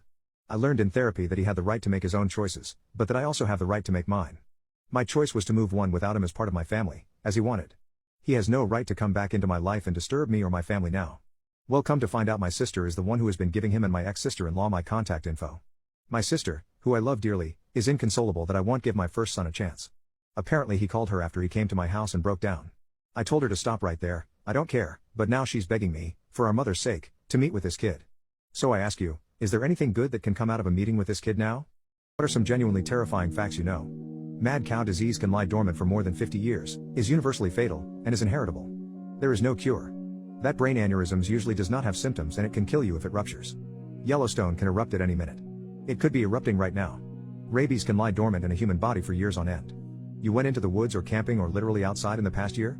There's a chance you have rabies, but you will never know until it's too late and your death is certain. That 2 Russian doctors originally invented the first chainsaw prototype for childbirth.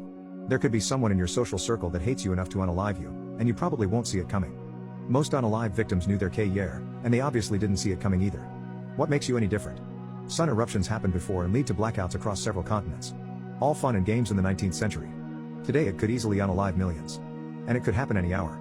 The fact that we know more about outer space than our planet's deep oceans is unsettling. There are countless mysteries and potentially terrifying discoveries awaiting beneath the ocean's depths. Hisashi Aochi was kept alive by any means necessary for 83 days after exposure to fatal levels of radiation. Getting less than 8 hours of sleep a night messes up your body much more thoroughly than anyone assumes. It increases the risk of just about any health problem you can imagine, from obesity to Alzheimer's to heart disease, significantly, and impairs basically everything your brain does. Also, your brain is physically incapable of realizing the extent of sleep deprivation, so if you're one of those people who can manage 4 or 5 hours a night, you're probably not actually. My wife invites strangers to our home and lets them stay. My wife Connie and I have known each other for over 20 years. We met online when she was 20 and I was 16. Connie and I live several states away and at first there was some attraction on her part, but I just wanted to stay friends. Over several years we grew closer and decided to have a long-distance relationship. After a couple years, when we were talking about meeting in person, she destroyed me. She let me know that she had been having multiple other online relationships and one of these men came to meet her and she wanted to be with him. Looking back, the smart thing to do would have been to end the story there. Nearly a year later she reached out to me, saying she was sorry and that she missed our friendship. I decided to give friendship another chance and the old feelings came back. I admitted them to her and she said she felt the same. We decided to give things another shot. We talked about her coming to live with me, and she did. She worked for a national chain store, so the plan was for her to simply transfer locations. She didn't do that. Instead she quit. After a couple attempts at finding work, she asked if she could stay at home and take care of the house. I agreed since we didn't really have many expenses. She also refused to get her own bank account, instead using mine and calling everything our money. She never cleaned and rarely cooked. Instead we ordered out most of the time, wasting any money I had saved. We got several pets, at her insistence. She begged me for over a year to get her pregnant because she wanted a baby. I said I wanted to get married first, which is what ended up happening. When my daughter was an infant we bought a house in order to have more space. She also wanted to be nearer to one of her World of Warcraft friends named Aaron. It was because of Aaron I learned of her fixating behavior. She will find a male friend online, become besties with them, and then eventually find someone else. After Aaron it was Roy. Roy lived further away, but was in a bad relationship with his own wife and had self-deletion thoughts. Connie begged me to let him come stay with us until he could get on his feet, admitting she'd already invited him. Defeated, I agreed since I didn't want to make someone homeless. He lived with us for a year before he was able to get a job. He is still living with us nearly 9 years later. And to be quite honest it's because of him I haven't gone completely insane yet. Connie still barely does any housework. Roy is the one who does the dishes, laundry, and yard work. He does not pay rent, but Connie has access to his bank account and regularly spends his money to the point of overdraft. In the interim years I've mostly separated my money from her. There is a bank account she does not have access to, with some savings and from which I pay our bills. If I didn't do this, she would send me to overdraft as well. Some of my paycheck goes into a shared account for her, which she regularly overdrafts. After Roy lived here for a while, she found another man to be friends with and the cycle continued. We have 2 children now, and she barely spends any time with them, preferring instead to smoke grass and play video games for the entirety of the day. She has filled my house to the brim with clutter. Every room has boxes and boxes of useless stuff, some of it untouched. I knew she had mental health issues when we were dating, but they have gotten worse and, with the use of TikTok, she has weaponized them against me. Every time I criticize her for ordering stuff we don't need, she defends herself by saying she has ADHD and it's a symptom. She's undiagnosed. She won't go to a psychiatrist for it. Her medical doctor prescribed her antidepressants, which she refuses to take. Also, I have plenty of friends with ADHD. They view it as a part of them which needs to be addressed and worked through. She sees it as an excuse to do whatever she wants without consequences. Recently we went on vacation and she asked if her latest friend, who is recently divorced and looking for jobs in our area, could stay at our house while we were away, though Roy would be there. I agreed, since it felt bad to make him spend several $1,000s a week on a hotel room. He's still here, and it's been weeks. He's done some Zoom interviews and occasionally does DoorDash to make extra cash, but he's still here. We'll call him Joe. Connie and I have hit a breaking point and are talking about divorce. After a long conversation, she's admitted she sees nothing wrong with her behavior, and finds it aggravating that I try to fix her. I realize then that there is nothing for me in this relationship anymore. She's also admitted to having feelings for Joe, and he is in love with her. I caught her sleeping with Joe last night. My dad is getting a restraining order on my mom 2 weeks after my disabled brother died. My parents have been fighting for over a month now. My mom was cheating on my dad with 5 different men simultaneously, and my dad found out about it. They tried to work through it, as keeping the family together was very important to them for the sake of my brother. My brother had muscular dystrophy. In the past few months, he became dependent on an oxygen concentrator that my family had borrowed from a family friend. The day before my dad's birthday, my brother asked to go to the hospital. While my brother was in the hospital, my mom came home with me one night while my dad stayed with my brother for the night. That night, she went to an aunt and uncle's house after the police were called there. Apparently, their kids were up there causing a scene. One of the kids is diagnosed with narcissistic personality disorder and was threatening to unalive his mother. My mom went to check on them and comfort her sister after the kid was hauled off. While she was up there, my mom got very drunk, so after midnight, she called me to come find her and pick her up. She was out on the street by this point, wearing a slim t-shirt and just undies. She could hardly walk and she was talking crazy. I tried asking her what happened, why was she outside and where were her clothes? She told me she was too hot so she threw them away. I took her home and she tried to physically fight me to get me to drive her back to my aunt's house. I called my dad to tell him what happened. He got angry as well, even while at the hospital, and advised me to hide all of the car keys so she wouldn't try and drive. My mom called me lots of horrible things and told me I was just like my dad.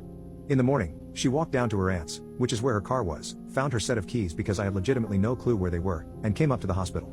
She told me she was sorry, but she had a bad weekend. It happens to everyone. She then tried to blow my dad in the hospital in the direct view of everyone, including me. A couple days later, my brother was home. His first full day home, they got into it again about my mom's cheating. They both left, so I had to stay home with my brother. The next morning, I wake up and they are both in my brother's room. He is doing much worse. About 20 minutes after I got up, he passed away. I watched him say his last words. For the next week or so, my parents weren't fighting, just preparing for my brother's visitation service. Last week, my parents had occasional bouts of fighting, but nothing as bad as last night. Last night, they got home from work and maybe 5 minutes later, they were fighting again. My mom got angry and left, with a cousin coming to pick her up. She got drunk at this cousin's house, and I was supposed to come and get her, but my dad removed the fuse from the car behind mine in the driveway, so I couldn't leave. She got angrier, continued to drink, until her cousin's son drove her up here. When she got home, she was extremely angry, and my dad kicked her out. She ran around the neighborhood banging on doors, screaming 911. Eventually, the police showed up, determined nothing illegal had happened, and drove her back to her cousin's house after she packed some bags. This morning, I woke up at 5:30 a.m. to my mom banging on the door with a baseball bat and mashing the doorbell. She wanted to get her medicine that she forgot, but my dad told her to leave. She took 2 bricks that were lining a planter in my yard and smashed the windows in my living room. My dad called the police each time she smashed a window, but both times, the police said they wouldn't do anything. Eventually, my grandpa came to pick her up and take her to my grandma and grandpa's house. After that happened, my dad boarded up the windows of the house, changed the locks to the front and back door, had me take him to another house he owns so he could drop off his truck and pick up a safe. We went to the bank and he withdrew all the money in their joint account, and he went up to the courthouse to get a restraining order on her. My husband doesn't understand what no means. My husband and I have been married for 5 years. Throughout our time together I've caught him cheating twice, but I've forgiven him, as I truly believe both times were an accident. My husband used to be social and outgoing when I first met him, but due to the passing of his pet hamster, he has alienated himself from the world. He stopped working out and started becoming very derogatory in the way that he speaks to me. He had also stopped doing any sort of household duties and is now a lazy slob. When he has tried to initiate intimacy I've been telling him no, not until he gets his act together. Thankfully, Over time he started coping with his friend's loss and got back into his regular hobbies, and started losing the fluff he gained over said depressive period. About 6 months later he was once again in great shape, we were working out together, and our intimacy life improved. Our relationship was going great. Until I bought him this supplement Kingmaker off of Amazon. The product promised very good results, including higher testosterone levels. I wanted my hubby to be more of a man, so I got it for him. He started taking it and I loved the changes I was noticing. Until a strange pattern started recurring. This man wouldn't stop getting hit on by other women at the gym. Every single time we went to the gym, or to a park, or anywhere out in public, I'd have to deal with 2 to 3 women approaching him, regardless of whether I was there or not. The problem is, my husband, being a people pleaser, never turns these women down. He has a friendly chat with them or gives them his number. He has even gone over to another girl's table while we were at a restaurant for dinner. I tried to protest, saying that it was basically emotional cheating, however he refused to see anything wrong with it. He stated that he was just being friendly, and he's sure these women are too. When I told him his actions are really hurting me, he told me that he is more than happy to separate if I keep up my toxic and controlling behavior, as he put it. I don't know what to do. I love the new man he's become, yet his constant emotional cheating is really getting to me. What should I do? I jumped out of the way when my niece and nephew tried to push me into a pool, resulting in them falling in. Their parents are now furious with me. My parents decided to host a barbecue. I declined because I really don't like my 2 entitled golden child sisters, their husbands or their kids. Mom then pressured my wife. Long story short, we went. By the time we arrived there were about 20 people there. My sisters and their husbands were already drunk. About 45 minutes in, 2 of the kids, aged 10 and 12, ran at one of the neighbor guests who was standing next to the pool and pushed her in. She was clearly very unhappy about it, but she didn't make a scene, just got out, went over to where the parents were, grabbed their towels, dried herself off and left. Sisters and brother-in-laws thought it was all great fun. A bit later I was standing a few feet away from the pool chatting away with someone. I saw 3 of the kids running full tilt at me from the corner of my eye. Obviously I was next. I just jumped out of their way at the last second. All 3 of them ran straight into the pool at full speed. Most of the other guests, including my wife and me, started laughing, but their moms, who as I mentioned were pretty drunk, absolutely freaked out. Apparently 2 of the kids couldn't swim even though they were in swimsuits. Since I wasn't in swim gear, I stepped back from the pool and let other people fish the kids out. The kids were bawling their heads off like they'd lost a limb. At that point all hell broke loose. The 4 drunk parents were yelling at everyone in general and me in particular for nearly letting their kids die, and also because 2 of the kids had been videoing the trick using their parents' iPhones, which were now at the bottom of the pool. One of my brother-in-laws got into the pool to try to retrieve the phones, but his BMI made that impossible. No one else volunteered to help, unsurprising given that my sisters were still whining at everyone. I told my sisters it was their job to watch their kids and that if anything had happened to them it would have been their responsibility, not mine. There were some pretty strong words on both sides. Wife and I left after the other brother-in-law fell over and face-planted while yelling at us. Now they're saying I should have let the little kids knock me into the pool and have their fun, and ruin my phone. I jumped out of the way when my niece and nephew tried to push me into a pool, resulting in them falling in. Their parents are now furious with me. After we left, the party ended on a pretty sour note. My drunk brother-in-law who face-planted while yelling at me had to go to an urgent care place and get his face stitched up. He was too toasted to drive, so Dad took him. Dad was very not happy about this. Later that evening my sisters started a group text and said some really nasty crap about me and my wife. They had the nerve to personally attack my wife about her past traumas, blaming her for my actions, then blaming me for traumatizing the kids, and even went on to insult my wife's ethnicity. Their husbands threw in a few comments as well, backing them up. Wife and I blocked the 4 of them. My mom called me. She was pretty upset about what they said as she and Dad were in the chat. Because of the texts, my parents insisted my sisters and brother-in-laws come over the next day without their kids to get some things straight and lay down some ground rules. The result was a contrite if unenthusiastic apology from the siblings via my mom's phone. I'm glad my wife was with me when they called. Her hard stares kept me from saying what I wanted to. I just told them thanks and that we felt no need to discuss it further. Since I thought things were settled, I unblocked them. That evening I got a text from one of the brother-in-laws telling me the phones cost a certain amount and asking when I'd be paying for them. I replied never, took a screenshot of his text and forwarded it to my parents with a note that we were done with this nonsense, and we're going no contact with sisters and spouses, and not to invite us to any more holidays or get-togethers if they'll be present. Then I blocked the sisters and their spouses again. At that point crap really hit the fan. Dad called them and ripped them a new one. Among other things he told them the grandkids were not welcome at his place indefinitely. Since my mom regularly provides free babysitting, that got them pretty rattled. He also banned them from using the vacation house and told them my wife and I actually own it, not he and Mom. This completely freaked them out. Both of my sisters use the place a lot, including having their friends up for weekend getaways. This was very much out of character for my parents. They'd clearly had it. A couple of days later my sisters and their husbands came to our place unannounced to apologize in person. We were out to dinner and they left a note. One sister also called me at work too, so I sent her to voicemail. We've decided that being no contact is the best thing for the indefinite future and haven't interacted with them for the last 3 weeks. Personally I'm done, they can go pound sand. Update 2, I jumped out of the way when my niece and nephew tried to push me into a pool, resulting in them falling in. Their parents are now furious with me. I thought the crap had hit the fan before, but it was more of a fart compared to what's happened this week. My sisters are convinced our parents are dripping with money, which is far from the case. They are also sure that our parents will be leaving the two of them with everything, so they've never cared about saving. Turns out my oldest sister and her husband have been living beyond their means for some time and are in financial straits. They've maxed out their credit cards and are behind on their car leases to the point that one is about to get repossessed. He'd bragged in the past about making a lot per year, but it turns out to be about half that.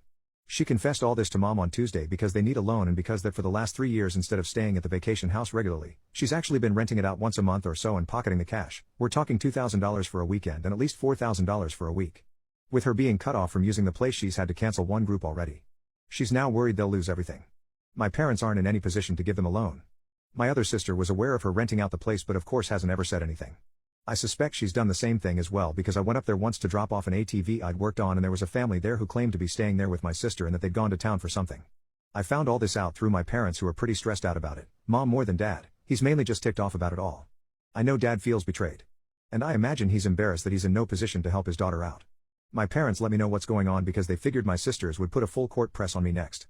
And they were right. On Thursday my sisters came to our place again, without husbands this time, and waited outside the door until I got home. I had to choose between fighting with them in public, them making a scene if I went in without them, or letting them in, so I let them in. I got a bullcrap story from the older sister with the younger one backing her up regarding why I needed to let them use the vacation house again immediately. They also said I've been a crappy brother and that I needed to step up and plan on paying for their kids' college tuition since that's what family does. I let them pitch their story, then called them out based on what my parents had told me. Things went to crap from there. There was denial, crying, cursing and yelling. I swear my ears are still ringing 2 days later. They finally left after about an hour. After that I took a shower and laid down. When I got up my wife was home and her first words were that she'd had to block more phone numbers because my sisters were blowing up our phones from new ones. My parents messaged me yesterday asking me to call. I'm sure my sisters have told them some bullcrap version of what happened, but I'm not up to rehashing it yet. I'm usually a pretty energetic person, but this drama has me beaten down. I had just enough energy today to drive up to the vacation house and padlock the entrance gate shut. I'm the only one with a key. I'm guessing that will be enough to ensure my siblings leave the place alone. They'd probably die trying to walk 400 yards uphill to get to the house. Update 3, I jumped out of the way when my niece and nephew tried to push me into a pool, resulting in them falling in. Their parents are now furious with me. After my sisters came to my place, my mom and dad told me they were done with managing the vacation home. It sounded like the sisters had been pressuring them to let them use the place again. Basically my parents handed the responsibility for the place over to me and told me it was my problem from here on out. Up until then they'd kept track of who would be using it when and they'd taken care of routine maintenance. In any case, they decided they didn't want to be in the middle of all this crap. I'm disappointed because the damn place was supposed to be something for them to enjoy and hang out in, and they use it regularly. Plus I've never cared that they let my sisters and their families use it, because really I've always thought that was my parents' call even though I technically own it. But now my parents are going to be in the position of not having access without me being involved, and that changes the whole dynamic of the place. I've taken several steps to secure the place. I already locked the gate, it has a heavy-duty chain and the best lock I could find. I also did a full reset on all the door keypads and created all new codes. Security cameras got installed yesterday, which is actually pretty cool because the installer convinced me to put a high-res one that looks out over the valley. The system cost me way more than I thought it would, but the peace of mind is worth it. The installer also put up signs on the property saying the place was monitored by video. I also installed a heavy-duty lockout for the drain valve. I hope to hell I don't lose the keys for it, because if I do it's going to be a bear to try to remove. Haven't told anyone but my wife that the water is locked off, and again, only we have the keys. Last week I got separate calls at my office from both of the husbands trying to convince me to let them use the house like they always have. The older one had gone up with some friends for a guys hangout but couldn't get in because of the gate lock. He was pretty mad and embarrassed about being locked out. I'm sure he would have broken the lock if he could have. During his call he kept bouncing between pushy and victimhood. At one point he threatened to rip that gate out of the goddamn ground. He also admitted they'd been renting it out to a few friends, that they needed the money, I was ruining their business, and that I should refund their guests' money. I should have recorded the conversation with him, but I don't know how to do that from an office phone anyway.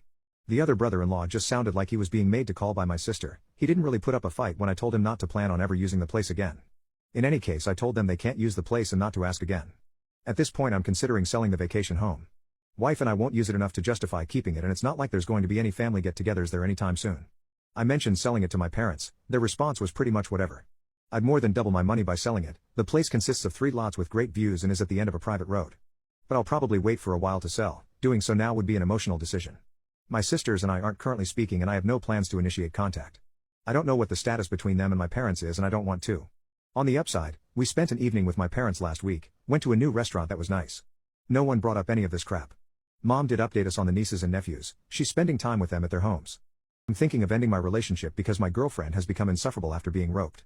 I'm 31 and my girlfriend is 20. We started dating 2.5 years ago. 4 months ago she started acting very weird. She started ignoring my calls and my double texts. I eventually went over to her house. She opened the door and looked like a wreck. She had clearly been crying. I asked what's wrong, but instead of answering like a normal person, she just kind of shut down. She eventually broke down crying more and said a coworker of hers roped her. My girlfriend works as a model. This coworker had attacked her during a photo shoot when nobody else was around. I immediately asked had she initiated or tempted him in any way. She said no, that she wouldn't do that. I found out this happened the weekend prior and that she said she couldn't possibly face him again, or go through a court process. I did everything possible to convince her otherwise, that she needs to face him and face her fears. I tried telling her that her fear is all in her mind and she needs to take it court. She eventually snapped at me and told me to leave. I initially refused, but she began screaming at me, so I left. I contemplated telling her parents, even though she has low contact with them. I thought it would be right to let them know, but I didn't. In hindsight, I probably should have gone against her wishes. I gave her the next 8 hours to herself before reaching back out. I pressed her into meeting up the next day, and I talked to her once again about filing and facing her fears, which she denied. I told her then she would need therapy to help get over this trauma. Throughout this time, she was always a little bit of a downer. I don't think I could make it through a single day without her feeling a little down and me having to comfort her. On one hand, seeing her as a damsel in distress was a major turn on for me, but on the other, consoling her did get annoying after a little while. Also, our intimacy life has obviously been non-existent. No amount of me asking her or trying my best to convince her will make her have intimacy with me. I have tried to initiate and try to keep it going past her original protest. I figured this would work if I just got her in the mood, but instead she started hyperventilating. I apologized after. We are 4 months past her rope. She's been in therapy supposedly for 3 months and there is no intimacy, not even fooling around. Intimacy is important in a relationship to me. I've tried talking to her about it and she just says that it's scary for her and she gets flashbacks. She doesn't speak to me at all about therapy sessions, never talks about what happened outside of that day. I just don't get why. I'm straight, but I have fallen for my gay best friend. Almost 2 years ago, I met my current roommate at the gym. We hit it off as friends and started hanging out outside the gym. We became very good friends and he told me he was gay. I supported him fully and this really strengthened our bond. At the beginning of this year, he was living alone and I was looking for a room, so I moved into his 2-bedroom apartment. I haven't lived with a roommate since college, so it was fun hanging out with someone. We both work from home now, so we'd be in our rooms all day working and then hang out in the evenings together. The first time I ever felt anything for him was when I bumped into him in our hallway. You know, you do that thing where you round a corner too fast and run into someone? I remember the moment exactly. We laughed and walked away, but when we were close to each other, I got that flip-flop, butterfly feeling in your stomach. I thought it was so weird. I thought about it for a second and then laughed it off, thinking I was so deprived of physical touch that it turned me gay. But then it happened again when he touched me to look at a tattoo I have. I knew then that something was up. That was a few months ago. It has taken me a long time to admit to myself that maybe I do have feelings for him. For a while I just ignored it or denied it, but lately, I just really want him. The other day I came up behind him sitting on the couch and put my hands on his shoulders to ask what he wanted to do that night, and he put his hands on my hands. I nearly died. I just wanted to reach down and hug him. Instead I pulled away. I said I'm straight, but I'm not an idiot. I know there's a spectrum. And if you asked drunk me a year ago, if I would ever kiss a guy on a dare, I would probably say I would. But if you asked sober me a year ago, if I would ever date a guy for real, I would say never. But now I'm not so sure. Lately the moments between us have been getting worse and worse. For a while I don't think he noticed because we've always been playful with each other, but now the tension is starting to become palpable. Sometimes if we get drunk at home there are moments where I just stare at his eyes for a second too long, you know. Last week I came into the kitchen after a shower. I have waist-length hair and it was wet. He looked at me and snorted. I kept asking him why he did that and he wouldn't say anything. Finally I got it out of him. Nothing, it's just your hair looks nice like that. Then he laughed and jokingly called me little metalhead. I turned so red that I had to leave the kitchen to go to my room. Literally Ginny Weasley in Chamber of Secrets style. I hurled myself onto my bed and let my soul go to heaven. I still think about him saying that every single day. I really want to tell him I have feelings for him. But what do I do? What do I say? If he rejects me, I don't think I will ever recover. We're spending Christmas together. We're getting our tree this weekend. I'm going to tell him then. I'm straight, but I have fallen for my gay best friend. We went to buy our Christmas tree on Saturday. I'm glad that I told myself I would tell him how I feel because it gave me accountability. I couldn't back out and say, well, I'll just tell him tomorrow. Plus, decorating our tree made me feel so comfortable because I realized that my feelings are real and I'm not just imagining things. I want many future Christmas trees with him. I really thought that once I started talking, I would blurt everything out and not be able to stop, but really it just came down to 2 lines. I have feelings for you, but I need help figuring that out. He was really sweet, and kind and gentle. He just hugged me without saying anything. So of course I cried.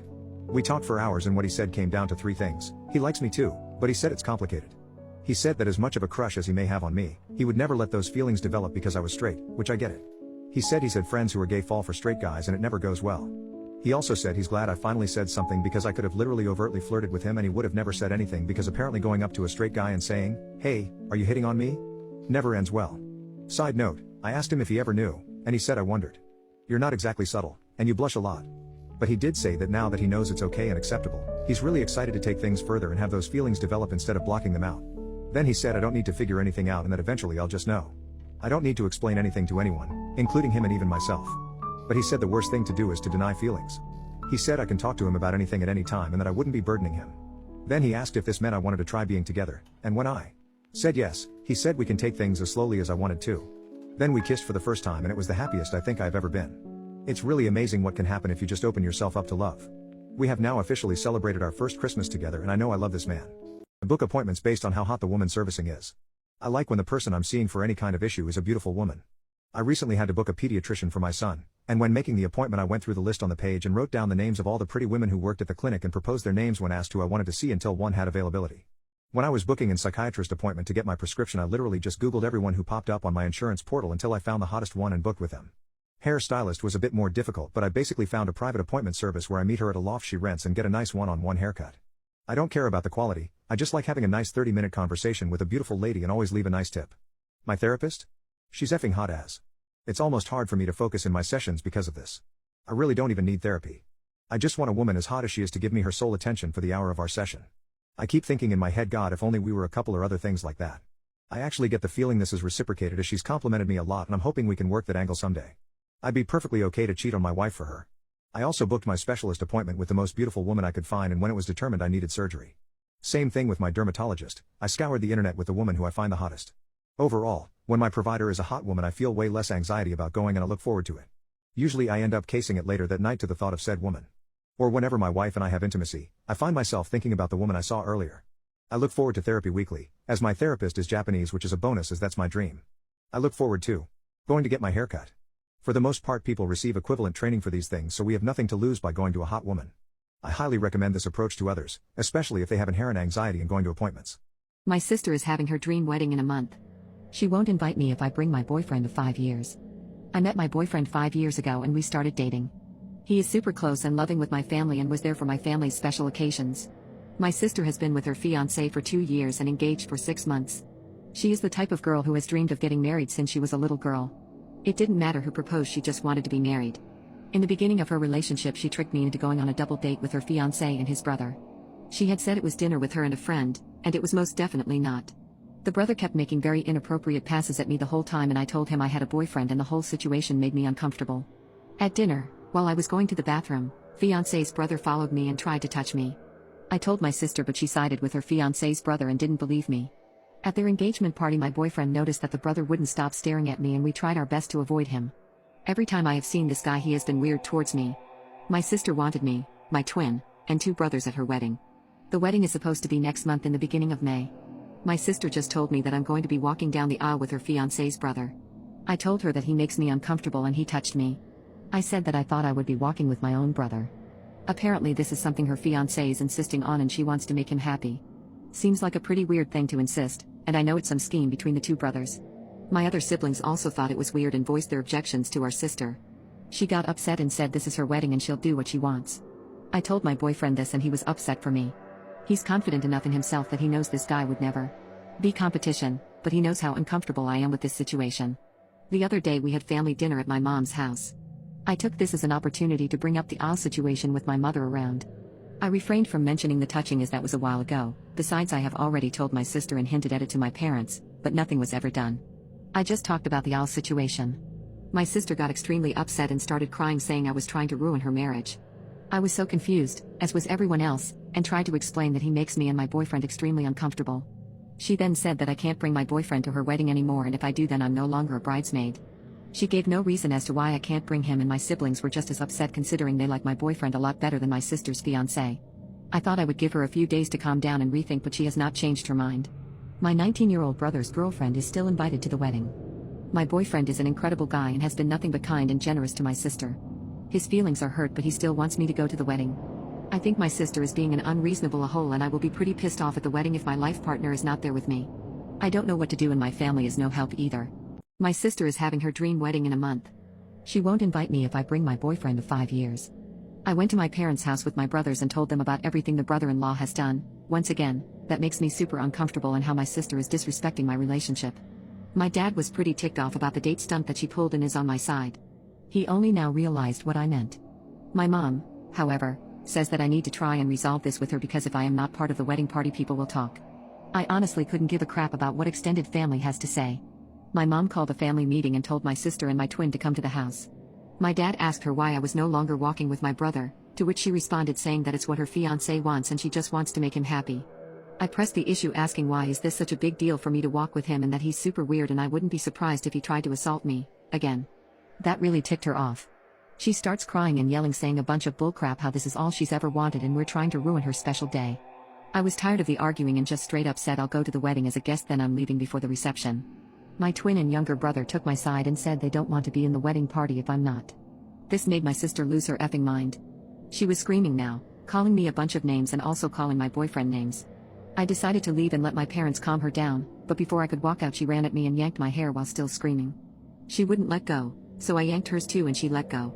She has extensions and apparently I effed them up, and ripped some hair out. She tried to grab me again, so I socked her in the face. I didn't mean to, it was just my instant reaction to someone coming at me. So now she has a black eye, a cut on her cheek, and is missing some hair. She's absolutely livid because her bachelorette party is next week. My mom is mad at me, my dad is not. My sister is now saying that she's going to press charges against me. She's also ticked off because my other siblings won't be at the wedding. She told my mom if I apologize to her and agree to be in the wedding she'll let me walk with my brother. I feel like that is BS and she will still make me walk with the brother-in-law last minute. At this point I feel like it's not worth the trouble and I just don't want to go at all. My mom and dad want me to do what she asked because they're paying for the wedding and want all their kids there. My twin and younger brother said they'll do whatever I want to do, but I don't think I should be the reason they don't go. My boyfriend feels like he started all this drama when none of it is his fault. My sister believes I ruined her wedding and I don't know what to do. Update 2. My sister is having her dream wedding in a month. She won't invite me if I bring my boyfriend of 5 years. My sister did have a black eye still at her bachelorette party and changed the venue to a darker place and she wore lots of makeup. My twin, brothers and me and my boyfriend went to the club that night instead and had a fabulous time. I heard from her friend that she was telling everyone she got hit with a car door and not my fist. My sister has always been a bit unhinged. When she was in high school her and my twin used to fight all the time. Every breakup my sister has ever had she has broken down and shut down completely and felt her life is over. I've seen this since she was 12. I used to get in lots of arguments with my parents over them excusing her behavior which ultimately made me decide to go to college across the country. I sent my future brother-in-law a text asking why he and his brother are so obsessed with me to which he didn't respond. Me and my dad went down to his place and he said my sister was the one who kept telling him that I was interested and would leave my boyfriend. So I don't even know which one of them came up with this plan. My dad got mad and told him to leave me and my boyfriend the F alone. So I have told my sister to go to therapy for years and she's refused. I tried to have my mom see if she can get her to go to family therapy with me and she also refused but said she would talk with me and my mom. When her and her fiancé first started dating she brought him to a work New Year's party and he brought his brother and I also attended. This was her first boyfriend that had shown any interest in getting married one day. I guess the brother had said he found me very attractive and my sister instantly jumped the gun on that. She told him that I was not in a serious relationship, even though I had been with my boyfriend for 3 years, and he had a strong chance with me and he's just my type. Ah yes, men who follow me to bathrooms and try to assault me are my type, way to go sis. So he's been under the impression that my boyfriend is just a placeholder which is extremely not the case. He's just as delusional as my sister. My sister has expressed some jealousy of my relationship over the years so that could be a factor in her trying to break us up. She's always made comments about how she'll never have what I have with my boyfriend. About a month ago she found out she's pregnant. She thinks if she doesn't make this brother thing happen then her fiancé will leave her and being a single mom is more frightening for her than her family hating her. It's still early enough that she does have other options but she's committed to this for some reason. This was an intense conversation and also talked about other things so this was all I could get out of her before my patience ran out. I kinda snapped at her and said some things along the lines of sorry you're so pathetic that you date any guy who looks at you and you still can't find a good relationship and I can, you will be divorced before labor. Yes it was a little mean but I was very heated at the moment and wanted to say something worse. My boyfriend is very adamant about us going to the wedding despite all the bullcrap my sister is putting him through. My boyfriend doesn't have close relationships with his siblings and has always loved being a part of this family. He wants me to maintain a relationship with mine so I don't regret it later. He's still hurt though that my sister has been going through these great lengths to get him out of the picture. I've tried to reassure him the best I can that everyone still loves him and I always will. We're going for the ceremony as guests and then leaving as soon as they say I do. My 2 brothers and twin sister are walking together as a trio. We took wedding pictures together at a park so our parents could have something of all of us. They haven't decided yet if they're staying for the whole wedding but they're gonna feel it out. My older brother is staying the whole time so he can watch the brother and have some words with him. A lot of people said to have my boyfriend propose at her wedding, but I don't care enough to deliberately try and ruin her wedding. That will not make the situation better in the slightest, and I honestly don't ever want a public proposal, and I think that's super tacky. Me and my boyfriend have just been enjoying us and not worrying about any of this bullcrap. I'm not worried about my sister attacking me again, and if she does I can easily kick her butt.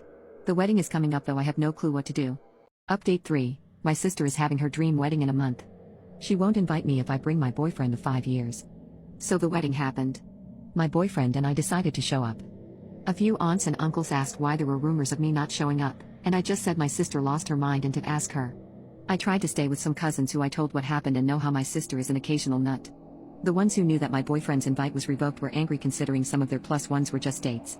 We sat in the front row where my sister, her husband, and the brother could see me with my very serious, handsome, amazing and loving boyfriend. He held my hand the whole time and made sure I was okay. This wedding just confirmed me not wanting a big wedding. It was only once that the brother was staring at me and I quickly shut that down by kissing my boyfriend. As soon as they all walked back down the aisle, I said my goodbyes to the people that deserved it and we left. We went to a bar and danced and had a good time. I'm glad I went to the wedding so I can say I told you so when this marriage ends in 6 months. I'm glad that delusional sob saw me kissing the man I love, because that will never be him. My twin had quite a few drinks at the wedding and was being very mouthy with my sister. I didn't ask her to say something, but she would have done that with or without booze. My younger brother told almost every family member that my sister went crazy on me, and that's why I wasn't at the reception. My older brother did talk to the brother-in-law and threatened him to back off. I feel really bad for my sister, honestly. She baby-trapped herself with a Sapar bottom feeder. That man has zero qualities that would make me jump through all these hoops. He has the personality of an Adidas sandal. I wish my sister had more self-respect and raised her standards. I don't know much about their relationship but have suspicions he's abusive. I also recently found out that fiancé's brother went through with suicide. In the note he mentioned me as one of his reasons. My sister has been going ape mode trying to contact me, and so has the rest of the family. I'm not picking up my phone though. My boyfriend and I are currently on vacation. I showed my girl best friend my ABS. Now my girlfriend is mad for some reason. My ex-girlfriend and I dated for 2 years, and even after the breakup, stayed very good friends. Best friends even. She is privy to a lot of relationship information and I voice a lot of problems to her about my current relationship. My current girlfriend is beautiful and curvy in all the right places, however her humor does not match mine. I make dark humor jokes and try to push boundaries, something she doesn't appreciate. I should have realized this by our 3rd date, but she seemed way more into me than I was. She had really gorgeous eyes and they had felt oddly familiar to me. I realized later why her eyes had looked so familiar. They were similar to my best friend's. My girlfriend wasn't happy when I complimenting her eyes, and let it slip they looked like Lily me exes. Last night I was video calling my best friend. She was teasing me that she was proud of my abs and glad that I kept them safely under a layer of fat, also going on to tell me how much she loved my midsection when we dated. I removed my t-shirt to shut her laughing. I was showing off to her from different angles, both of us laughing at my feminine poses. I didn't know that my girlfriend was glaring from behind. I was so glad calling her that I totally forgot that my girlfriend was in the house that evening. My girlfriend looked livid, so I hastily clarified what led to this situation and assured her that it was nothing. I even recalled a few of the most hilarious insults my friend had made about me and my body. I thought she would start laughing, but that was a big mistake as she became even more furious. I had already told her that we have always been like this since we were kids, fighting and teasing each other about absolutely everything. I thought my girlfriend would appreciate it when I called her more mature for my age than my best friend. But instead she accused me of being way more distant with her than I was with my best friend. This led into a huge fight and we argued a lot. During this argument I made the mistake of comparing my girlfriend to my ex. My girlfriend went to sleep in a different room to me that night and this morning has not talked to me. I get that I may have overstepped, but I think she should lighten up, to be honest. What's a secret in the fashion industry the public doesn't know about? My older sister is a big-time fashion model and works with designer brands. She walks down runways and gets paid a lot for it. However, it's not all sunshine and rainbows. Her job is physically taxing and she has to stick to a very strict workout and diet routine. I tried to keep up with her during one of her workouts and my legs were sore for 4 days. My sister is expected to stay extremely skinny and fit, with toning around her stomach and overall tone throughout the body. Yet, also expected to have the curves that are necessary for the new age model look. This often means getting implants in her chest, or some taking it as far as getting a BBL. Last year, one of the girls she knew went to get this surgery done, but unfortunately passed away after complications. Apparently she had tried to get it done for a cheaper price and the doctor was faking his qualifications. Everyone was devastated, but the industry managed to cover everything up, as well as this poor girl's reasons to get such a surgery done. The sad reality is, many workers in this industry resort to artificially changing their body just to fit an unrealistic beauty standard, which then gets pushed onto younger girls, who perceive this as the normal standard. Which can then cause younger girls to have an unhealthy relationship with food and their appearance, but the industry profiting off of it because those girls continue to follow and buy these models' products. It's a vicious cycle. My sister, Not wanting to get implants and potentially risk something going wrong during surgery, decided to take a different route to enlarge her chest to keep up with the demands of her coaches. She heard from a few of her colleagues that they had been using Grow My Girls to naturally enlarge their chest. My sister decided to try it out and proceeded to use it every day for months on end, following the instructions. She even noticed a few health benefits due to the vitamins and minerals in the product. Over a few months, we noticed her chest was increasing in size, and she was no longer as flat-chested. Her coaches were pleased with her improvements in her body, as they called it. Big EU, as they are in their 60s.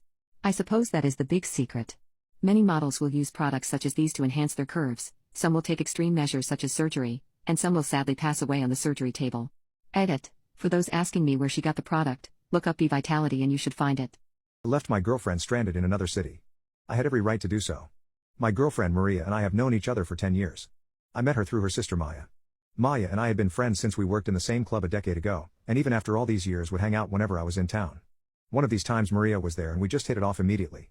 She knows about my past and does not mind it. Fast forward to this Sunday. She has a group of friends and 2 of them are getting married in a few months, Victor and Andrea, as well as Jose and Reina. The engaged couple are getting married about 3 hours away and they wanted to go and see how everything is and make more plans for that weekend. Basically a mini vacation. We worked out a deal where Vic was going to pay for everyone's rooms and I'd drive cause I'm the only one with a big vehicle to drive all 6 of us. Vic has big money so it's not a problem for him and I didn't mind driving. We had a good Saturday exploring and seeing the wedding site, and Sunday we were going to go bar hopping. We went to this spot that has a bunch of clubs and bars in walking distance. Eventually Jose wanted to go to a bar to see the second half of the Super Bowl, so the guys and girls split up and were going to meet after the game. The girls ended up at this gay club, so we walked over there and it was pretty busy. We got in and went looking for them. We found Andrea at the bar getting a drink and Reina was in the restroom. There was a long line and she said Maria went to go look for Andrea while she waited in line. We go looking for Maria and Reina sees her first. I see the look on her face and start looking around. Reina doesn't even say anything, just takes Jose and they walk away. So the club has these little booths that open up like little cabanas. There I see Maria getting eaten out by some girl and some dude is licking her honkers. Vic looked at me like I was gonna go start a fight, but I literally felt dead. Inside and just left, went back to the hotel and got my stuff, then drove all the way home. Yesterday Vic and Jose hit me up separately and said it was effed up I left them stranded, but they understood and no hard feelings. But Andrea called me and said I was an a-hole and said I should have manned up and confronted her then and would have seen that Maria was super effed up and not in her right state of mind. Supposedly she got wasted. I've seen her drink and she can hold her liquor, so that doesn't compute with me. Vic said after I left Andrea went and got her and she started crying when they told her I saw everything. Maria called me and texted me begging for me to just talk to her this morning and showed up at my job, but I'm taking the rest of the week off, so they told her I wasn't there. Maya came by earlier and as soon as I saw her I started crying. I haven't felt this way in so long. She told me she understands and we talked for a while and she told me she's gonna tell her sister to just leave me alone and if I want to talk to her I will. I just can't forgive betrayal and she knows this. My boyfriend and I made intimacy tapes together. My childhood best friend stole them and distributed them.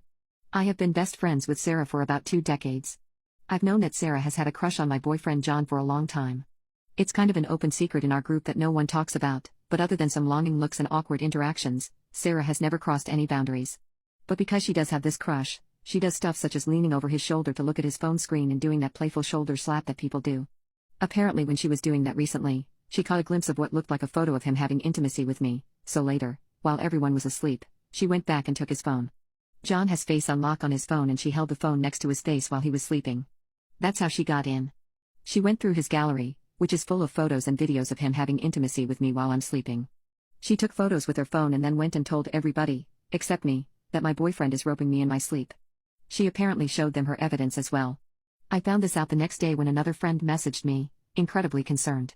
Now people are threatening to go to the cops, trying to stage interventions, and someone even told my dad I'm being abused. But here's the thing, it's my turn on in the first place, not my boyfriend's. He took the photos and videos for me. The day after our sessions, he sends them to me so I can watch them because it's better than adult films. But nobody believes me. They were accusing me of protecting my boyfriend and covering for him. I went to the police last night alone. After everything that was said, I was nervous about having John with me, just in case my word wasn't enough for them. I went in and told the police that adult films videos of me were taken from my boyfriend's phone by a woman and then distributed around to 24 people. At first, the officer at the window was like, "I think that's a crime? Maybe? I've got to call my supervisor." That happened twice before the police were like, "Okay, this might be a civil suit, but we don't know. We're going to take an information report and send an officer to speak with her to ask her to delete the photos and videos." I gave my report and left. About 15 minutes later, I got a phone call from the local PD. They told me that they thought my boyfriend might be the victim of an exploitation crime based on my comments. My comments being that Sarah has a vested interest in breaking apart my relationship to pursue John, and this interest was probably the reason she stole the videos in the first place. They suggested finding a lawyer since law enforcement apparently has a shaky grasp on the laws in my state. Well, they told me that just in case it was a civil suit, I'd have a lawyer retained, and said the lawyer could send a cease and desist. My boyfriend and I made intimacy tapes together. My childhood best friend stole them and distributed them. I got a call from a very polite female officer, asking if both my boyfriend and myself could come into the station to make a criminal report. The first officer to phone me was mistaken. While this does fall under revenge adult films, it doesn't fit exploitation. She would have had to actually coerce him into intimacy acts for that. In my state, this is only a misdemeanor crime. Fortunately, it's a charge for every image shared. It also matters that there are 2 victims. The police spoke to the people whose names I provided, most of which confirmed that Sarah had shared the photos. They'll be taking her phone as evidence, and they'll ensure that the media is 100% destroyed. That all made both me and John happy, but as a lot of people pointed out, this stuff could easily already be on the internet. So I turned around and submitted copyrights for all of it. I spent a lot of money copywriting over 100 images and videos. Then I paid for a domain name and made a website. All it says is under construction. Then I registered John and myself on several different adult films media hosting sites and posted content pending copyrights. Then I posted on Facebook. Recently, someone I considered a close friend broke into John's phone and stole images. She then proceeded to share these images amongst some of my closest friends. Not only am I disappointed, hurt and betrayed, but this person placed John in a very disturbing position, one where he had to defend himself from rope accusations. This person did not come to me with these concerns, deciding that she would rather gossip with others under the guise of concern. Had I actually been roped, this person would have been spreading horrible moments of my life to others, taking away my voice as a victim. How horrific, how absolutely monstrous does a person have to be to do something like that? In actuality, this person stole intimate videos that were, in no way intended for her. Stolen is the best word for this media because, well, most of you know me as an entrepreneur. I own a small business, I pick up freelance jobs, I dabble in several money-making ventures. None of this is a consistent income, so John and I have been brainstorming on how I could possibly generate a passive income. So we started making adult films media of a relatively popular fantasy. We had generated enough content to finally build an online following, and then our content was stolen and John's name was dragged through the dirt. Shame on all of you who have participated in this pot stirring. Because of this person and all who participated, I have had to out John and myself as intimacy workers. I've had to speak to the police, a lawyer, my goddamn dad. Shame on all of you. From this point on, any person sharing these copyrighted images and videos will personally hear from my lawyer. If anyone has legitimate concerns about my relationship, come to my goddamn face instead of spreading bullcrap behind my back. Thank you. Since then, I've been receiving non-stop calls and messages from people apologizing, asking questions, and, unsurprisingly, people are arguing about my expectation of privacy on Facebook. Sarah tried to call but I hit ignore and texted her, "You may contact my lawyer," and then gave her the number. She hasn't responded. All in all, I'd say that things are looking up. Sarah is being charged with a crime or 12. John's name is clear legally. Important people in my life know that I'm not being abused. People are reaching out to John to either apologize for misjudging the situation or to congratulate him on being an adult film star. Edit: Sarah just tried to break into our house while under the influence. My dad abandoned my mom and I 9 years ago. He now wants to reconnect. I have a very crappy father. He has cheated on my mom since I was 2 years old, and she didn't find out about it until I was 7. One of the girls he did cheat with was just 18. My parents tried to get a divorce, but ended up just separating, and the court decided that I was only allowed to see him every Monday. Before that he was never really around anyway, he was either at work or with his mistress. When he was home he was sleeping on the couch, or watching TV, not interacting with anyone. When he would leave for work in the middle of the night, I remember that I would sometimes wake up and peek through my blinds to watch him drive away, then cry myself to sleep because I missed him. Yet at the same time I didn't know how to be around him or really talk to him. One memory I have is my dad's mistress used to call our house looking for him, and she would always leave messages on our landline phone. One day I finally got fed up and answered the phone in the middle of her message and yelled, "Stop effing calling." And then hung up and burst into tears. I was 10 when that happened. I also have memories of falling asleep on the couch during the times that I would watch TV with him, and then waking up to him carrying me to bed and kissing my forehead and whispering things to me. Those memories I bittersweetly cherish. At 14 I was very depressed and started to hurt myself. I hid it for a while, but eventually my school found out and told my parents. When my dad found out, I guess he just couldn't handle it and just didn't show up for his Monday visit. I waited and waited. Monday after Monday I waited for him to come home, but he never did. Eventually Mom and I just accepted that he was never coming back. But I never got over the hurt and pain of it. I bottled up my feelings about it for so long, but for a while I couldn't even talk about my dad without crying. Back in November, I was sitting in the back bedroom of our house playing video games with my headphones on when my mom came in and told me that my dad is here. What? My dad is here? Why, I said. My mom says that she doesn't know, and I follow her down the hall into the living room. There he is, standing next to the front door. He turns, and when he sees me he just bursts into tears. I just stare back at him. I couldn't believe he was actually here. He then says, "Can I come in to see you?" I guess I say. I didn't really know what else to say, to be honest. I probably should have said something like that, but my mind was just blank. He walks over and hugs me super tight, crying into my hair and whispering the names he would always call me as a little girl. He proceeds to hug me and cry so hard he hiccups every once in a while for the next probably 10 minutes. He finally pulls away and looks at my face and goes, "You look the same." We go sit on the couch and he takes my hand into his. He proceeds to cry more and talk and give excuses for his absence. My mind is all messed up. I don't know what is wrong with me. Just over and over. He talked about his sick mother in Mexico. He said he lost his 2 jobs he had, all while wearing a jacket with the logo of one of the jobs that he has worked my whole childhood. But not once did he ask about me. He didn't notice until a little while later that my childhood dog wasn't there, and I had to tell him that he passed away my senior year and how horrible it was. I also told him that I've had to work 2 jobs to support me and my mom. He was at my house for probably around 2 hours, just repeating himself over and over. Even if he did let me speak, I didn't have anything to say. At some point he asked if I could ever forgive him. "I've been angry at you for a very long time. I don't know if I ever could forgive you, but I would like to try. Because this man, this stranger, is still my dad. A dad I've never had. A dad I have always so desperately wanted." We exchanged phone numbers, and he eventually left. I watched him walk down the street through the window until I couldn't see him anymore. Just like I used to watch him through my window blinds as a little girl. Then I went into my room and cried as the full weight of everything came down on me. It's been a few weeks since that happened. We have met up for coffee once and lunch once too. I think we're on a good path. My girlfriend was a model. I was the reason for her success and she stripped me of everything. I was 31 when I met my 18-year-old ex. Please don't hate on me for the age difference, by the way. It was not manipulation. It was love and only love, at least until near the end. I met my girlfriend while at a photo shoot. I'm a photographer and she was new to the scene. She was naive, young and fresh. I was recently divorced and I fell in love with the model basically overnight. She graduated high school at 16, was valedictorian and drop-dead gorgeous from head to toe. I asked her out. I was surprised when she said yes. She never even questioned the age difference, and I was glad to have found a woman mature enough to look past it. At least before everything hit the fan, she became successful super quick. I'll admit, I was jealous. She had success and beauty, and I was just her photographer boyfriend. Everywhere we went she'd get the attention and I'd just be the last thought. Then everything got worse. She started calling the shots. She paid for everything, and when I proposed, she came to me with a prenup. The prenup basically said if we got divorced, I wouldn't get a dime. I thought it was unfair, especially since she practically owes her career to me. We argued about it for days on end.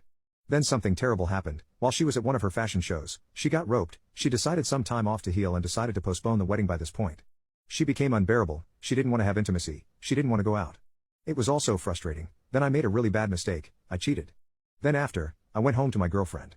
I also decided to lie to my wife about using rubbers. I thought that maybe if she had a baby that she'd loosen up and stay home and I could become the provider. I knew I could do it. Sure, my business was a little bit slow, but it would pick soon, I hoped. I knew she didn't want kids and was thinking about getting her tubes tied, but I really wanted a fresh start. Unfortunately, this didn't go as planned. I was talking about my plan to my friend group. One of the guys told his wife, the one I had cheated with, and she decided to tell everything to my girlfriend, from the sex to the baby. When I got back to my place, she had a suitcase pack and a ring on the table. I thought she was surprising me with a vacation. Then she looked up in tears and just said, like she was defeated and tired. She told me to get out, that she never wants to see me again. I argued I couldn't lose my good life. I'm the reason she's such a success. It was my photo that made you successful. The only reason why that stuck-up beach is a success is because of me. I kept yelling and yelling to the point where she fell to the floor and begged me to stop. Pathetic. I told her to a lawyer because I'd be taking her to court. Here she ruined my life. She went to my work and showed proof of infidelity and violence and got me fired. She also helped out one of my friends by getting him the best lawyer in the city to help him get a clean divorce. She then sued for all the money she spent on my rehabs, hospital and therapy bills. I didn't win. She won everything. Now all of my paychecks must go to her and my ex-wife. I'm working a stupid office job and I have 4 obnoxious kids to go home to. She ruined my life, instead of having a young hot model girlfriend. I'm living with 4 kids and constantly burned out because no one wants to help me out. My wife loves ants more than our own child. My wife Sasha has always adored ants. She kept talking about how they were proof that nature claims us back. She fed ants whenever she would encounter them. Her fascination was endearing at first, but soon turned into obsession when my daughter was born and postpartum depression took a toll on her. A few weeks after our child was born, she attracted an ant colony in our back garden by leaving out rotten food in the backyard. This little colony became her pets. She started spending less time with a child, and hours every day with ants. I tried to help, paid for therapy and let it be as much as I could, but I could only take so much. The colony had grown very large, and ants were soon infesting our home. To my wife's dismay, I had to call an exterminator. We left the house for a couple days. At first Sasha seemed upset, but then she cheered up. We had a real talk. I explained to her that with our baby Amanda, we couldn't keep ants around, things weren't like before, and she seemed understanding. When we got back, ants were still everywhere, as if they'd never left. I figured that fumigator didn't fumigate well enough, then learnt the fumigator didn't even fumigate. Sasha cancelled last minute behind my back. I got angry but didn't say anything, didn't do anything. One day I came home to find an ant farm forming in the bin. Sighing, I went put out the rubbish and burn it, but a chilling image stopped me. There, at the bottom of the bin, was our cat Mr. Mittens, dead, deformed by a million black dots. Sasha insisted it had been a stray dog, even though it was impossible. I wanted to bury my cat. Sasha insisted it was better to let Mittens feed the ants, to let them claim him back. For some reason I listened and watched for days as black dots tore Mittens in the backyard. After that Sasha was happy. She kept insisting things were gonna be okay, they were gonna be like they were before. I didn't know what it meant, but I soon found out. My baby's cries woke me up in the middle of the night, but she wasn't in her crib. I followed them to the bathroom and found Sasha, my loving wife, trying to unalive our baby. Things will be like before, she said. But I don't want things like before. I wanted my daughter safe and my wife sane, but at the end of the line only one of those was possible. I socked Sasha, and as her eyes watered I took my daughter from the tub. I pushed Sasha down there under the tub. I held her with both hands for a long time. I stood there with Sasha on the floor, ants gathering around her, and then I knew what was next. I let nature claim Sasha back, let her feed the ants. Snapped Fingers.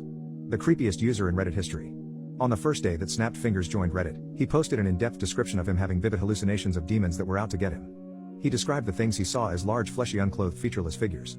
He stated that he would have visuals of small children on all fours charging at him, and ever since he was a child, had demons whispering in his ears. He refused to seek medical help, or involve doctors as they treated him like a science experiment. His next post was him asking if he were to chomp his finger off, could he reattach it? His posts got more disturbing. 20 minutes later, he posted about the time he slammed a power drill into his arm. He explains that a decade ago he was at home building a shelf with a power drill, when an unexplained black mass occupied his left arm, and he could see it in his peripheral vision. The mass started spreading from his arm to his face, so to combat it, he stuck the power drill into the mass. The hallucination disappeared when he struck his arm, and he went to the hospital to treat the wound, but never cared to tell the doctors about his mental health. People once again claimed he needed help, which he once again refuted, and claimed he was totally okay. He downplayed all of these events consistently. Under the power drill post, a commenter suggested the fact that Snapped Fingers was able to see into another dimension. Snapped Fingers replied, and they started talking about it on Discord. Although Snapped Fingers was not immediately sold on the idea of being able to see creatures or things in another dimension, this hypothesis piqued his curiosity, and he started delving deeper into it. He started giving it some serious thought, and started referring to his visuals as an interdimensional merge. He claimed that late at night, he sees things on the side of his bed, black abstract masses which dive underneath his bed once he looks directly at them. In the upcoming days, he posted a concerning post. He asked, "How much of your blood do interdimensional beings require to leave you alone?" This was posted in a ritualistic subreddit. In this post, he stated that he had long conversations with experts on Discord, who knew about interdimensional beings, and who had solutions to his interdimensional being problem. The experts claimed he had to give a little bit of himself to satisfy the beings. He mentioned being skeptical, but then he dives headfirst into the interdimensional being theory. He was 100% convinced that his hallucinations were real. He then proceeded to seek help from others with experiences regarding interdimensional beings. He searched for a less extreme solutions at first. A few days later he made another post, seeking advice on how to rid oneself of interdimensional beings. In this post, he, in detail, explained that he thought that what he saw was just hallucinations. However, after consulting experts on Discord, came to realize that what he sees is 100% real, and are beings from different dimensions. He asked for any methods other than the two he currently knew. The first one involved hassling the local church, which had banished him, and the second named Viridian's method. He claimed he was currently using Viridian's method. This method involved drinking a small glass of turpentine, mixing in some of your own blood, as well as some holy water. He said these were effective for the smaller interdimensional beings, but not the larger ones. He mentioned Master G's method, which could banish larger beings, but these would come at the cost of one's limb. He was not yet ready to do that just yet. He claimed he tried this method, but it landed him in hospital. The comments were pleading for him to get help, however he once again refused, as was typical for Snapped Fingers. But then miraculously, things started looking up for him. A few months later he posted about how he has been off in the deep end for the last few months, and will be looking into setting up appointments with medical professionals. However, things went downhill very fast. It's safe to bet he never made an appointment. Under this post, a fellow user commented, telling Snapped Fingers to get on Discord, claiming it was mission critical. There are theories that were people purposely manipulating Snapped Fingers, and this commenter is suspect of doing exactly that. Snapped Fingers' next few posts reached a new level of disturbing. He went back onto Reddit, and posted about hell portals that exist in the Paris catacombs. He claimed interdimensional beings live within these portals. He then stated he needs to travel there, explore the catacombs, find these portals and close them to free himself. He asked for advice on Reddit on how to shut down interdimensional hell portals, but surprisingly, didn't find what he was looking for in the comments. However, he seemed set to make the journey. He claimed he had reason to believe his theories were true, but never elaborated. He even looked for unofficial maps of the Paris catacombs. He then made a post that topped them all. He explained how in a few days he was about to travel to the Paris catacombs to close the hell portals which host interdimensional beings. He claimed these portals and its creatures were not seen by everyone, but were seen by him, and it was his mission to shut them down. The hell portals merged hell with earth, he claimed. He said he planned to carry a chainsaw with him. This was meant to be used if he got cornered by a large interdimensional being. He would offer up a part of himself to the being via the saw. He would go on to post 2 more times, one about how to cure himself of being possessed. His last post, sadly, detailed he did not have the funds required after all to make the trip to the Paris catacombs. He has never posted since. I adopted the best stray cat ever. He gave me tapeworms and almost unalived me. In January I adopted an 11-year-old chunker of a cat. I fell in love instantly. Early February, he starts coughing and stops pooping in his litter box, despite me cleaning it daily. He's still peeing in there, but seems cautious and runs out immediately. Even when he started pooping on the floor he'd run under my bed from it. That was the only time he'd go under my bed, otherwise he was cuddled up on or next to me. His medical chart from when I adopted him said he had issues with litter box pooping, but something didn't add up. He was fine with pooping in the litter box for the first month after his kitty enema. I cleaned up his poop every other day and saw nothing out of the ordinary. He was starting to lose weight, which was good because as cute of a chunker as he is, it's not healthy. I stopped free feeding him, started feeding him scheduled wet food meals, and we had daily playtime to get him to a healthy weight. I brought him into the vet in February for the 6th time in a month and a half. He had half of his teeth removed before I adopted him. This resulted in an incision infection and an enema due to medication constipation. This visit was for his cough. I even asked if he could have worms. The vet tells me, I know you're trying to be a good pet owner, but he likely has allergies and it's a behavioral issue. This might be something he has to live with. Come see me if his mucus turns brown. I had been right about every single Dr. Google diagnosis up until this point, but whatever. I buy an air purifier, vacuum and clean regularly, change the bedding weekly. Despite the cleaning, some coughing days were better than others. All of a sudden at the end of last week, he started coughing a lot less, and I started feeling like absolute crap. My best friend even makes a joke that I caught whatever my cat had. Sick foreshadowing. I woke up Monday morning to the pungent smell of my cat's usual poop surprise on the wood floor. He's such a kind cat to poop where it's easy cleanup. That's when I see them, worms crawling around everywhere. I'm gagging, take a little sample for the vet and flush the rest. I Dr. Google the crap out of it and it is for sure tapeworms. Then I read about the eggs. I run to inspect my bed, there are eggs everywhere. Little rice demons of hell that have been dropping from my poor cat's butt for 3 months. I'm dry heaving at this point. I live in an old studio apartment and my bed is against a brick wall, so I get little grout crumble patches that I have to vacuum up pretty regularly. I remember feeling little patches of what I assumed one night was grout in my sheets, but fell asleep wine drunk and ignored it. When I tell you they were everywhere, I mean they were everywhere. My pillow, under my pillow my cat and I fall asleep cuddling every night. Again, I love this cat too damn much. I called the vet and it is undoubtedly tapeworm. We suspect he's had it since I adopted him. His prescription gets to me within a few hours. I also get flea medication and spray. I check him for flea dirt regularly and hadn't seen anything, but better to be cautious. I bag all of my bedding, throw out half of what I own, vacuum every inch of this place for an hour. I'm on the floor with my flashlight and find a dead tapeworm under my couch, Swiffer, disinfect my couch, flip my mattress, like total mental breakdown. I give him his medication and his cough stops instantly. He hasn't coughed once since Monday. I look in the toilet bowl to find 3 long strings floating on the sides that normally I would have flushed to sewage heaven without second thought, but they are undoubtedly tapeworms. My grown butt calls my mom and sobs while still sitting on the toilet in all of my wormy glory. I call and embarrassingly show the doctor undoubtedly tells me I too have tapeworms and writes me a prescription. He asks me if I want just tapeworm or a full deworming. He explains you'd be surprised how many parasites are living in you regularly. Just wait and see what you're about to poop out. I honestly just want to die at this point. My cat and I are prescribed the same medication, obviously just different doses and different price tags. His was $13 for 2 doses. Mine? $130 for 1 dose. That's with my last month of insurance from my previous employer. I immediately receive a text that my prescription is on back order. I'm trying to fall asleep that night on my couch without any blankets. When would you guess it my heat stops working? So now I'm just shivering on a small couch knowing there's worms crawling around inside of me and eggs everywhere. I don't sleep. I call the pharmacy when they open in tears asking when my meds are going to get there. Lucky me, they had just arrived. He asked me, did you know your prescription is $130? I'm like, no I've never had tapeworm, but I guess the price is irrelevant. We both nervously laugh. I pick up my prescription, light a candle, call my best friend, we have a little virtual funeral for my worms and try to make light of the situation. I play the song I want played at my funeral. But it just keeps getting worse y'all. My best friend hesitantly tells me he was telling his physical therapist about my worm saga. She recommended buying clove oil and rubbing it on my back entrance. I'm like why? Apparently worms like to bite your butt on the way out, and clove oil prevents that. I hate everything at this moment. It's like the different levels of hell. I take the pills and I'm reading the prescription pamphlet. It notes that you'll experience random aches and pains while the worms are dying. Let me tell you, I felt every effing worm dying as I lay blanketless on my couch in the fetal position. All of a sudden, I'm thinking about the worms and I can't breathe. My throat is kind of itchy, and I'm thinking there are worms dying in my tonsils at this point. I'm laying there in the fetal position, telling myself it's just a panic attack.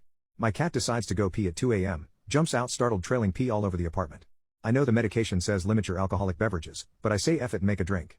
I clean the pee and finally fall asleep for about 3 hours. I wake up bright and early to the smell of cat poop. Still half asleep, I searched his normal spots and couldn't find any poops. He left it in the tub for me, a new spot, thanks cat. Easy cleanup and no worms, I take it as a win. I flush it down the toilet, bleach the tub, and obsessively wash my hands. I look at myself in the mirror while scrubbing my raw hands and holy crap. My face is swollen to the point I'm still surprised I can see out of my eyes. My tongue is flopping all over the place. I am having a severe allergic reaction to the tapeworm medication. That panic attack while falling asleep was actually an allergic reaction. I immediately video chat my doctor. He tells me to go get Benadryl immediately and writes me a steroid prescription. I get a call from their finance department on the brief walk to the pharmacy, $140 for that 5-minute virtual visit. I try to dispute the charge, she can't do anything. I just flat out ask her, can I just tell you about my crappy life then for $140? We talk for 5 minutes about how much my life sucks and she agrees. She was very nice about it, but still $140. She basically tells me that if I had waited a month to get a tapeworm and almost die from the medication, the virtual visit would have been cheaper without insurance. Effing love it in American healthcare. I cut my losses and went back to the same pharmacy from the day before and they asked me what's wrong. I lift up my glasses and they were like, did you know you were allergic to this medication? At this point, I'm like, why do any of you think I've had tapeworms before? Truly, complete mental breakdown. I buy my medication, a box of wine, and $20 worth of candy to ease the pain. I have been dating my best friend for a year, but I only found it out today. I've known my best friend for 5 years, but we've always been friends, nothing more. Or that's what I thought. Today he was spending the afternoon at my dorm, something he started about a year ago. We're laying on my bed mindlessly watching Sonic cartoons when he says, so baby, where do you want to go this Friday? Matter of fact, this is the first time I've been called baby by him, so that kinda shocked me. Instead of asking why, I froze and was just like, what's happening Friday? He turns to me and kisses me, again, first time, hugs my waist and goes, our 1-year anniversary, idiot. I'm making reservations. At this point I'm frozen. I genuinely don't know what to say. The dude I thought was my best friend, who never even showed interest in the dating thing, is under the idea that we've been dating for a whole year. I'm silent while he continues hugging me and scrolling on his phone, racking my brain thinking about what to tell him when his phone starts ringing. It's his mom, which he puts on speaker, and she goes, hi. Are you still with your girlfriend? Oh, so now his mom thinks we're dating too? He tells her yes, asks why she called. She asks for his help with family matters. He turns to me and goes, sorry, I'll be back in a bit, sweetheart. I just nodded. All right, see you in a bit. No questions, no screaming, just acceptance. He gets up to put on his sneakers and leans down to kiss me again, which I just accept at this point. It's a nice kiss besides the fact that my mind is somewhere else.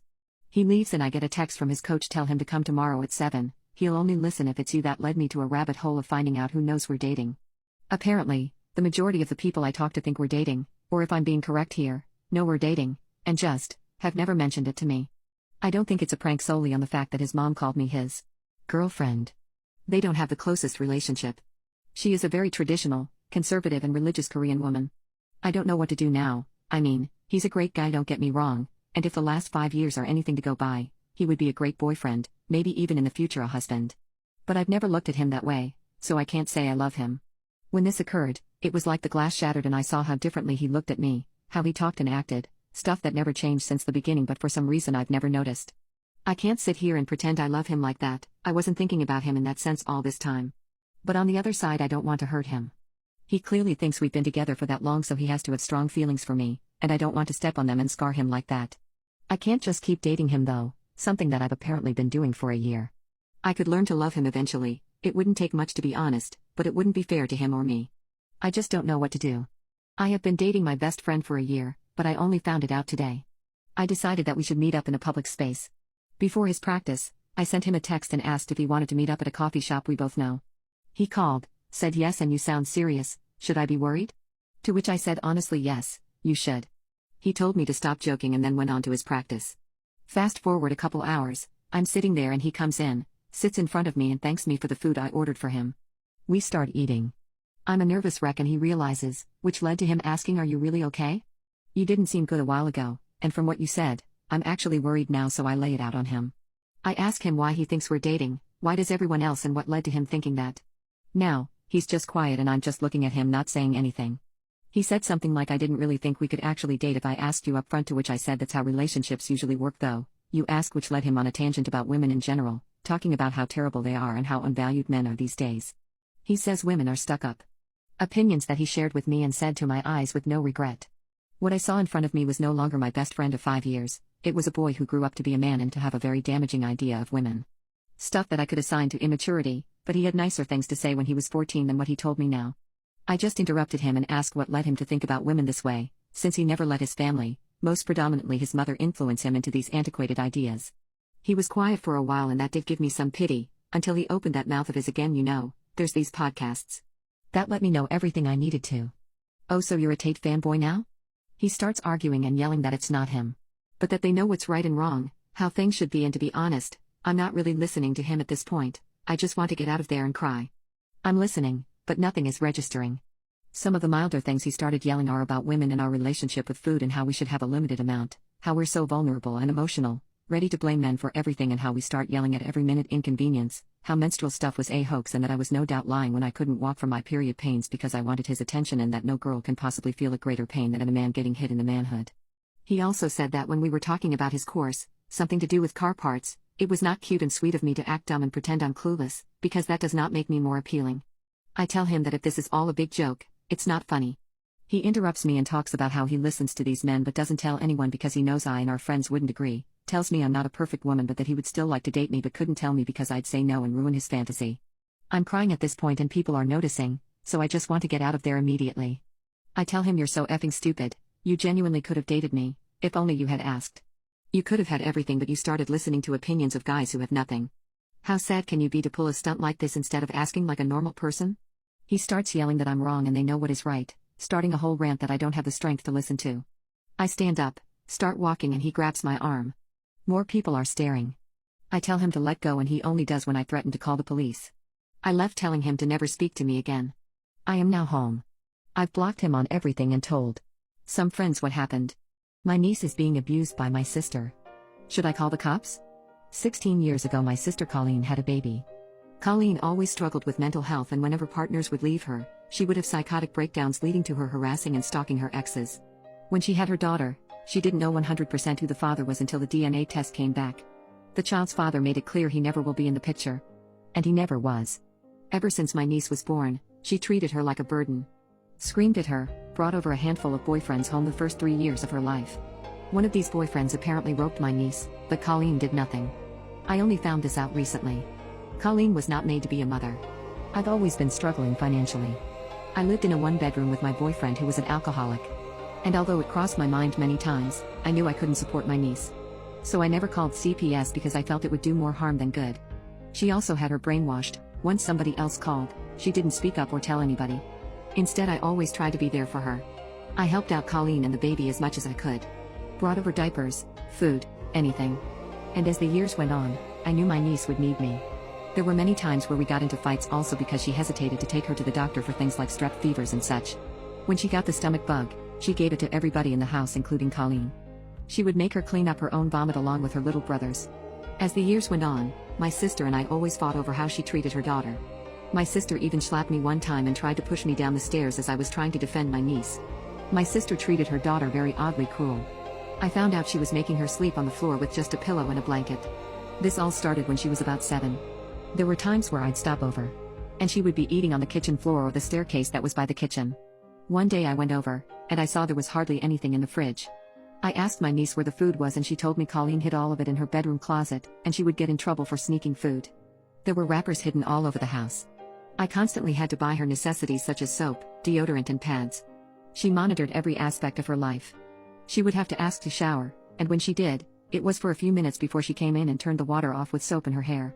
She always screamed. All the time. Called her disgusting names. As she had more children with another man, Colleen made her daughter wake up and change diapers, give baths, and take care of the kids as their father was in and out. I heard her terrify her by telling her aliens were coming to get her. One day, her daughter decided to put a piece of chocolate on her Christmas turkey in the oven, and Colleen ran over, grabbed mayonnaise. She shoved it down her until she puked. That disgusted me, and once again, we were at a screaming match. I don't know if I should call CPS. I got into an argument with my golden child sister. My mother proceeded to berate me and compare me to my brother, who is in jail for rope. My sister is the golden child and a miracle baby. Due to this, she has never worked a day in her life and our parents heavily favored her. This woman unalived my baby cat, and my parents blamed me for leaving the cat around my sister. 2 weeks ago my sister and I got into a verbal disagreement about money that was owed. We are both college students. My sister has never worked and refuses to get a driver's license, so I've had to front a lot of expenses for her over the 2 years we've been going to the same school. Over the years I've realized a lot of manipulation went into this. For instance, about a year ago, I was fronting basically every grocery expense for her because we were in a financial crisis. I believed she was broke and I wasn't willing to let her starve. Turns out she actually had thousands of dollars stashed away.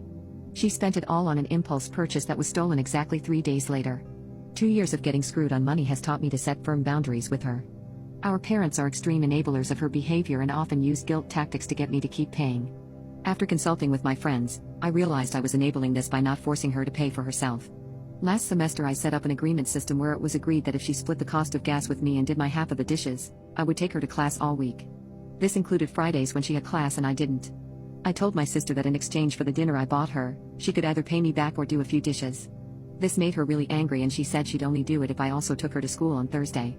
My sister signed up for all virtual classes this semester except one, so she didn't need rides, except to her Tuesday and Thursday class. Her class was on an entirely different campus than the main one. It would have been completely out of my way and I refused to do it. Since she didn't want to do the dishes I told her to pay me back. The argument escalated and we were both yelling things at each other. I told her to get a job and stop stealing from me because life isn't free. She balled her fist, put it in my face and said I deserved to get punched. It turned into a physical conflict at that point. We both got pretty bruised. My sister immediately called our mother and told her she was assaulted. My mom called me and decided to compare me to her brother, who is a severely abusive person who committed serious crimes like roping his ex, as well as doing the same to kids. To say that cut deep was an understatement. I've always been raised to be extra nice to my sister because my mom was an abused younger sibling, but this time they've both gone too far. My mom's stance changed quite a bit when she heard my side and not my sister's one-sided cry bullying, but I can't get over what she said. I've long suspected she's taken her anger at her brother out on me over the years and this confirmed it. I've decided to cut my sister out of my life. I really don't want to have to cut my mom out too, especially since our relationship used to be strong, but I can't let them think it's okay to treat me like this. The fact that every major action star is on steroids, but refuses to talk about it is a disgrace. Every single buff actor you see on television, movies or shows are on copious amounts of steroids. Juiced out of their gills and on the sawzall. Shout out Derek, more plates, more dates. Anyone who has worked out for any length of time knows this as a fact. These actors bulk up in 1 year for roles to absurd physiques that would take a natural person 5+ years to do if it is possible at all. This is not an opinion, this is a fact that everyone with any knowledge of muscle growth knows. The issue isn't that they are using steroids, it is that they aren't transparent about it. This leads to people having a worse body image of themselves and feeling like these celebrity bodies are achievable, which they are absolutely not. You will never look like Dwayne "The Rock" Johnson, and I don't know what John Cena looks like as I've never seen him, but I can guarantee he is jacked and you won't look like him. An actor is an entertainer, they do this because no one wants to see a weak-looking superhero, they want buff meatheads in colorful costumes. However, Hollywood needs to be more transparent that many of these bodies are not actually naturally attainable. You can gain a significant amount of muscle with time and effort. I am not denying that, but Hollywood bodies are not those. They are chemically enhanced bodies designed to be entertaining on screen. They are a costume, not reality. And don't even get me started on professional athletes. They are on just as much juice as anyone. The only person who is natural, has been natural and still is David Goggins. Stay hard and carry the boats. My dad invited a random substance addict into our house. He then tried to break into my room. I grew up with my dad and brother. My mom died when I was 10. I was only 13 and would already go out until late drinking in the park with friends. My dad was an alco and always too drunk to know if I was at home or not. I had free reign and no rules or boundaries. My dad used to invite random substance using strangers into the house. Often when I came home, these strangers and my dad would be passed out from too much substances. Or they would barely notice I was there and I'd go straight to my room. One day when I was 13 I'd come back from being out with friends. It was the early hours. I walked through the living room to go upstairs to my room and my dad was asleep on the armchair, clearly having done something and having drank a lot. The guy he brought back was around mid-50s, I didn't recognize him. He was still awake. He looked at me with bulging eyes and something was off about him. He smiled and stared. He tried to start a conversation with me but I was keen to get to my bedroom. I went upstairs and got my pajamas on for bed and then dashed to use the bathroom. As I was walking to the bathroom, he said to me, "You look nice in those pajamas," and he was smiling at me and creeping me out. I went back to my room instead of using the bathroom and I shut the door behind me. I had a lock on my bedroom door and I used that. He was then trying to open my bedroom door via force. I was so scared because I knew something was off and that he had bad intentions. I dragged my bed across my room to block the door in case he barged it open and broke the lock. He's knocking on the door. I'm just trying to say hello, don't be so rude, just open the door. His words are getting more and more aggressive with each sentence. I'm not responding. The bed is blocking the door and it's still locked and I can hear him pushing against the door, trying to get inside. I open my bedroom window and I scream. Again and again, help. Help. Please. At the top of my lungs. What I later found out was that my neighbor heard me and, knowing my dad was an alcoholic, was assuming something had happened to him. He came round. He must have seen that my dad is asleep. He comes up to my room and he's knocking to get in and I can hear his voice, a voice of safety. Although I trusted my neighbor, I'm so shaken up that I'm now just sitting in the corner of my room in a ball, crying and shaking and panicking. He knocks the door open and is pushing it open against the weight of the bed. He came in and checked on me, assuming I must be hurt. He just holds me whilst I compose myself and try to explain what has happened. The man is gone. But I knew he could come back any time in the future. This was the final straw for social services, and that's the night I ended up in the care system. I abandoned my girlfriend because I thought she was unfaithful to me. 4 years later she married my best friend and I discovered something horrifying. I was 21 when my girlfriend of 8 years got pregnant with another man and left me for him. I fell into depression and was fired from my job because I began to decline at work. My best friend Robert helped me get up and get a new job. When I turned 23 I met Sienna. She was a new friend of my cousin. We met and I quickly asked her out. She accepted and over time we became a couple. I was quite toxic towards her. I wanted to know where she was all the time and with whom. Sienna refused to indulge this type of behavior because she said that if she agreed to this over time I would get worse, that I should trust her. In all other aspects our relationship was quite good. I began to heal and the relationship and bond became stronger. We started living together. We lasted 6 years together and they were the best years of my love life. Sienna and Robert eventually became good friends. One Friday night I had to stay to work overtime to do some reports for the end of the quarter at that time. Sienna, Robert and other friends went out drinking. I got home around 12:30 and Sienna still wasn't there. I started calling her and her cell phone was off. Robert sent me a message asking if I was already home and I answered yes. He sent me a photo of Sienna and a man unclothed in a bed sleeping. He texted I was looking for Sienna to bring home and I found her like this. After crying uncontrollably I took several of my things and went to my sister's apartment. I texted Sienna that she was a beach and had to get out of my apartment by Sunday and proceeded to block her. When I got to my apartment on Sunday, her things were gone. In the first few weeks she never tried to approach me to talk or apologize. It got so bad because she helped me so much to overcome the previous infidelity and she herself was unfaithful to me. I walked away and avoided anyone who talked about Sienna. My best friend supported me and said that she wasn't worth it, that it was better to realize it now and not in the future when we were married. About 3 months passed and I decided to go to another state. I got a job and a small place to stay where I could adapt. I met several women but the relationships never lasted long. I never had social networks. I had communication with Robert but over time it became non-existent. 6 months ago I decided to download Facebook. I found my sister and checking her friends list I found Robert. In marital status he said married. Checked the photos of him and he married Sienna a year ago. I asked my sister about them and she said that they didn't know anything about Robert's life since I left. They have seen him at most 10 times in these 4 years but they never started a real conversation. I wrote to one of my friends on Facebook at that time, and he did have contact with Robert. I asked him about it and he told me that Robert and Sienna became very close because Robert supported Sienna after her altercation. He also called me an idiot for abandoning Sienna in her state even though she always supported me. I asked him what she was referring to, as I didn't know what she was talking about. He asked for my number and called me a few minutes later. Apparently that night they started drinking a lot, several of them left Sienna alone. After a while Roberto sent me the image, they woke up Sienna and she didn't remember anything. The guy that was next to Sienna ended up roping her. She was very bad, especially after I kicked her out of the house. She never contacted me because she was really in a bad way. She went to therapy and when she wanted to look for me she found out that she was pregnant. Robert supported her all the time. She ended up losing the baby. They started dating later, got married and apparently now she is pregnant. I told my friend that I didn't know anything about that. I always believed that she was unfaithful to me and that Robert never tried to correct me in that regard. I really feel terrible, mentally worn out with so much crap because I still love Sienna. Should I contact Robert or Sienna? My autistic son entered himself in the school talent show wanting to name every single iPhone ever made. My son is 9 years old and really struggles to make friends. Both the school and our family are constantly trying to help, but my sweet little boy simply cannot hack it. He is on the spectrum and loves talking about space and Apple. I am slowly teaching him social skills, but it takes a lot of face palms for anything to stick. He absolutely drives us crazy by talking about Apple products over and over. One time he talked so much about Apple while I was driving that I zoned out to the point where I ran over a cone. Last night he hit me with, "I entered the talent show." I truly did not expect him to proceed with, "I'm going to recite every iPhone ever made." Usually I try my best not to hurt feelings, but I simply cannot sit on the sidelines and watch my child commit social suicide. I gave an absolute no and reminded him all he talks about is Apple, and that his classmates do not want to sit there and listen to him talk about iPhones, again. He balled in my arms and said he had no talent. I let him cry it out, then we looked online at different talent show ideas. He didn't like anything he saw. Then a light bulb went off. This kid loves sound. He likes loud, annoying sounds that make me want to scratch my noise-sensitive ears out. So I downloaded him a DJ app. We found 6 songs that carried a lot of the weight, then he began mixing. He was awesome. I couldn't believe how easily he took to it. By the end of the night he was able to echo out songs and do all of these cool sirens and sounds while waiting for the beat to drop. He even came up with fading out the last song and setting a vibrating alarm on his watch in order not to lose track of time.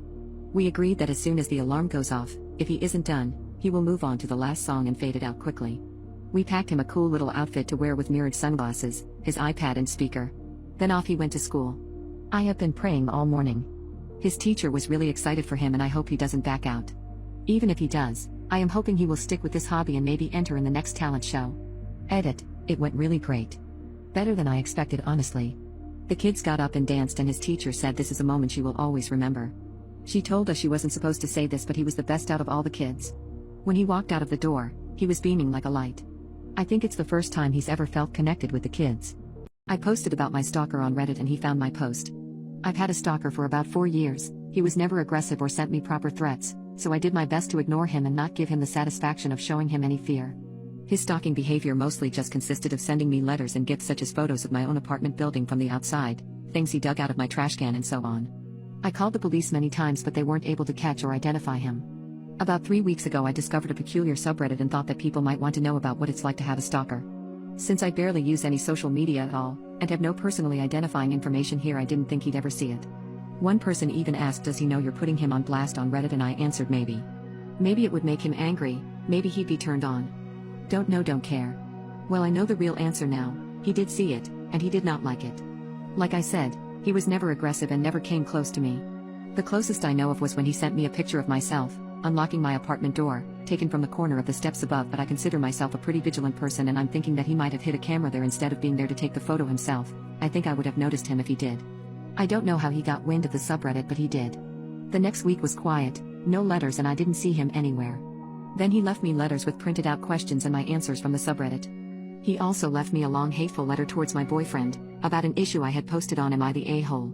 His letters were never hateful like that before, though he never seemed happy with my boyfriend. He wrote about how I should share the spotlight with him since I got so much attention thanks to him. A few days later I got a gift, but this time he didn't leave it in my mailbox or at my car like he usually did. This time he left it inside the apartment building right in front of my door. I didn't take it inside my apartment but opened it outside. It was a pretty big box, which was also unusual, and it was taped shut. He sent me several zip ties, a roll of tape, a TV remote with most buttons picked off, a pack of band-aids with a few used ones, and a framed picture of me. I could tell the picture was taken a few days ago and my boyfriend was next to me but cut out of the photo. The frame was shattered and the package was full of glass shards, clearly more than just what could have fallen out of the frame, and they were also intentionally put inside the crumbled newspaper that was stuffed in there to keep it all in place. I called the police right away and gave it to them. They were more concerned this time and told me they'd send patrol cars more frequently. He didn't show up or leave me any letters or gifts for about another week and a half. But 8 days ago it started again. I found letters in my mailbox where he wrote about how he wasted his time on me, how I haven't been appreciating his effort, how he was wrong about me being special. 5 days ago I left my apartment in the morning and heard a crunch sound as I stepped on my doormat. He put broken glass under it at night. I went off to work because I was in a hurry and was just going to make my boyfriend call the police, but then I found my car had also been vandalized. The sides were scratched, lights smashed, and the windshield had a phrase painted on. "It's time soon, miss my last name." I went back inside and called the cops myself. They found the same phrase on a note under the doormat. This time they really took me seriously, which might have been because I was just angry at this point, which I made very clear. If for some reason, you're like me and just too stubborn to be afraid of a stalker like mine, then all of this, the letters, gifts, photos, even the damn glass under my doormat, are just really annoying and inconvenient. But my car was useless to me now and the threat scared even me. I did have a dash cam in my car and it caught everything. The police took the footage as evidence and they told me they'll look into it further and promised to send more patrol cars again. Then it was quiet for 2 more days. Until 2 days ago, someone rang the doorbell at just after 4 a.m. My boyfriend and I got up, but we were both hesitant, but I saw blue lights outside and just as I got up I heard them shouting, "This is the police, please open the door." They told us they were called by one of our downstairs neighbors, who came home from his night shift about an hour earlier, and heard someone else enter the building after them before the door fell shut. This neighbor then went into his own apartment and looked through the peephole. We have motion activated lights in the stairway, so he waited to see if they turned back on. They did.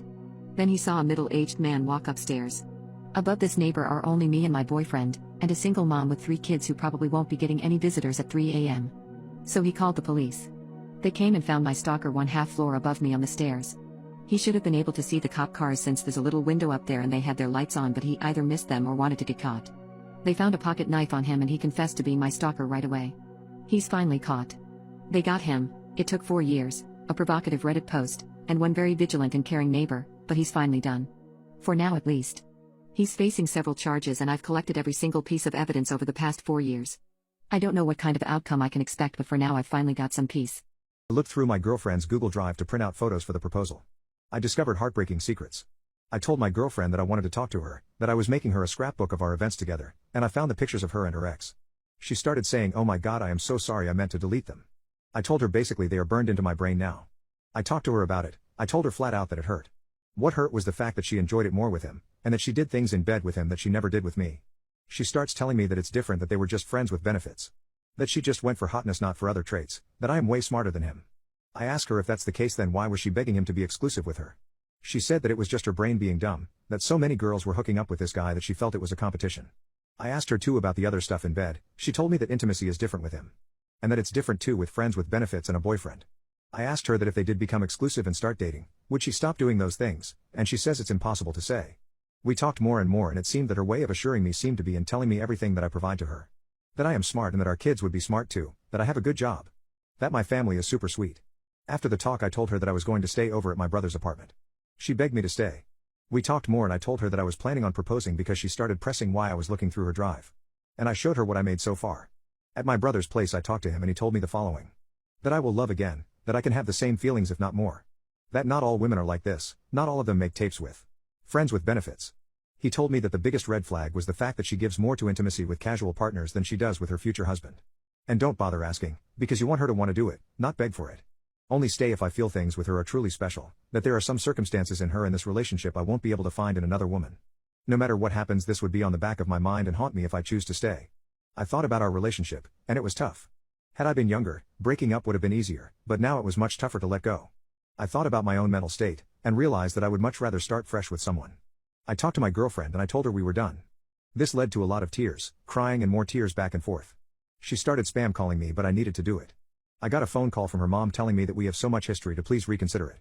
I had mutual friends reach out to me. It's been crazy. My husband recently passed away. I found out that he has another child he has kept a secret from me. My life was turned upside down last month when I was informed of my husband's death in a work-related accident.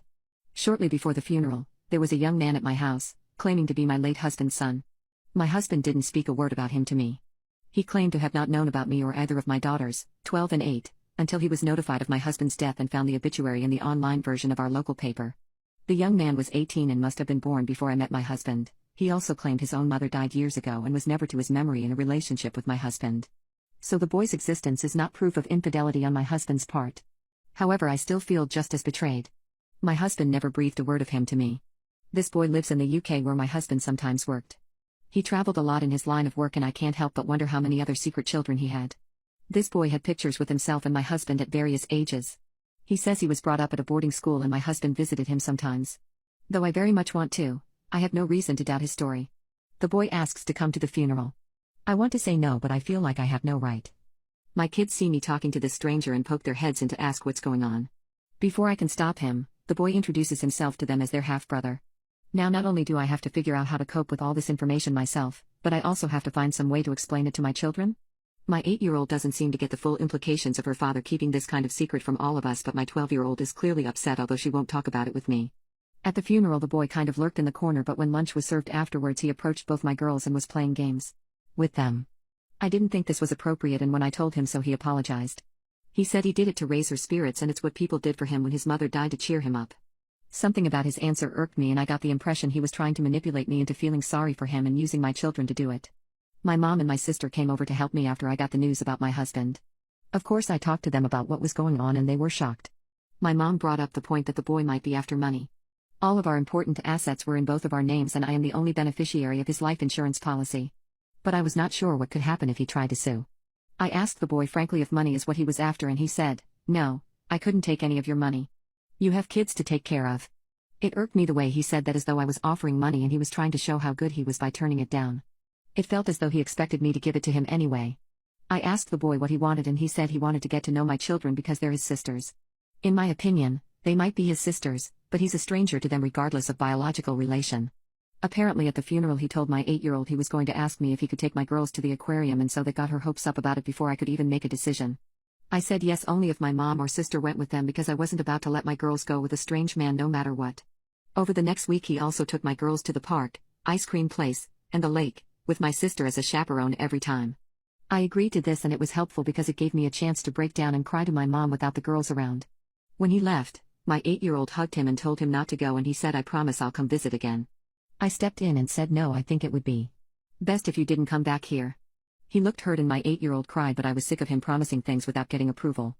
She thinks it's a cool mystery like from a TV show that she has a secret brother, and she doesn't realize how disturbing it is that her father hid his existence. My sister asked me later why I told him not to come back, and I told her I think the whole thing is weird. I don't know this boy or his real intentions. He could be some kind of weirdo trying to get my girls alone. My sister says I judged without ever getting to know him, and he seems like a very sweet young man. He grew up mostly without a family, and he could have been jealous that my girls got all his father's attention, but instead he wanted to connect with them. My opinion is that even if those are his intentions and he's totally innocent, I still don't want him around my home or my girls. To me he is just proof that my husband lied to me for years, and it makes me sick to look at him. My girls don't need this drama either, and even my 8-year-old is going to be traumatized when she is old enough to realize how much her dad was hiding. Me or my girls don't owe him anything.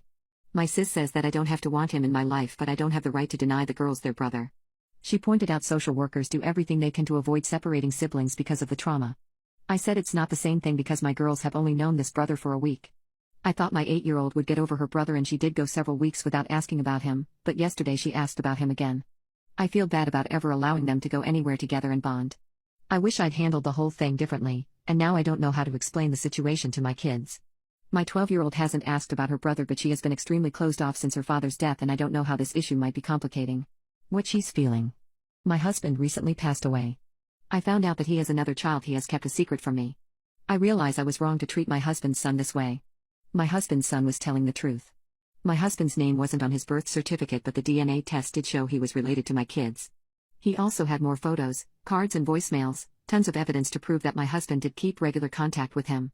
Apparently the son's grandparents were his legal guardians. My husband occasionally gave them cash as under-the-table child support. I did notice that my husband sometimes made large withdrawals when he went overseas. He said it was because shops there don't take his card. I wanted to believe it was a scam because I thought it made more sense than husband having lied. Talking to my husband's son a bit more revealed he'd been lying to him too. Apparently he told him he was a cowboy and a pro football player, then when son googled him he switched to saying he was a gangster who had done prison time. Needless to say, none of that is remotely true. I can't fathom what could possess him to behave this way. Lying to me, lying to his kid, not raising his kid. I'm questioning everything husband ever told me and wondering if it was me who died, would he have abandoned our kids as well? I feel horrible for that boy. I'm in therapy and working on ways to cope and forgive husband for my own peace of mind. She's helped me work out why I reacted to husband's son the way I did. I thought he was manipulating me and my kids, but what I actually sensed was that he wanted something from me and my kids. I felt like me and my daughters were not in a place to give anything emotionally or financially, so I recoiled from him. But that doesn't mean he's a threat. My kids went to therapy as well. 12-year-old has weekly sessions. However, my 8-year-old hated it, so I've pulled her out for now. I personally don't feel like I'm in any place to have any kind of relationship with husband's son, and I don't think he wants one with me, but I will allow him to visit sometime if my girls want to see him. Sis agreed to continue to supervise. As far as money goes, the lawyer advised me that there aren't many assets that son is entitled to because they were in both my and my husband's name, except for a few investment accounts that were only in my husband's name, thankfully not where the majority of our savings are. I know people think I'm an evil witch for caring about money, but I needed to feed, clothe, and educate my own children. My older brother wants to date a girl half his age. My parents blamed me when she rejected him. My brother Adam is one of those men who listens to incels online and says horrendous things about women. My parents adore him, their beloved son and golden child. They enabled him through everything and feed his ego 6 meals a day. He's 38 and unmarried, even though he has probably had around 50 girlfriends since high school to now. One night as we were all having dinner with some of our family because they were visiting, my brother expressed that he wants to get married soon. I was so happy for him and immediately smiled. My father asked who? And he went, well, she doesn't know yet, but I have my eye on this girl Ella next door, the blonde one. She's smoking hot and freaking gorgeous. The table was filled with a bit of confusion and some support. I reacted differently. I asked him, Ella next door? Isn't she 19? You're 38. His response is what made my already insufferable brother look worse to me. He said men get their life together, and when around my age and as successful as me, we want new meat to have children with who carry our line on, real young women who are fertile. I told him this was a weird, creepy and twisted way to talk about women, and I got trashed by my parents. He went on to ask Ella out and obviously she rejected him. According to my parents he was persistent and she told him, weren't you like 19 when I was born, weirdo? Now they suspect that somehow I am the mastermind who brainwashed and told Ella to reject him because of what I said during dinner, since nobody would really reject their perfect boy. They are blowing up my phone, waiting for me at my job, asking for me at my college so that I can fix what I did to make Ella say no and make her say yes. I've never talked to that girl. I'm glad she didn't put up with this bullcrap though. There is nothing to fix, I've done nothing. My mom is asking me to publicly apologize to my brother at a little party they're having this weekend because thanks to me our family has labeled him a creep and it probably got to Ella. I don't want to do that. My mom is saying stuff like, when I won't be here you'll remember what you did to me. My dad says he regrets having a kid so much later than his first because I have no manners and am embarrassing. I'm telling them it's human decency to understand Adam is creepy, but they're calling me a hater and demanding I apologize or they'll cut contact. My wife is so overprotective over our children that it's crumbling our marriage.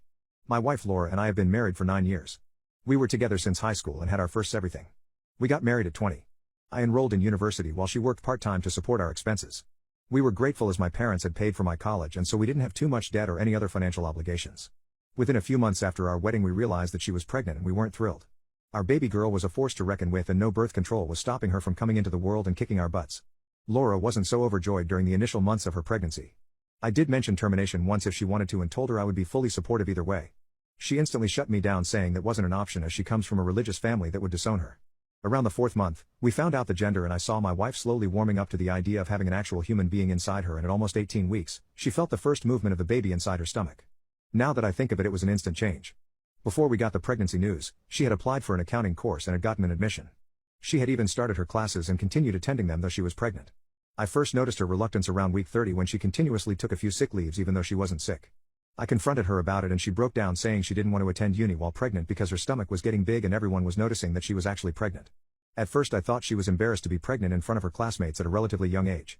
But upon further talking to her I realized that she wasn't embarrassed. Rather she was afraid someone would try to hurt her. She was terrified of falling down the stairs or slipping or eating something she wasn't supposed to or drinking alcohol accidentally. I was confused and like any other person thought her fears were way too irrational. Why would anyone try to purposefully hurt a pregnant woman? I asked her if she felt like she was being threatened by someone and she simply shook her head no. She begged me to let her drop out just until the baby was old enough to go to daycare or be placed with a babysitter. She promised me she'd continue with her studies after. Fast forward a couple more months and she gives birth to our beautiful baby girl. I was so instantly in love with her and so was my wife. During the remaining months of her pregnancy, my wife rarely went out and that too only for appointments at the doctor. I called her mother and asked her to be with my wife for some time so that she wouldn't be alone all day. My wife wasn't a big fan of that idea either, but she liked the idea of not having to do rough jobs around the house since her mother would help her out. After delivery was the worst. My wife didn't let anyone help her out with the baby. Everyone was so excited to meet the baby, but my wife was so on the fence and overwhelmed with anyone holding our daughter that it started annoying everyone. Soon everyone started talking behind her back.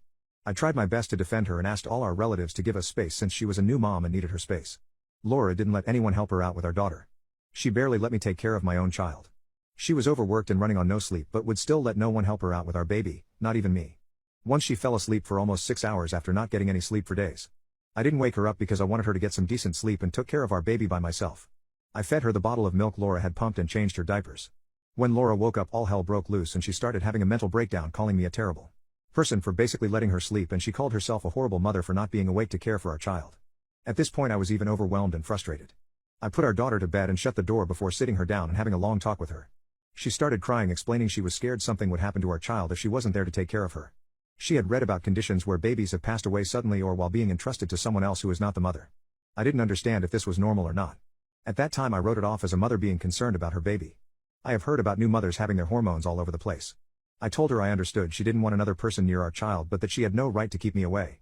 I explained that we are a team and we would be raising our baby together, not just her alone.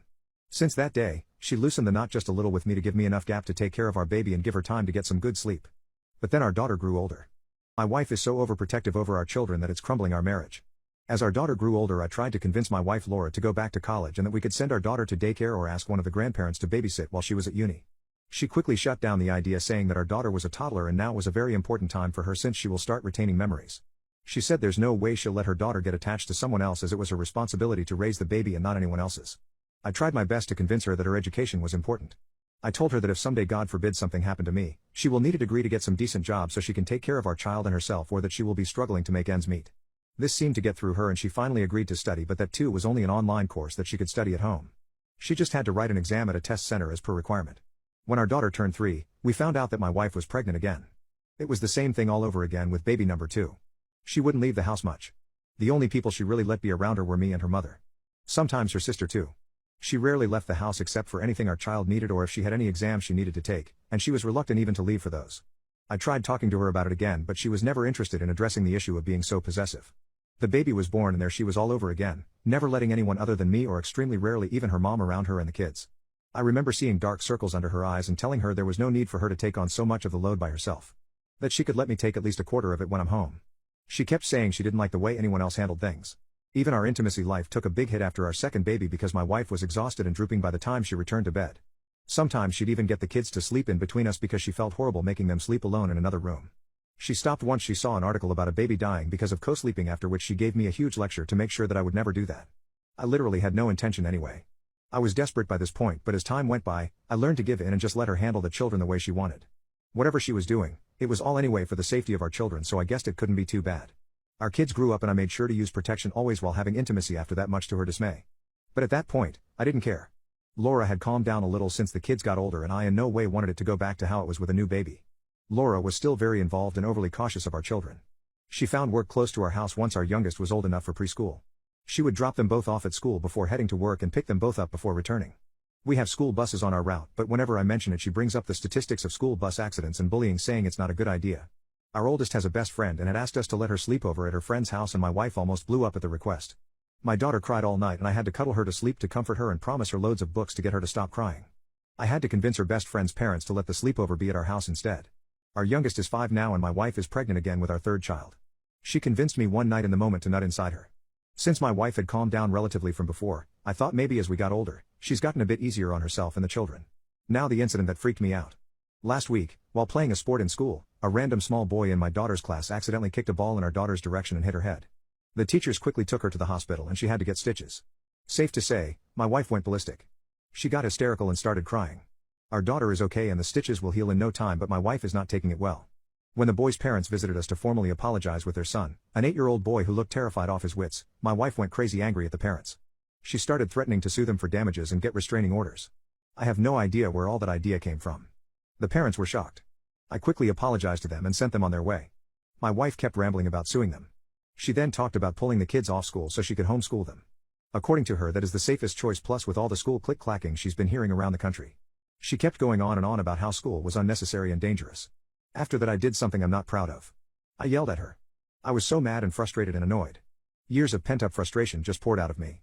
I think for a moment I forgot she was even pregnant with my baby. She looked at me with teary eyes before getting up and walking away. It's been almost a week now and neither of us has taken the effort to apologize or speak to each other. The only communication we have is regarding the children. I am absolutely adamant about not pulling the kids out of school. They deserve to have a normal school life with friends and a typical growing up experience. I'm not about to take that away from them because my wife gets crazy protective over them. I don't know how to handle this. I'm already looking into therapy, but it's going to be a bit hard to convince her. Is there anything else I can do to get her relaxed over the children? Update 2. My wife is so overprotective over our children that it's crumbling our marriage. My wife found the post on my phone 2 days after I had posted it on the site.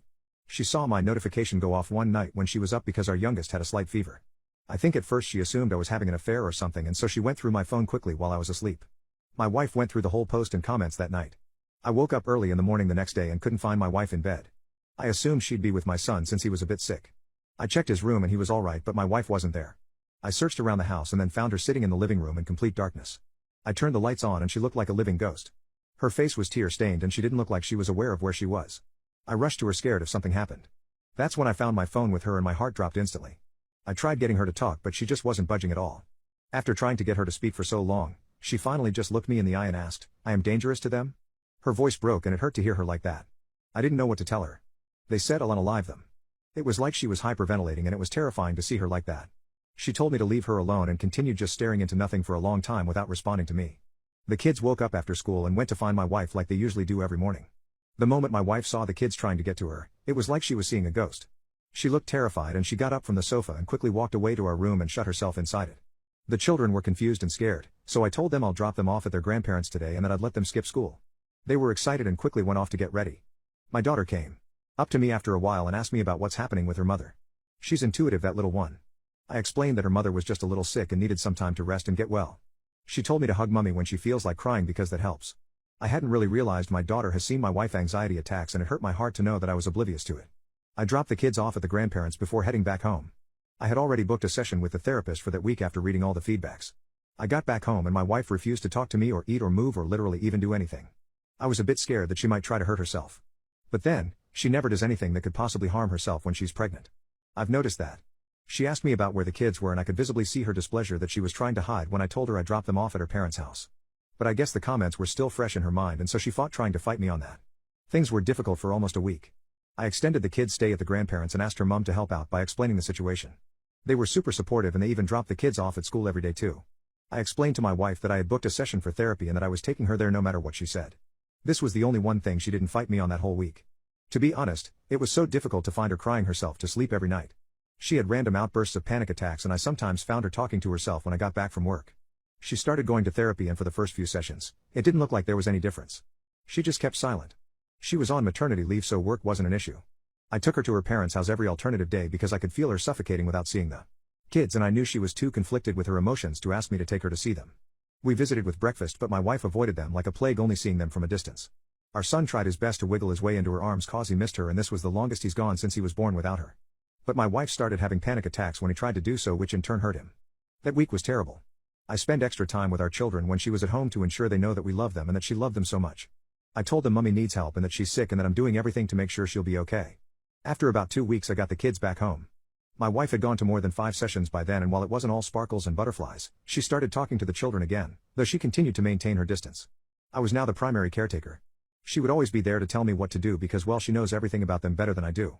She was talking again to me and her mother. It was a bit better. Around a week ago, after one of her sessions, she came back home and told me that she needed to talk to me. I put the kids to bed and we locked ourselves in our room to speak. My wife explained how she always wanted to tell this to me but she never got around to it, and that the therapy sessions with the doctor had finally made her realize that it wasn't fair of her to not explain something like this to me. I had suspicions that something happened in her first pregnancy that completely altered her attitude towards everything. And I was right. Around her 24th week, 9 years back, my wife met someone. It's crazy how one incident changed the rest of our lives. My wife was still enrolled in uni and she had quit her part-time job at a diner following the pregnancy. But my wife still frequented the diner to do her homework and assignments when she doesn't have classes since it's only walking distance. On a day like that, my wife was in the diner and had to use the washroom. She headed to the women's washroom and after getting inside, she heard noises and painful grunts from someone. It looked like a woman in agony. My wife went closer to the stall where the woman was and asked if she needed help. The woman was hesitant but after some time opened the door to take the offered help. Turns out, the woman was miscarrying. She was a middle-aged woman and was around 17 weeks pregnant. It was a huge shock to my wife then, but she didn't hesitate to get down and try to help the woman. The woman was bleeding into the toilet. My wife tried helping her relax, and at some point, the woman realized she was pushing the baby out and asked my wife to catch it since she wanted to bury the baby properly and not just Kobe it down the drain. My wife explained how she felt like dying when she felt the baby in her hand. She explained that he was the size of her hand. She wrapped the baby in some spare cloth and helped the woman back on her feet. Somehow, she managed to bring the woman to the hospital where the doctors took care of her. My wife stayed with the woman the whole day. The woman had lost her consciousness around halfway, but once she was conscious again, my wife sat by her side to offer moral support. It's during this time, the woman told my wife about her story. She explained how her boyfriend is abusive. He had slapped her prior that day and she somehow managed to escape, but her stomach had taken a pretty big wound. She got inside the first restaurant she saw when the pain became unbearable. The woman told her how this was the second baby she's losing. Apparently around a year ago from then, she had entrusted her 7 and 4-year-old girls with her boyfriend when she went to work. But he threw a party and instead of keeping an eye on them, he was too occupied. The 4-year-old was playing outside and ran into the road when she saw a cat. A car knocked her. As a father, it boiled my blood to hear just how another man could be so careless about his child. That woman told my wife that no one would care for a child as well as their mother would. She told her to never trust anyone else with her children because no one puts enough effort to ensure the safety of her child as much as she could. My wife has never met her again after that day, but that one incident altered her brain chemistry so much that she started viewing everything and everyone as a threat to our children. It all made sense why she was so careful even just walking when she was pregnant. It feels maddening that one day changed our lives so much. My wife told me that she loved our children so much and that she's living for them, but she also explained that she's willing to understand that they are separate human beings who need to grow on their own without her. She doesn't claim to understand yet, but I know she needs time. As of now, the sessions have proved a tiny bit helpful in some of her attitude changes. I'm hopeful that she may come around better as she continues this. Call me Dominic Toretto, because for family I will go to world's end. My maternal family is known for having outbursts of anger, the kind that blurs vision and turns everything red. No one in my family embodied these qualities more infamously than my great-grandmother Maddie. Maddie was violent with her words and her fists as well.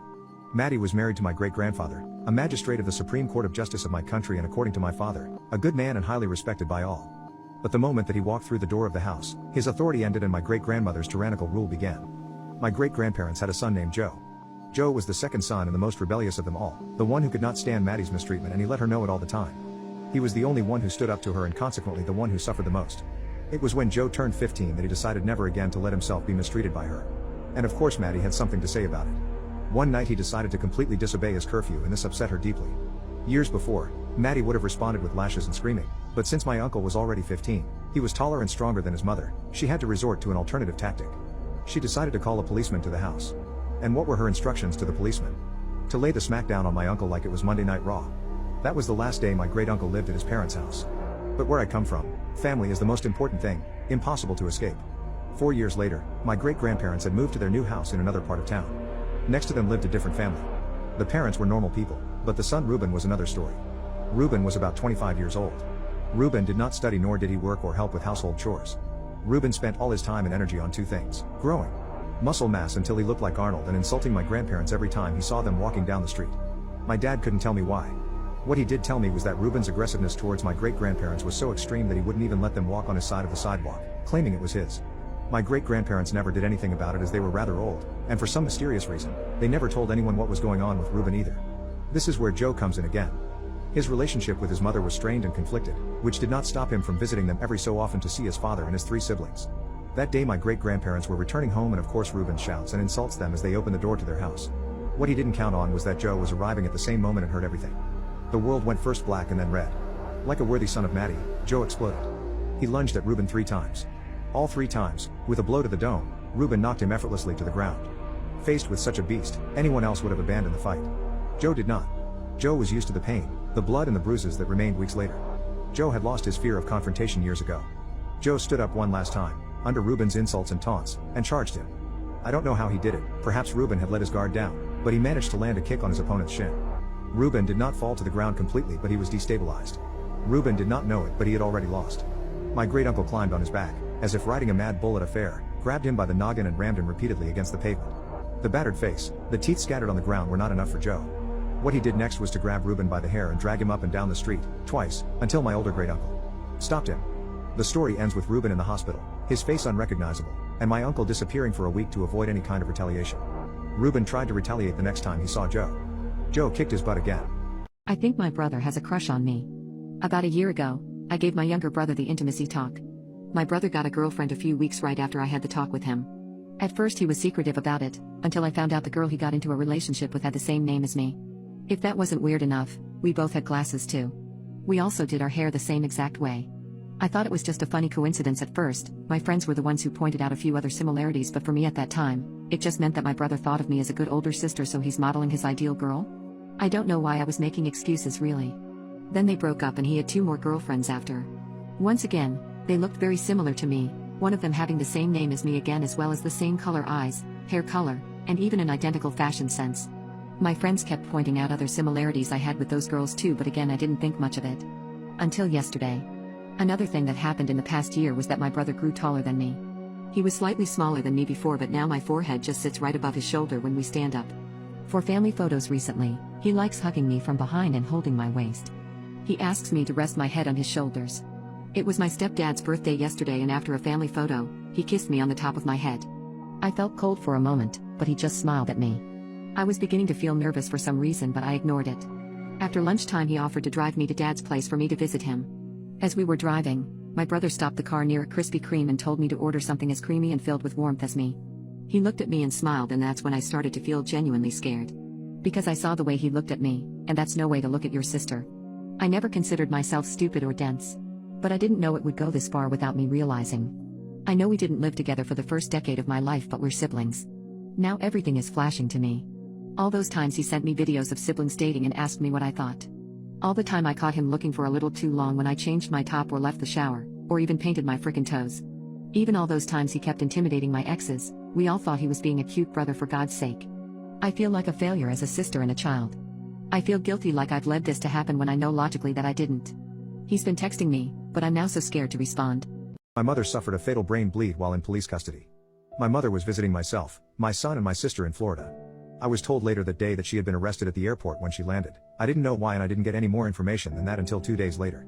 At that time, her in-laws called me and stated they needed to put me in touch with the jail chaplain because I was her next of kin. From information from her in-laws who were picking her up at the airport that morning, and the nurses who later cared for her in the hospital, I gathered this: she began complaining that she couldn't breathe on the plane, was trying to remove her mask and was in great distress. She was coherent but kept repeating that she was unable to breathe and panicked. The airport they were flying into was contacted to have first responders there upon landing. EMT and police responded. While she was being checked over by medical, the police looked up her name and saw that she had a 16-year-old bench warrant for a DUI in Pennsylvania. She is in Rhode Island Airport and is a resident of Connecticut. The police then bypassed medical and took her into custody for that warrant. This arrest, based on my estimate of when the plane landed, would have been about noon when she landed. She continued to express something was wrong and she didn't feel right. She was placed into a holding cell, and when they came to retrieve her for first appearance in court the next morning, she was unresponsive. No one has been able to account for the time between the arrest and when she was found the next morning. I'm assuming the police have that information. I was contacted because after having been found in her current state, she was transferred to the hospital, then brought to a different hospital who was better equipped to care for her condition. She was in the neuro ICU at Rhode Island Hospital. The doctor there let me know she had a severe brain bleed on the left side. They needed my decision as to whether they would perform surgery to prevent further damage, or give conservative treatment and allow her to pass away. If they were to perform the surgery, she would be on a feeding tube and trot. She would be unable to move, breathe or speak on her own. The other option was given to remove life support and allow her to pass on her own. The doctor stated even with the surgery, there would be no better long-term outcome and she could still suffer an acute herniation in the brain and die later. I believe the brain bleed began on the plane and she was left in the holding cell as it continued until it caused irreparable damage. I flew from Florida to Rhode Island to be with her when they removed life support. They allowed me to stay for 2 hours as she continued to breathe on her own. They transferred her up to a room where she was looked after until she passed away around 4 a.m. the next day. She survived 11 hours on her own. I requested an autopsy be done. I haven't been able to bring myself to find out what I need to do now, but I just read a few days ago that you can't file wrongful death lawsuits after 2 years. That will be here January 29, 2024. I don't really know what to do. What information do I need to gather? Who do I need to contact? I live in Florida, she in Connecticut, and all of this happened in Rhode Island. I truly believe her death was avoidable, and as a healthcare provider myself I know that if you catch and treat a brain bleed within the first 6 hours, it can be treatable with minimal loss to quality of life. Her own mother had a stroke and survived it. She only has speech issues resulting from her bleed. My girlfriend's abusive ex refuses to leave US alone. I met my girlfriend Emily 3 years ago at a store. We hit it off immediately and then 2 months later we started dating. Before we started dating, she told me of her past relationship. Her boyfriend during their relationship was abusive. Verbally, emotionally and sometimes physically. She broke up with him after 3 years together. She knows I hate his guts, that I think of him as despicable, and I'm glad that this dude lives 17 hours away. While they were together, Emily had made a bond with her ex's child. When we talked about this, I initially understood her feelings toward his child, having practically raised them, and supported her wanting to stay in contact. Her ex soon decided to cut her off shortly after we started dating. Nothing was heard from either of them for 4 months. Then the harassment came. He would blow up her phone with dark humor jokes, saying how bad of a person she was, how he knows that she'd F up her current relationship, the list goes on. I told her that this was unacceptable and to block him. She agreed and did so right then. Now we come to the present. We were just after having intimacy, and her phone goes off. It was on my side of the bed and it caught my eye because it was a text from the ex. I shouldn't have, but I checked the message, and it opens the whole conversation. And they're chatting as if they're good friends. I'm confused. I've lost count how many times she's told me she hates him and doesn't want to talk to him ever again. The latest being a few days ago. But this has apparently been going on for at least a month, and I'm shocked that she hasn't told me, when he tried to contact her last year. I didn't say anything as I didn't want to start the conversation at the time. She tried to hide it from me later when he texted again, seeing the notification and quickly scrolling past it when showing me something. I confronted her about it and she said that he's just talking to me about his kid when there was no mention of him at all in the texts. I feel bad for intruding, but to see that going on. Am I just insecure? My girlfriend's abusive ex refuses to leave US alone. I decided to have a sit-down talk with my girlfriend. I asked her why she was really texting her abusive ex. She said that she needed someone to talk to about life and vent, and apparently he's a better choice for that than I am. I also was shown all of the messages. She didn't bother trying to delete anything as it would show that it had been. But he was clearly trying to drag her back or break apart our relationship. Subtle flirting and even some knight in shining armor bullcrap. He flat out insulted me in a text message, and she did not bother to even acknowledge what he said. Later, she told him she thinks I cheated in the past with my former boss, because I sent her and my manager memes about work. My former boss is my cousin. I read multiple messages from the ex on how he would have hospitalized me if he was still in town, how he was so upset about her that he put holes in his wall. How he would never cheat on her, even though he cheated 3 times. She didn't tell him we had gotten it sorted out, that I proved to her that I had never in fact cheated. She didn't tell him anything to dissuade him or diffuse the situation after he had threatened me like that. Whether she thought it was serious or not, I was very upset by what I read. I felt like I had no value to her and that I wasn't trusted. No matter what I did for her, it seemed that I wasn't enough. I pressed her and I told her she has two options. She cuts him off and we go to therapy, or she can continue to have her chats with him and I walk away. Honestly, I should have just ended it myself, but I was curious as to what she would do. But it's over. She refused to cut him off, saying her only chance to talk to his child again is by talking to him. I told her that if a child that isn't even hers and a man who abused her is all she really cares about, then good luck with that. I grabbed my stuff and left. I then let my emotions get a hold of me. I called her parents and ended up telling them we've split. They're great people. They told me they're sorry that things turned out the way they did. They've even invited me out for dinner Friday, just me and them, so I can get some of my tools I've loaned them and to talk more about this. I thought about declining their offer to dinner, but her mom is too sweet for her own good. And her dad and I always have a blast having a drink together. So I'm going on Friday. I've doubled down on my decision. Update 2. My girlfriend's abusive ex refuses to leave US alone. Emily has tried contacting me nonstop, from calling to messaging me, begging me to talk with her and work things out. I replied only once, saying that I gave her a chance to work this out, to compromise and go to therapy together. Only for her to refuse and choose her ex and his child, who has never really loved her, over me. Apparently yesterday he cut contact with her, blocking her on everything, and honestly, I saw it coming. But he'll probably do it all over again when she finds a new guy. She's a wreck and I pity her somewhat, but she's made her bed and it's time for her to lay in it. I told her that there will be no second chance, that I was finished the moment she made her values clear, and again suggested she get therapy. I wished her the best and then deleted her off my phone and anything else she was on. I went out to dinner with her parents last night, and it was actually a good time with them. Her parents were kind yet to the point. Her parents told me not to mince words or leave bits out and just tell them exactly what had been going on. I tried to tell them that while I respect them, that I did not want to drag them into our relationship problems and wanted there to be no issues with them and their daughter. Well, her dad told me they had already had a long talk with Emily, and regardless wanted to hear my input. So we talked. I told them about her ex and his kid, his threats, him trying to break up our relationship, her lying and hiding his messages. I told them I gave the choice and what she chose. I insisted to them that they take her to seek professional help, that if she keeps this up she's going to tear herself up, and any future relationship. I want her to be happy someday, but it just won't be with me. I'm tired of the lies and deceit. I just want to move forward and live my life. And I hope she can do the same. Their response was not exactly what I expected. They apologized to me for her actions, that they were disappointed that things turned out as they had, but supported my decision to walk away from her. I won't lie, I had expected them to ask me to talk to Emily and try to move past it. But there was not even an inkling to that. Her mom came and gave me a hug, but her dad just seemed dejected. I'd never seen this man look this way, and it felt like a punch to the gut. It hurt seeing him like that, knowing there was nothing I could do. We ended up just sitting there in silence for a minute before he decided to order a round of shots. A round turned into two, and that seemed to help relax everyone as we started chatting about my future plans, their retirement, goals and hopes. We were out for 3 hours, chatting as if we were just normal people.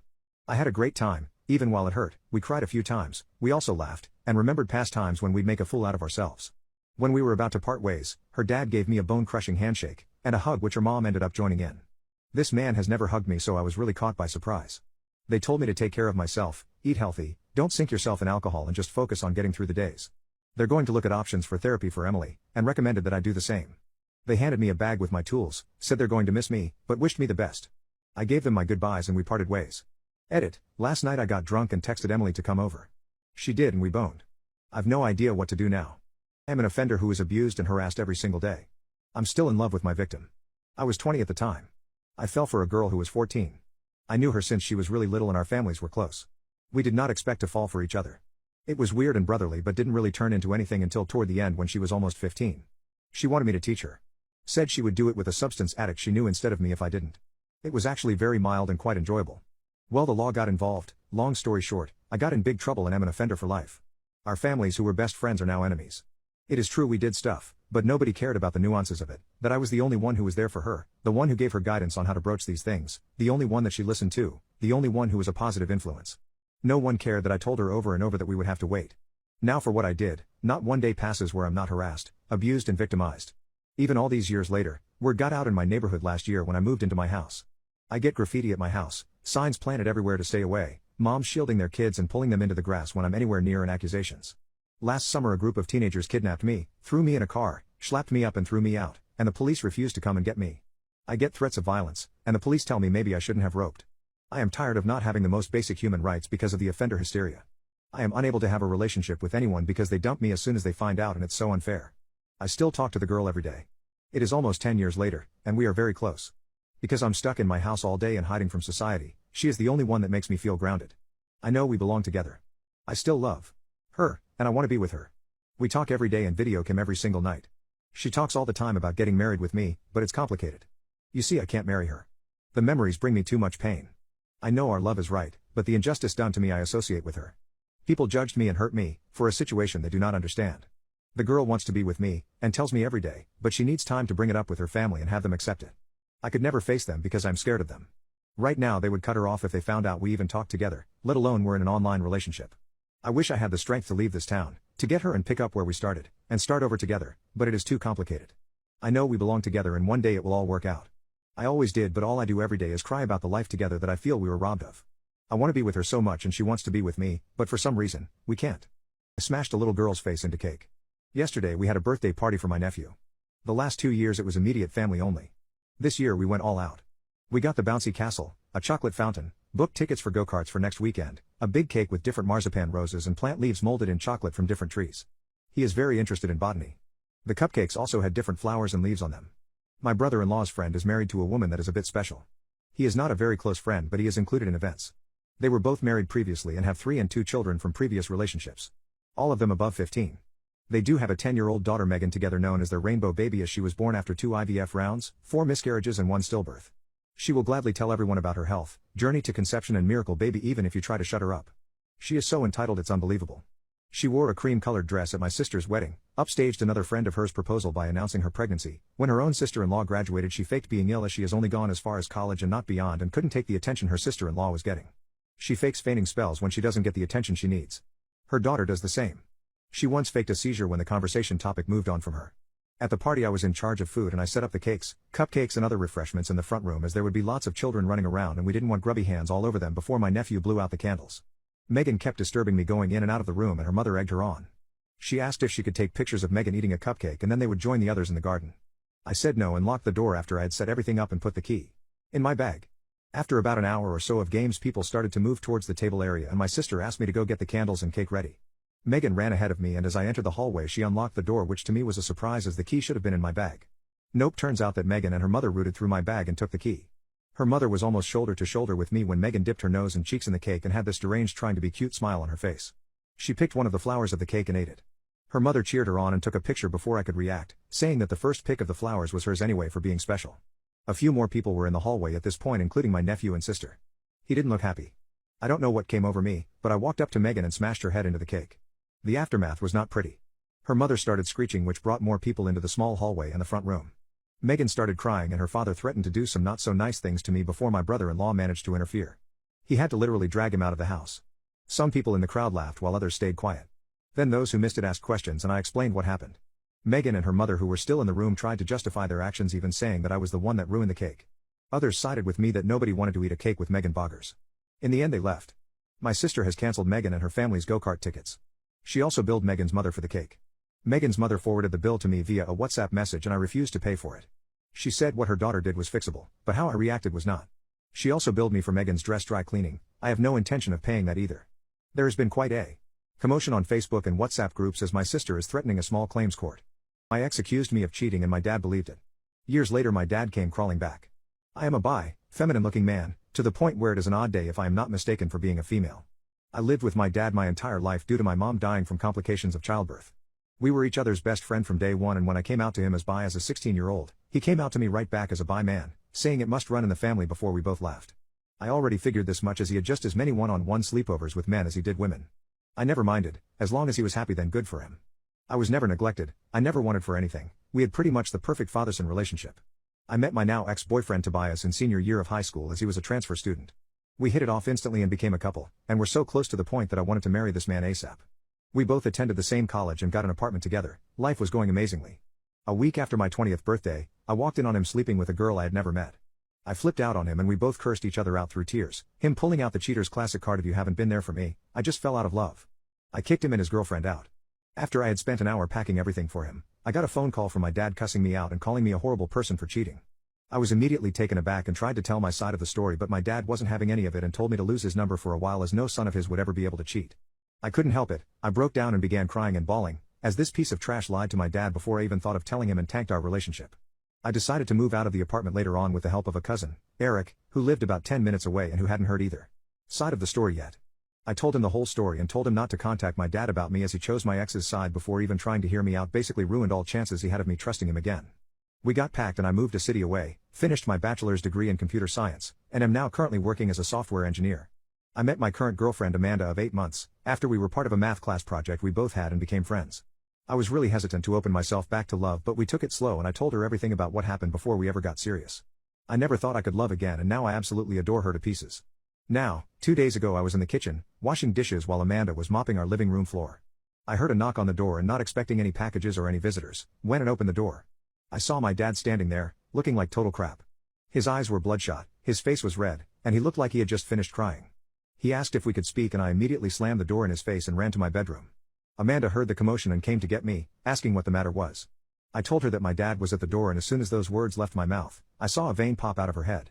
She then proceeds to go out there and scream at him for what he put me through over the last year, telling him he has no nerve to show up here and to get his sorry butt out of here. He told her to tell me that he learned the truth from Tobias after he texted him out of guilt and confessed to everything and then he left. I went on my Facebook Messenger account which I haven't used in months and there I saw that he had sent me messages detailing everything he told my girlfriend, along with his new phone number and that he had gotten my address from Eric after prying for it for days. I haven't blocked him yet and I asked for a meeting for him to tell me, in his own words face to face, everything that happened. I told him that this was not to be considered an attempt at reconciliation and that I do not know if I could ever trust him again. He understood and we are meeting at a local park later today. I don't know what he will say. I helped my brother's ex get brutal revenge on him. My brother is a violent, manipulative piece of crap to everybody in his life.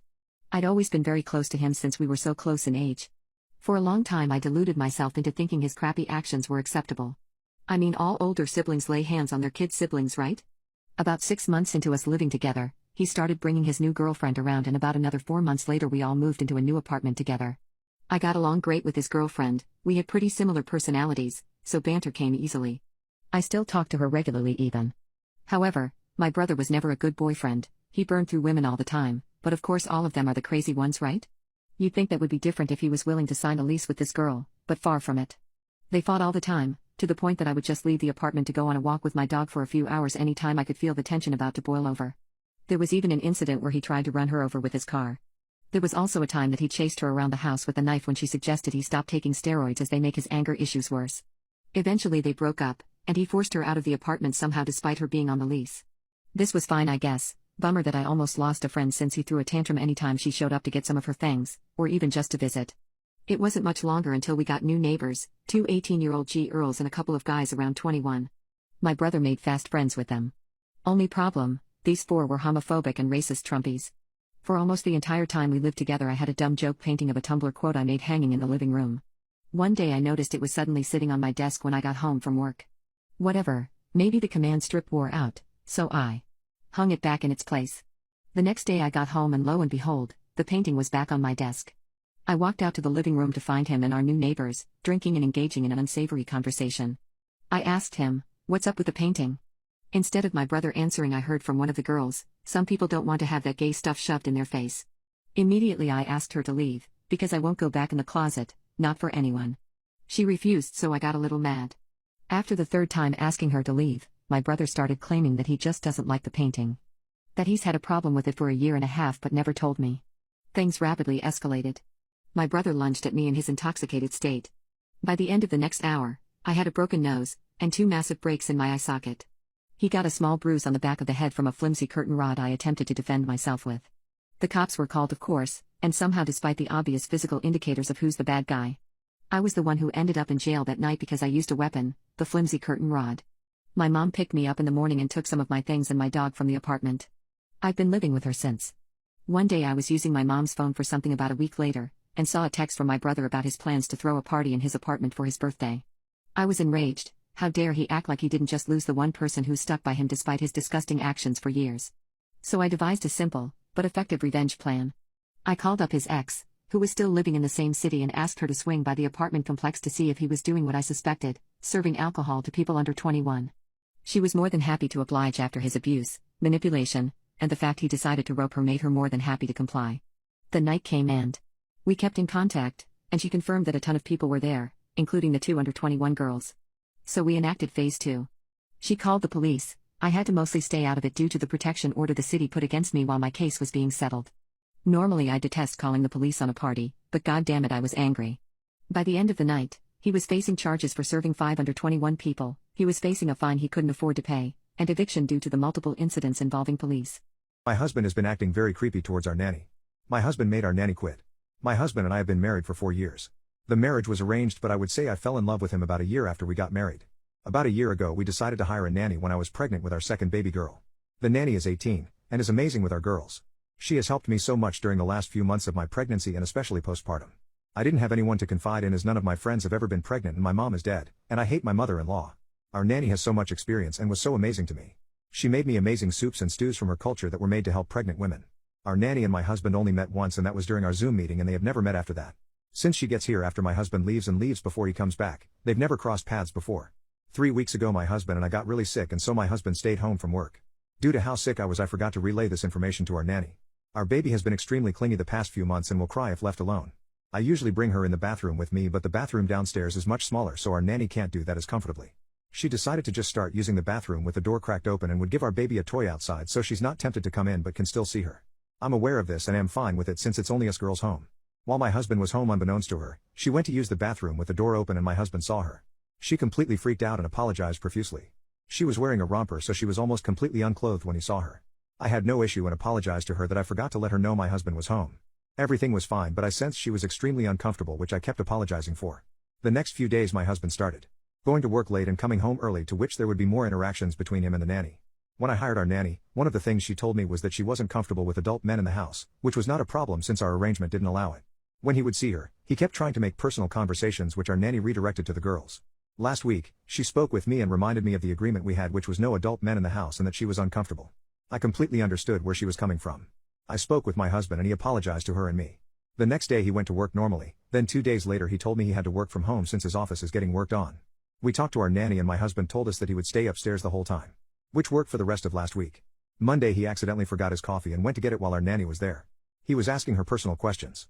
He asked her how was her weekend, to which she responded good, and then he had the nerve to ask her if she saw her boyfriend. She responded no and that she didn't have one. He went on to ask her what type of men she was into, so I went downstairs quickly to stop it and apologized to our nanny. When we got upstairs I yelled at him for talking to her like that and reminded him what he agreed to do, and that was to stay away from her. I noticed he was monitoring the nanny cam a lot and he told me he was just checking in on the girls. Yesterday I had a really bad stomach ache because I'm lactose intolerant and my husband accidentally put whole milk in both of our coffees. I asked him to go in the day with the nanny and lock up the door after her. Unbeknownst to me, he started asking her what type of men she was into again, and was telling her how he would be open to dating black women before and is into them. Our nanny is black. And equally problematic. I'm not. He also jokingly grabbed her shoulders to pick her up and move her aside to get to the fridge. Why he didn't say excuse me is beyond me right now. Last night our nanny tried calling me, but I was sleeping because I took some medicine for my stomach. I woke today to see a text from her that she was quitting because she didn't feel comfortable coming to the house anymore. I texted and called her and she hasn't picked up. I'm beyond angry at my husband and took some time to calm down, but really I can't. I don't think I can replace her and truly I don't want to. I don't want to start this all over again. I need to talk to my husband. I can't live with my wife anymore. She makes me miserable. My wife and I have been together for 19 years and have an 8-year-old son together. We both have grown in poor families, and we worked really hard to get a decent education. We both lost our parents one by one while being together, and we have no immediate support group. We moved to the UK 6 years ago for better jobs and to provide our son with better education and to offer him a good start in life. We have good jobs with decent income and we work really hard, but we still don't own a house. We did plan it, but in the last 2 to 3 years we abandoned these plans because we cannot communicate properly, partly due to work stress and tiredness, partly due to mental health issues like anxiety and depression, but mainly because of spending habits. She always picks expensive vacations for our son and I always comply because if I don't it's hell. I try to explain that time spent in family anywhere, even at home, must feel like a vacation, but she constantly tries to escape to overseas vacations. We did couple counseling and individual therapy. I was on antidepressants for a couple of years and we manage our stress better now. We try our best to hide our issues from our son, but he is growing more aware, and whenever he feels we are starting an argument, he is trying to distract us with silly questions and recently with bad behavior, in order to draw our attention from our argument, and it breaks my heart. One of the main issues is she has undiagnosed ADHD. She can't focus on a conversation for more than 15 seconds, starts to provoke me, and gets manipulative and emotional, eventually bringing out the worst in me, and sometimes I lose my calm. If I try to ignore it, it gets worse and the problem remains unsolved. If I try to tell her it is not a good time, or not when our son is here, she blames me for everything, even when we have to discuss daily problems like our son's education, errands, bills, or intimate stuff. She never admits wrongdoing, and when she does, she is being sarcastic and puts it on me. Yes, master, you are always right, as you say. When I try to change and fix my behavior, she sees it as a personal win and goes on more and presses me harder. Basically, if I offer her a finger, she would take my whole hand. We haven't had intimacy in almost a year, I just can't, and she won't initiate due to being proud, But she always blames me for this, but I can't do it. I need an emotional connection which isn't there. Our therapist suggested divorce in an individual session because we are unhappy and we don't love each other. The therapist's words, if you are unhappy together, your son will also be unhappy. He will be happy if at least one of you is happy no matter if you are together or separated. I am worried about our future, about our son's future and try my hardest to make things work. I don't know what to do. I mentioned to her yesterday about divorcing, and since then she went mayhem, constant blaming. She also manipulates our son by saying stuff like daddy wants to leave us and leave you. I have never been more afraid. I don't know what she is capable of. She once laid hands on me and told her GP that I used violence. The police came weeks later to investigate and found no wrongdoing, and when I brought this to the couple's counseling she denied that she laid hands on me and blamed me again. I am tired of being afraid. Any decision will be better now than doing nothing and accepting my fate. Please help me. I can't live with my wife anymore. She makes me miserable.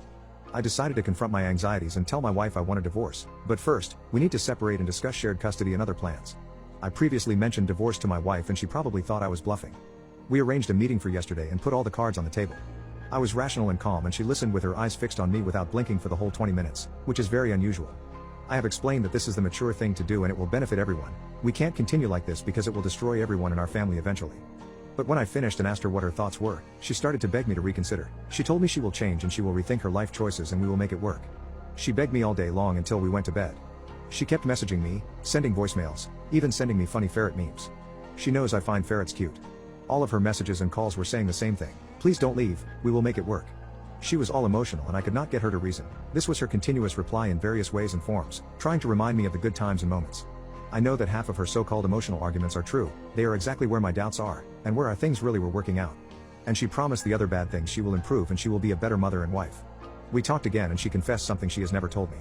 She knows he is wrong and that she can be manipulative, but she told me the reason behind her actions. When growing her dad abused her mom. She said her mother was the most gentle and kind soul in the world. She would give you her t-shirt off her back.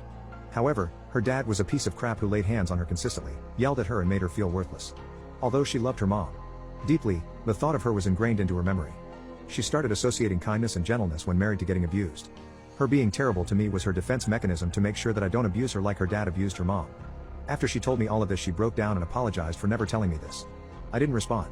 It was late at night and I held her till she fell asleep. After I slept over this, I am having second thoughts about divorcing. I have been rational all the time, but now I am so torn that I can't even drink a coffee. Last night my wife told me I have a small PP. My wife and I have been married for 6 years. She cheated on me exactly a year ago. That's when I found out my suspicions were right. She didn't physically touch anyone, she says, however she was hanging out with her coworkers and smoking and drinking when she told me she was scheduled for overtime. She started crushing on one of them and they would text each other in an explicit manner, photos and videos included. One night we were making tacos and she checked her phone and then decided to change and that she was going to leave. I pleaded with her that this is effed up, and she stayed and we ended up having intimacy later. She decided she wanted to be with me, that she was making bad decisions and just liked the attention she was getting at work. This spiraled into an out-of-control sending explicit photos of herself and they got shared around her job. So she then says she should just be honest with me and told me all of this stuff and that she wanted to work things out. Then she decided we should finally get married. So we got married on New Year's Day this year, and this exact time frame a year ago is when the infidelity happened, so I have some PTSD from being lied to. She brought up a fantasy involving me and the guy she was crushing on last year, and actually asking if I would have a three-way with her and him. I told her that I would rather cave his face and then share my wife with him. How is this fair to me? Well, we talked more and more this past week, and then things seemed to be fine. Well, a few nights ago we were cooking supper together and I told her she looks hot. She responded with after supper we should go upstairs and I'll give you some brain. Sure. Hell yeah. Well, later comes and I didn't get any brain. Not a single crumb of brain was had. Instead I got told that all I ever think about is intimacy and that we should take a day or two off of it. I reminded her she said she'd give me brain, but it's fine I don't want to beg for it or force her into it against her will. Then a couple days go by. Yesterday I bought her breakfast and even delivered, and I went out of town for work. She messaged me throughout the day, telling me she misses me and loves me and can't wait until I get home. What do I want for supper or whatever? When we went to bed, I tried to initiate intimacy again. She denied me in a harsh tone, so I asked what's wrong? Why doesn't she ever want to make love or F anymore? Do I have a small PP or something? What's going on? She said yeah you do. I've been with 37 guys in total and you're the smallest one. Then she took off this morning with our child to go visit her family. So I'm at work at the office today by myself and just kind of swimming in my own head. I'm devastated. I found evidence of my husband cheating in a disgusting manner. My husband and I have been together since college and married for the last 8 years. We were perfect for each other. Many friendships have come and gone, but we've always found contentment in each other. We argued, but not a lot. We had kids. First planned child was 6 years ago, the second surprise child is now 3. Since having kids it's been tough to get time together. Both of our parents live a few hours drive away, There aren't many babysitters we found that can handle our rambunctious boys. Husband works a demanding, stressful job and has had to cancel vacation plans more than once over the last 6 years because of a terrible boss. We were seeing each other for what felt like minutes every day, and our children, while wonderful, demanded a lot of our time and energy. His boss changed about 6 months ago. Immediately his hours became more reasonable and his stress levels went down. Still long hours and travel some days, but better.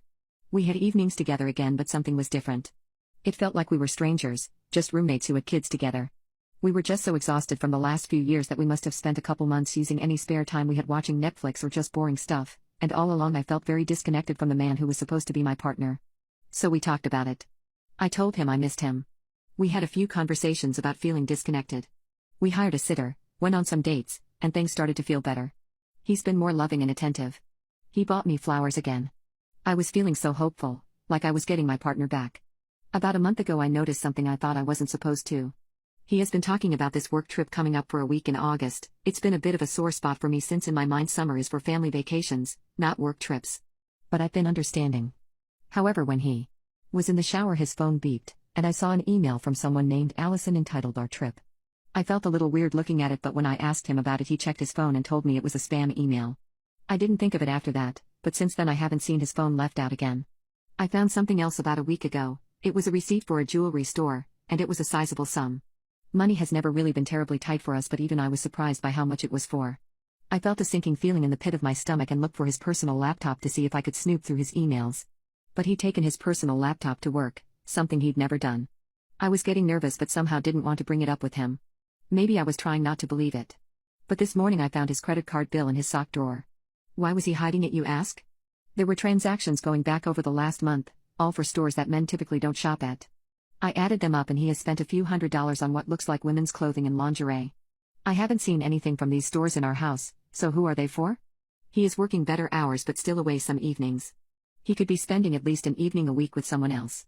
I don't know what to think, but I fear the worst. Is there someone else? I don't know what to do. I'm devastated. I found evidence of my husband cheating in a disgusting manner.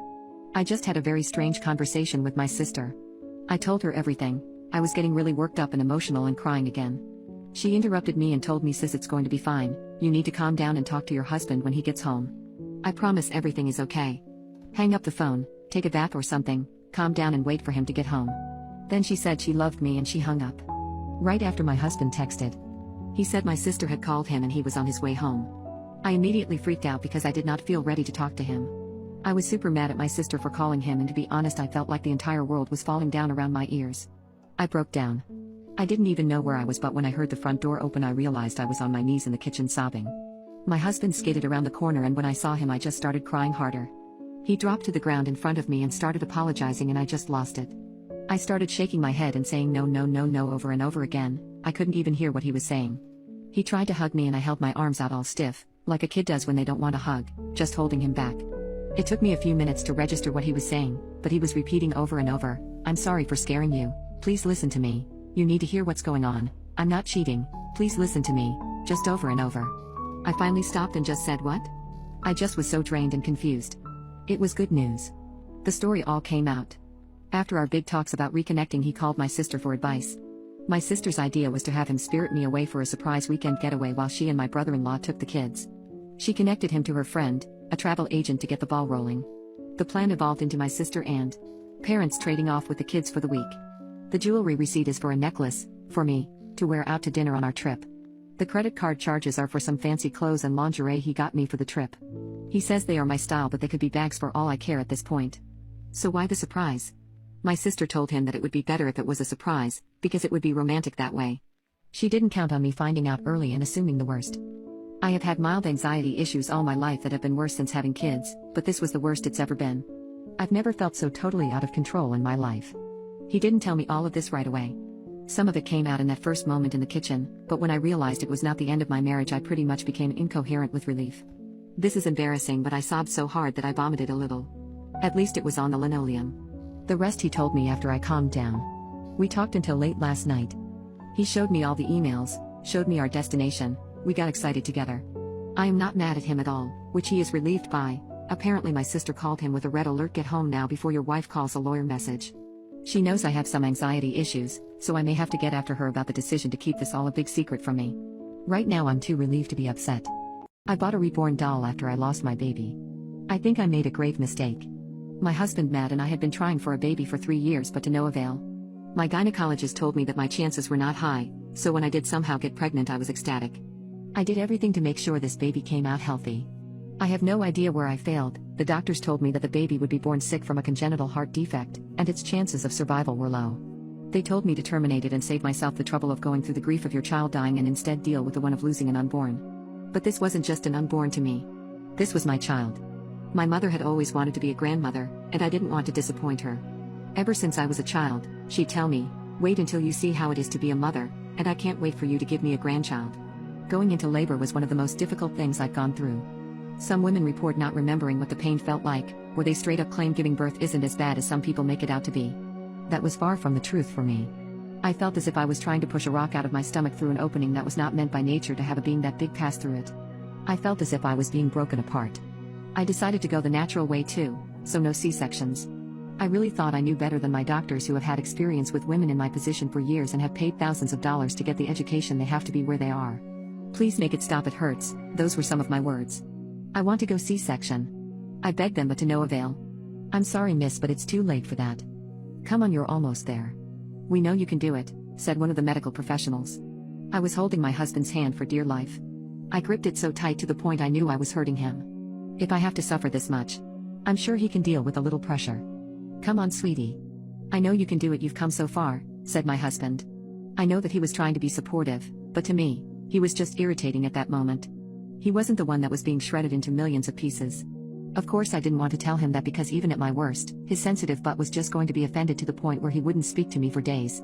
I couldn't deal with his immaturity now, could I? After I was done birthing that monstrosity of a baby, they let me hold her. It was a baby girl. "Miracle," I said. "Her name is going to be Miracle." Its symbolic name meant a lot to me, and I hope it'll mean a lot to her too. After the countless doctors I had to go to throughout the last 3 years and the time I was bringing her into this world, which felt like decades, I hope she appreciates her mother. The doctors put her in one of those incubators. I was made very well aware of the situation that she was going to be in and what her chances of survival were. Do you know what it was like when they told me the baby had died after a few hours of fighting for her life? All that effort and suffering, and for what? My heart was mercilessly shattered into countless, agonizing shards. I only got to hold her once for a few seconds before she was taken away from me forever. The doctors were right. I should have just terminated her. My mother arrived at the hospital 10 minutes after her granddaughter had died. She never even got to see her. My mother hasn't talked to me after that. She didn't even come to check on me. After we arrived home from the hospital, Matt's been doing his best to not show his sadness and to be strong and supportive, but I know it's there. I know it's there because every night I hear him leaving our bedroom to cry in the living room. The funeral was a complete mess. I saw so many people crying there.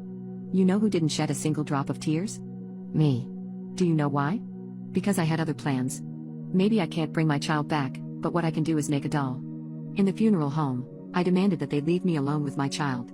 They were highly against that, as me being alone would be too emotionally distressing for me. They were right. So many mothers complain because their children cry too much. What about my baby that's never going to let another sound come out of her mouth ever again? They are so ungrateful. When my baby was born, there was hair on her head. This is something that doesn't happen often, but I was fortunate enough as this gave me the chance to cut a little bit of her hair. Hair that I was going to put in the custom reborn I had ordered the day my baby was pronounced dead. Maybe the doll can't call me mama or cry, or even move, but it was all that I had left. What else was I supposed to do? I can't just give birth to another child, and I still don't want to adopt. I can't get pregnant anyway, and plus I can't bear having it in my stomach, then going through the hell of giving birth to it just for it to die a few hours afterward. I paid $16,999 for that doll. Keep in mind that was all the money I had saved up since being together with Matt. If my husband was to leave me, I'd end up homeless, and I have no idea if I'd even be able to keep working at the office I am at right now. I hadn't waited for a package like that ever since I was a child. I couldn't sleep, and the day of the estimated arrival I woke up at 5 a.m. I waited for a few more hours until I saw the man arrive with my order. I didn't even wait for him to enter our property. The moment I saw him through the window while I was pacing around the room like I was listening to music while I was maladaptive daydreaming, I ran out of the house to reach him. He probably thought I was crazy, getting out of the house, running toward him like 2007 LeBron, but I don't care. I yanked the blue fancy box out of his hands, and I didn't even bother to really observe his facial expression, which I can only assume was pure weirded out. I tore the packaging like a tiger tearing apart its prey, and the delivery guy just left. Luckily for me, the reborn was beyond perfect. It was an exact replica of my child that I wasn't given enough of the opportunity to really appreciate. Its eyes were open, as that was my exact request, hence I wanted to be able to stare at its dark hazel eyes for as long as I am walking this very earth. Its hands were so small, and its cheeks were full of adorable. My eyes filled up with tears, but not out of sadness, instead of complete happiness. Now it's not the time to cry, I thought to myself, you finally have your baby back. Call me crazy all you want. The moment I held that doll in my hands, all of the sadness, pain, and grief faded away. The only thing I wondered is how would Matt react once he saw her? I was scared at this point. I spent a ton of money on her, and I doubt that he'd like that. I guess I'm just going to have to lie to him, as it's my money after all. He has no idea how much or how little I had in the first place. I went on through the entire day just staring deeply into her eyes while I was rocking her, swinging on my rocking chair. When Matt came from work, he was shocked to see me in the living room with the baby in my hands. I guess he was expecting to see me just lying in my bedroom like usual, doing nothing, and that is why he didn't even greet me properly and instead just asked, "Honey, what are you holding?" I looked at him, pretending I hadn't heard the front door open. "Oh hey sweetheart, you're back. This is just a reborn," I said. He approached us and the look on his face when he saw an exact replica of his daughter was priceless. His eyes widened, and his mouth opened like he had seen a ghost. "Sweetie, that looks exactly like our baby," he stuttered, clearly freaked out by the figure he was seeing. "I know. I mean she cost $17,000. For a reason," I said with a smile as I moved my head upwards to look at my husband's gorgeous face. $17,000? What the F? You gave $17,000 for what, Matt? For our daughter? Sweetie. That isn't our daughter. That's just a doll. We had a rather big argument.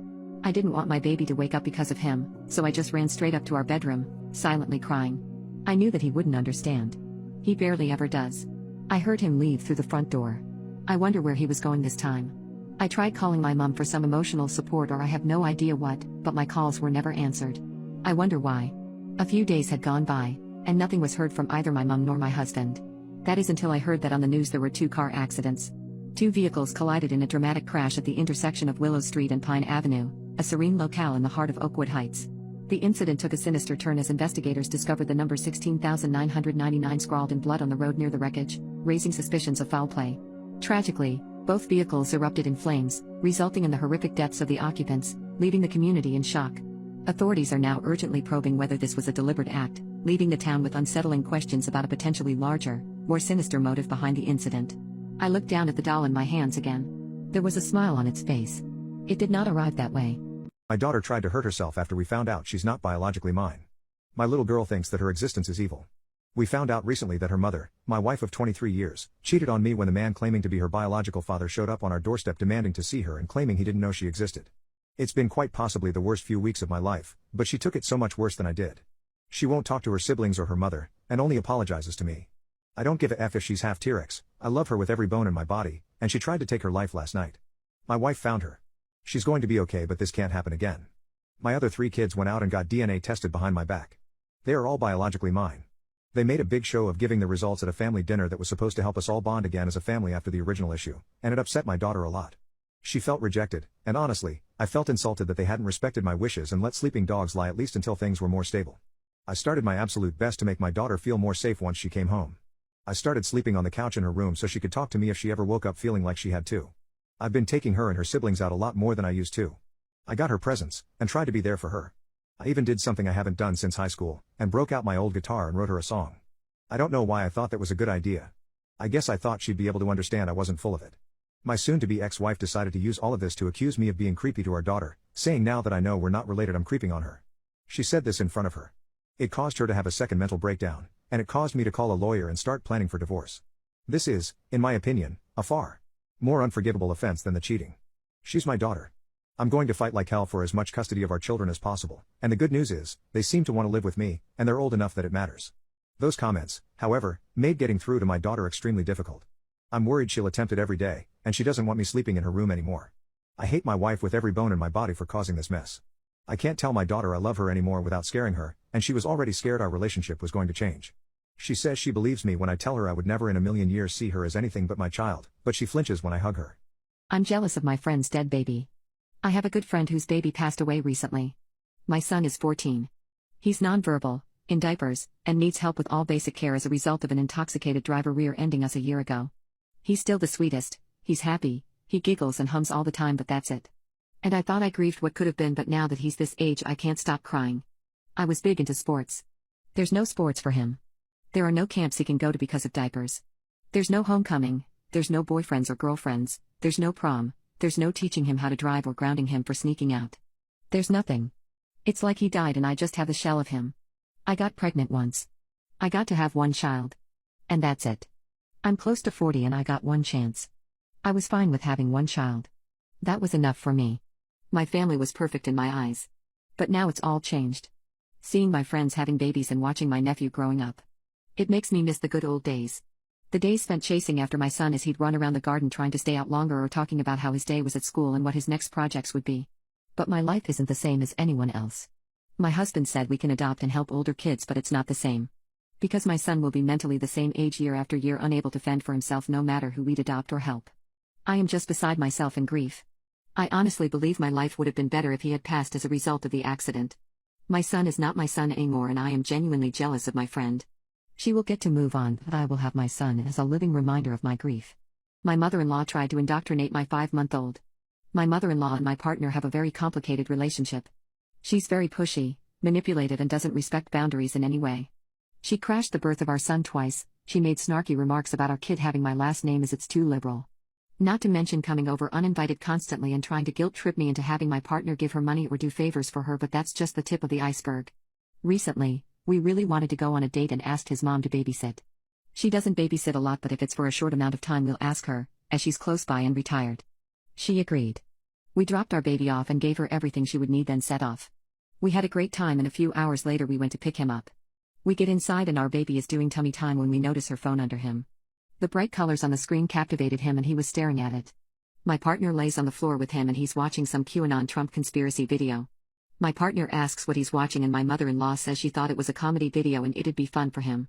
He reads out the title back to her and asks how she thought it was a comedy. She says that it's funny because the current president is a failure and traitor. The kicker is that we don't even live in America. My partner is floored and grabs our son off the floor and yells, "Don't indoctrinate our baby." She rolls her eyes and starts on the guilt trip and starts yelling as we're getting the baby ready to leave. We left shortly after. Now I know it may not seem like a big deal cause he's a baby and doesn't understand things, but how do you overstep so far with a 5-month-old? I don't want her babysitting anymore because it feels like she'll always undermine our parenting and pressure our son. My husband disagrees and believes she deserves a second chance. Edit, his mother babysat again for us. We came home to our baby being baptized by the local priest. I'm Muslim. My toxic husband treats me like a dog in our home and claims I'm a filthy thief. When I began dating my significant other, his ex-wife told him that my ex-brother-in-law had told her I was a gold digger. That I would use him for his money and wanted to be a stay-at-home mom like she was, living off his income. First of all, I've literally worked since I was 18 and when he met me I had been living on my own, single, for 5 years. He let it go and things were good. Fast forward 3 months, I got pregnant with our son. At the time, I was working at a small insurance company as an agent, but I had a degree in English with all intentions of becoming a teacher someday. The doctors took me out of work at 35 weeks due to several issues with the pregnancy. Our son was born healthy and we had just moved into the home my significant other had purchased the week before his arrival. The Friday before I was to return to work from maternity leave I was laid off. My significant other told me to file for unemployment and do whatever it takes to teach. This was something we had both talked about throughout my pregnancy because I would be home with our son more and have summers off with him. He knew it's what I had wanted all my life. So I filed for unemployment and took 8 classes that summer at the university I received my undergrad at. These were the basic teaching courses needed to get a residency license. I was bringing in around $250 per week unemployment and was able to get food stamps, so I was buying groceries for the 3 of us, plus his 3 older children and one of my older kids. He constantly stayed on me for money, to pay my rent, that I didn't contribute enough to the household. I literally borrowed money from his mother to pay him rent that summer. He began to throw what his ex-wife had told him back in my face. I think we had a different view of what a teacher is. He apparently wanted me to be some cute kindergarten teacher, full of puppy dogs and rainbows, but I didn't want to teach elementary. I wanted to teach older kids and make a difference where I was needed the most. My BA degree is in English literature. I wanted to be in the highest need area, so I decided to teach middle school. Instead of puppy dogs and rainbows, I wanted the emotional teens struggling to find themselves. Since I started teaching, it's been non-stop ridicule about how I should have chosen elementary and he doesn't know any other teachers that have to bring work home and I make it harder than it has to be, belittling my career every chance he gets. When I started teaching I was paying him around $900 per month rent. He makes a 6-digit salary annually. I only make about a quarter of what he makes. Over the years, I have gotten change here and there from his change jar for drinks at work, gas, and so on. He would laugh about it. The fights about money have continued, and I even moved out at one point for 2 years, spent thousands to move and get back on my feet, and never took him for child support. My parents kept my little guy, and he paid a small amount for him to attend a church preschool. I've had our son on my insurance his entire life. I paid him rent here and there when I moved back in, but I honestly didn't prioritize it because I thought it was bullcrap. The state I live in teach and passed a legislation that teachers can no longer get paid over 12 months, so we are not paid over the summer. I am still in college courses and have not saved to cover me over the summer. Not to mention I have all of my bills in my name and pay them: phone, insurance, car, and so on. I have nothing in his name he has to pay for. He has always put bills along with change in his change jar, and I use some over the summer for food for our son and I, gas, detergent, and other necessities. He works out of state all week and is only home on the weekend, so I had to make it all summer with our son. Things cost money. He would occasionally send me money for things when I asked, but it always came with a lecture about budgeting. Hard to budget when you have literally $0. But I know he has known over the years that I would get money from the jar because he would laugh and joke about it. Fast forward to last week. He made a comment about the change jar, and I said, "You know I take money here and there if I have none." Well, all hell broke loose, and now I'm a thief that can't be trusted. He made me move all of my belongings to the guest room, and my shower stuff in the guest bath, and I was told to never step foot in his room again or touch his things. And then last night when I told him I was being treated like a dog, he said it's all about me not contributing to the household and that his ex-wife was right. He said he should have listened to her. He said I don't deserve to call his house my home, I can't be trusted and contribute nothing to the house. Every decoration in this house is mine from before we got together or after. I also take care of our son 24/7 unless he's in town, and he said because he does things for him when he's home I can say that is a contribution. I used to cook every night, but he and his kids didn't like anything I cooked, so I stopped. I used to clean the entire home, 2-story, 6-bedroom, 3-bath, and he complained it took me too long or I didn't do it the way he would have, so he now pays my sister to clean when he has 3 perfectly capable teens here that don't lift a finger and do no wrong. So all of this is always thrown in my face constantly. I've been belittled so much over the years I feel at fault and unworthy of love and respect now. I came out to my parents to avoid an arranged marriage. My parents have recently been getting on my case about getting married. Apparently I'm getting older, and need to settle down and give them grandchildren or something like that. My parents have been tapping their network to find potential partners for me. So basically my parents are Tinder. The whole process feels super rushed, and I'd rather date someone before I figure out if we're compatible or not. Basically every time I see them they have a new potential match for me, a picture of some new girl, and ask me if I'd be willing to meet her.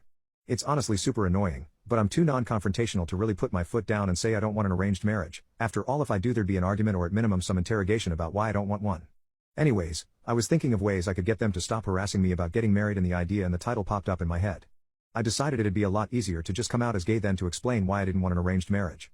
My parents were fairly conservative but weren't the types to disown their kids, and if I just said I was gay I'd have a solid reason to not get an arranged marriage. I didn't like girls, so that's what I ended up doing last time I was visiting. They were showing me pictures of some girl and I just looked them in the eyes and said, "Mom, Dad, I'm gay." They got really quiet and awkward and asked me if I was sure, and I said yes. My mom told me they'd love me no matter what and to do what makes me happy. My dad was a lot more awkward and quiet, but later gave me a similar talk about how he was a bit uncomfortable with the idea, but recognizes that times are changing and I should do what makes me happy. Overall I did feel kinda bad because of how genuinely my parents seemed to respond to me, but was happy with the result. They stopped giving me arranged marriage proposals and stopped showing me pictures of girls. That is until last weekend. I visited them as usual and was greeted by my mom, who was more excited than usual. She sat me down and pulled out a binder with a bunch of pictures of guys. Apparently my parents had spent the last month or so looking for any and all gay Hindu Indian men who I could potentially marry. So now I guess I'm dealing with the exact same crap, but instead of being greeted with pictures of cute Indian girls I get to see pictures of Indian dudes instead. F my life. At this point the plan is to either find a girlfriend and tell my parents she turned me straight, or maybe accept my fate and pick out the most feminine dude. I'll be seeing my parents tomorrow, so I'll have the night to think about it. I came out to my parents to avoid an arranged marriage. I visited my parents last night and resolved myself to tell them the truth. However, when I got there, as always, my mom pushed the binder in my hands and I kind of lost my resolve to tell her. I decided to just play along with it. My liking for femboys started to become even more transparent to me with each page we flicked through. I then started to question whether or not I was really straight. I kinda took that to heart and decided to look at the binder of dudes in earnest to see if I really liked any of them. I'm really glad I did. Most of the dudes were unattractive as expected, but I found a dude on there who I legitimately think is cuter and more feminine than the vast majority of girls I've seen. I told my mom I liked him and she kinda joked around asking me what the point of being gay is when I wanted a dude who looked like a girl anyways. She talked to his parents, we had a meeting set up over Zoom, and overall it went really well. Him and I have a bunch of common interests. We're both massive weebs and history nerds. He also disclosed that he apparently cross-dressed in private, which only made me like him more. In the end though, we both decided we didn't want to rush into marriage and wanted to do a dating trial run of sorts. I told my parents and surprisingly they were fine with it. My dad literally just told me that as long as we have marriage as an eventual goal and don't have intimacy before marriage they didn't mind if we dated. Luckily he lived in the same state as me, but he was still a 4-hour drive away, so mostly we've just had Discord calls and spent time together gaming for the past few weeks. This Saturday though we finally managed to meet up in person and have a date, and honestly I think I'm kind of in love.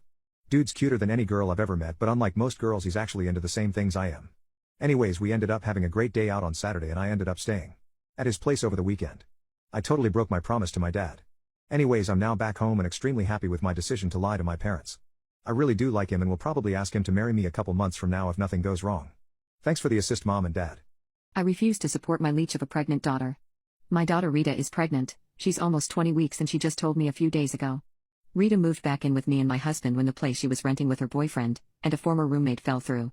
Rita and her boyfriend are still together and decided to keep the baby. Her boyfriend lives about an hour and a half away. Anyhow, Rita does absolutely nothing. She doesn't work or go to school. She'll watch TV until 6 a.m. then sleep until 2 p.m. most days. She only cleans her room when I tell her to. She doesn't wash dishes or her laundry, nor does she take out the trash. When I try to talk to her she starts crying and screaming that I hate her and I'm trying to stress her out and she can't deal with it. I tried telling Rita she's having a baby soon and she needs to grow up. Cue more crying and screaming. She literally throws herself on the floor and sobs like a 3-year-old having a temper tantrum. I told her that she needs to get her act together to take care of the baby and try to be a decent parent. That the baby is hers, not mine, and her boyfriend's responsibility to raise and provide for. That she needs to go to school or work or both and apply for daycare vouchers and any assistance she can. She needs to pull her head out of the sand and actually do something with her life. I had kids when I was young, but I also went to school part-time for several years to achieve my goals. These conversations always end with Rita's tantrums on the floor. The only time she does anything is when either I force her to or her boyfriend picks her up. Other than that, she'll go easily a week plus without showering or changing clothes. I've told her that she has to stop. I love her but I'm not raising her baby or taking care of her like a child. She knows what's right and expected of her. Rita says I'm an a-hole because I'm turning my back on her and my grandchild, and if they suffer it's my fault because I have the ability to give them a good life and home with plenty of stability, but I'd rather make her struggle. I believe in tough love. She will learn the hard way if not at all. My fiancé left me for the one that got away but now he wants me back. My fiancé and I had been together 3 years. He was my first boyfriend. We laughed, cried, and were overall very happy together. Our families had mixed really well. Our moms became close friends really fast. He was my best friend, my confidant, my support, my comfort. I looked at him and could see our future together. I'm even crying remembering one time we took a blanket, went outside, and looked up at the stars like in some book. I never thought something like this could happen to me. The man I loved could have never done anything like that to me. It all started about 2 months ago. His high school sweetheart, who he was with for 7 years, moved back to our country and wanted to catch up with Mark. He told me they broke up because they were unable to sustain a long-distance relationship when she left to pursue her postgraduate studies. They hadn't been in contact for 5 years. She sent him an email, he showed it to me and it was completely platonic. She was just curious about what he had become. He asked me if he could meet her and I said yes. I trusted him. So he went, but when he came back he was a bit withdrawn. He is usually really chatty but he was dismissive when I asked him how it went. I let it go. However, the following weeks he was often on his phone. He picked random fights with me and didn't look me in the eyes when we had intimacy, didn't whisper loving words either. I'm really touchy and in our 3 years together he had never once recoiled or refused my embrace, but he started doing it. I usually hug him like a koala when he comes back home from work, but he only let me do it twice. It was such a sudden change. I asked him what was wrong but he just said he wasn't feeling too good nowadays. On a Saturday I went to visit his grandma as we usually knit together and I was gone the whole day. I feel really close to her because she adopted me easily and reminds me of my own who died when I was in high school. When I came back I found him packing his stuff. My whole world fell apart. He was being so cowardly. He told me he was sorry for making me suffer like this, but sometimes life gives you a second chance and you have to recognize it for what it is. That he loved me, but when he met his ex, he realized the feelings weren't the same. He said he regretted letting go of her. That he had found himself again. That it had been a difficult choice for him but he had to take this chance. His ex wanted him back. She had realized what she had lost and risked losing for good when he told her he was getting married. He supposedly refused her at first, but as time passed, and they talked together, his old feelings came back. He hoped I would forgive him one day and understand. I cried as he was talking. It sounds stupid but it was as if it was a stranger in front of me. He said he would still pay rent and part of the bills until our lease was up and I could find another place. He makes a lot more than me and I wouldn't be able to afford living in our apartment on my own. I begged him not to make this mistake, that he was being fooled by an idealized memory of their past together, that he was having cold feet. But he was like a wall, he didn't even look at me. At about 10 p.m. there was a truck outside with one of his friends waiting for him. He apparently came to help him move. I wasn't really close with that particular friend, but he did seem sorry for me. Mark hugged me goodbye and left.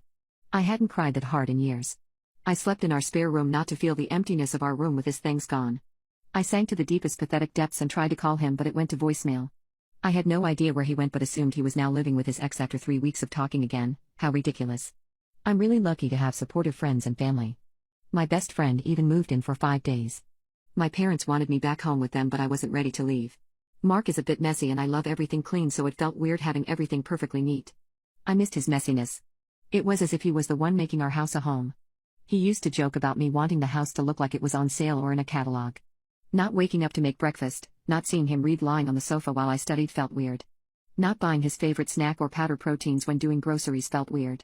I felt really lost at first. It was like grieving. Usually when people break up the relationship goes south, but to me it came out of nowhere. I still loved him. I was still planning the wedding and working on my side to build our future together. It was all gone in a day. I wish I had been smarter and refused to meet his one that got away. His family was dumbfounded.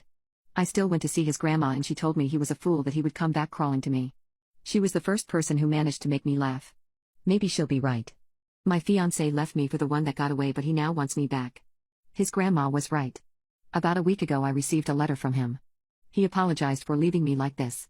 It said he made the biggest mistake of his life. That he couldn't even believe what he had done. That he was writing me this letter because he didn't have the courage to face me. You were right, I was running after a perfect relationship that had never existed. I regret it so much. I thought I was in love with her, but in reality I was in love with what she represented. My younger self with no responsibilities and only dreams. I had cold feet and got afraid of moving forward into this new segment of my life. I couldn't stop thinking about you when I was with her. She is not you. She doesn't know me or loves me like you. She doesn't smell like you. I missed hearing you sing randomly throughout the day, I missed having someone nagging me to pick up stuff, I missed planning Halloween parties for the kids with you. At the time I'm writing this letter we would have probably been decoration shopping had I not been a fool. Everyone told me, but I was being a blind fool. I would do anything to go back in the past and slap some sense into myself.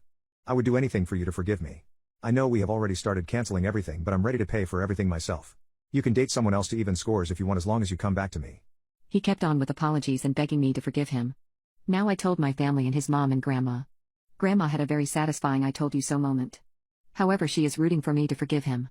His mom was supposed to send a formal letter to guests to tell them the wedding was off, but now is waiting for my answer. I don't know what to do. I love him with all my heart, but what he did to me, I don't know if I can get over it. He made me feel worthless. He threw me away as if I was no one to him after 3 years. He gave up on us for some ghost from his past when we were at our happiest. If he can leave me when we are doing good, how will we sustain a marriage? He hurt me so badly and expects me to forgive him? He wants us to meet on Sunday, but I'm not sure. I'm willing to. A creepy man with a thing for feet stalked my friend and I. My friend and I had just graduated middle school, and during one of the hot summer days, we decided to take the train to go to Starbucks. The train was pretty crowded, so we stood by the door and held on to one of the standing rails. A man had gotten up from his seat and started standing next to us. A couple minutes go by and we noticed he had been staring down at my friend's feet pretty intensely. My friend is wearing no socks to go along with her sandals. All of a sudden, this old man complimented her sandals. Keep in mind, these were just plain black flip-flops. He then proceeds to ask her a series of questions like, where did you get them from? And what size are you? When finally he asks if he can take them off and see them, to which she tells him no. I thought this whole thing was pretty funny, so I jokingly asked him if he had a thing for feet, to which he shot his eyes up at me, stared blankly at me without saying anything, and directed his gaze back to her feet. Finally, we had made it to our stop and my friend and I got off.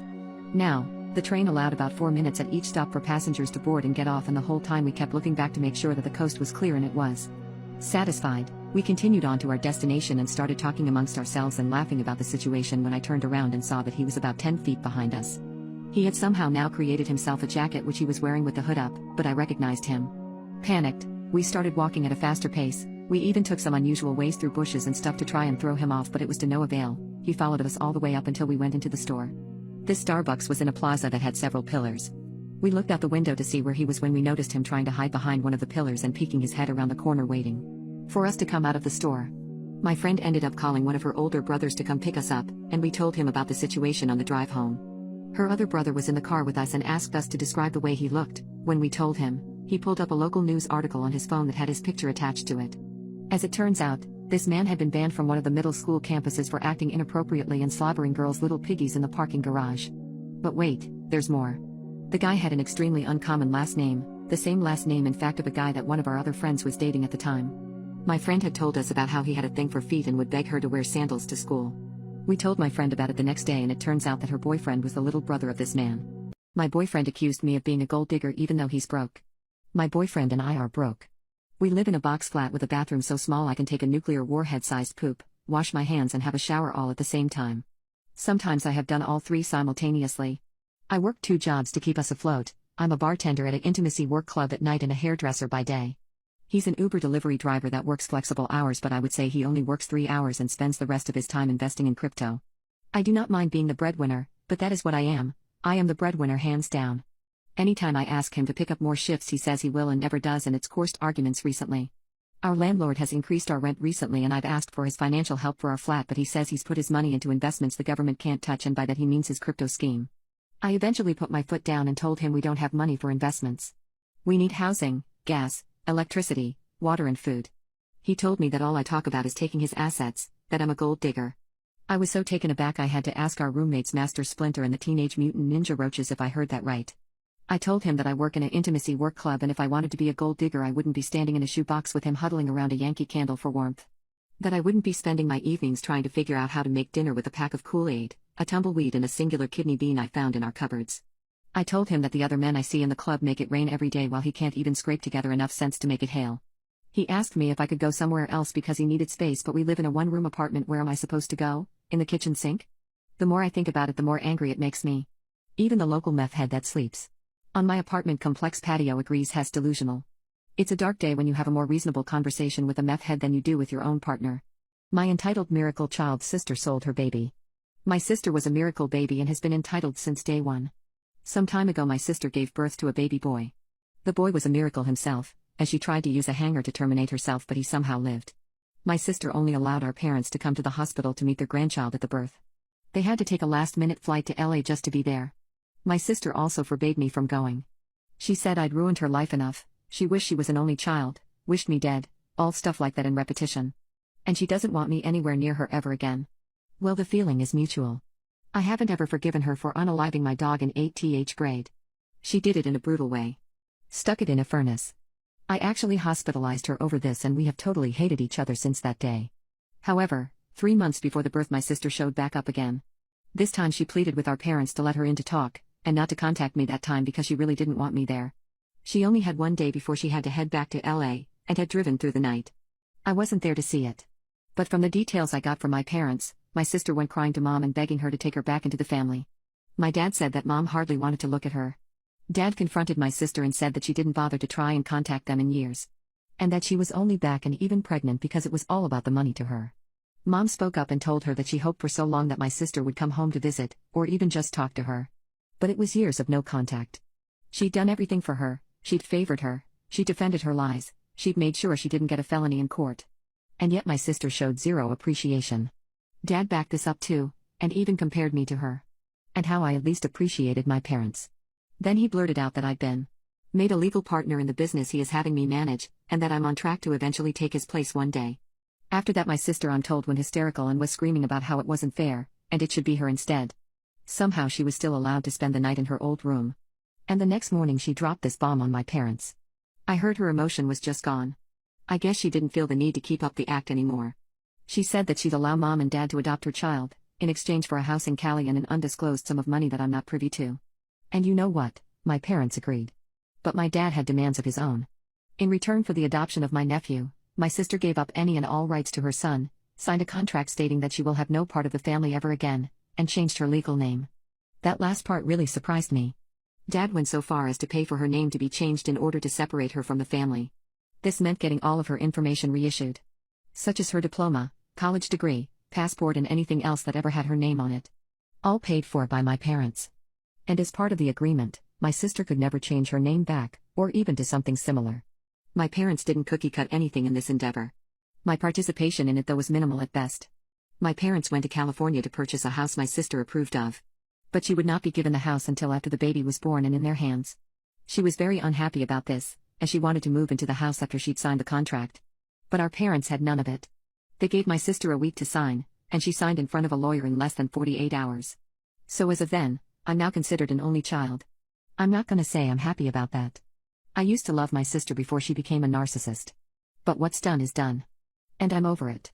My parents also tracked Down the baby's biological father to get him to relinquish his parental rights as well. My sister found out he went back to his hometown in Arizona after he abandoned her, and my parents went to see him before the baby was born. He had no problem signing away paternal his rights after a DNA test confirmed he was the father. He must have still been in cahoots with my sister, because he also wanted a house and a payout as compensation to sign away his rights. Though not nearly as much, I'm told. My parents purchased him a cheap house somewhere and paid him off. Well, I say cheap in comparison to the house they bought for my sister in LA. This was one expensive baby to adopt. But as my dad said, it's worth every cent to make sure my grandson has a future. My dad sold one of his smaller businesses to a competitor in order to get the money together without really affecting his other finances. Said competitor had been making him offers for years, and my dad wasn't that involved with the business anymore.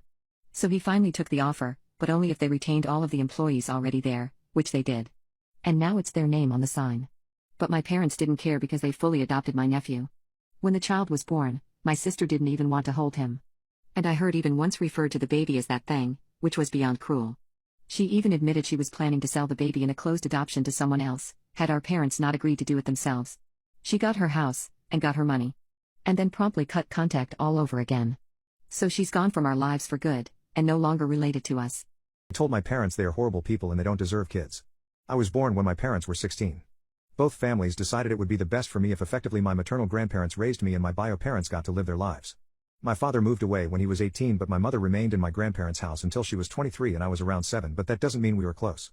She always treated me more like an annoying little brother rather than a son. She didn't like spending time with me, never attended any of my school functions or showed interest in my academic work or took me to do any fun activities. She never packed a single school lunch, and I don't think I ever received a single hug off her. She laid hands on me multiple times too, but always out of grandma's sight. She did this when I misbehaved, or forgot to do absolutely anything, whether that be clean a plate or bring her some water. Whenever I was talking about my day, she would roll her eyes or change the topic to shut me up. When she moved out, I barely saw her. She just came to family gatherings and said an awkward hi and did not even look at me. It hurt even if by that point I already considered my grandparents to be more my parents than her. My father was still living away but would come once or twice a year to visit his own family around the holidays and always made it a point to visit me and take me to do some sort of fun activities like going to the cinema or my favorite restaurant, things like that, but to me he was more like an estranged man than a dad. Fast forward to a year ago. My father moved back to the same city where we live.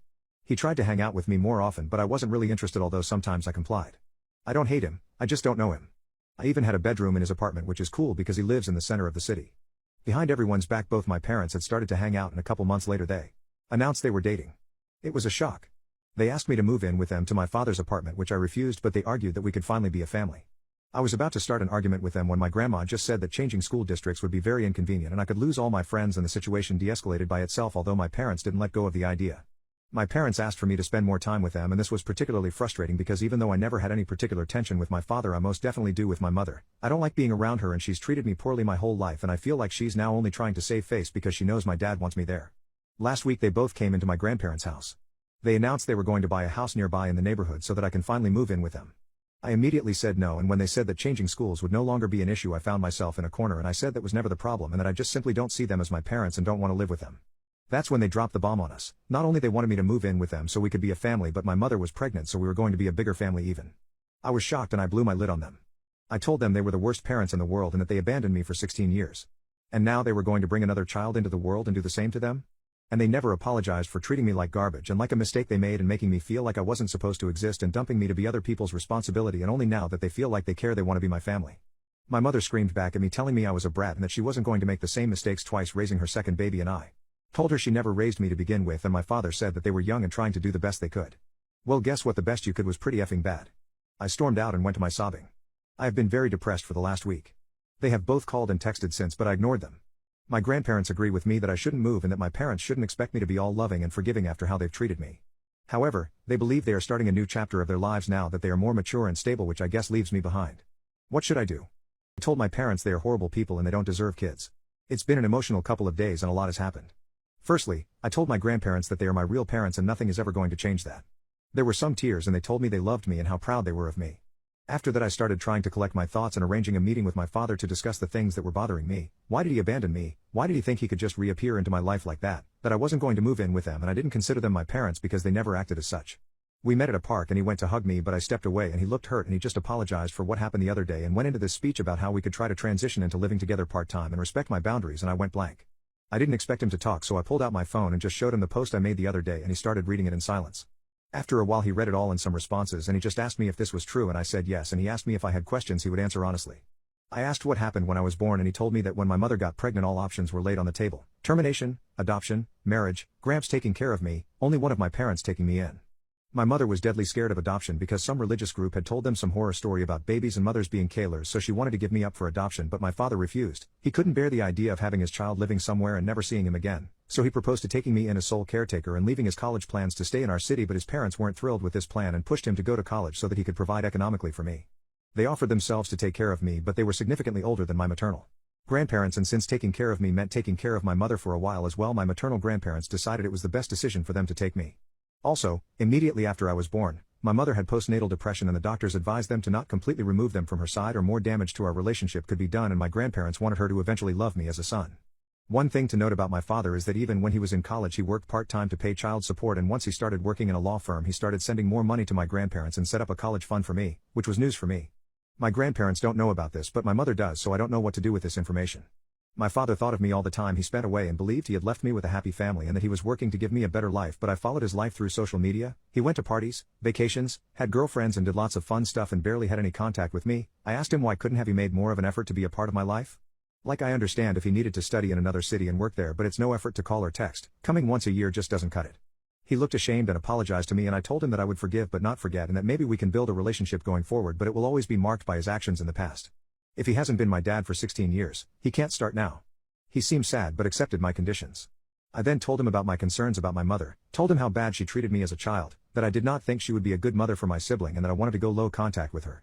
He said that after he left for college and they broke up he would call her once in a while to check up on things, but that quickly ended, and when he came back she explained to him that her and I had a great bond, and, even though we didn't see each other daily, it was because I was in those teenage years and that she loved spending time with me and had been a very hands-on mom. I told him that all that she said was a lie and that she never cared for me. I also told him other things, like when she would ask my grandparents babysitting money for taking care of me, or that she would call me annoying or disgusting to my face when we still lived together, and that severely messed me up. He was very serious and said he would talk to her, but that he really would not allow a child to be treated like that and that he was sorry for letting that happen to me. Lastly, he told me I would have a bedroom in his house, but he understood perfectly that I would never live there. He was quite emotional at this point and got choked up at this point when he asked me if, even if I didn't consider him my father, I would consider his baby my sibling. I said of course, that I planned to be a very active part in their life if I could. He started crying and asked if he could hug me, and this time I agreed. I am happy about the resolution of our conversation, and I really do believe he will be a good parent for my sibling. A homophobic pastor shamed my husband and I during our wedding. My mother approves of his actions.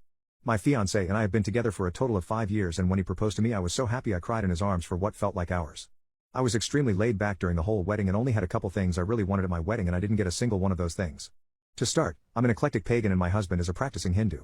We wanted a hand-fasting ceremony and had a pagan priest officiating us until last minute. He had a horrible medical emergency, so I had to improvise. My mother offered her pastor, who she said wanted to do it from the beginning, and was upset I didn't ask him first. I said I didn't want to ask him because obviously a highly religious Christian pastor isn't going to be okay doing what we want, and just out of respect for him I didn't ask because I'm not going to do that to someone. My mom texted him before I got to talk to my now husband about it, and I felt trapped into having to use him. We had a meeting and talked through what we were and weren't okay with, and noticed the day of the dress rehearsal he was skipping over his vows and basically not allowing us to see what he was going to be saying at our wedding. My husband asked him for the script so he could read the vows they were going to be having us say, and the pastor basically refused to show him, saying he didn't need to see them because all he has to do is repeat them. He eventually showed him, but was very reluctant to do so. Obviously, because of our beliefs, we want to see what we will need to be repeating. Sensing that he was about to pull something neither of us would have liked, my husband texted the pastor to let him know we would be doing our own vows and no longer want or need his traditional ones. The pastor confirmed that he would respect that. The day and moment of the ceremony arrives, and when we get to the altar that man starts going into how is God intended man and woman and really started emphasizing how straight is great, and my blood began boiling because he knew no one in this wedding party was okay with that. He made my wedding about his God. He mentioned many times how what is happening here is not what God wants, how we are committing a sin, but if we keep respecting the one true God, my husband and I may still have a chance for eternal salvation. My husband and I cried at the altar for the wrong reasons yesterday. We were disrespected in front of our friends and family. I'm disgusted that he felt it was okay to sabotage my wedding so he could ensure he could speak about his God or make sure we were married in the eyes of his God, when he knew how the bride and groom felt. I have never forced my beliefs on others, and especially not on the most important day of two people's lives. I talked to my mother about it and she told me she saw nothing wrong with the pastor's actions. I know a secret that will ruin my best friend's life. I can never let him find out. I have been good friends with Tom and Samantha since high school. I was a freshman while Sam was a sophomore and Tom was a junior. When I met them, they had been dating for nearly a year and they were the ideal couple, other than the time I caught them effing in the school bathrooms, of course. Other than that bleach moment, Tom would take Sam out for really nice dates, hide flowers in her locker, write little love notes in the margins of her notebook, and declared a love poem for her in the school cafeteria. After we all graduated, we drifted apart due to me attending college in a different state. I still kept in touch with Tom, and we would message each other regularly about the little things. Eventually, through social media, I saw that he had finally proposed to her, and they had a beautiful wedding. Fast forward to a few years ago.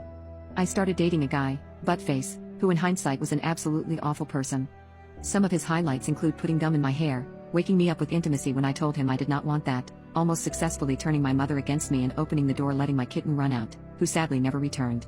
At the time, I was in a bad mental place, hurting myself, and just wanted to be with someone who acknowledged my existence, so I stayed with him. During this time I had been isolated from a lot of my favorite hobbies and friends, and was sorta drifting. Buttface took me to meet one of his best friends one day, who to my surprise, was Tom. Apparently the two met each other shortly after high school, and had gotten super close immediately. Being around Tom again started to bring light back into my life, and I started behaving like myself again. It felt like I had started to be allowed to live again, and it was something I never expected. Buttface noticed this, and encouraged me to spend more time with Tom, until he and I were as close as we were in high school again. One day Buttface was talking about past romantic partners, or his conquests as he was calling them, and mentioned all the times he had been with Samantha. I immediately froze when I heard him say this. I asked when they had been together, since I thought he had met Tom and Sam after they had graduated. He shrugged and said Sam had complained to him multiple times about how bad of a romantic partner Tom was. I felt like I was going to be sick. I called him a liar, that there was no way that Samantha would cheat on Tom. Buttface handed me his phone, with him and Sam's chat pulled up. I thought I would vomit.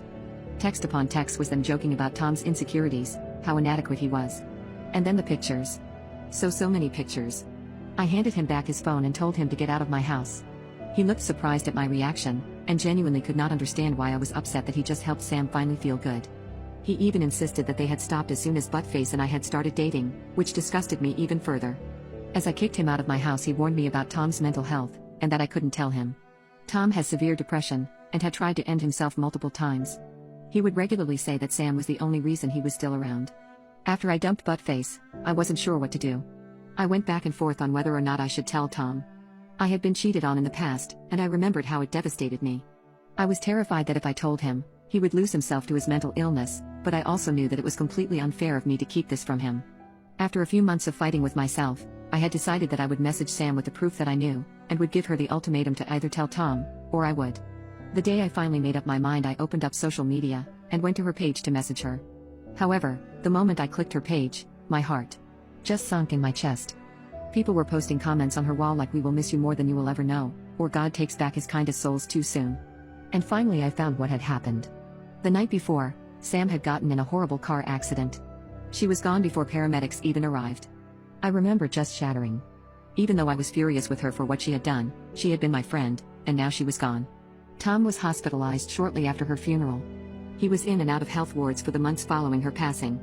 His mental health was ruined. He stopped eating, stopped talking, stopped sleeping. He would just lay in bed and wait for death. I tried to be around him as much as possible to help. He was a good person who had lost too much, and I couldn't bear to lose another friend. On the other hand, I couldn't live with the secret I was carrying. She had been cheating on him with his best friend for 7 years. She had mocked him to his best friend. I know I am wrong for this, but for a good while, I was glad she was dead, just so she couldn't hurt him anymore. Now Tom is finally in a better mental place. He leaves his house and hangs out with friends. He plays video games with us again. He seems happy for the first time since he lost Sam. He still talks about her, and refuses to go on any dates. He says that she was his soulmate, and that she will be the only woman he ever loved, and that now he knows that she will be always lovingly watching over him. I have not told him about her affair and the cruel things she said about him. I know if I ever did, he would be back to the place he was when she passed. I know I can never tell him. My dad has a new girlfriend. She despises me and is trying to get rid of me. My mom passed away 5 years ago and I think of her every day. My dad went through a really bad depression and I had to take care of myself. During the Christmas holidays my dad told me that he had been seeing someone for a while. I noticed that he was happier and I was happy for him. I didn't want him to be lonely forever, but I did feel like my mom was being erased completely.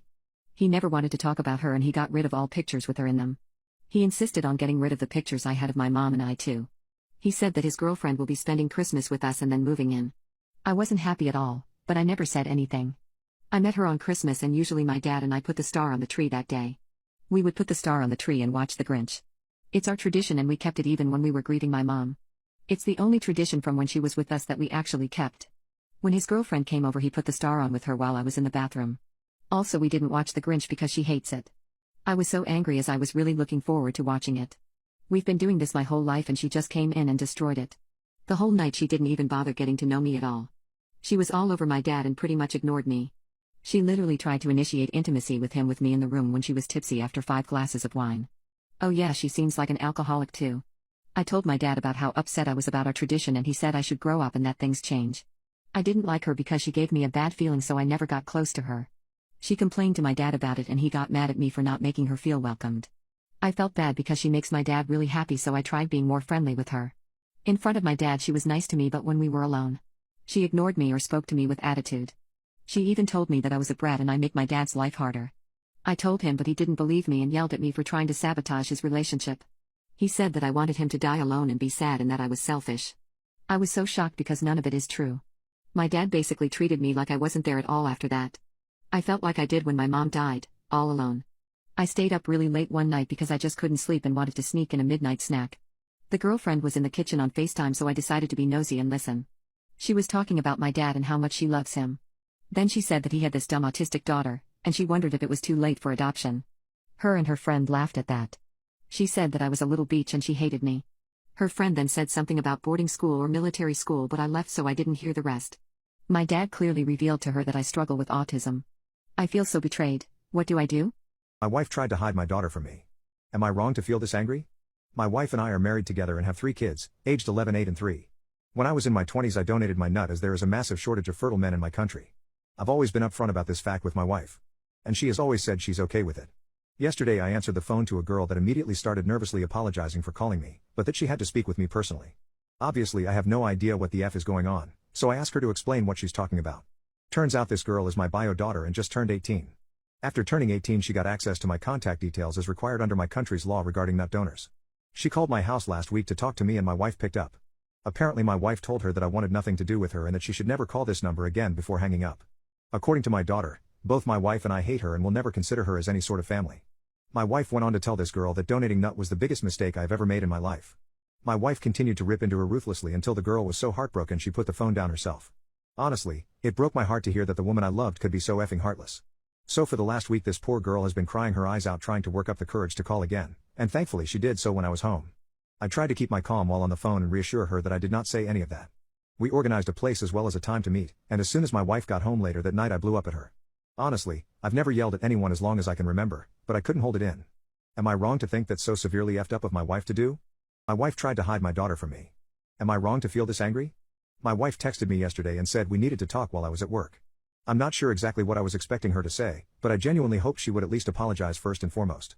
Because she severely betrayed my trust by not only denying my agency, but also lying to me about it, and then downplaying the entire ordeal. When I get home and we sit down to talk, the first thing she says is that she forbids me from seeing this young woman.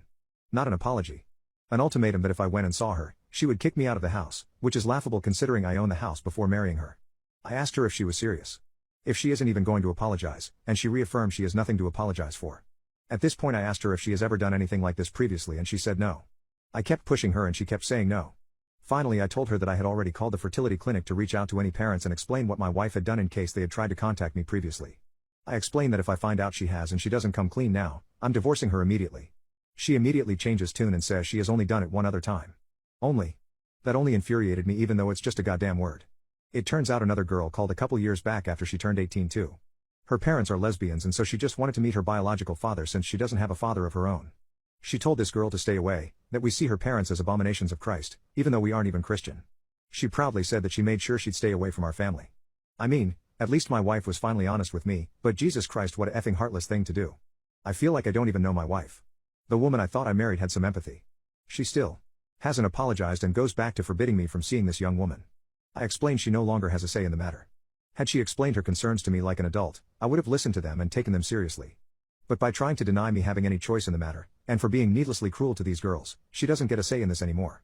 I told her she has 7 days to give me a genuine apology and agree to marriage counseling, or I would call a divorce lawyer. I also reaffirmed she doesn't get a say in whether I meet with this girl, but I would consider her feelings if any future kids reach out. A few hours later she apologized. I say apologized in quotes because it was clearly not genuine. But whatever, it's at least an admission of guilt. So we're going to marriage counseling and try to work through this. Edit, I came home from work early and caught her cheating with the neighbor. Definitely getting divorced now. My mother-in-law turned my husband against me and unalived our future family. My husband and I have been married for 3 years. From the very beginning, his mother has never approved of me. I'm Filipino, and she told me that Filipinos are maids only. At the beginning my husband defended me. He even threatened to cut ties with her if she tried anything. So she backed off. He proposed to me and that's where trouble slowly started again. She was not happy. My sister-in-law told me that my mother-in-law didn't expect us to last so long cause she expected my husband to come to his senses. She tried to jeopardize our wedding, threatened not to come, even told our guests that there was a typo in our invitation card and gave them the wrong date. Luckily they confirmed it with us and we got it sorted. She showed up drunk to the wedding and objected when we were saying our vows, but thankfully everyone ignored her. My husband actually waved it off and said that his mom is just scared for him and that I should understand because she grew up in a very traditional home. That should have been my first red flag. But I was so in love with him that I ignored it. I was 8 months pregnant a month ago. My husband insisted on going to mother-in-law's house for a family reunion. I didn't want to because of the human growing in me and too tired because I was still working. He insisted because his mom will not take no for an answer. So we went. Biggest regret of my life. At the dinner, I started feeling weird and lightheaded. I told my husband about it but he waved me off, told me to go up to his old room and lay down. I said this was different, and we should go to the hospital just in case. His mom butted in and told me not to ruin their dinner, to just shut up and go upstairs. I gave my husband a look and said, "You really gonna let her talk to me like that?" That jerk just shrugged and told me to calm down. I did not go up. I knew something was wrong. I called my dad to get him to bring me to the hospital. I felt like I was floating, my body felt numb and I wanted to puke. I felt like fainting. Dad arrived and I left without letting them know. I don't know how else to say this, but my baby's heartbeat stopped. I was told the chances at this point of pregnancy was low, but it happened. I also had alcohol and substances in my system. But I didn't drink any since I was pregnant and I don't do substances. Sister-in-law later admitted she saw mother-in-law added stuff into my drinks and food later on. My husband refused to believe that and sided with mother-in-law, saying I must have taken something accidentally. I reported it to the police, sister-in-law as my witness. I pressed charges, nothing was done about it. $20 for anyone who can explain the ending. I met my boyfriend Jack at the post office I was working at. Sadly, his family never really accepted or liked me. They were nice at the beginning, but once our relationship got serious, that changed quickly. They were not directly rude to my face, rather cold and distant. I've heard them, mainly his mom and older sister, yell at Jack behind closed doors several times, telling him we are not a good match, he needs to be careful, and he should break up with me, to let me go. I felt really hurt by their behavior. I thought they were good people, and I grew to really like them in the early days. His mom is a loving, caring person, who would do anything for her children. I love to sit in the kitchen with her, helping with the dishes and just chat, laugh and listen to her stories. I grew up in an orphanage and spending time with her made me feel warm and safe for the first time in my life. I've cried and doubted myself, there must be something wrong with me, for sure I thought. Jack was there for me, assuring me that he will go against his family's wishes just to be with me. At the end, this made us even stronger. We've moved to a farm together. I've quit my job and helped him tend to the farm and animals instead. We were living very simple and happy life. One beautiful day, he proposed and I've never felt so lucky. He only visits his family once a week to check on them. His mom is getting old and frail and his father is basically bedbound after a long sickness. Jack is helping around the house, doing some chores they can't do themselves anymore. I've offered to come with him and help them as well, but Jack assured me that I should not since they have treated me so poorly. I am still really sad I am not welcomed as part of the family. I would love to help care for them, especially now since his mom fell down the stairs and is injured, but they've made their choice. Jack brought home a basket of vegetables today, as his mom had. A great harvest. He went to the city for some supplies and I started to prepare soup for lunch. Tucked under the veggies is a handwritten note, "Dear child, please run as far and as fast as possible." The 12 crosses behind the barn don't belong to animals, although I'm sure he told you he dug them for his favorite livestock to keep them close and fresh in his memories. Please save yourself. Mom, this brought happy tears to my eyes. I'm going to serve mushroom soup today. I've always wanted a family. And I can find a new boyfriend easily. Am I overreacting by hospitalizing my 8-year-old nephew? He keeps stealing my Pokemon cards. My nephew lives with my parents and I because my older sister abandoned him for her substance dealer. Him and I are huge Pokemon card nerds, especially me. I participate in tournaments all the time. A few days ago I got home from work and was wanting to edit one of the decks I had built for the tournament later in the day. I went to pick up a few deck boxes and a binder and found that one of my binders, and one of 9 deck boxes was missing. I immediately freak out because I have them all very organized and well kept. My nephew has a lot of behavioral issues and gets in a lot of trouble both at home and school. He also isn't ever really disciplined because it would make the situation worse. So I went into his room to look for them. Lo and behold, there they are, scattered all over the floor, most of them taken out of their sleeves, some bent, some of them thrown in his backpack. Oh, and my binder was completely empty. At this point I was beyond furious and all I could mutter was oh my god over and over. After I pick everything up that I could find, I go upstairs and casually bring him back down to his room and then start screaming at him, and demanding him to find the rest of them. He kept saying he didn't do it and he didn't steal them, that they were in his room when he woke up and he thought they were his. So I get even madder if that's possible and I lay the smack down on him. I am so furious that I am absolutely wailing on him. Then he starts screaming. My stepdad comes down and demands to know what's going on. I couldn't even get a word out before the child went up to him and said I was trying to unalive him. I do understand that the bruised cheek and potentially broken nose didn't look good on my part, but I didn't even get to say my piece. My stepdad coddles him and then gets in my face and threatens me. After they question him for about an hour, he finally admits that he took them to school and was trading and giving them away with his classmates. His punishment, a stern warning and no TV for the night. I was fired over a false rope accusation. The company tells me I can't sue them. I held a management position at a company. I asked a non-management employee of the opposite intimacy to step into another room to discuss her performance away from other employees. She was going through a divorce and had made a few mistakes, and while I didn't want to embarrass her, I did want to make sure the mistakes were addressed. She acknowledged it and thanked me. An hour later I was escorted from my office by security and was informed by my boss that an intimate harassment complaint had been made and proper protocol was to suspend me. I asked what it was and was told, we need to investigate. I can't disclose that. He assured me that it shouldn't take long and if I wasn't guilty of anything, I'd be paid for the time out. I again asked what the accusation was and was told that as there was an ongoing investigation I was not permitted to know, but if they had questions, I would be contacted. I wasn't happy, but knowing that I didn't do anything wrong, I left the building. Later that night, I received a notification on my phone that my email password was incorrect. After 2 days, I called my boss asking for an update and was told he was not available but I would hear something soon. I began calling daily and received the same response. Finally I received a letter in the mail informing me that I was terminated for exposing myself and requesting intimate favors from an employee, as well as attempting to rope her in the office. The employee listed was the young lady I had pulled into the side room. I immediately called up my boss and was told, he is unavailable, and said to say the matter is closed. My buddy, the IT guy, messaged me on Facebook asking what happened as he'd been told to deactivate my accounts. When I told him the whole story, he replied, you took her into that room. Dude, there's a security camera in there. We keep some important stuff in there, so we always have the camera on. Sure enough, he pulls the footage and there I am, holding a pile of papers, pointing to them, and keeping my pants on the whole time, not approaching her and certainly not trying to rope her. I left a message for my boss that the alleged incident occurred in a room with surveillance and that I would be contacting an attorney and subpoenaing the video record. I received a call back 15 minutes later asking me to please participate in a phone conference with him and HR. The conference went as expected. They didn't realize it had occurred in a room with surveillance. They have a zero-tolerance policy that they have to enforce. You can't be too careful in this day and age. They regret that this didn't come to light sooner. They've already replaced me, and as it wouldn't be fair to terminate my replacement as she's done nothing wrong, they don't have a job to offer me back. However, as a gesture of goodwill, they're going to pay me through my suspension, change my file so it reads that I voluntarily resigned, and provide me with a good reference. I replied that wasn't acceptable. They made a false accusation against me, withheld vital information that I could have easily refuted, refused to take my calls, and completely failed in their own investigation by not checking video footage that would have immediately exonerated me. They asked what I thought would be fair. I told them they could immediately terminate the employee who made the accusation and either give me my job back or pay me out 1 year's salary in addition to what was offered. My boss said that he could not discuss another employee with me, and that neither of those options are feasible. The only options I have are what he already offered. I replied that the options I gave are the only way I'm not going to sue the company along with the employee. My boss replied that I signed an agreement when I was first hired saying I would take all disputes through arbitration and that I waived my right to sue the company. I do not remember signing the agreement, and I have not seen it, but it apparently says that I will take all disputes to arbitration, I will bear the costs of arbitration, and that I will accept the decision in arbitration. He stated that I will not fare any better in arbitration than he's already offered and I'll be out the money to cover the arbitration. I feel like I'm being bullied here, and don't think he would have scheduled a phone conference with such immediacy if he didn't think the company was vulnerable to a lawsuit. I'm waiting on a callback from a few employment attorneys. I was fired over a false rope accusation. The company tells me I can't sue them.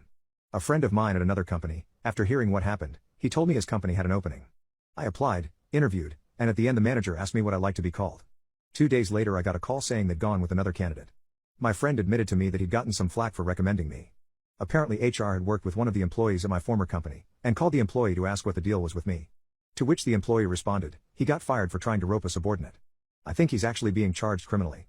Long story short, I lost it, called up my old company, and the boss wouldn't get on the phone with me. Had an attorney draft a letter of demand and send it off. Had another phone conference scheduled.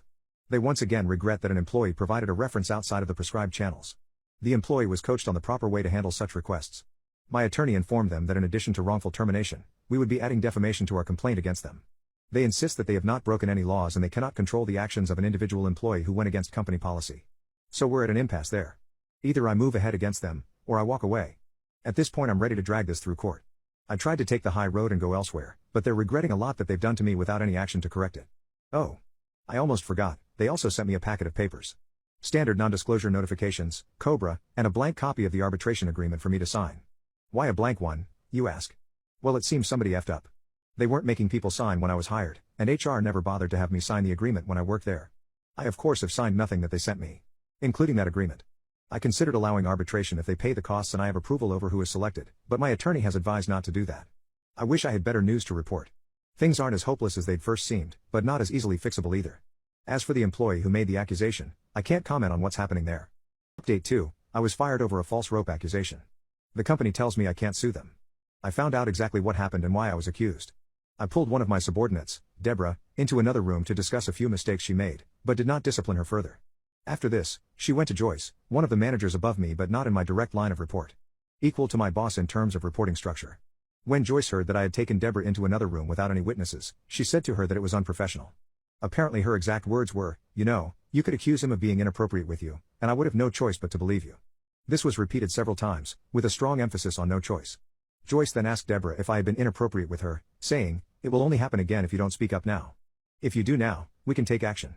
Taking the not at all subtle hint from Joyce, Deborah accused me of exposing myself to her, accused me of trying to effing rope her. I also found out that when I wanted to take the new job, Sandy, an employee in Joyce's department, broke protocol and talked to HR at the new company, told them I had tried to rope a subordinate, and cost me the job. I was sick of the defamation at this point in my attorney and I launched a civil suit against the company and Deborah. The reason I found out why I was accused was because Joyce said she'd protect Deborah if she came forward. Unfortunately, that only extended to her job. So when Deborah was named individually in this suit, the corporation told her they would not be providing her an attorney. After realizing that she'd be putting her house up for collateral, she was all too willing to throw Joyce under the bus. Joyce went to Paul, the IT guy, who was one of her reports and gave him a list of footage to be procedurally wiped as part of an archive clearout. He pointed out that the incident with me was on that list and part of an ongoing investigation. Joyce told him that it was no longer needed and to go ahead and wipe it. He refused, citing the fact that it would still be requested in the event that the suit moved forward.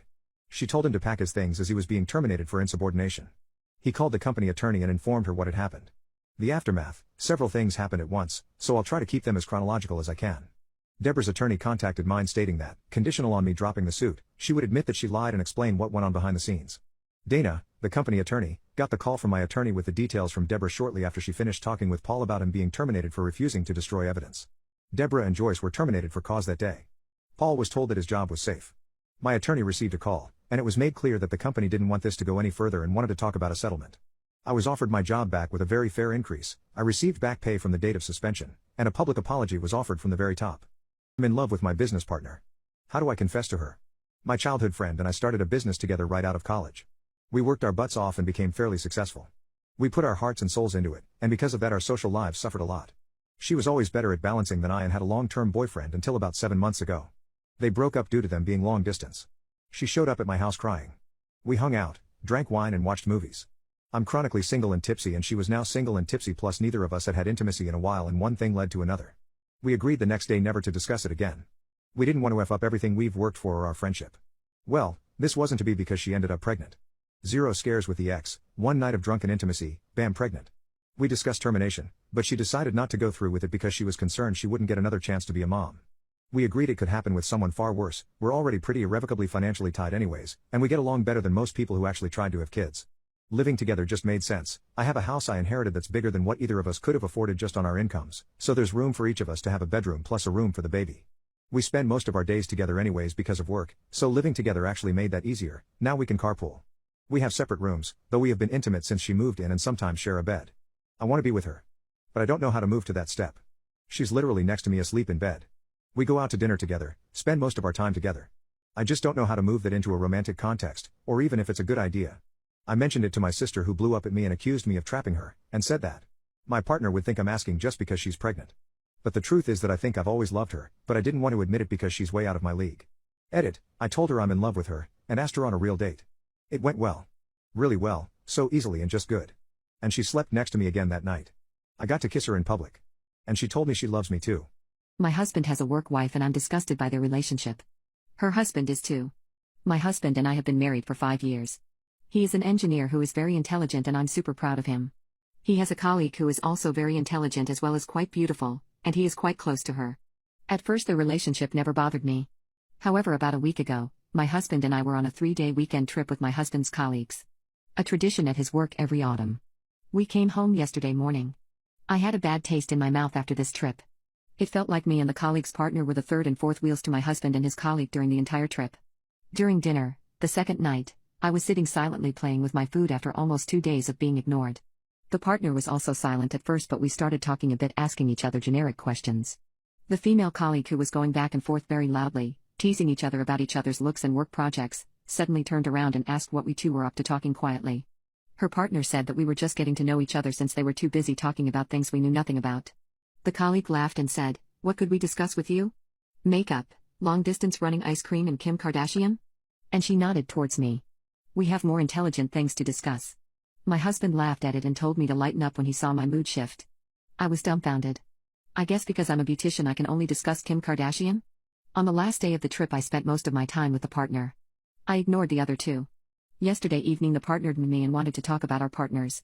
He said that he has been feeling uncomfortable about his girlfriend's relationship with my husband and that he went through her messages.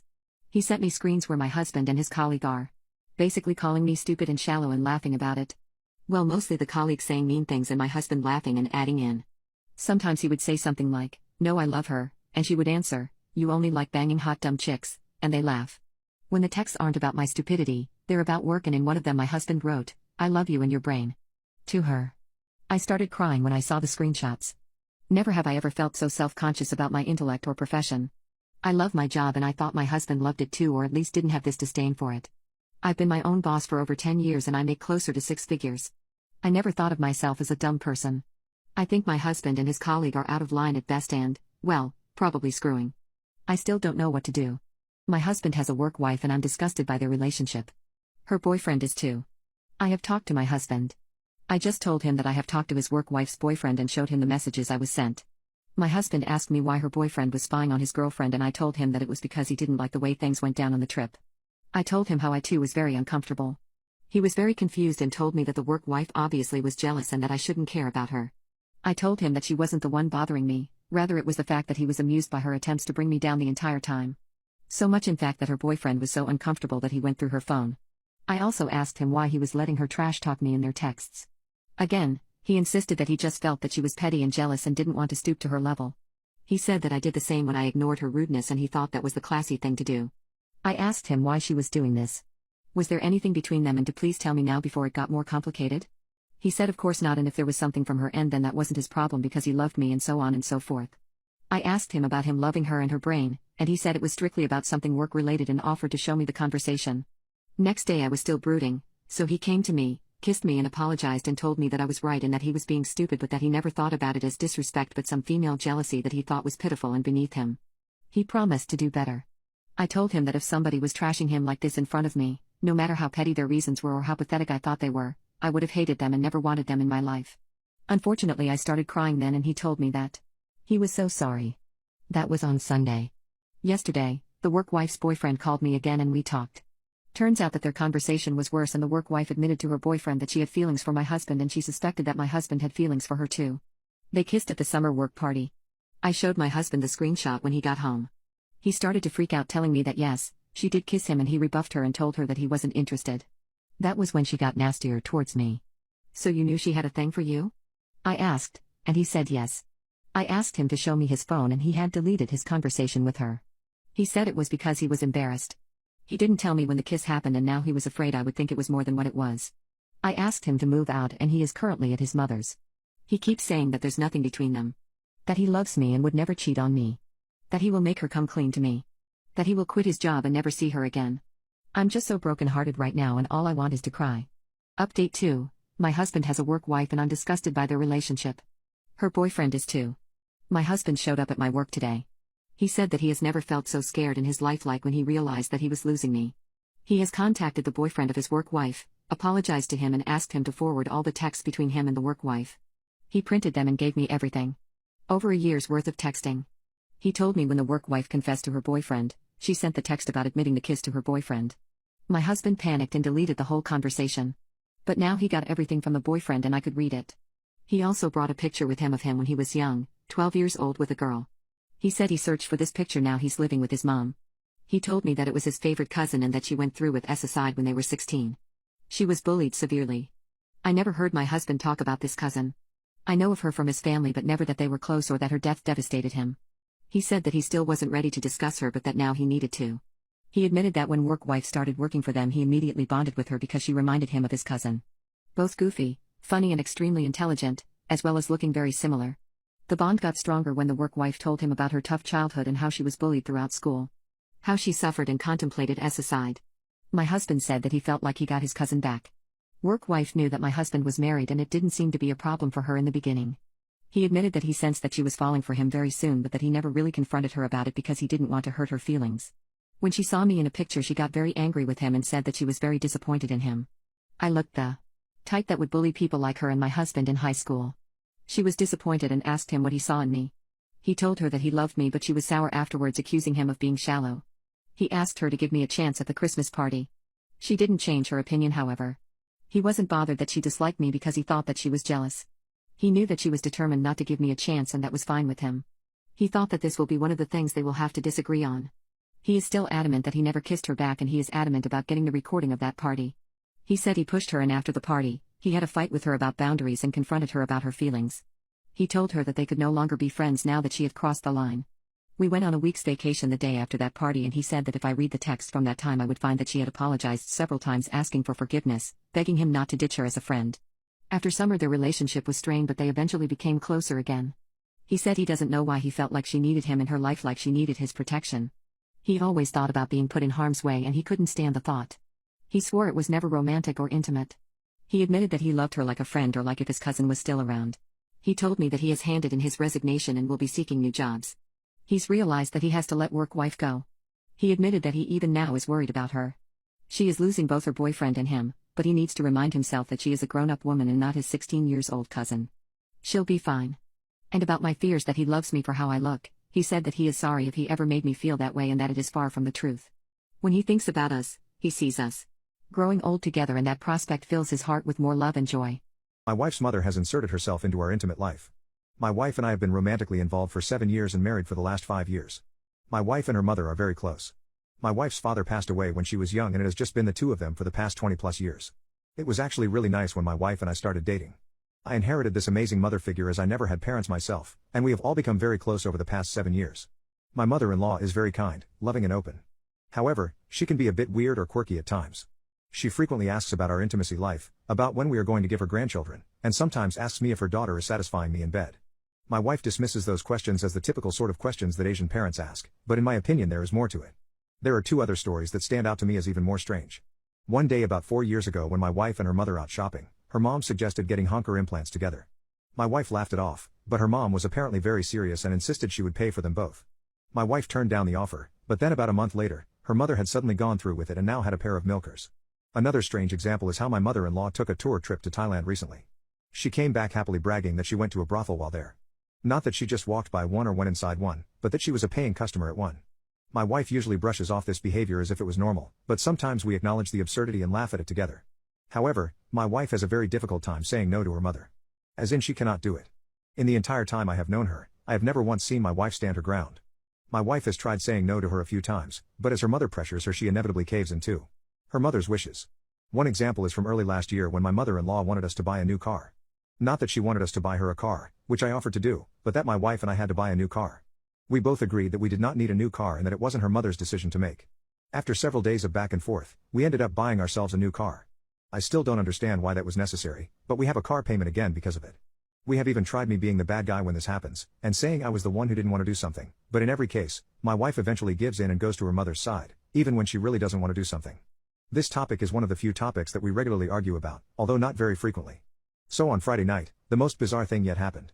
My wife and I often sync up the end of our commutes home from work, so that we can drive home together. We managed to get on the same train as usual Friday, and drove home together. Nothing seemed out of the ordinary as we drove home, but we were both surprised to see her mother's car in the driveway when we arrived home. We went inside expecting to be greeted by her mom, but everything was quiet. No one appeared to be in the house. We looked around a bit and my wife tried texting her mother to see what was up. While we waited for a response we decided to change out of our work clothes and into what we normally wear around the house. When I entered our bedroom, I was shocked to see her mother sitting on our bed and nothing but a towel. I turned around, looking back at my wife and trying to give her mother some privacy. Her mother spoke, but not in English. My wife stopped me with her hands up in front of her while she leaned around me to look at her mother. They continued not talking in English, which is extremely rare for them to do in front of me, and I continued to look at the floor with my back to her mother. My wife looked at me, said something like it's okay and slowly directed me backwards towards the bed. When I was closer to the bed, my wife gently shoved me onto the bed. I looked away from her mother, still trying to be polite despite being very confused as to what was happening. My wife continued to reassure me with her words while her mother continued to speak to her in words I did not understand. My wife unbuttoned my shirt and they both pulled it off me. I just laid there completely frozen. My mother-in-law called my name and told me to look at her. When I did, she was no longer wearing a towel. My mother-in-law started to kiss me while my wife unclothed. My wife kept reassuring me that everything was fine and we did it, in front of her mother, who just watched us. Afterwards her mother told us to get cleaned up and that she would make dinner. Then she just walked out of the room like nothing happened. My wife was acting normal too. I tried to talk to her briefly when we were alone, but she just told me everything is okay and that we should go eat dinner. I went to bed fairly early Friday night, just to kind of be alone. My wife came to bed quite late from what I could tell. I didn't sleep much Friday night. I woke up early Saturday, Sunday, and today as I am physically uncomfortable all night and my stomach is in knots from worrying.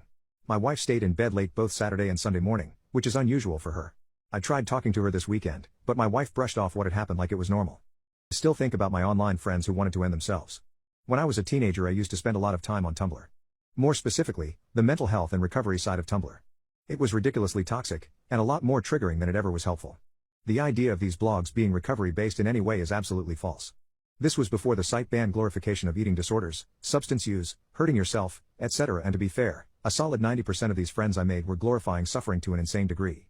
Hell, even I glorified the hell out of my own issues at some point. But at the time, I was effing sick of being alone. In my mind, staying up until 6 a.m. on a school night trying to convince my online friends not to unalive themselves every single day, was better than having no friends at all. I was fine participating in their competitive number games of who could lose the most weight, or who had the most visible bones. I was fine seeing images and videos of their progressively worse and worse self-hurt. This was the closest thing I had to human interaction at the time. I was absolutely neglected at home, and a complete pariah at school. It felt good, I felt understood, wanted, cared about. It took me years to realize exactly how messed up this all was. The moment I realized how messed up it all was something that actually left me traumatized. One of my friends hopped on a call with me, claiming he wanted to take his life. I tried to talk him out of it, but to no avail.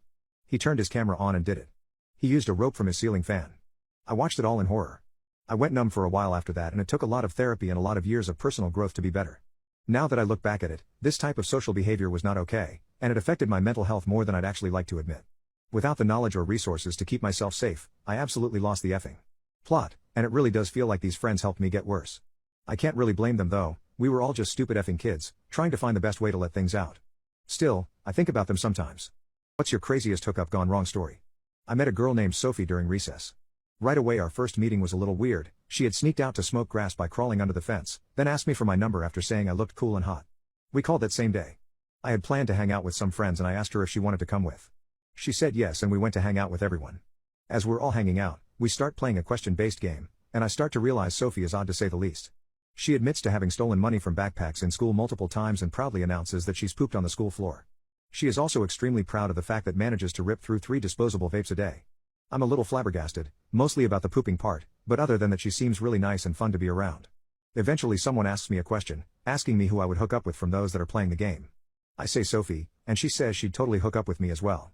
That night we didn't actually do anything but kiss twice, but we both agreed to meet up at her place the next day. Her grandma drives us there, it's a little far because she lives in the countryside.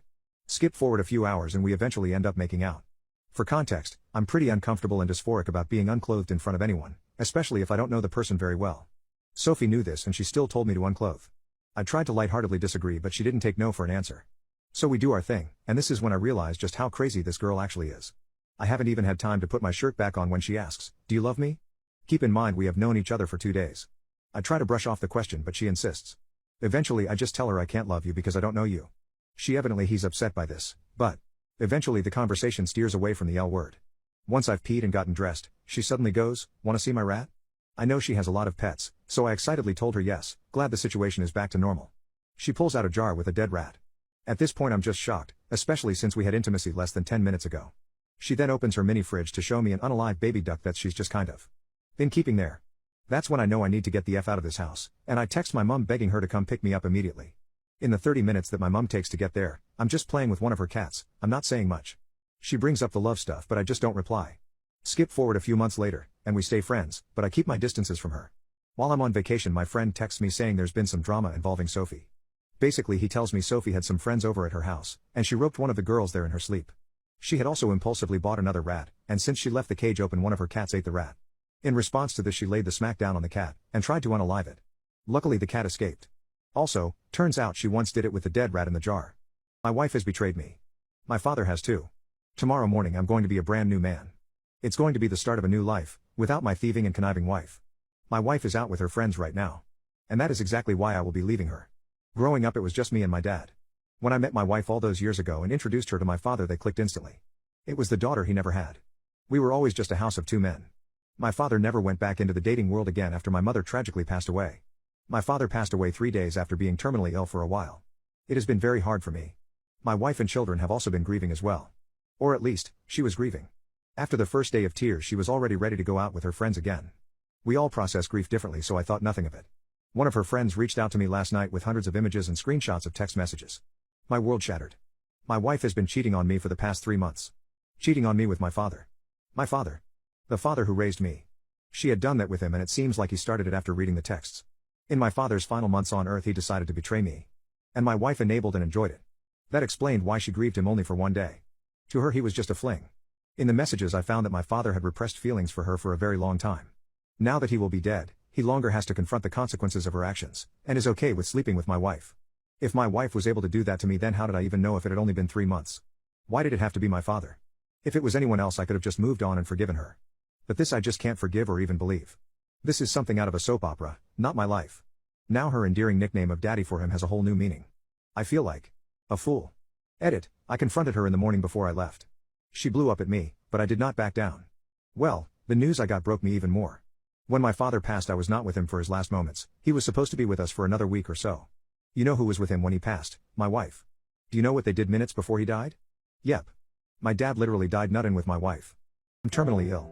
Do I break up with my girlfriend or tell her the truth? I found out I have an illness that will unalive me. It'll take over my body and there's no cure. I've been with my girlfriend for 3 years now, and she's the absolute love of my life. Always loyal and there for me. I've been in and out of hospital many times over the course of our relationship. Mostly due to me racing dirt bikes. The most serious incident was a stab wound, and I remember how scared and screamy she got, even though I just needed stitches and got to go home the next day. This is not something where I can just go home the next day. I'm breaking up with her because she deserves to be happy with someone healthy who can give her the life she wants, and children. I'm scared she'll want to stay if I tell her what's going on. Part of me wants to lie and say I cheated so she hates me and leaves. We have lots of mutual friends. She'll find out eventually it was a lie and connect the dots on why I did it. But thinking about her crying from that lie breaks my heart. Edit, I took her to dinner at our favorite date spot, had some amazing food and some drinks like always. The date continued like normal. We drove down to the beach and started walking till we got to our spot. She spoke first and said that she could tell there's something I want to say because I have that look on my face. She then made a joke about how it's too soon for us to get engaged, so if there's a ring in my pocket it better stay there. This made it so much harder. She thought there was a ring in my pocket when I'm about to tell her there never will be. Absolutely broke my heart. I told her she's right, there's something I want to say, and I told her everything. From how I found out to what the diagnosis means to the prognosis. I made sure to not sugarcoat it or leave anything out. She deserved to know everything. For the next hour it was a mixture of asking me if I'm sure and how could this be possible and crying. She immediately said she's going to stay by me and I don't need to worry about anything. I told her she needs to take a few days to think about it. I had already arranged for her best friend to be waiting in the other parking lot to take her to her house. I went home alone. I got an update that she fell asleep because she cried so much. I sent an Uber Eats of her favorite dessert to her friend's house so it'll be there when she wakes up. I'm denying my mother the right to see my children. She won't stop harassing me. I am 4 months pregnant with mine and my husband's first children. We are having twins. When I found out that I was pregnant, I put together a little gift box to give to my husband and surprise him with the news. The next day, my mom was visiting and snooped in my husband's home office under the guise of going to the bathroom while I was making lunch. She saw the box and all the contents, and came flying out of the office like a bat out of hell, telling me that my husband was having an affair baby because he had a secret dad box. At first I was so confused, but eventually cleared it up that I had made the box because my husband and I were expecting. My mom was so excited and immediately tried to phone her best friend to tell her the news. I told her that I wanted to wait until I was at least 3 months pregnant before we started telling people, and I asked her to please keep the information to herself. Well, when I tell you that the whole community knows, it is because my mom told everyone with the caveat that they also keep the secret. It is like middle school, and it is driving me crazy. Now my mom is bugging me about information from doctor's appointments and I have not told her a word. I have not even told her that we are having twins or that it is a high-risk pregnancy, but she insists that she should be privy to all information as the baby's granny. She has also asked me to have her in the room with me when I give birth instead of my husband, which I quickly shut down. I am just feeling so defeated. I am just trying to rest, but I have constant nagging from my mom and all of her friends who claim that they have not told a soul either. My husband does his best to intercept all the demands for information, but I am starting to feel like it would be easier to just cave and tell my mom everything.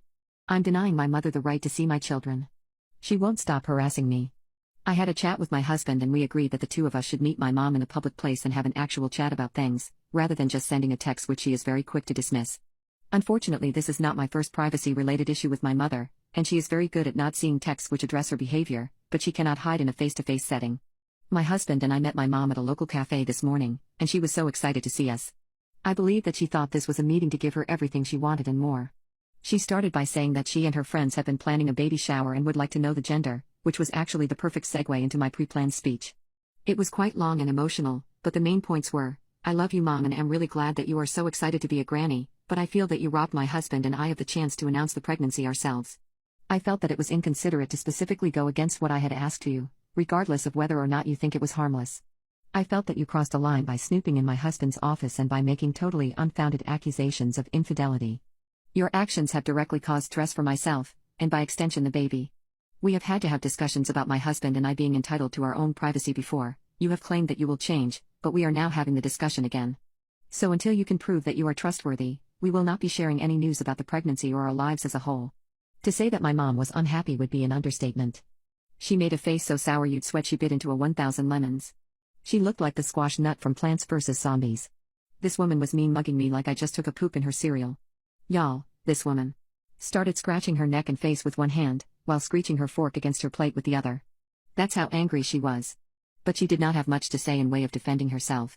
Her main, and pretty much only point, was that she had shared the news because she was proud of me. She said that she meant no harm and cannot understand why I am being so spiteful when her biggest crime is that she is excited to be a granny. In a bit of a dig at my husband, she claimed that I had never been like this until I met him and that he has changed me for the worse. My husband just said, well, aren't people supposed to change as they get older? Unfortunately, there really was no resolution, so my husband and I left after saying what we had gone to say. We have also invested in some cameras to put up around the house and will be changing the locks as she has a key. After running some errands in town, my husband and I arrived home about an hour ago and found a note taped to the front door.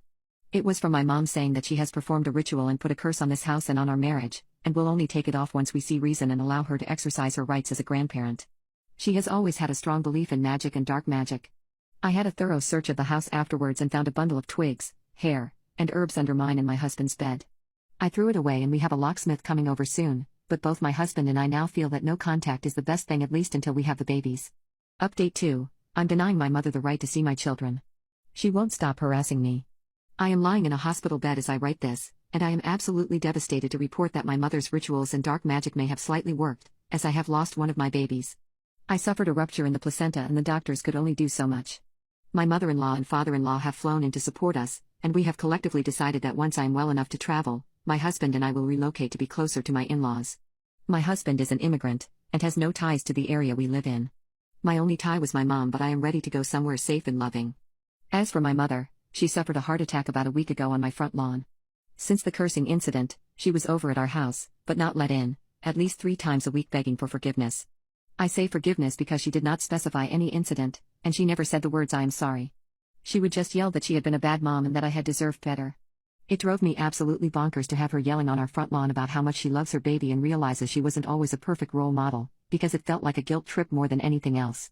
The night of her heart attack, my husband and I were out with friends and came home to find my mom unconscious on the lawn.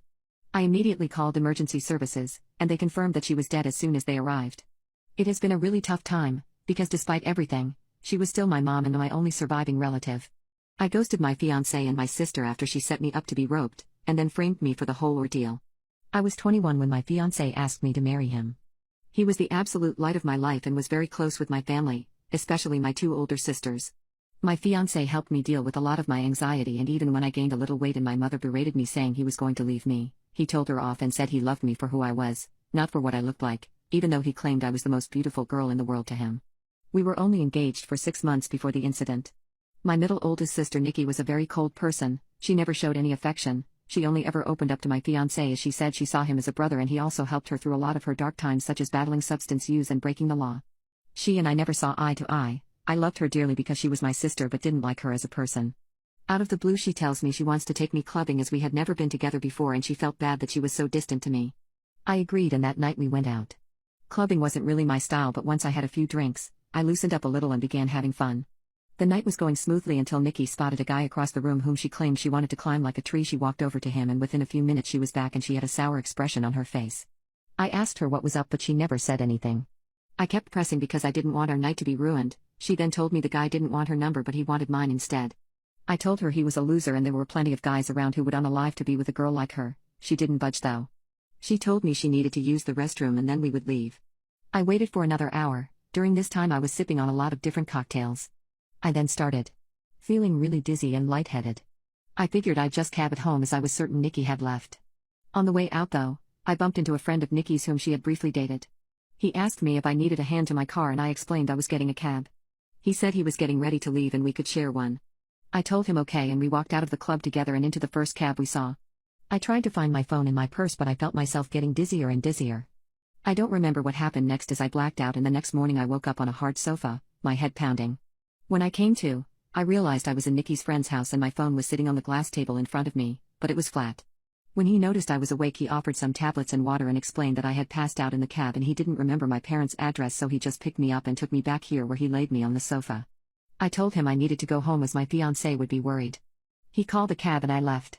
When I arrived at my parents' house, my mother, father, Nikki, my fiancé and his parents were all standing in the living room. I thought they were worried about me but the instant I opened my mouth my fiancé asked how could I do this to him? I tried to explain that my phone went flat but he then went on screaming about how could I cheat on him. I was baffled. Why would he think that? I tried to explain the night's events but I kept getting cut off. Nikki then chimed in and said I was a lying bitch and how could I be so heartless to a man who has been there for me through thick and thin. She went on to say I kept flirting with random guys all night and then when she went to the bathroom, she saw me leave with her friend. I told her what had happened and she showed me photos on her phone as we were leaving. His hand was on my back ushering me outside. Yes, the photo did look horrible and I was so intoxicated I didn't even realize his hand was on my back at all. My fiancé was so angry, he kept shouting and his mom and mine were both crying. I then asked Nikki to call her friend and he would confirm nothing happened but when she called him, he told a completely different story. He said I begged him to take me back to his and when he did, we slept together multiple times. I saw red and started crying and yelling at Nikki because I knew she had organized this whole thing to make me look bad. I begged my fiancé to believe me, but he just shook his head and left. When everyone had cleared out, my mother slapped me across the face and told me to get out.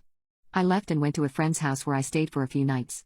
During those nights I called my fiancé crying and pleading with him to believe me that nothing happened but it all fell on deaf ears as he never returned any of my calls or texts. My mom texted me and told me she was kicking me out and that she couldn't believe I would do such a thing and a lot of hurtful other names. She didn't even give me time to get my things as she threw everything out. I was now homeless. None of my family would take me in, as they chose my fiancé and mother's side. I was homeless and single in less than a day and a half. My entire world had been taken away because of Nikki's lies. Now for weeks I tried everything to get my fiancé back and my family. The limit for me though was when Christmas time had come and I went over to my mother's house to try and reconcile. I was sleeping from couch to couch during this time. When I got to my parents' house, I knocked on the door but no one answered. My friend then called me and told me she just saw on Facebook that my family were in another state celebrating Christmas and they had posted pictures online. Everyone was there, my sisters, parents, grandparents and even my fiancé and his family. When I myself saw the photos, I couldn't stop crying as they all looked so happy. I cried for days and days. Before deciding to block them all. I even returned my engagement ring.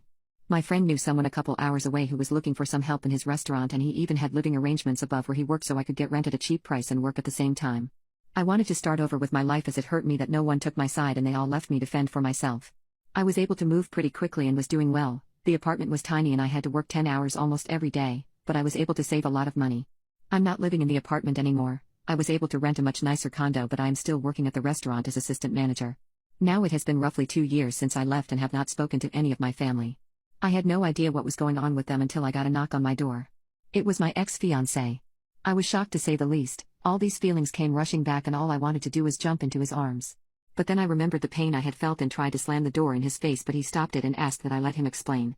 He said that Nikki had gotten married and she had confessed that she lied about the situation because she had found someone she loved so much and realized what a horrible thing she had done. I asked him how he found me and he said my friend told him. My entire family had been trying to get in touch with me and want to see me. I told him I needed time to see if I even wanted to have them in my life. He left and I have been a mess since. I don't know what to do. I ghosted my fiancé and my sister after she set me up to be roped, and then framed me for the whole ordeal. Before I even had time to truly think about things, my father showed up at my door. When I answered the door and saw him standing there, I ended up throwing up, which he insisted on cleaning. When he was done, we sat down and I just bursted in tears. My emotions were all over the place, and my father has worn the same cologne for a really long time, so when I smelt it, it just brought back all these memories. He tried to hug me, but I pushed him away and asked what he was doing here. He went on to explain he and my mother are getting a divorce. He said he begged my mother to get in touch with me the minute I left, but she refused and said I was acting like a baby, and if I wanted to leave them after doing something so horrible, then I could do things on my own from then on. I asked him how long it took them to notice I was gone. He said they arrived back home after New Year's Eve and were planning on inviting me over so we could talk. That's when they got in touch with my friend and she told them I left and she didn't know where I was. I asked him why he didn't listen to my side of the story and why they threw me away so easily. He just started crying. First time I ever saw him crying. He said he never meant for things to get so out of hand and he wishes more than anything he could take it all back. I said when they found out Nikki was taking substances and had dropped out of high school, they didn't throw her away. Instead, we all went on a holiday so she could focus on things besides substances, and during that trip, she got hooked on alcohol and each time they defended her over and over. He said he had no idea my mother was going to kick me out. He thought it was going to be for a few days, but then they decided last minute to spend Christmas out of state. My mother apparently promised him I would be allowed back home after they got back. I said she threw away all my stuff, but he said everything was still there and she lied about that. I asked him what has happened to Nikki and he said she is dead to him. He wants nothing to do with her, but my mother has been crying to him, asking to forgive Nikki as she is not well and they had already lost one daughter. They cannot lose two. He blocked my mother and Nikki and has been on my ex's case about finding me. My ex caved in when my dad said he blocked my mother and Nikki and told him where I lived. I asked that he never show up again unless I give him permission and he agreed. He asked what would happen now and I said I really don't know and that he hurt me really bad. I then just went into detail about how much he hurt me and what it felt like seeing them so happy without me and how hard it has been. We were both crying by the end of it, but I was really glad I got it all out. It felt like a huge weight had been lifted off my shoulders.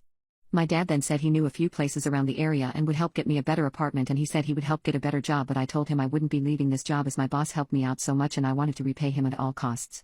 I said I didn't want him to do anything for me, but I said I do want to reconcile, but it has to be on my own terms and it is going to take a very, very long time to trust him again, and I may never trust him again. He said he would do anything to make up for what he did. I asked him why Nikki did this and if she said anything about it. Well, she said she thought my ex deserved better than me and she wanted to see him happy because he was making too many sacrifices in the relationship. She loved him like a brother and wanted to break the engagement off. So that night she asked her friend to come and escort me out of the club so she could get photos and to take me home so her plan could work. She said nothing intimate happened. I went to sleep on the sofa and that was it. He was up playing video games all night until I woke up, which he has proof of apparently. My dad was planning on getting my stuff from my mother's house and bringing it to me, but I told him I didn't want those things anymore. I then went to ask about Nikki's husband and he said my mother has been hush-hush with the entire situation, but he had his number and wrote it down for me. After my dad left, I decided to call Nikki's husband. I was sweating the entire time and felt so sick. What if I could hear her in the background?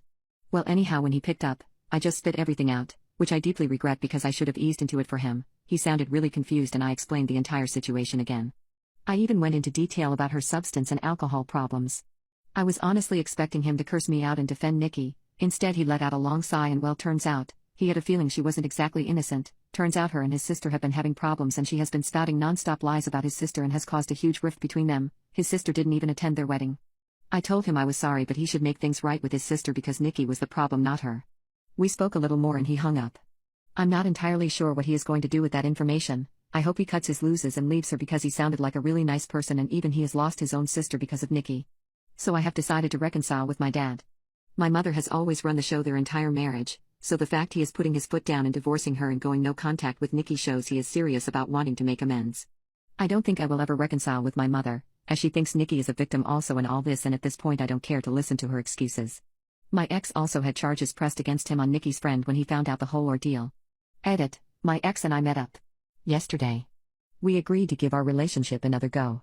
My psychotic ex-girlfriend sent me videos of her cheating but now refuses to leave me alone. I was with Mary for 3 years and everything was great. We were the classic couple, always together and in love. She was diagnosed with antisocial personality disorder, but I did not care as I was in love. But 2 months ago I discovered that she was cheating on me with one of my best friends. She was drunk and so was he. He took the videos of them doing stuff and sent them to me. After discovering the affair, I told her that it was over between us, and we broke up immediately. Of course, she tried to change my mind, shedding tears and begging for forgiveness, attempting to hug me, but I always refused because cheating is something I cannot forgive anyone for. She spent 2 months stalking me on social media with fake accounts, trying to contact me using new phone numbers, and even enlisting her friends to reach out to me. However, I consistently declined any interaction with her. I wasn't even angry, I was simply in shock and couldn't believe she had betrayed me, given all that I had done for her. I had consistently surprised her with both expensive and thoughtful gifts. I literally bought her the world's best intimacy toy. Our intimate life was great. We went on vacations to beautiful places, and I always displayed romantic gestures like bringing her flowers, chocolates, and preparing special meals. I even took cooking classes just for her. All of this made her infidelity come as a complete surprise to me. Anyway, a month ago, I decided to purchase a new car. I installed security cameras and a system inside to protect it, given that I spent a lot of money on it. 3 weeks ago, I woke up to find my brand new car completely destroyed, windows shattered, the body scratched everywhere, and a note on the front that read, "Please, I just want to talk with you." I immediately knew that she was responsible for the destruction, and the cameras confirmed it. On the same day, I went to the police with the evidence to file a complaint against her. A few days later, I received a message from a new phone number where she begged me to withdraw the complaint, explaining that she had a job interview, and if they found out about it, she would lose the opportunity. I never responded to her messages during these months, and I have no intention of withdrawing the complaint. To me, every action has consequences, and one must consider the consequences before taking any action, rather than resorting to begging afterward. Edit, she just smashed my window and attempted to climb in through it during nighttime. I managed to wake up and stop her from doing whatever she was planning on and called the cops. She has been arrested. My boyfriend's brother has been creeping on me for years without my knowledge. My boyfriend is defending him. My partner and I are gay, and he has a younger brother who is straight. They are very close and his brother spends a lot of time with us. We've been together for 8 years and I always got along with his brother, but recently he's been acting weird. A little over a year ago he started touching me more. Nothing inappropriate, but almost every time he's close to me. If I'm walking by he'd pull me to his side or he'd start playing with my hair. Lately he also started pulling me into his lap or coming up behind me and putting his arms around me. He also sometimes makes comments about how I look, especially if I'm ever topless around him. I know that none of this is really a big deal or anything that could be called inappropriate, but sometimes it makes me uncomfortable. I brought it up to my partner, but he said he didn't notice anything and that I could just be overreacting. I thought he could be right and had brushed it off until 2 days ago. My laptop broke down while I was trying to finish an important paper and my partner had his at work with him. I asked his brother if I could borrow his laptop and he came by to drop it off. I finished the paper yesterday evening and downloaded it. I somehow messed up and accidentally put it in some random folder. I had titled it with my name, so I typed my name in the search bar. My paper did show up, but there was also another folder with my name on it. I was curious about it, so I opened it. It was filled with pictures. Most of them were pictures we took over the years with me and other people in it, but a few of them made me feel sick. Most of the pictures were harmless, but between the normal pictures there would be some of me sleeping or changing. Some were just me playing with my dog, but taken from a strange angle that made it seem like someone was trying to take a picture without being noticed. Then I noticed flicks of me, fully unclothed, getting in or out of the shower. Then even illustrations and what looked like fan fiction. I had to stop looking because my hands started shaking and I felt like I couldn't breathe. My partner came home shortly after and I showed him what I found. I told him I don't want his brother around me anymore. I won't keep them from seeing each other, but I didn't want to be there for it. He looked at me like I'm insane. He tried to calm me down but wouldn't listen to what I said. He just kept repeating that I should stop being so childish and that none of what I was saying was a reason for me to not want him around. He said I shouldn't have found those pictures anyway and that I should know better than to snoop through other people's things. His brother will be over soon. I don't know what to do. My crazy religious mother-in-law is forcing me to have a paternity test. I'm ending my marriage over it. I've been married to my husband for 5 years now. His mom never liked me, as she is super Catholic and I am not religious. She always had something to say about me in a negative context and shamed me this way at family gatherings, something my husband never did much about. This always upset me greatly. She has also always stuck her nose into our business. I am quite scared of confrontation, and I could never have a back and forth with my mother-in-law. I always brush off her snarky comments as best as I can. It's actually true, the saying when you marry someone, you marry their family. My husband has been less than helpful recently too and is turning into a mama's boy. She recently insulted my weight gain, which has only been like 10 pounds at a family gathering, and my husband chuckled at her joke. When we got home I talked to him about it. He refused to see what he did was wrong and told me to give her some grace. Well, it's hard to give grace when that person is insulting you. For a while now she has been making comments about how my son doesn't look like my husband when he was a toddler. Basically accusing me of sleeping around. This upset me. I was short-tempered with my husband because he didn't address how out of pocket and disrespectful this whole thing is. It has been a week since my husband told me that he would be doing a paternity DNA test, not because he thinks that it's not his son but to shut his mom up. I do not know which one is worse, him accusing me of cheating or this. But all I know is this is audacious. I didn't cheat and I am not concerned one bit about the test results. I wasn't going to stop him from taking a DNA test, but I just know I don't want to deal with this any longer. I am looking for an apartment and I talked to a lawyer the day after he brought this DNA test thing up. And I've been acting more than normal since. We'll be getting the results in 2 days. I can't wait. He would be also getting divorce papers with that too. I know for fact he won't see it coming. I tried my best to make this whole thing work and manage my relationship with my mother-in-law as gracefully as possible. But thinking about it, it's not just my mother-in-law that's the problem, but how he is handling things is also a problem. My crazy religious mother-in-law is forcing me to have a paternity test. I'm ending my marriage over it. The day he was supposed to receive the results, I called my father-in-law and invited him and my mother-in-law to come over that evening. He was working when he got the results. He sent them to me and told me he would talk to his mother to finally put this to rest. I informed him that I had already invited them for this evening and I am just waiting for my apology before I leave. I asked that he come home so we can talk before they come over. He called, and I basically told him that this is not working for me anymore. I've already talked to an attorney, filed for divorce, and it might be more expensive than a paternity test, but it would be more effective making his mother happy. He left work and came home. Long story short, we had a spectacular fight, one that ended with his mother-in-law trying to swing at me and smashing a plate. The lead up to this was my husband saying that I am not thinking about my son and I am overreacting because it's not like he went behind my back. And if he knew that I was this upset, he wouldn't have done it. But he knew. We fought about it when he brought it up. He just didn't care. When I gave him the divorce papers, he said he's not signing anything and he'll ask his mother to apologize when his parents arrive and get done with this. When his mother did arrive, she demanded I apologize. I told her, I have nothing to apologize for. She tried to yell at me again and blamed me for forging the DNA results. Then I yelled back. I tried to stand up and leave for a minute to gather my thoughts, when she stood up and came behind me. She hit my back first, then when I turned around tried to swing. Thankfully she missed and my husband quickly restrained her. She then yelled at him for it. Then my husband did what I did not expect. He stood up for me. His mother was so appalled that she left, but not before throwing a plate onto the ground out of anger. The father-in-law left too quietly without speaking. My husband and I were left alone. We talked about it there and then. Him standing up for me made me realize that he indeed loves me. I told him I would be willing to try couples counseling if he went on contact with his mother, which he agreed on. That's where things stand right now. My wife's psychotic obsession is driving me crazy. My wife is obsessed with John F. Kennedy, the 35th President of the United States. He's her #1 crush. She is obsessed with the entire Kennedy family. I probably know more information about the Kennedy family than I do about my own family, just from hearing her talk about them all the time and overhearing her watch and rewatch every Kennedy-related documentary and movie that's ever been produced. Seriously, she's seen every single one, and is always moping about how she's seen every Kennedy-related thing ever made and she wishes there was something she hasn't seen yet.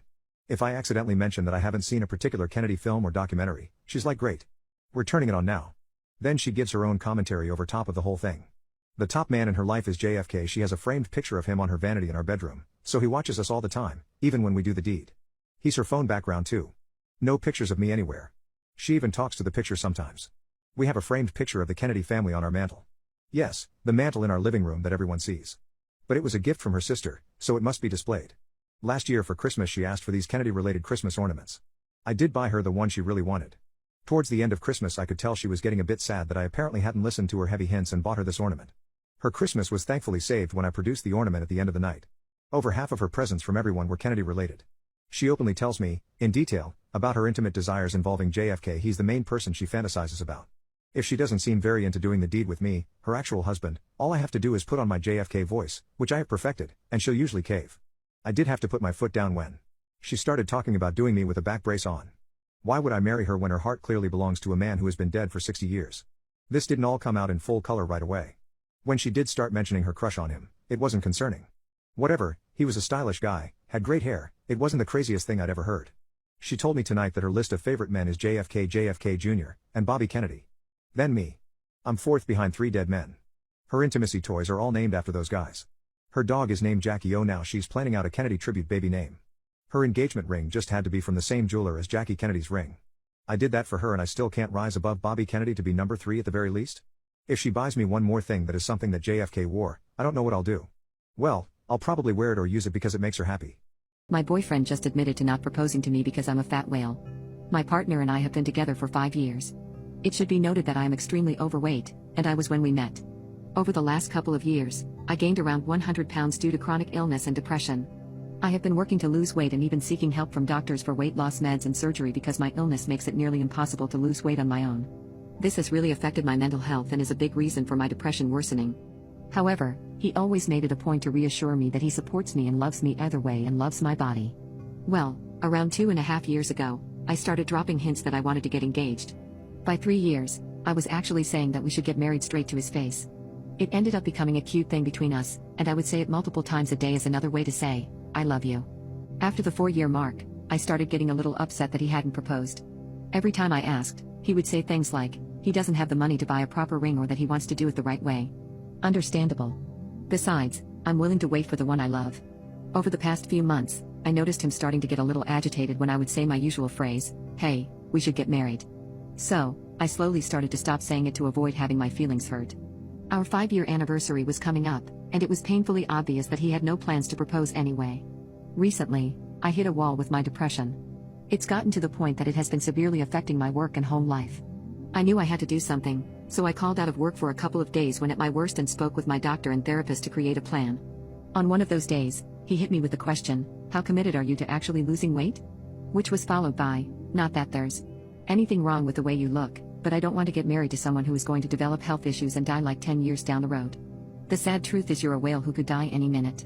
I love you, but it's true." It felt like a train hit me. My lungs stiffened. I could feel the tears welling up as I tried my hardest to push them back, but it was too late. I was already sobbing uncontrollably. After about 10 minutes of him consoling me, I was able to calm down enough to say that now wasn't really a good time to talk about this until I get a grip on my depression and we could revisit the topic.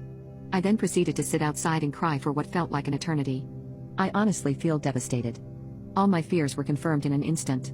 How could someone love a mess like me? I feel like I have no right to be upset because he is right.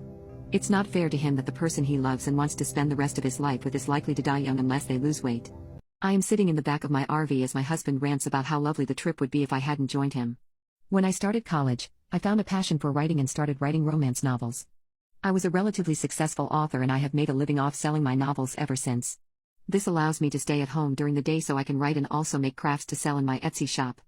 A few years after college, I met Tim and we instantly hit it off. We dated for 3 years before tying the knot and we bought a house shortly after. Tim makes his living off his investments in crypto, however we keep our finances separate. This is because Tim inherited a vast amount of money from his family and before we married, I signed a prenup agreement in order to ease his mind. We both contribute an equal share to the joint bank account for bills, then we use the remainder of our money for ourselves. About a year ago I landed a contract to write part of a romance series. The contract was huge and the payout was over $120,000 for a few months' work. I contributed my share to the joint account and then put the rest of the money into the bank so I could buy an RV. I have always wanted an RV because I love to travel and nothing would make me happier than being able to write while on the road. Tim is often away on business for days at a time, so the RV would give me an opportunity to get out of the house while he is away. When Tim found out I purchased the RV, he was excited.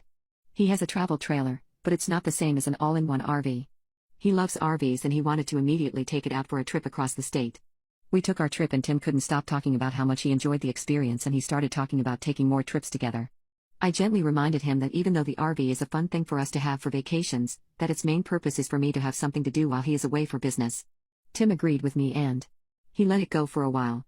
The thing is, in the past few weeks, Tim has been badgering me about taking the RV with him on his business trips. He usually flies when he goes to check his rental properties or visit family and he is normally gone for 5 days at a time. We got into an argument because he had to evict a tenant and he wanted to drive the RV across the state in order to do so. I asked him if I could come along, and Tim said he would prefer it if I didn't. I then said that if I couldn't come with him, that he couldn't take my RV. I suggested that he take his travel trailer instead and he got mad and stormed out of the house. About an hour later, he started texting me like nothing had happened and then he said he was taking the RV as if our previous conversation had never happened. I called him and tried to explain that he had just purchased a brand new pickup and that if I didn't get to drive his new truck in his absence, why should he get to take my RV when I am not coming on the trip? Tim and I went back and forth and eventually he said I could come along if it meant that much to me. I said I would, and now I am regretting everything. I am sitting in the back of my own RV with a man who won't let me touch the wheel. It has been 3 days since this trip has started, and all Tim has done is rant about how awesome the RV trip would be if I weren't with him. It has made me question everything in our marriage, from how we split our finances to how we argue and function together. I am sitting in the back of my RV as my husband rants about how lovely the trip would be if I hadn't joined him. I started having suspicions of Tim cheating on me. Tim had left his iPad in the back of the RV to charge while he drove. I was able to sneak his iPad into the bedroom while he was distracted by the road. He was logged into his email account and I quickly skimmed over his inbox but didn't find anything suspicious. I then had the idea to check his sent folder and found out that he had been chatting up his ex from college. It made me sick to my stomach to read the messages. The message he had sent his ex was, "I can't wait to get my hands on you again. It's been weeks since I felt it. I'm excited. You're so much better than my wife." I was disgusted, but I tried to keep calm. We were on the road headed to another state and we planned on stopping at his mother's house. I knew that if his messages were in the sent folder, that meant that he had deleted them. Tim was not planning on being caught and was trying to hide his tracks. He wanted my RV so that he could take his ex around the state and have fun without leaving a credit card trace. I took photos of the emails and sent them to myself in order to preserve the evidence. I then went back to the front of the RV and acted as if everything was fine.